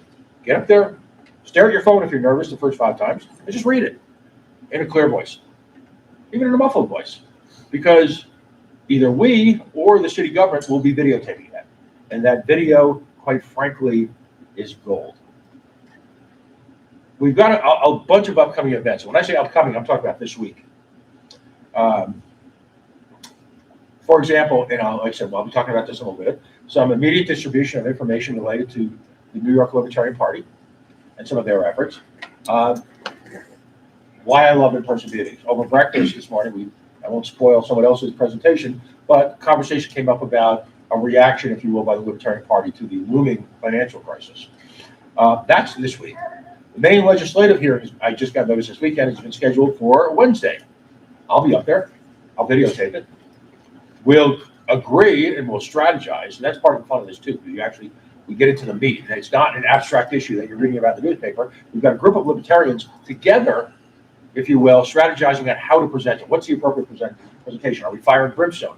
Are we reasonable, if you will, suggesting a reasonable note into what could be contentious hearings? All that can be done on the spot. So that's 3 things just this week. On April 3rd, as I mentioned yesterday, in Burlington, Vermont, they have their organizational meeting for their annual city council.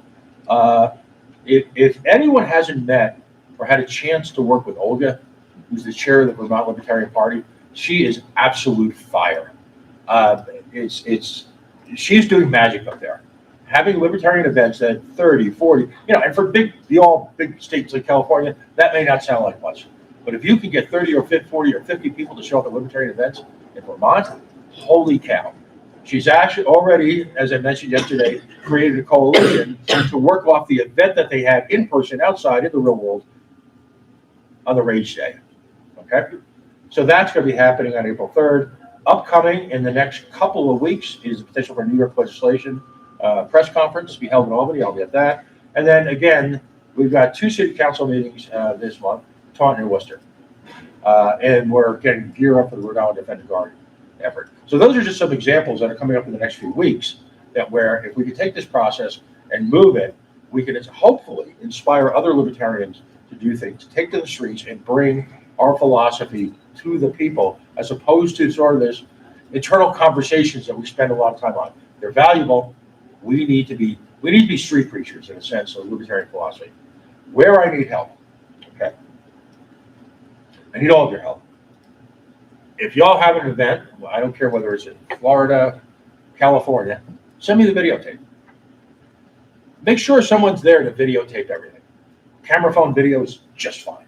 We don't, these don't have to, you don't need to edit, just send us stuff, all right? Because that's the goal, is to make people aware, whether it's a highly organized event, which is happening this weekend in Texas, or the sort of pop-up events that happen spontaneously when you're political and you're out there doing things. It could be ballot access, it could be humanitarian, it could be city council nights.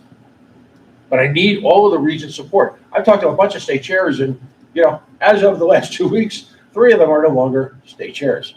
So I need contacts at your affiliates who are, when I say activists, rank and file activists, who can be my contact directly, working, of course, in accordance with the state chair. That's just critical. I'm going to ask for your input on an issue, not today, offline.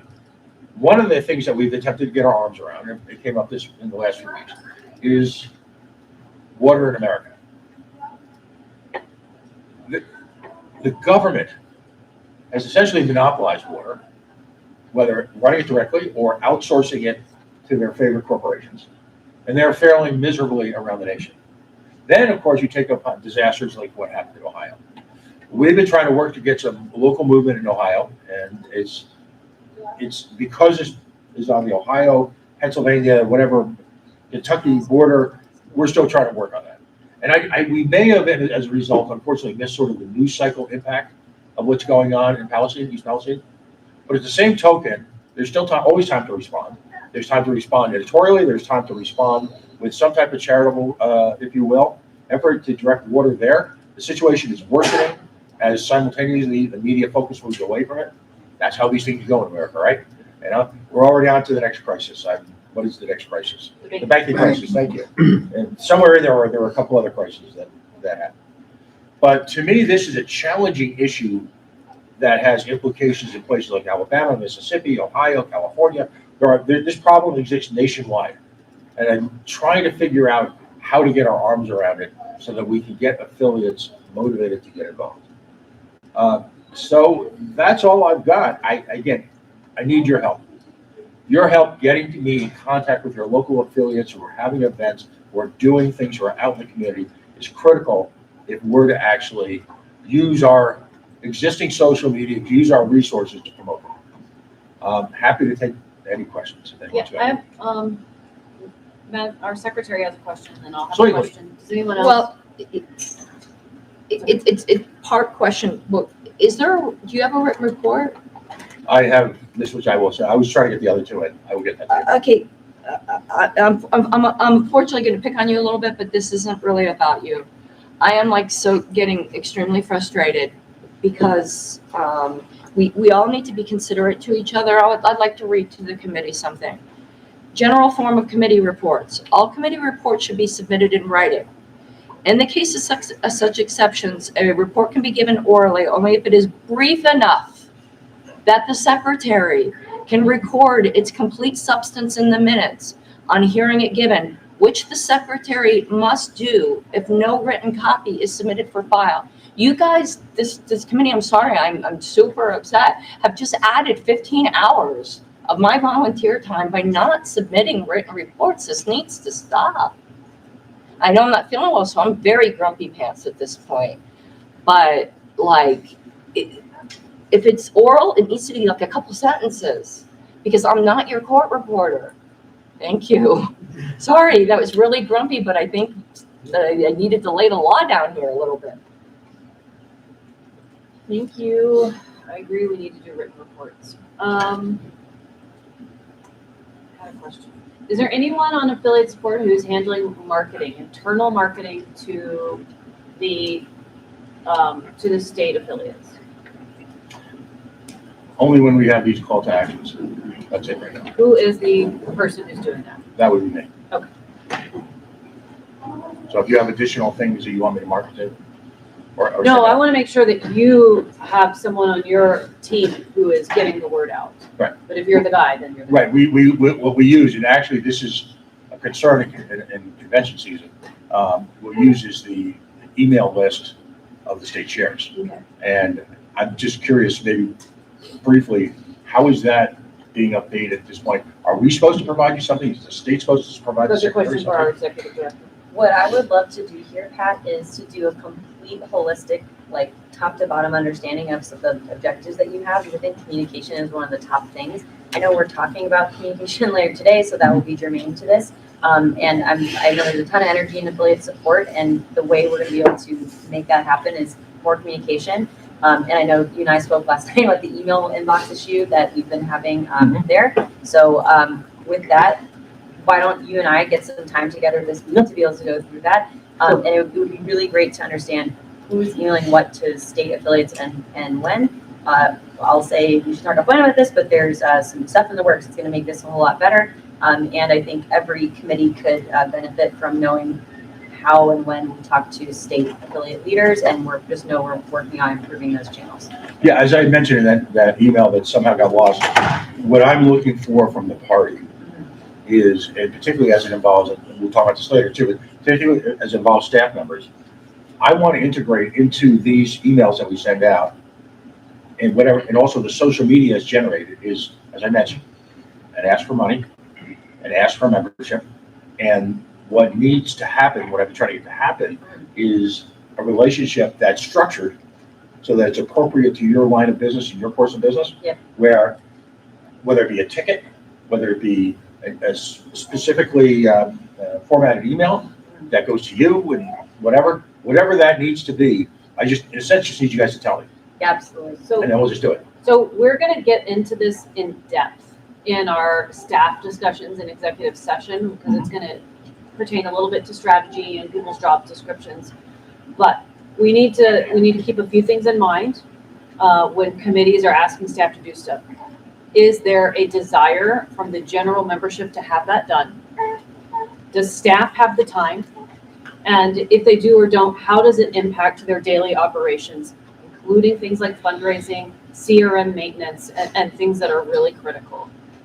So I'm not saying no, But I'm saying we have to consider these things, we have to triage them, and we also, sometimes we do have to scale back. We all ran on wanting to do things, and I want our committees to be functioning and active.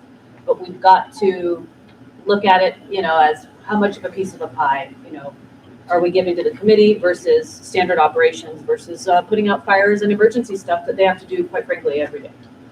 Yeah, and if I can quickly add into that, just so I'm not talking around eggshells here. So I think there's a lot of committee staff collaboration conversations we can be having. Is nothing to do with affiliate support or candidate support or ballot access support. I think it's just like a holistic thing we all need to figure out. And I'm excited that we're going to do that later today. I do not want to confuse the matter because of the migration we spoke about the other day of switching to Google Workspace to Microsoft 365. Committee members may not be aware that we have 2 domains at this organization, this company, lphq.org and lp.org.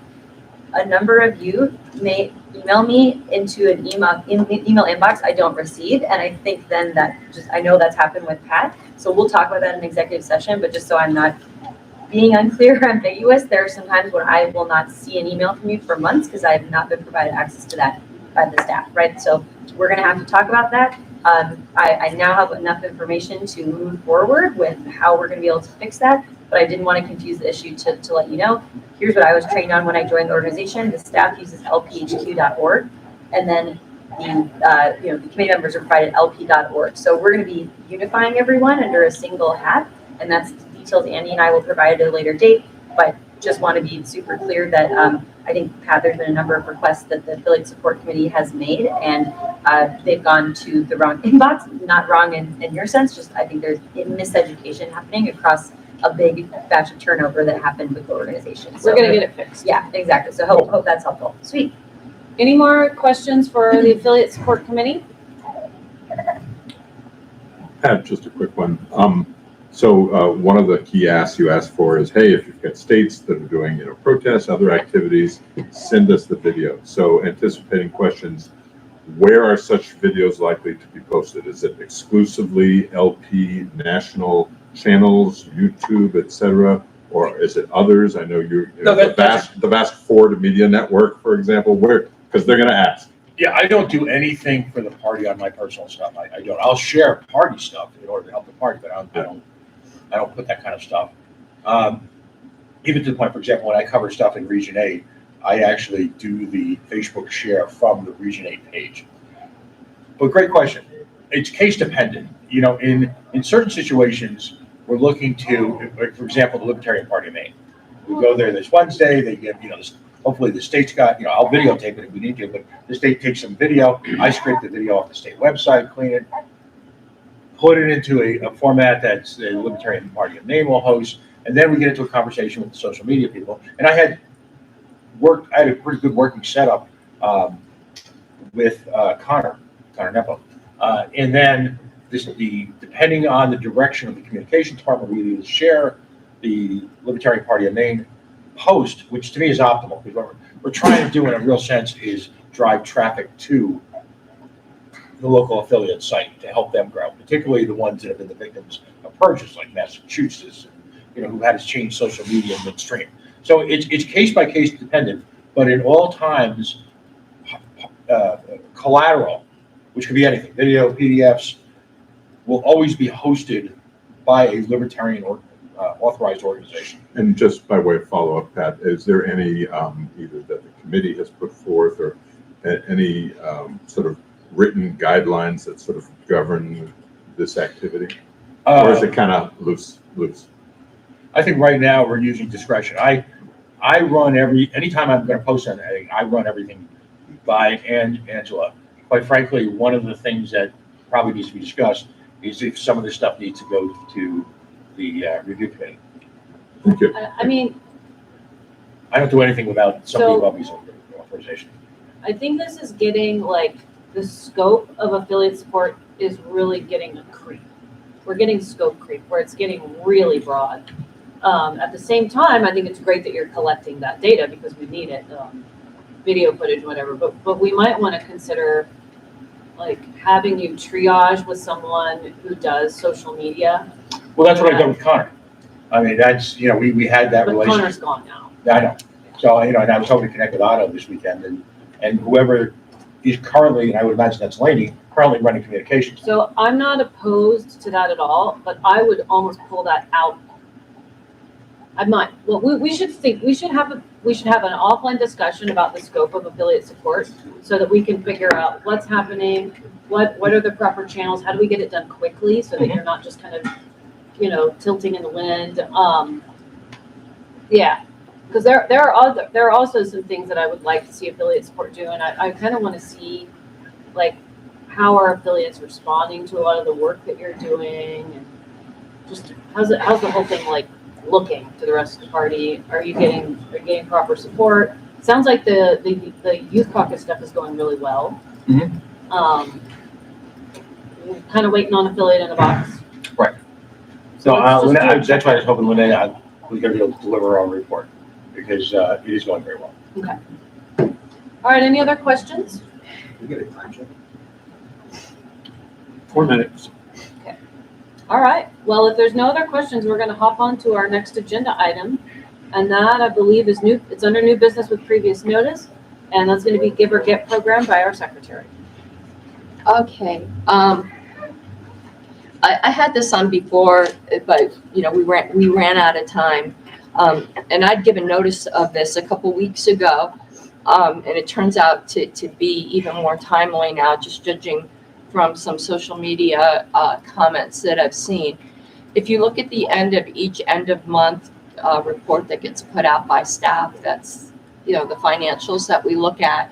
It shows what each LNC member has donated.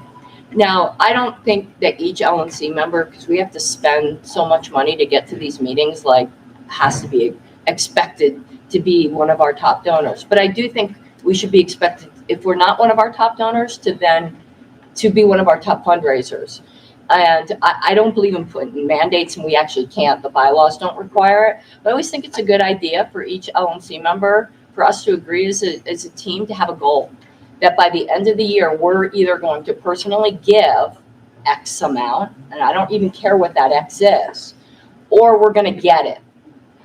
Staff in the past has given us personalized fundraising links where that can be tracked. But even if we tracked it a little more informally, because again, this isn't some kind of bylaws rule, but I do think we need to, as a board, either be some of the biggest donors or biggest fundraisers.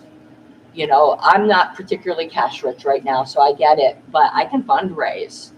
So I would like to see us come out of this meeting today with some kind of commitment that we're going to give or get by the end of the year. So I want this to be a little bit more than a discussion. I'm going to put forth a motion with an idea. I think that's going to be pretty modest, and I wouldn't even mind it being raised, but I want something doable. But just as a point of data, last year, this time, the prior LNC, the problem with that chart that's at the bottom of the end of month reports is it also includes related parties. So like if you're married, we're required to report like what your husband or wife also. I'm not looking at that. I'm looking at LNC members.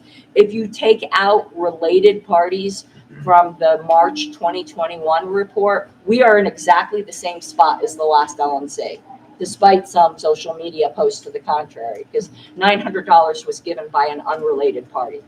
But I'm not happy with that. I always want to be more, of course, it doesn't track our gets.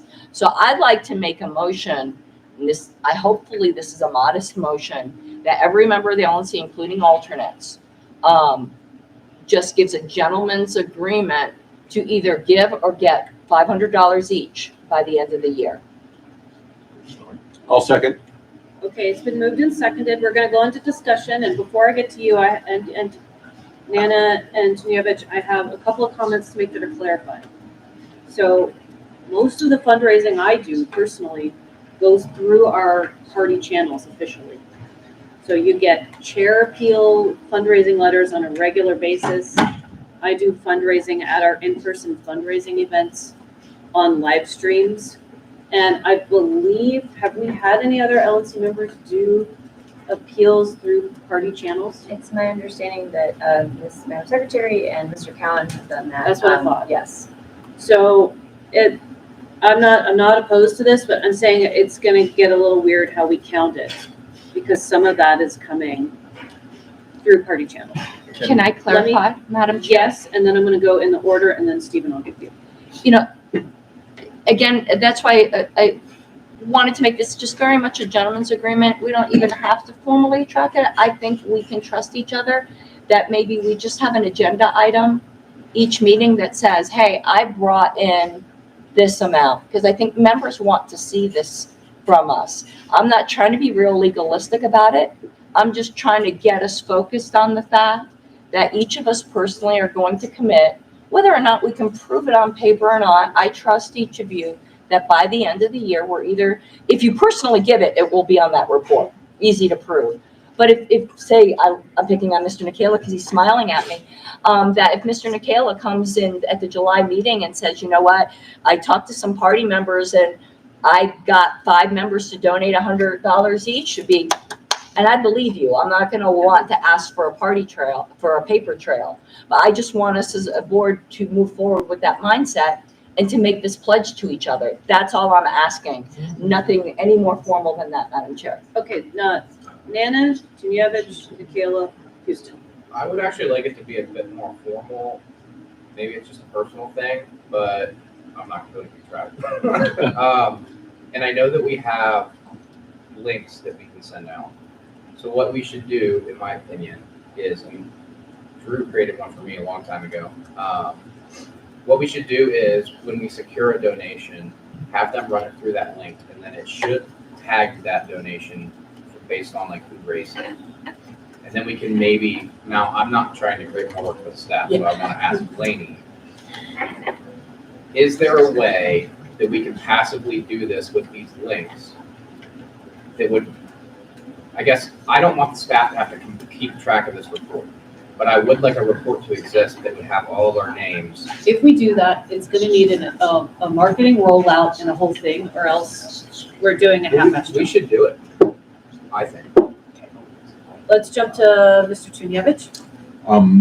So question and comment. The question is to the secretary, is your intention that the clock on this starts now? Yes.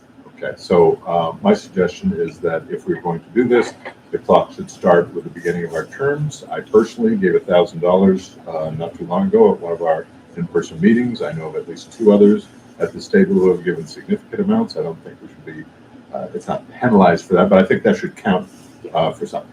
So that's my comment. Okay, I'm gonna go to Nicola, then Houston, then Elliot. So last term, we had an opportunity to actually make cold calls with the fundraising director. And we were able to talk to people in our different regions and raise some money that counted towards our total too. I think the total. Last term I was able to bring in some big donors that donated a significant amount. I think we really helpful and cool if we can get some customized fundraising links that we can send out to people we know, and especially if we're supporting our states and our region to try to get our tally up, to try to be out in the other states.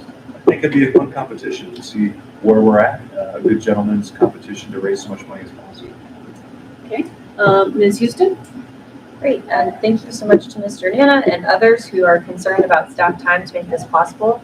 What I would really love to see from the committee is the appetite to help in one or both of 2 things, time or dollars.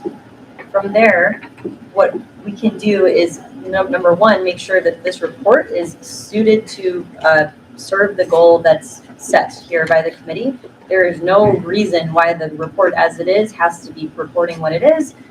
So what we should do is make sure everything in all of our reports are actually serving our objectives. So if people have a general energy or a more concrete target that they'd like to contribute to, I would love to hear what that is. From there, we spend a lot of our time making sure that our logistics and tactics support our fundraising goals. I'm a little nervous that if we're just having a blanket, go fundraise, that we can actually start to step over each other. People interpret actions by the committee as part of the brand. There's ways that we need to track things correctly. So like Angela mentioned, doing this is very possible. I would just love to do it in a cohesive manner so we can roll it out and make everything possible for you. Additionally, I want to just make a comment that I made the other day. Some types of fundraising is easier to empower committed members to do than others.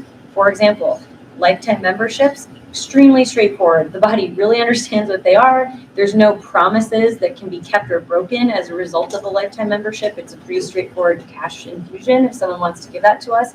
It also makes it easy on you guys to be able to sell something simple versus, let's say, trying to do something like a little bit more complicated or this or that, or, this pricing, that pricing. So if we're going to do something, I would just love to make it really straightforward with the understanding that you all are volunteers and you need kind of like sales enablement materials, and that takes work for us to provide. We can do it once we know what your appetite is. So that's my 2 cents on that. All right, hold on. I got Elliot, and then we got Martin, then we got Hagopian. All right, I actually do physically rise, because that makes things better for me. But I rise strongly, with all due respect to Madam Secretary, I rise strongly against this idea. Usually a mature board is of older, successful successful means. A board of trustees, for example. Here we have a board that has a few older and financially reasonably successful people, but we also have a lot of young activists. We've got a full spectrum of people with from a financial resource standpoint. We also go after the same people for money all the time. Our job is to make this organization substantially more successful and visible, and the money will come. And I'm really worried. We've been hearing about we don't have enough volunteers for this, that, or the other, and to add another obligation onto the people of this board, I believe, is a serious misstep. Thank you. Okay. Time, Madam Chair. All right, we're at time. Does anybody want to extend time? Move to extend time by 2 minutes for my speech. 5 minutes for his speech and my speech. Okay, 5 minutes. Move to extend time by 5 minutes. Second. Moved and seconded. Any objections to extending Object. time? No, thanks. Wait, We can go on with this for an hour, so. Yeah, but we're Did going you to object? only 5 Yes, I minutes. object. okay, all in favor of extending time? All opposed? Okay, time is extended by 5 minutes. Mr. Cowan, go right ahead. Lest you think I'm cheap, I'm going to vote no, but I'm also the third highest contributor on that list, I think. Also, I made more calls probably than anybody at the table.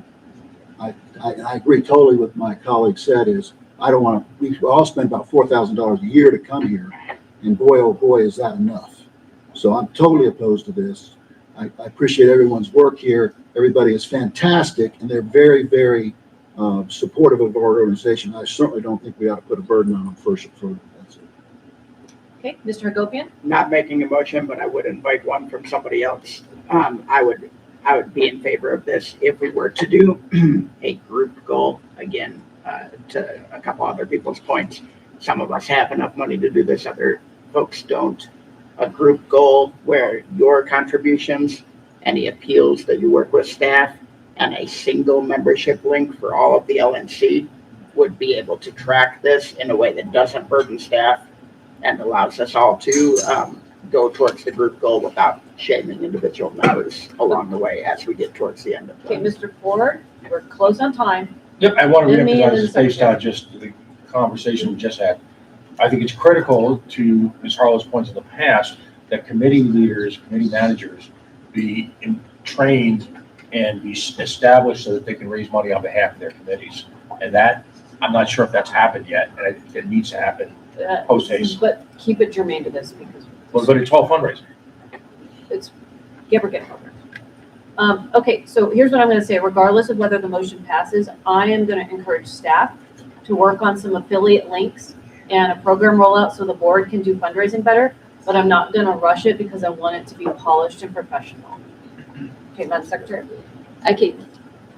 Again, Mr. Nikhil, a few of us have been on the LNC for a while. I have to say, I'm really surprised this is at all controversial. This is something that the LNC has routinely done for 50 years. And normally the amount's like $5,000. And I'm not asking anyone here to give $500. I realize we have some very young people here. Young people are great fundraisers. If each of us here can't commit to get $500 a year, I don't know, that's a problem to me. And I'm going to do it no matter what. And I actually do have some concerns about the stepping on each other and all that. I don't believe in the fixed pie. I get on Twitter once a month and raise money. You know, I just ask for money, and people do it because they know me, they like me, they give money. But to have a reluctance that I thought this was the mildest possible motion. I mean, I'm kind of feeling like, I'm not trying to do some kind of weird comparison, but when I did that mild motion about let's have an advisory committee on COVID and everyone was against it, had no authority, no teeth. This is no authority and no teeth. It's just us being nice to each other going, yeah, I think I can help raise $500. Like, how in the world is this controversial? It's just astounding to me. Thank you. Madam Chair, I have a 20-second comment. I've had my hand up for a substantial amount of time. Thank you. I don't disagree with the individual raising or contribution aspect of it. I do think that the tracking gets really murky. We have individuals like me who are, for example, I'm on the Convention Oversight Committee. I know that I'm going to be bringing in booths for that, but that's going to be going through the Convention Oversight Committee. Same thing for candidate support. So again, I just think I like the idea of the more formal, but I think it really gets murky when you start talking about individuals that are fundraising through committees and all the different locations. I think we should do this. I think the one number goal is great, but my opinion is we should be fundraising. We should be donating. It's a low amount, but I think we need to talk about it more if we want to make it more formal. Okay, where are we at with time? 1 minute. Okay, jump in, Mr. Pecky. So I'm pretty much an unqualified yes on this. I think that we need to start somewhere. We can get bogged down in all the minutia. I think the intent here with this would be for the body to declare that this is something we would want to do, give the enablement. Because it's so informal, it's just announcing our intent to go and get this started. And that gives the staff, it gives everybody else, because it has no teeth, it simply is the beginning of a process by which we would go through and fundraise. And I think that it's very incredibly mild that way. And so I'm in firm support. And I've discussed this with my state chairs, and I know that state chairs in my region are definitely for this type of program. Okay, Mr. Manna? Okay. Do we have a motion on the floor? It looks like we do. Yep. Well, I was getting it ready. The motion is right here. I have an amendment. All right, so amendment would read. We just ran out of time. For every LNC member, including alternates, to either give or get $500 by the end of the year through an affiliate link or personal link. We're directing staff in this now? It Clarifying. It takes like 30 seconds to set up an affiliate. No, No, sorry. it doesn't. No. No, it doesn't. Drew, Most how of long the did it- sales that you guys are gonna be make will probably be verbal, so we need, it's a lot harder than it sounds. So I would prefer if the logistics of the tracking were not in the motion, sorry. Go ahead, you can make your motion, Yeah, but, I'm directing staff. I think it needs to be done this way. It's the only way to keep track of it. okay, All right, the motion's out of all right, time. time. Yes, we Time. are out of time. Okay, so we're on an amendment. So please tell me where the amendment went again. I got your language, I think. Including to either give or get 500 by the end of the year through an affiliate link or personal link. Okay, And then it would strike as a part of the gentleman's. okay, gotcha. Okay, so now we're voting on the amendment. So now it's. Is it seconded? No, it has not been seconded. Does it have a second? I'll second.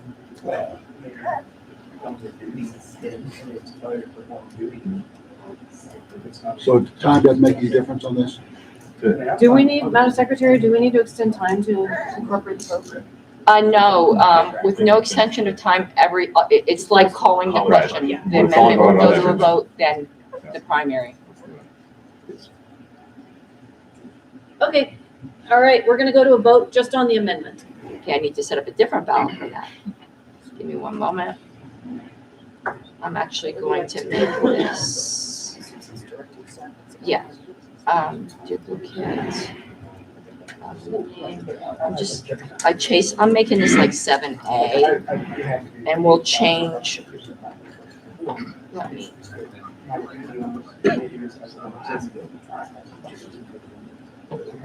I'm gonna have to I'll read aloud what it is. So the roll call will be on 7A, even though it's Nana's amendment. One moment.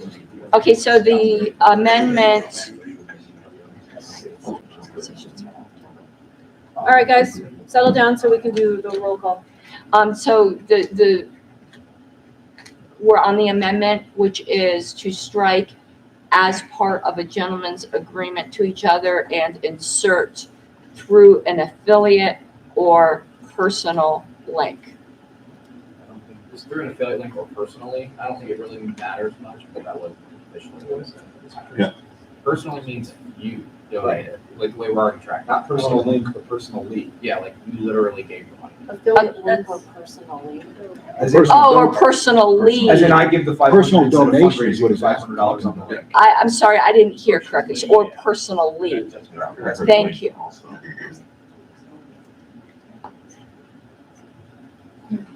Okay, so we're gonna go to the roll call vote when our secretaries are ready. Mr. Cowan, No. Mr. Blankenship, No. Mr. Bowen, Yes. Mr. Duque. Yes. Oh, here we go with these again. One moment. Yeah, I don't know what's going on with that. That's all right, we can fix it pretty easy.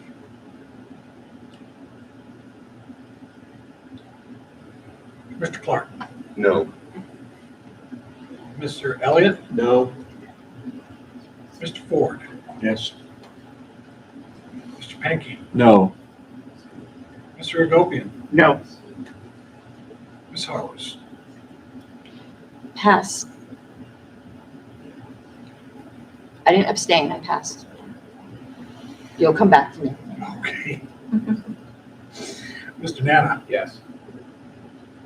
Mr. Michaela, Yes. Mr. Rufo, Yes. Mr. Chunjevich, No. Mr. Watkins, Abstain. Ms. Harless. Great, I'm going to vote yes, and I'm sorry, Madam Chair, that's gonna make you a tiebreaker. I'm gonna vote no.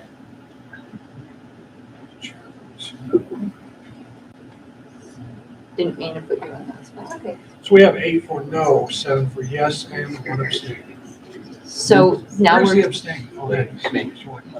so it's now my main motion, which is move for every LNC member, including alternates, to either give or get $500 by the end of the year as part of a gentleman's agreement to each other.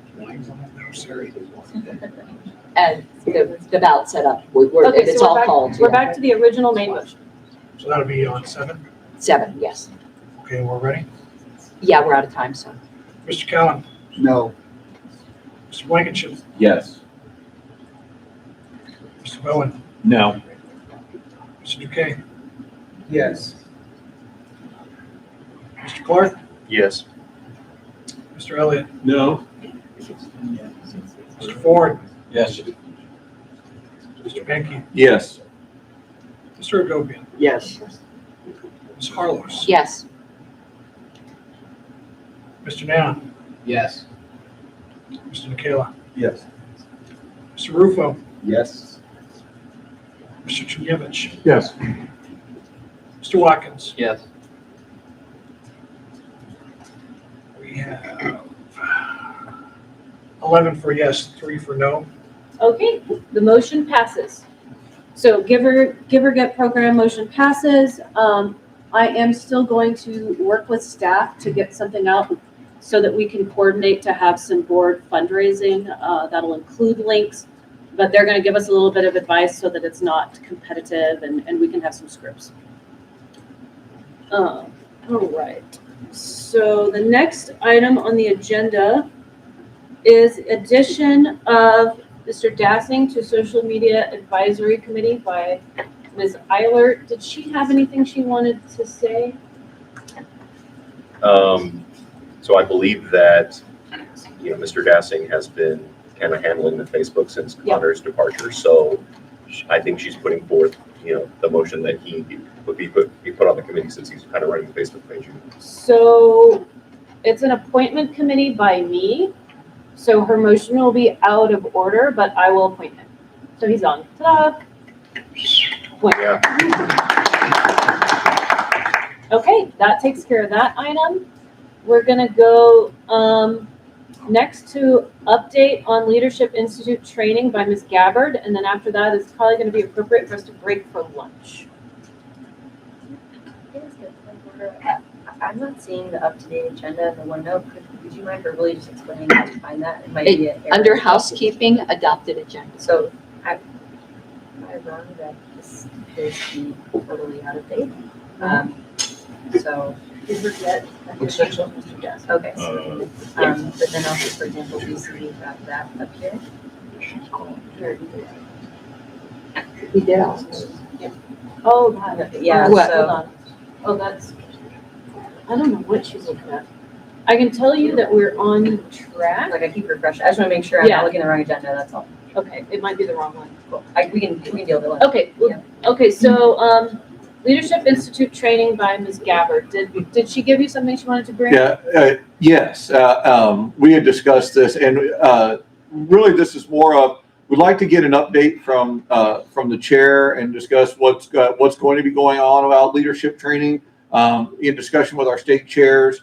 It was mentioned in the last quarterly meeting that there was going to be a program and that there was going to be an amount that was done with the Leadership Institute, and it was going to be done by some part by the states and in the region, some part that's being done by national. Wanted to get an update as to where that is and how our relationship with the Institute is going to be. The feedback that I got from chairs is that we've done this previous LNCs and the LP has done this before with the Leadership Institute, and generally those programs have not gone well because they've turned into political fighting between the LP members attending the training and the Leadership Institute members on various political issues. And so it really wasn't nearly as productive the last time that this was attempted with them. And so was wondering how that relationship will be structured in order to be maximally productive and not just boil down into a bunch of people arguing. Okay, so I spoke with someone at the Leadership Institute about that. Here we go. Some of our members at past conventions were extremely rude. That is no longer the case because we are a great political party who is welcome and appreciative of the people who are willing to train us at such a low cost. I think that's the appropriate answer to that question.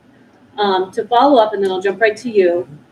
All that needs to happen is the region rep needs to reach out so I can connect you with connect the state chairs with the Leadership Institute point of contact. You guys need to decide where you want your training to take place. Very simple. And then as soon as you're ready to go and you have a rough idea of where you want it at and your hotel and so on and so forth, I'll get you in touch and you can set up a time. Super, super easy. It doesn't require a lot of planning. Okay. Mr. Nana? So on that note, the Region 3 training, we're going to request it with the Leadership Institute to come out to the Hope Hotel and Robert Steve Holbrook Convention Center, the place I talked about yesterday, Yes. July 28th through the 30th.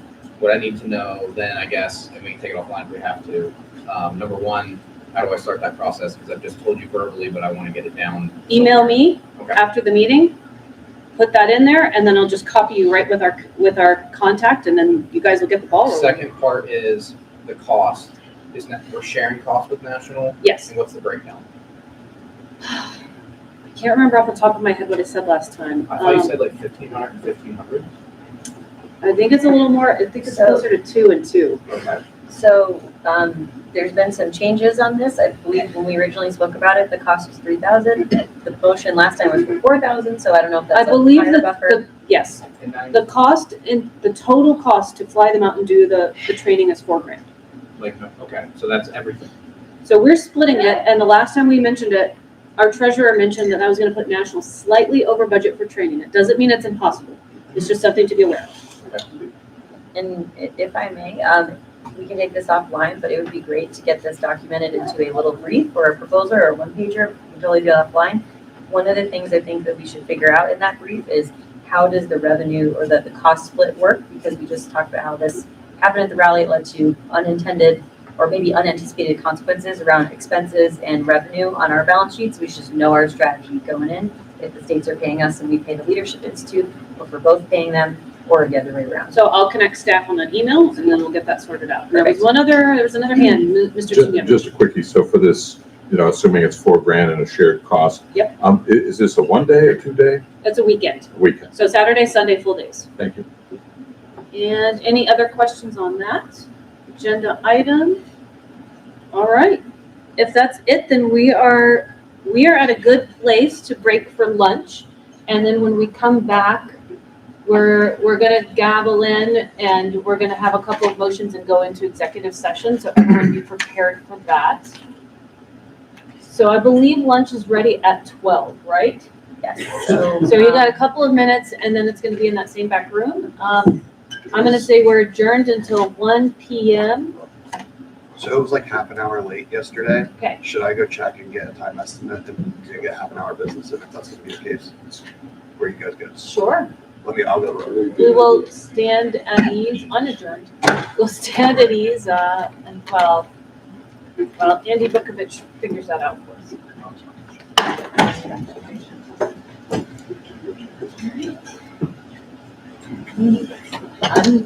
I'm totally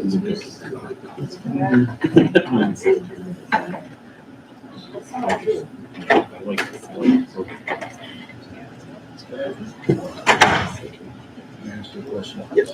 Oh, yeah, okay, I did not move that, yeah, that's gonna be today. Okay, that's, okay, so. This is correct. I think yesterday we had a couple of ones and I wasn't sure if it was. Yeah, no, those got moved, those were this, the CRM and the discussion of transparency got Yes, moved I to the think end this of was the the day. number one thing Oh, that okay. was causing. Spend a lot of money. Thank you so much, yeah. I just travel like I every know day. we've been having Wi-Fi issues, just want to make sure. I took a job, so I'm just not like. Mom's got her own. I know. I think a lot of these are. I know that you never travel. Right. That costs money a ton. Yeah. $90 hotel room. Right. Yeah. And the time. Yeah. I'm not making money. I felt like I had to respond to that. Shot. Great.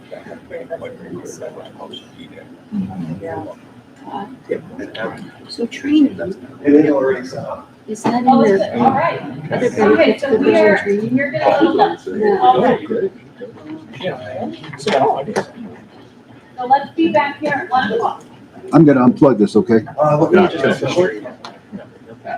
Kill the owl. Kill it. Kill a fire. So that's in the revenue.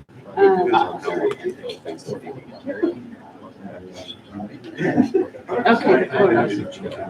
So it's, 2,000 for, Do it, on one of those confidential threads, I feel like, since we don't want, are you talking about the, pulling people in? For legal and for EPCC and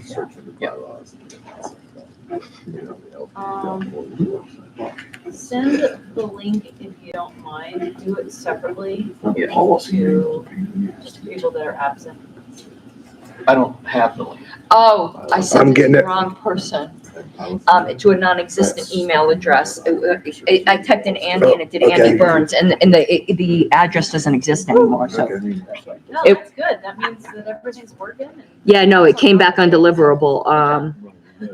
If you, okay, They need the bounce, yeah. so I was trying to get notes and just type it out. 'cause I could- Yeah, no, so, one second. So let me make sure. There's too many Andy B's is the problem. Andrew, it's Andrew. Oh, it's Andrew. Yeah, my bad. It's Andrew Bukovich. Can I just send it to Colorado? Yeah, that LP, works. Secretary at Yep. LP Colorado, I have because it, that yep. one I know Yep, is in here, even though it still says Mike Spalding. cool. It's never changed from Mike Spalding. I could have swore I updated that on my end. I thought I updated it on my end. Whatever. So now you should have it. Secretary.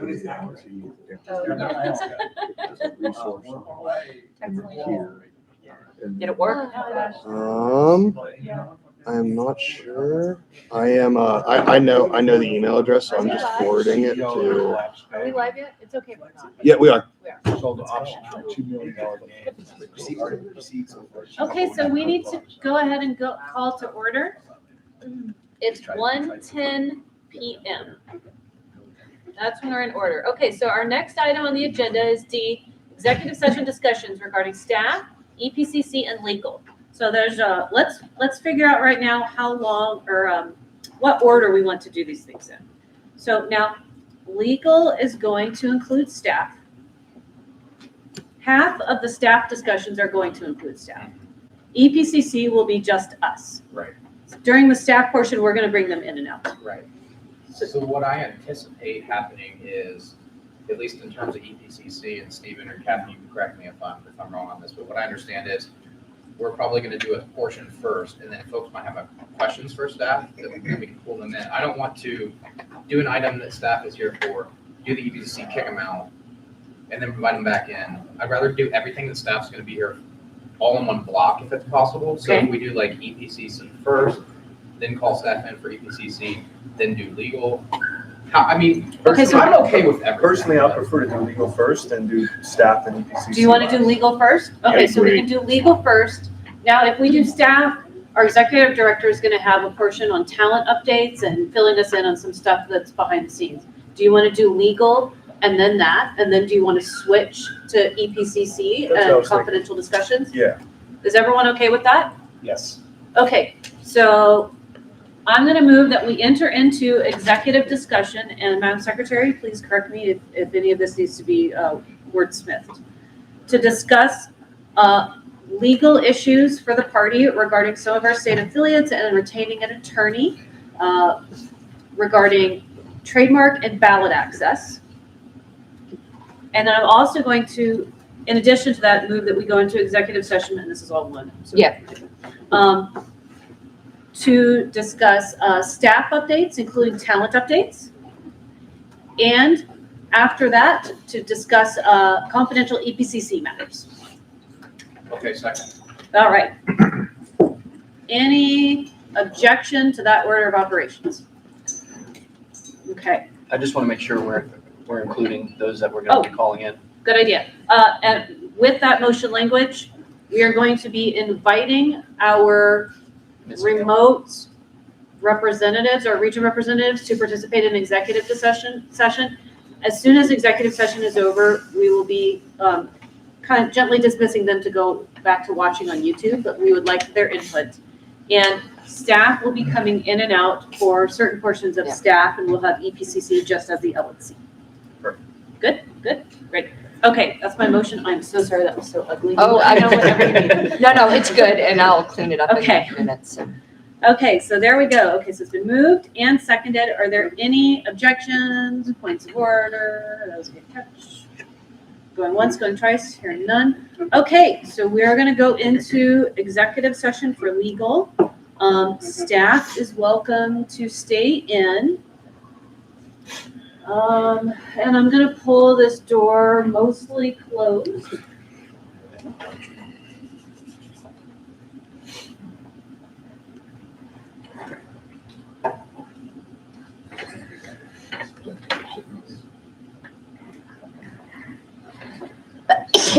Excuse me.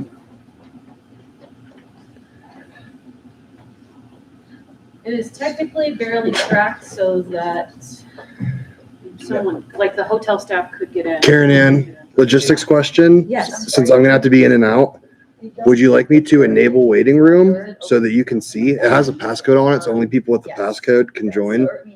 Would you rather me enable the waiting room so somebody's gonna have to check it and let people in, or just anybody with the passcode can get in?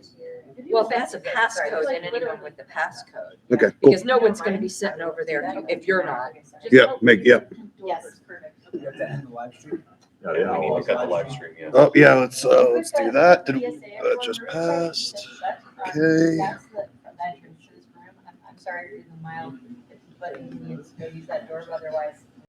Yep. Are live. We are live. Let's come back to our seats. Okay, we've got a motion All right. I move that the chair is authorized to expend up to $10,000 from the budget line 8210-10 immediately for the purpose of providing to the LNC a legal brief on our trademark rights. Second. All right, it's been moved and seconded that the chair is authorized to expend up to $10,000 from budget line 8210-10 immediately for the purpose of providing to the LNC a legal brief on our trademark rights.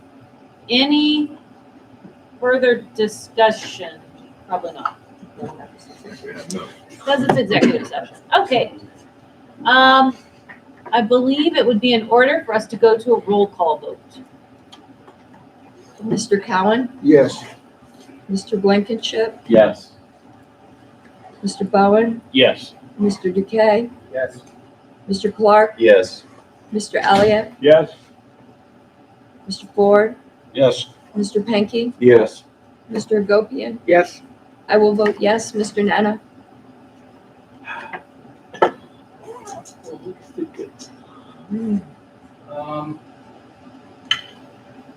I will abstain. Mr. Nikela, Yes. Mr. Rupa, Yes. Mr. Tunevich, Yes. Mr. Watkins. Yes. Madam Chair, it's 14 yes, 0 no, 1 express abstention. Okay, the motion passes. Next item on our agenda is potential policy manual revision, raise CRM by Nana. All right. So. How many I'm gonna minutes, Get the motion up on the 15. screen. This motion was, or this policy manual amendment was submitted to me by the man, the chair of Indiana. And due to some unfortunate circumstances, he planned on giving me a revision before we got here. I never got the revision. So this is the motion right now. I don't think there's a snowball's chance in you know what of it passing as stands. So I have some edits that I could suggest. As I said earlier, I don't anticipate us passing anything in this motion. My intention is to signal to the states that we care about what they need and that we are going to find a way to incorporate their wants and needs into our roadmap. Because it's obviously, from a national perspective, crucially important that we do what we need to do on a national level, but the states cannot feel like we're only doing what national needs, because this tool is supposed to work for both of us. Now, a lot of the reason why we're having to find additional reasons and additional ways to get creative with the project in terms of national is because we just switched off of Razor's Edge. That was doing some things for us that City was not already. And it's not that City can't do those things in the future, it's just that it doesn't right now. And there are needs that the staff has, and I want to make sure those needs are met, but I also want to make sure that the needs of the states are met. So my suggestion to workshop this would be that the top portion there would say the city CRM committee shall, in conjunction with staff, be responsible for the city CRM system hosted by the party. But hold on, because nothing's been moved, so you're moved this, so in conjunction Yep. with staff, you're taking out be solely, Yes. it'd be responsible. Shall, in conjunction with staff, be responsible for the city CRM system hosted by the party specifically. Developing a prioritized list. Developing would become the word suggesting. That's the only edit for that one. Number 2, I would delete the word directing and replace it with monitoring and assisting with. Yeah, monitoring and assisting with overseeing. Oversight. With oversight. Oversight of, yeah, sorry.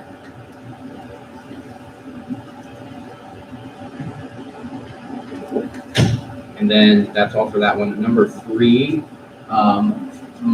maintaining would become uncovering. Uncovering. Discovering? Uncovering. Uncovering sounds. We don't want to uncover volunteers. So Yes. Number 4 and number 5, I think, are okay to stay as they are.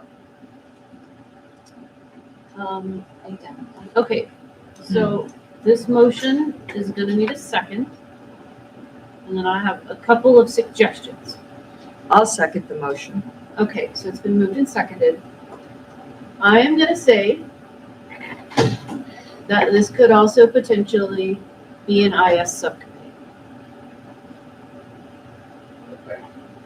Just throwing that out there. It wouldn't be a subcommittee, it's a subordinate, because the important aspect of this is the fact that it has members that are not on the LNC.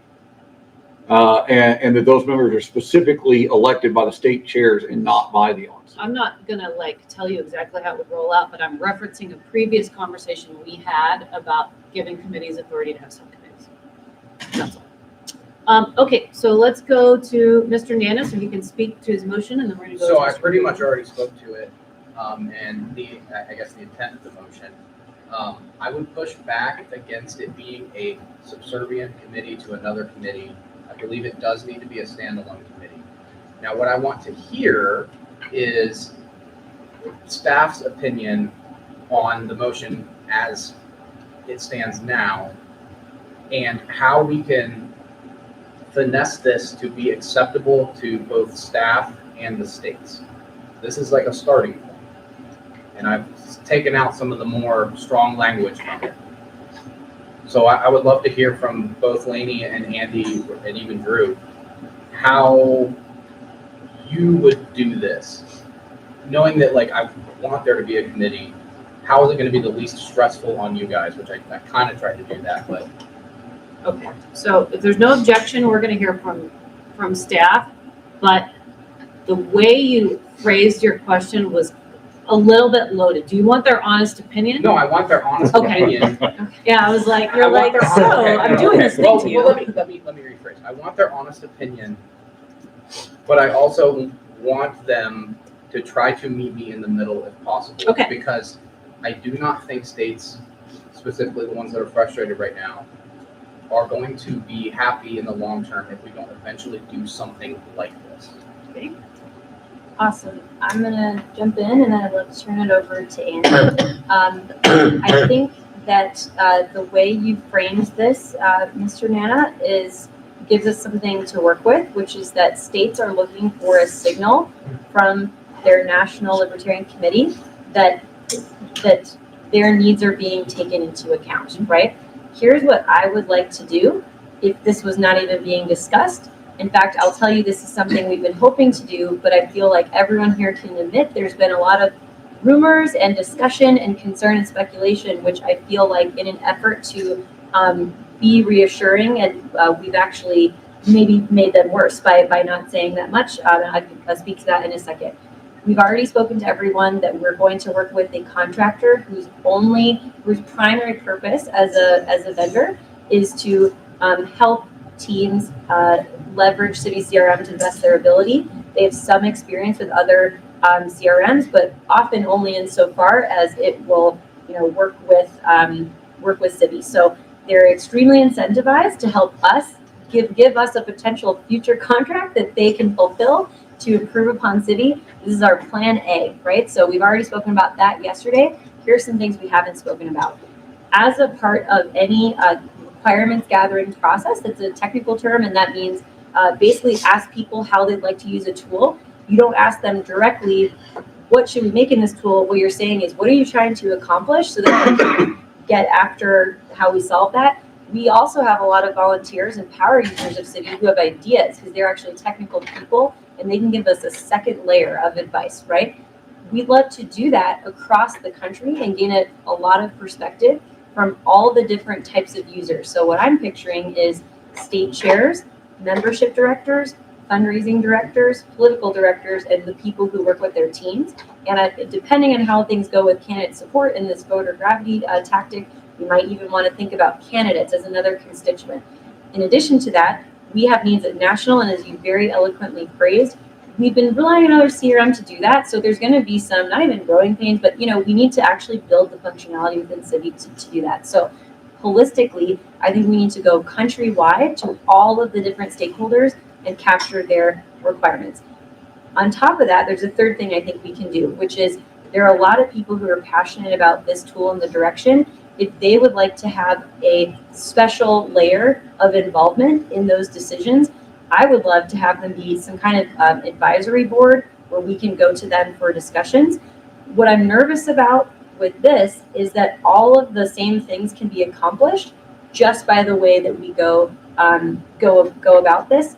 And in fact, this is something, those 3 plans I've been talking to you about, we've been going very slow and very cautiously because we don't want to spook anyone, because I feel like there's a situation where some members are concerned about the direction of our CRM, and then we're worried if we go ask them things like, what are your fundraising needs, or how is Civi serving you today? They might interpret that as, oh my God, they're going to get rid of Civi, which it couldn't be further from the truth, right? So what we're trying to do is figure out what people's needs are so that we can serve them. And that's the only reason why this hasn't happened so far. One quick last thing, because you asked me a direct question, I'm going to hand it over to Andy. What I'm nervous about with this, we've been speaking about for every committee, not just this one area, about who's on first, right? Like what are roles and responsibilities? I'm concerned that this is going to get into a situation that Ms. Harlow's mentioned earlier, which is we're making a camel because the committee is trying to design a horse, right? So I hope we don't get into that issue. I would love to really just do the normal process that any company would do when they're building a product, which is ask its customers, because it cares about helping its customers, what it is they need, build things, experiment, have an open dialogue, have good communication about what's coming. That would be my preference. So I'm going to yield to you, Andy, if you got any comments. So my role is not so in tech companies, they divide roles into leads and individual contributors, right? Individual contributors are people who don't have anyone beneath them and who aren't responsible for like figuring out requirements. They are getting directives on what to do and implementing them, right? So those individual contributors in a company only have to worry about like the raw metal technical problems, right? When you're a director, you have to navigate organizational complexity and be able to the big part of the job is being able to understand and translate organizational needs, navigate organizational complexity, and make sure you're putting out a good product at the end of that. I would worry that adding another layer of organizational complexity is only going to make it harder to do the things that need to be done. So when times are if we agree on things, when we agree on things, the way that this the way that this is structured now, I would do nothing but welcome it, because more volunteers is always great. I am very good at what I do, but I'm 28 years old, right? So the more there is an element of having advisory people is valuable. Good qualified opinions I'm always happy to get and take into consideration, right? But it's when we disagree, right? So the way that this is written is, it doesn't seem like they actually if I have working on this stuff every day, come to a conclusion about a situation, what needs to happen, and I have a good argument, or have what I think is a good argument for why it needs to happen, it doesn't seem like they would have the authority to prevent that anyway. So I don't see how this, for the good times, we don't need it. And for the bad times, I don't see how and the bad times just meaning I disagree, staff disagrees with the committee. I don't see how it does anything but add another layer of organizational complexity to getting to an answer. Because I have to imagine that most of the kind of things that we're going to disagree on are things that the LNC would be voting on anyway, not things that are solely within my power to change. Okay, we need to go to Justin Blankenship. Can I say one more thing? Yes. So another big thing is that successful organizations run in pyramid-shaped hierarchies, right? Where responsibility and authority are handed down in chains, right? And you can clearly point to the people below you and the person above you. And so when you have an issue with certain things, it's easy to identify why that went wrong, right? I would also not want to be in a managerial position where I'm responsible for managing this product, but not able to act with the autonomy to do what I actually think is best. So those are my two things. I think that we want to, this like creates a like winged out organizational hierarchy where we're like creating multiple layers of people that are responsible for things. We want it to be very direct and clear, and I think this gets further. Okay, Mr. Blankenship?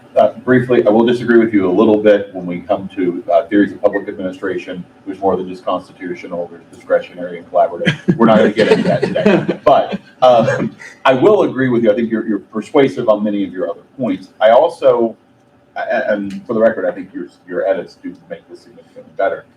I know given the circumstances that Evan went through, he was not able to contribute further. I really would like Evan's contribution to this, to see what his changes would be. Because of that, and I know I hate to do this to you all, I would move to table this until our next meeting so that we can get Evan's input prior to making any decisions. Point of information. Yeah. Which meeting? Our next virtual meeting, Zoom meeting. Here.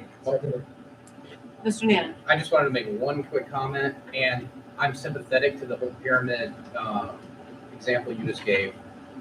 Originally, the way this was moved, or set to be moved, it felt like it put this committee at the top of the pyramid. And I was sensitive to the fact that that might not be a workable situation for staff. So this is my way to at least not have us at the tip of the pyramid.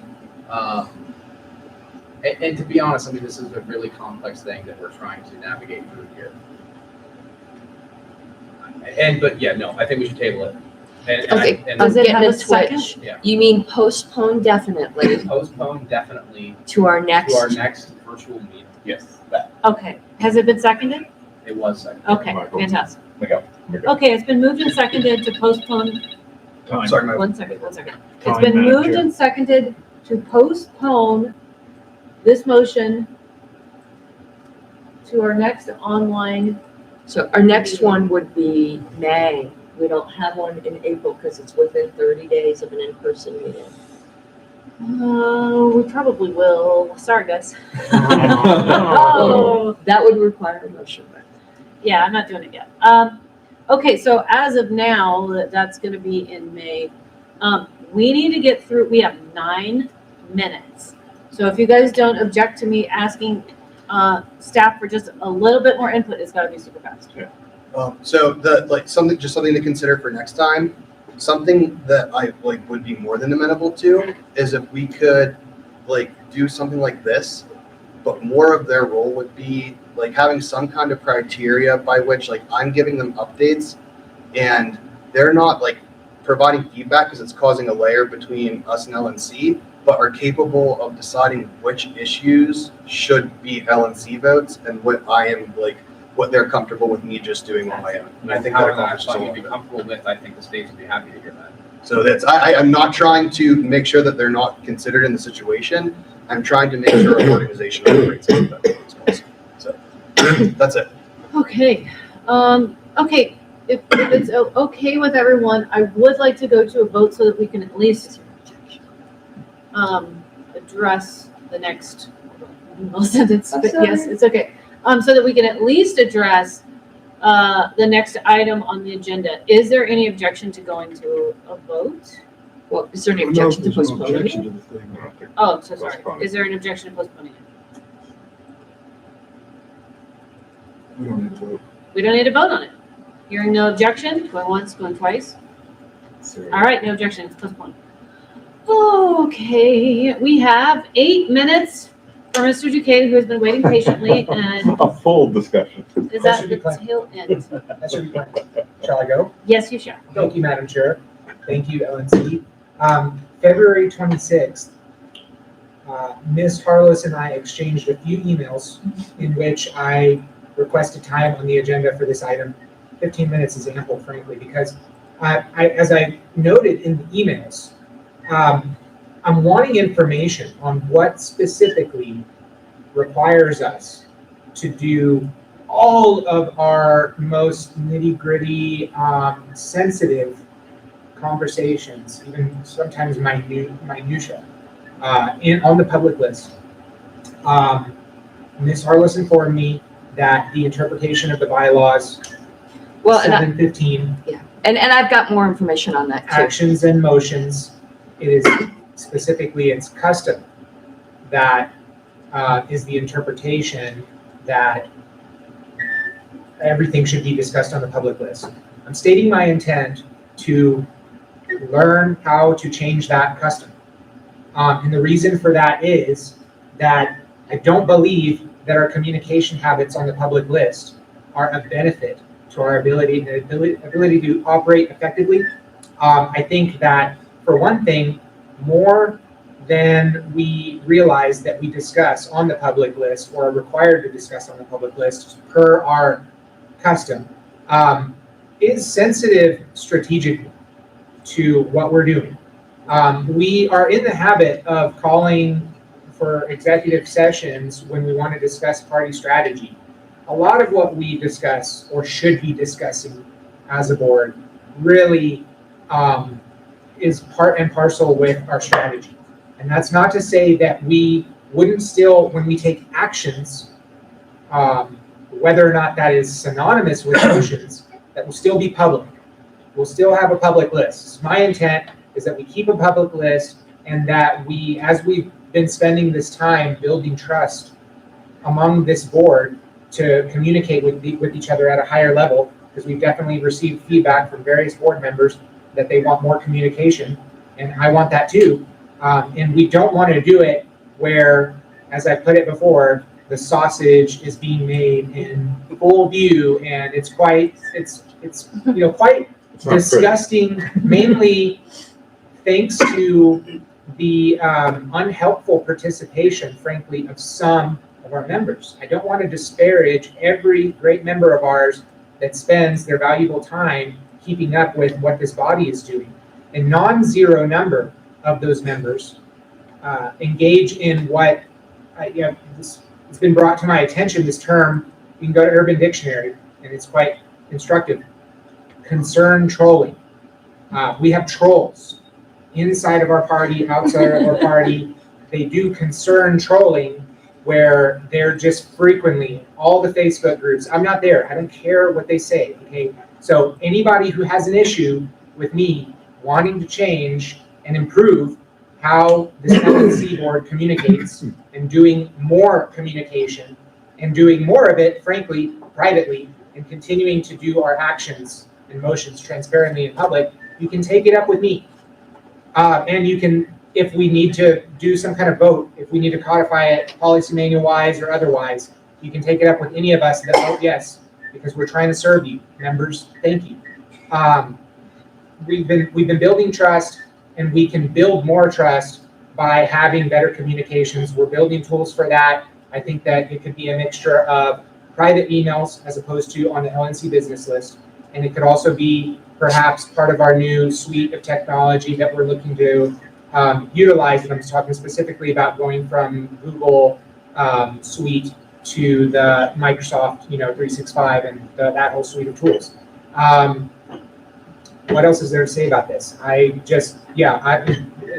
Ann, or Ms. Harlos rather, mentioned that it's possible that the bylaws committee may propose bylaws that more firmly entrench required transparency, and I will lobby hard against that. And between now and our national convention, we're under no obligation to try to comport ourselves with bylaws that don't exist. Okay. That's it. That's part of the Okay, time. jump in. Okay, I gave that initial information and said I would do more research, and I have done more. That was my initial impressions. That's probably 80% to what I finally came to after doing more research, but that isn't entirely. I put in the OneNote all of the policies that are explicit on this. And I spoke with people who were on the bylaws committee who specifically passed bylaws Article 715, where it says the National Committee and all of its committees shall conduct all votes and actions in open session. It's obvious that votes are not the same thing as actions because they're two separate words in there. But the sentence doesn't end there. And so originally I was like, well, I think actions probably by custom means our discussions. But the second part of the sentence says executive session may only be used for discussion.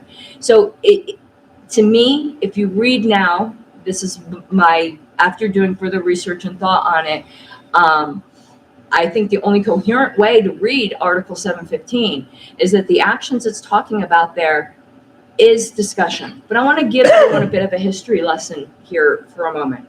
A lot of people might not know what happened in 2014. I'm not saying this to raise personalities. I'm saying this to just give a history lesson. A very dark horse candidate became a very popular national chair. That dark horse candidate was Mr. Sarwark. Mr. Sarwark became a very popular national chair because he opened up the discussion list. Membership hates secrecy. And what was happening before that, and I'm just going to be very frank with you. If anyone here is planning on rerunning and you're going to be against secrecy, you're not going to get reelected. I'm just being, because it was a riot in the party.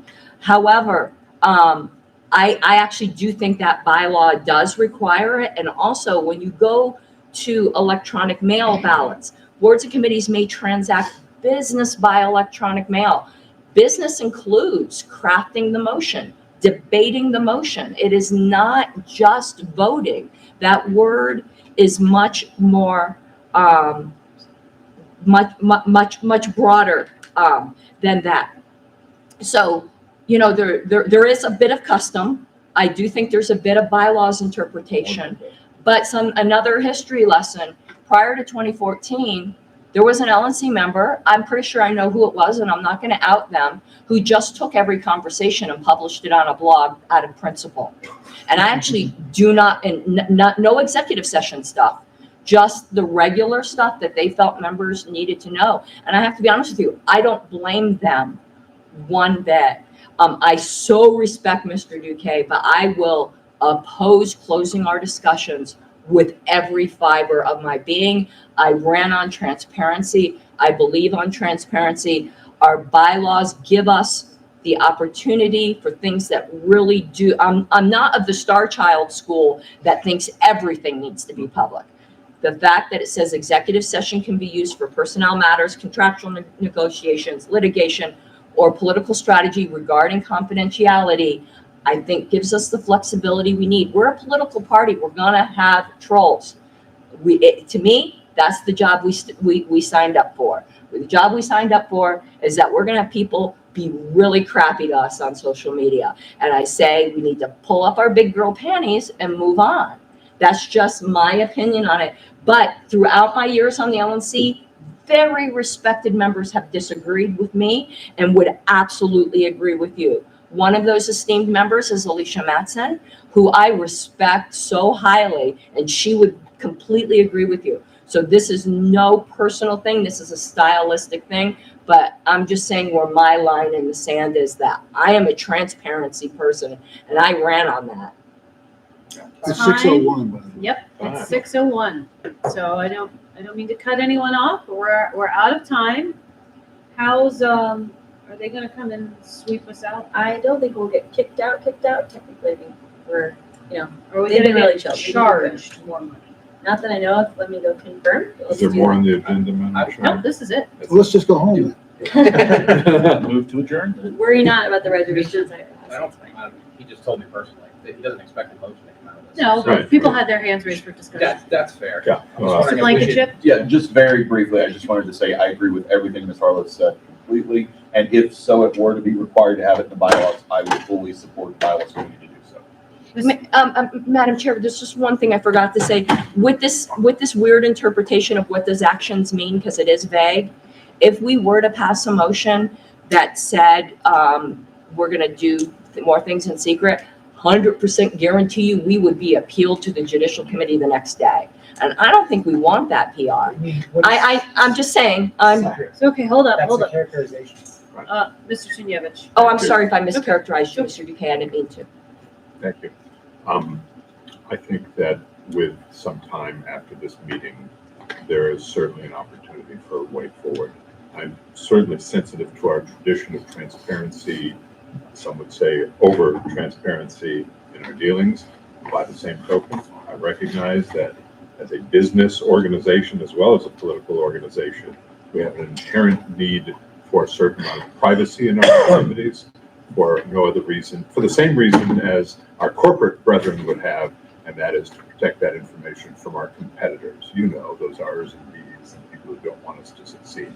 So whether it is a gentle tweaking of policy, whether it is specific recommendations to the bylaws committee that will help to facilitate something, I believe there's a middle ground that we can find. I'll just leave it at that. So, whatever happens, I would like to see it facilitate more discussion because, as you all know, I am sometimes less inclined to communicate sensitive things to you because I don't want to be perceived as doing something secretive. And so then we end up going to a bunch of meetings when the meeting, this could have been an email, you know, that's the reality.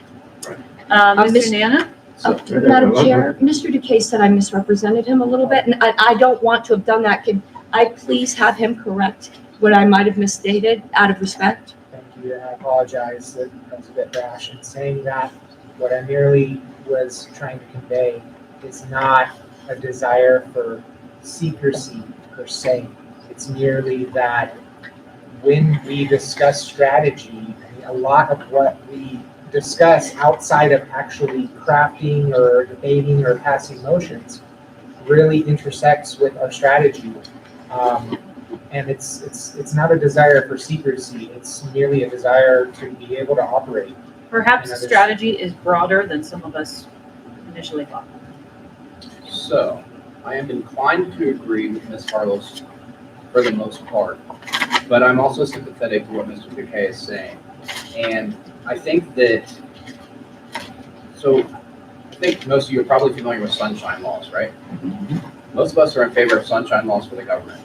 We should operate in a similar way without a mandate that we conduct business in an open session at all times. Like, so if we were to just turn the camera off, discuss a motion, and then pass a motion, I don't think anybody here would think that's okay. Sure.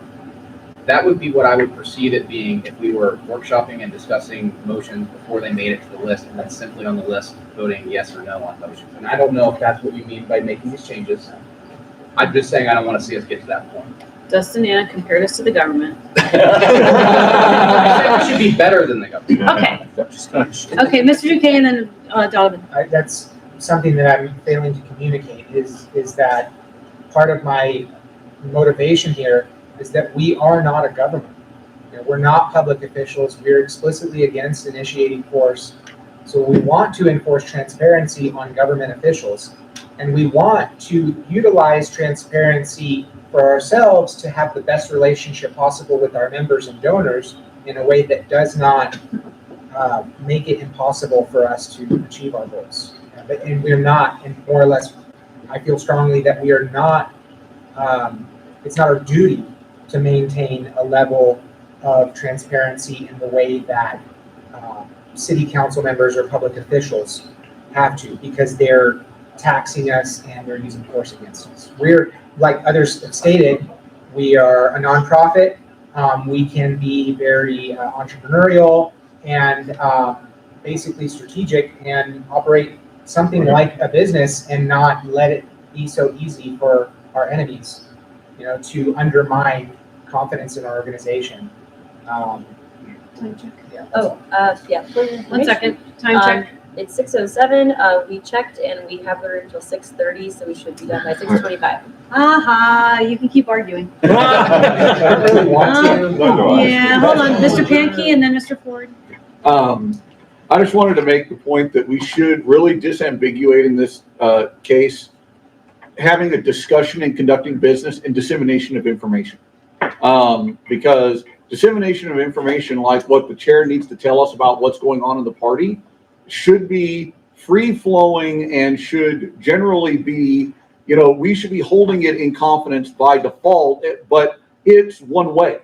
It's not discussion. It's not us rolling into different things, right? Is that if you're like, well, we got this thing going on, unlike a private discussion list or any type of private forum where we're interchanging, and which would be determine is, you know, a lot of people have big problems with us doing a big interchange like it's a meeting, but that's totally different from, you know, either staff or the chair or somebody as an officer disseminating information to us about what's going on in a totally one-way scenario. So that way we have knowledge of these things, and then when we want to discuss it, we call meetings or hold other public communication to do so.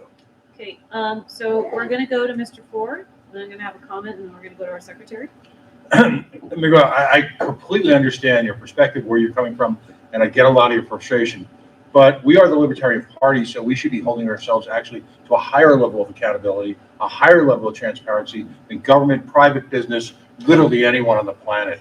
And at times that may be painful, but we are the party of principle. And I would just argue that we should be as open a book as possible. I think that perhaps something we should consider when we switch communication tools is that we become a little bit more comfortable with private discussions of legal issues and political strategy. And ultimate decision-making should maybe still take place in a meeting.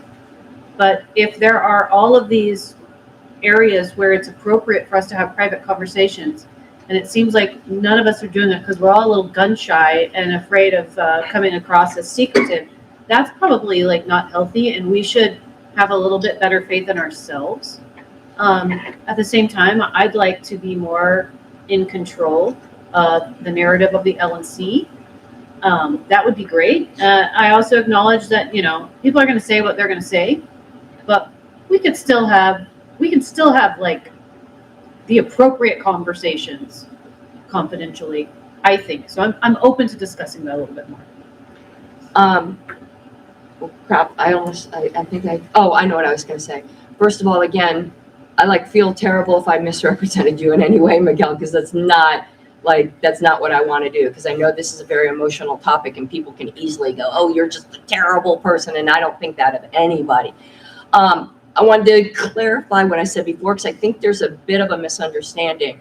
One-on-one, LNC members are going to talk to each other one-on-one, or, you know, few people on an email all the time. There's not a thing we could do about that, and I'm not arguing against that. When I say conversations need to be transparent, except for the things that the bylaws say that we can keep secret, and I like using the word secret because it reminds us that's what it is. I don't like using the word confidential. I use the word secret. I don't mean it pejorative. I mean it to keep us in line, kind of thing. I mean the full LNC. Whenever the full LNC is discussing something, I think it needs to be public. So if Miguel and I want to have a discussion about a motion we're planning together, do I think that needs to be public? No. We're workshopping something. But the minute we bring it to the whole LNC to discuss, that's when it needs to be public. Okay. If there's no objection, I'm going to call on our executive director. I don't think we'll have time for it today. I think it's something that ironically we should discuss further behind the scenes, which is kind of an issue with this exact topic. I would love to understand what everyone's appetite is for staff communication with the LNC, with committees. It seems clear that a lot of one-on-one conversation is encouraged. I find that we've had a cooling effect with the current interpretation of things being requested to be secret, where we only talk to people one-on-one, and it has an unintended consequence of leaving LNC members out of it, either because there's not enough time in the day. There's one of me, there's 23 of you. I literally could not reach all of you if I wanted to in a week. I would just love to make sure we are actually not only being transparent to members in terms of what we want to accomplish for them, what our intentions are, what's getting decided, and to do all of the bylaws, votes, and discussions as needed here in public. But there's a lot of other things that go into running an organization well, and I'm worried that we're sacrificing productivity and collaboration because we're trying to do everything in front of members. So whenever we're able to have this discussion, I'd love to figure out how do we want staff to be a part of this so we're in line with the appetite. Mr. Hagopian. So completely grateful for Karen Ann's last comment, because I think that assuaged and handled all my concerns, which is I think there are certain types of communication, meaning small groups or one-on-one, that that obviously should continue to go if we want to have efficient board action. I think though the problem is the way it's written is every single LNC is going to read that differently. People on the LNC are going to read that differently. We may want to consider SOP development, where standard operating procedure development, where it's like, this is the type of communication that you can have. This is the type that goes on the board. This is the type that is executive session only. You know what I mean? And just make it clear, and then we pass it, and everybody knows. Because too often we try to have a discussion, and then somebody says this is inappropriate, and then it turns into, somebody gets offended. Well, that's not how I understood it. But well, that's all silly. Let's just make the rules and then agree to them and move on, in my opinion. Mr. Blankenship? Yes, I would first reiterate, we are a member organization. And to quote Laney, who I think made a very good point, if we move too far in the opposite direction, we run the risk of having a cooling effect on our communication with those members. What we feel we can or cannot share with the members, because then so many more parts of the conversation become, to use Karen Ann's word, secret. And I think we really do ourselves a disservice to the members.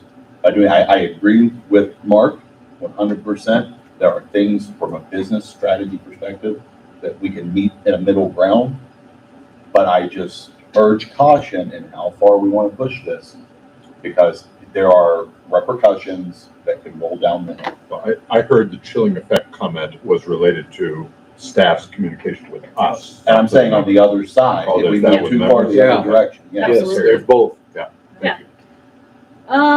And I think that's already been a little bit of the case, and I think it will help me communicate more effectively, if we, within reason, have some behind the scenes chit chat about things that are legal and so on and so forth. There's one item left. Move to adjourn.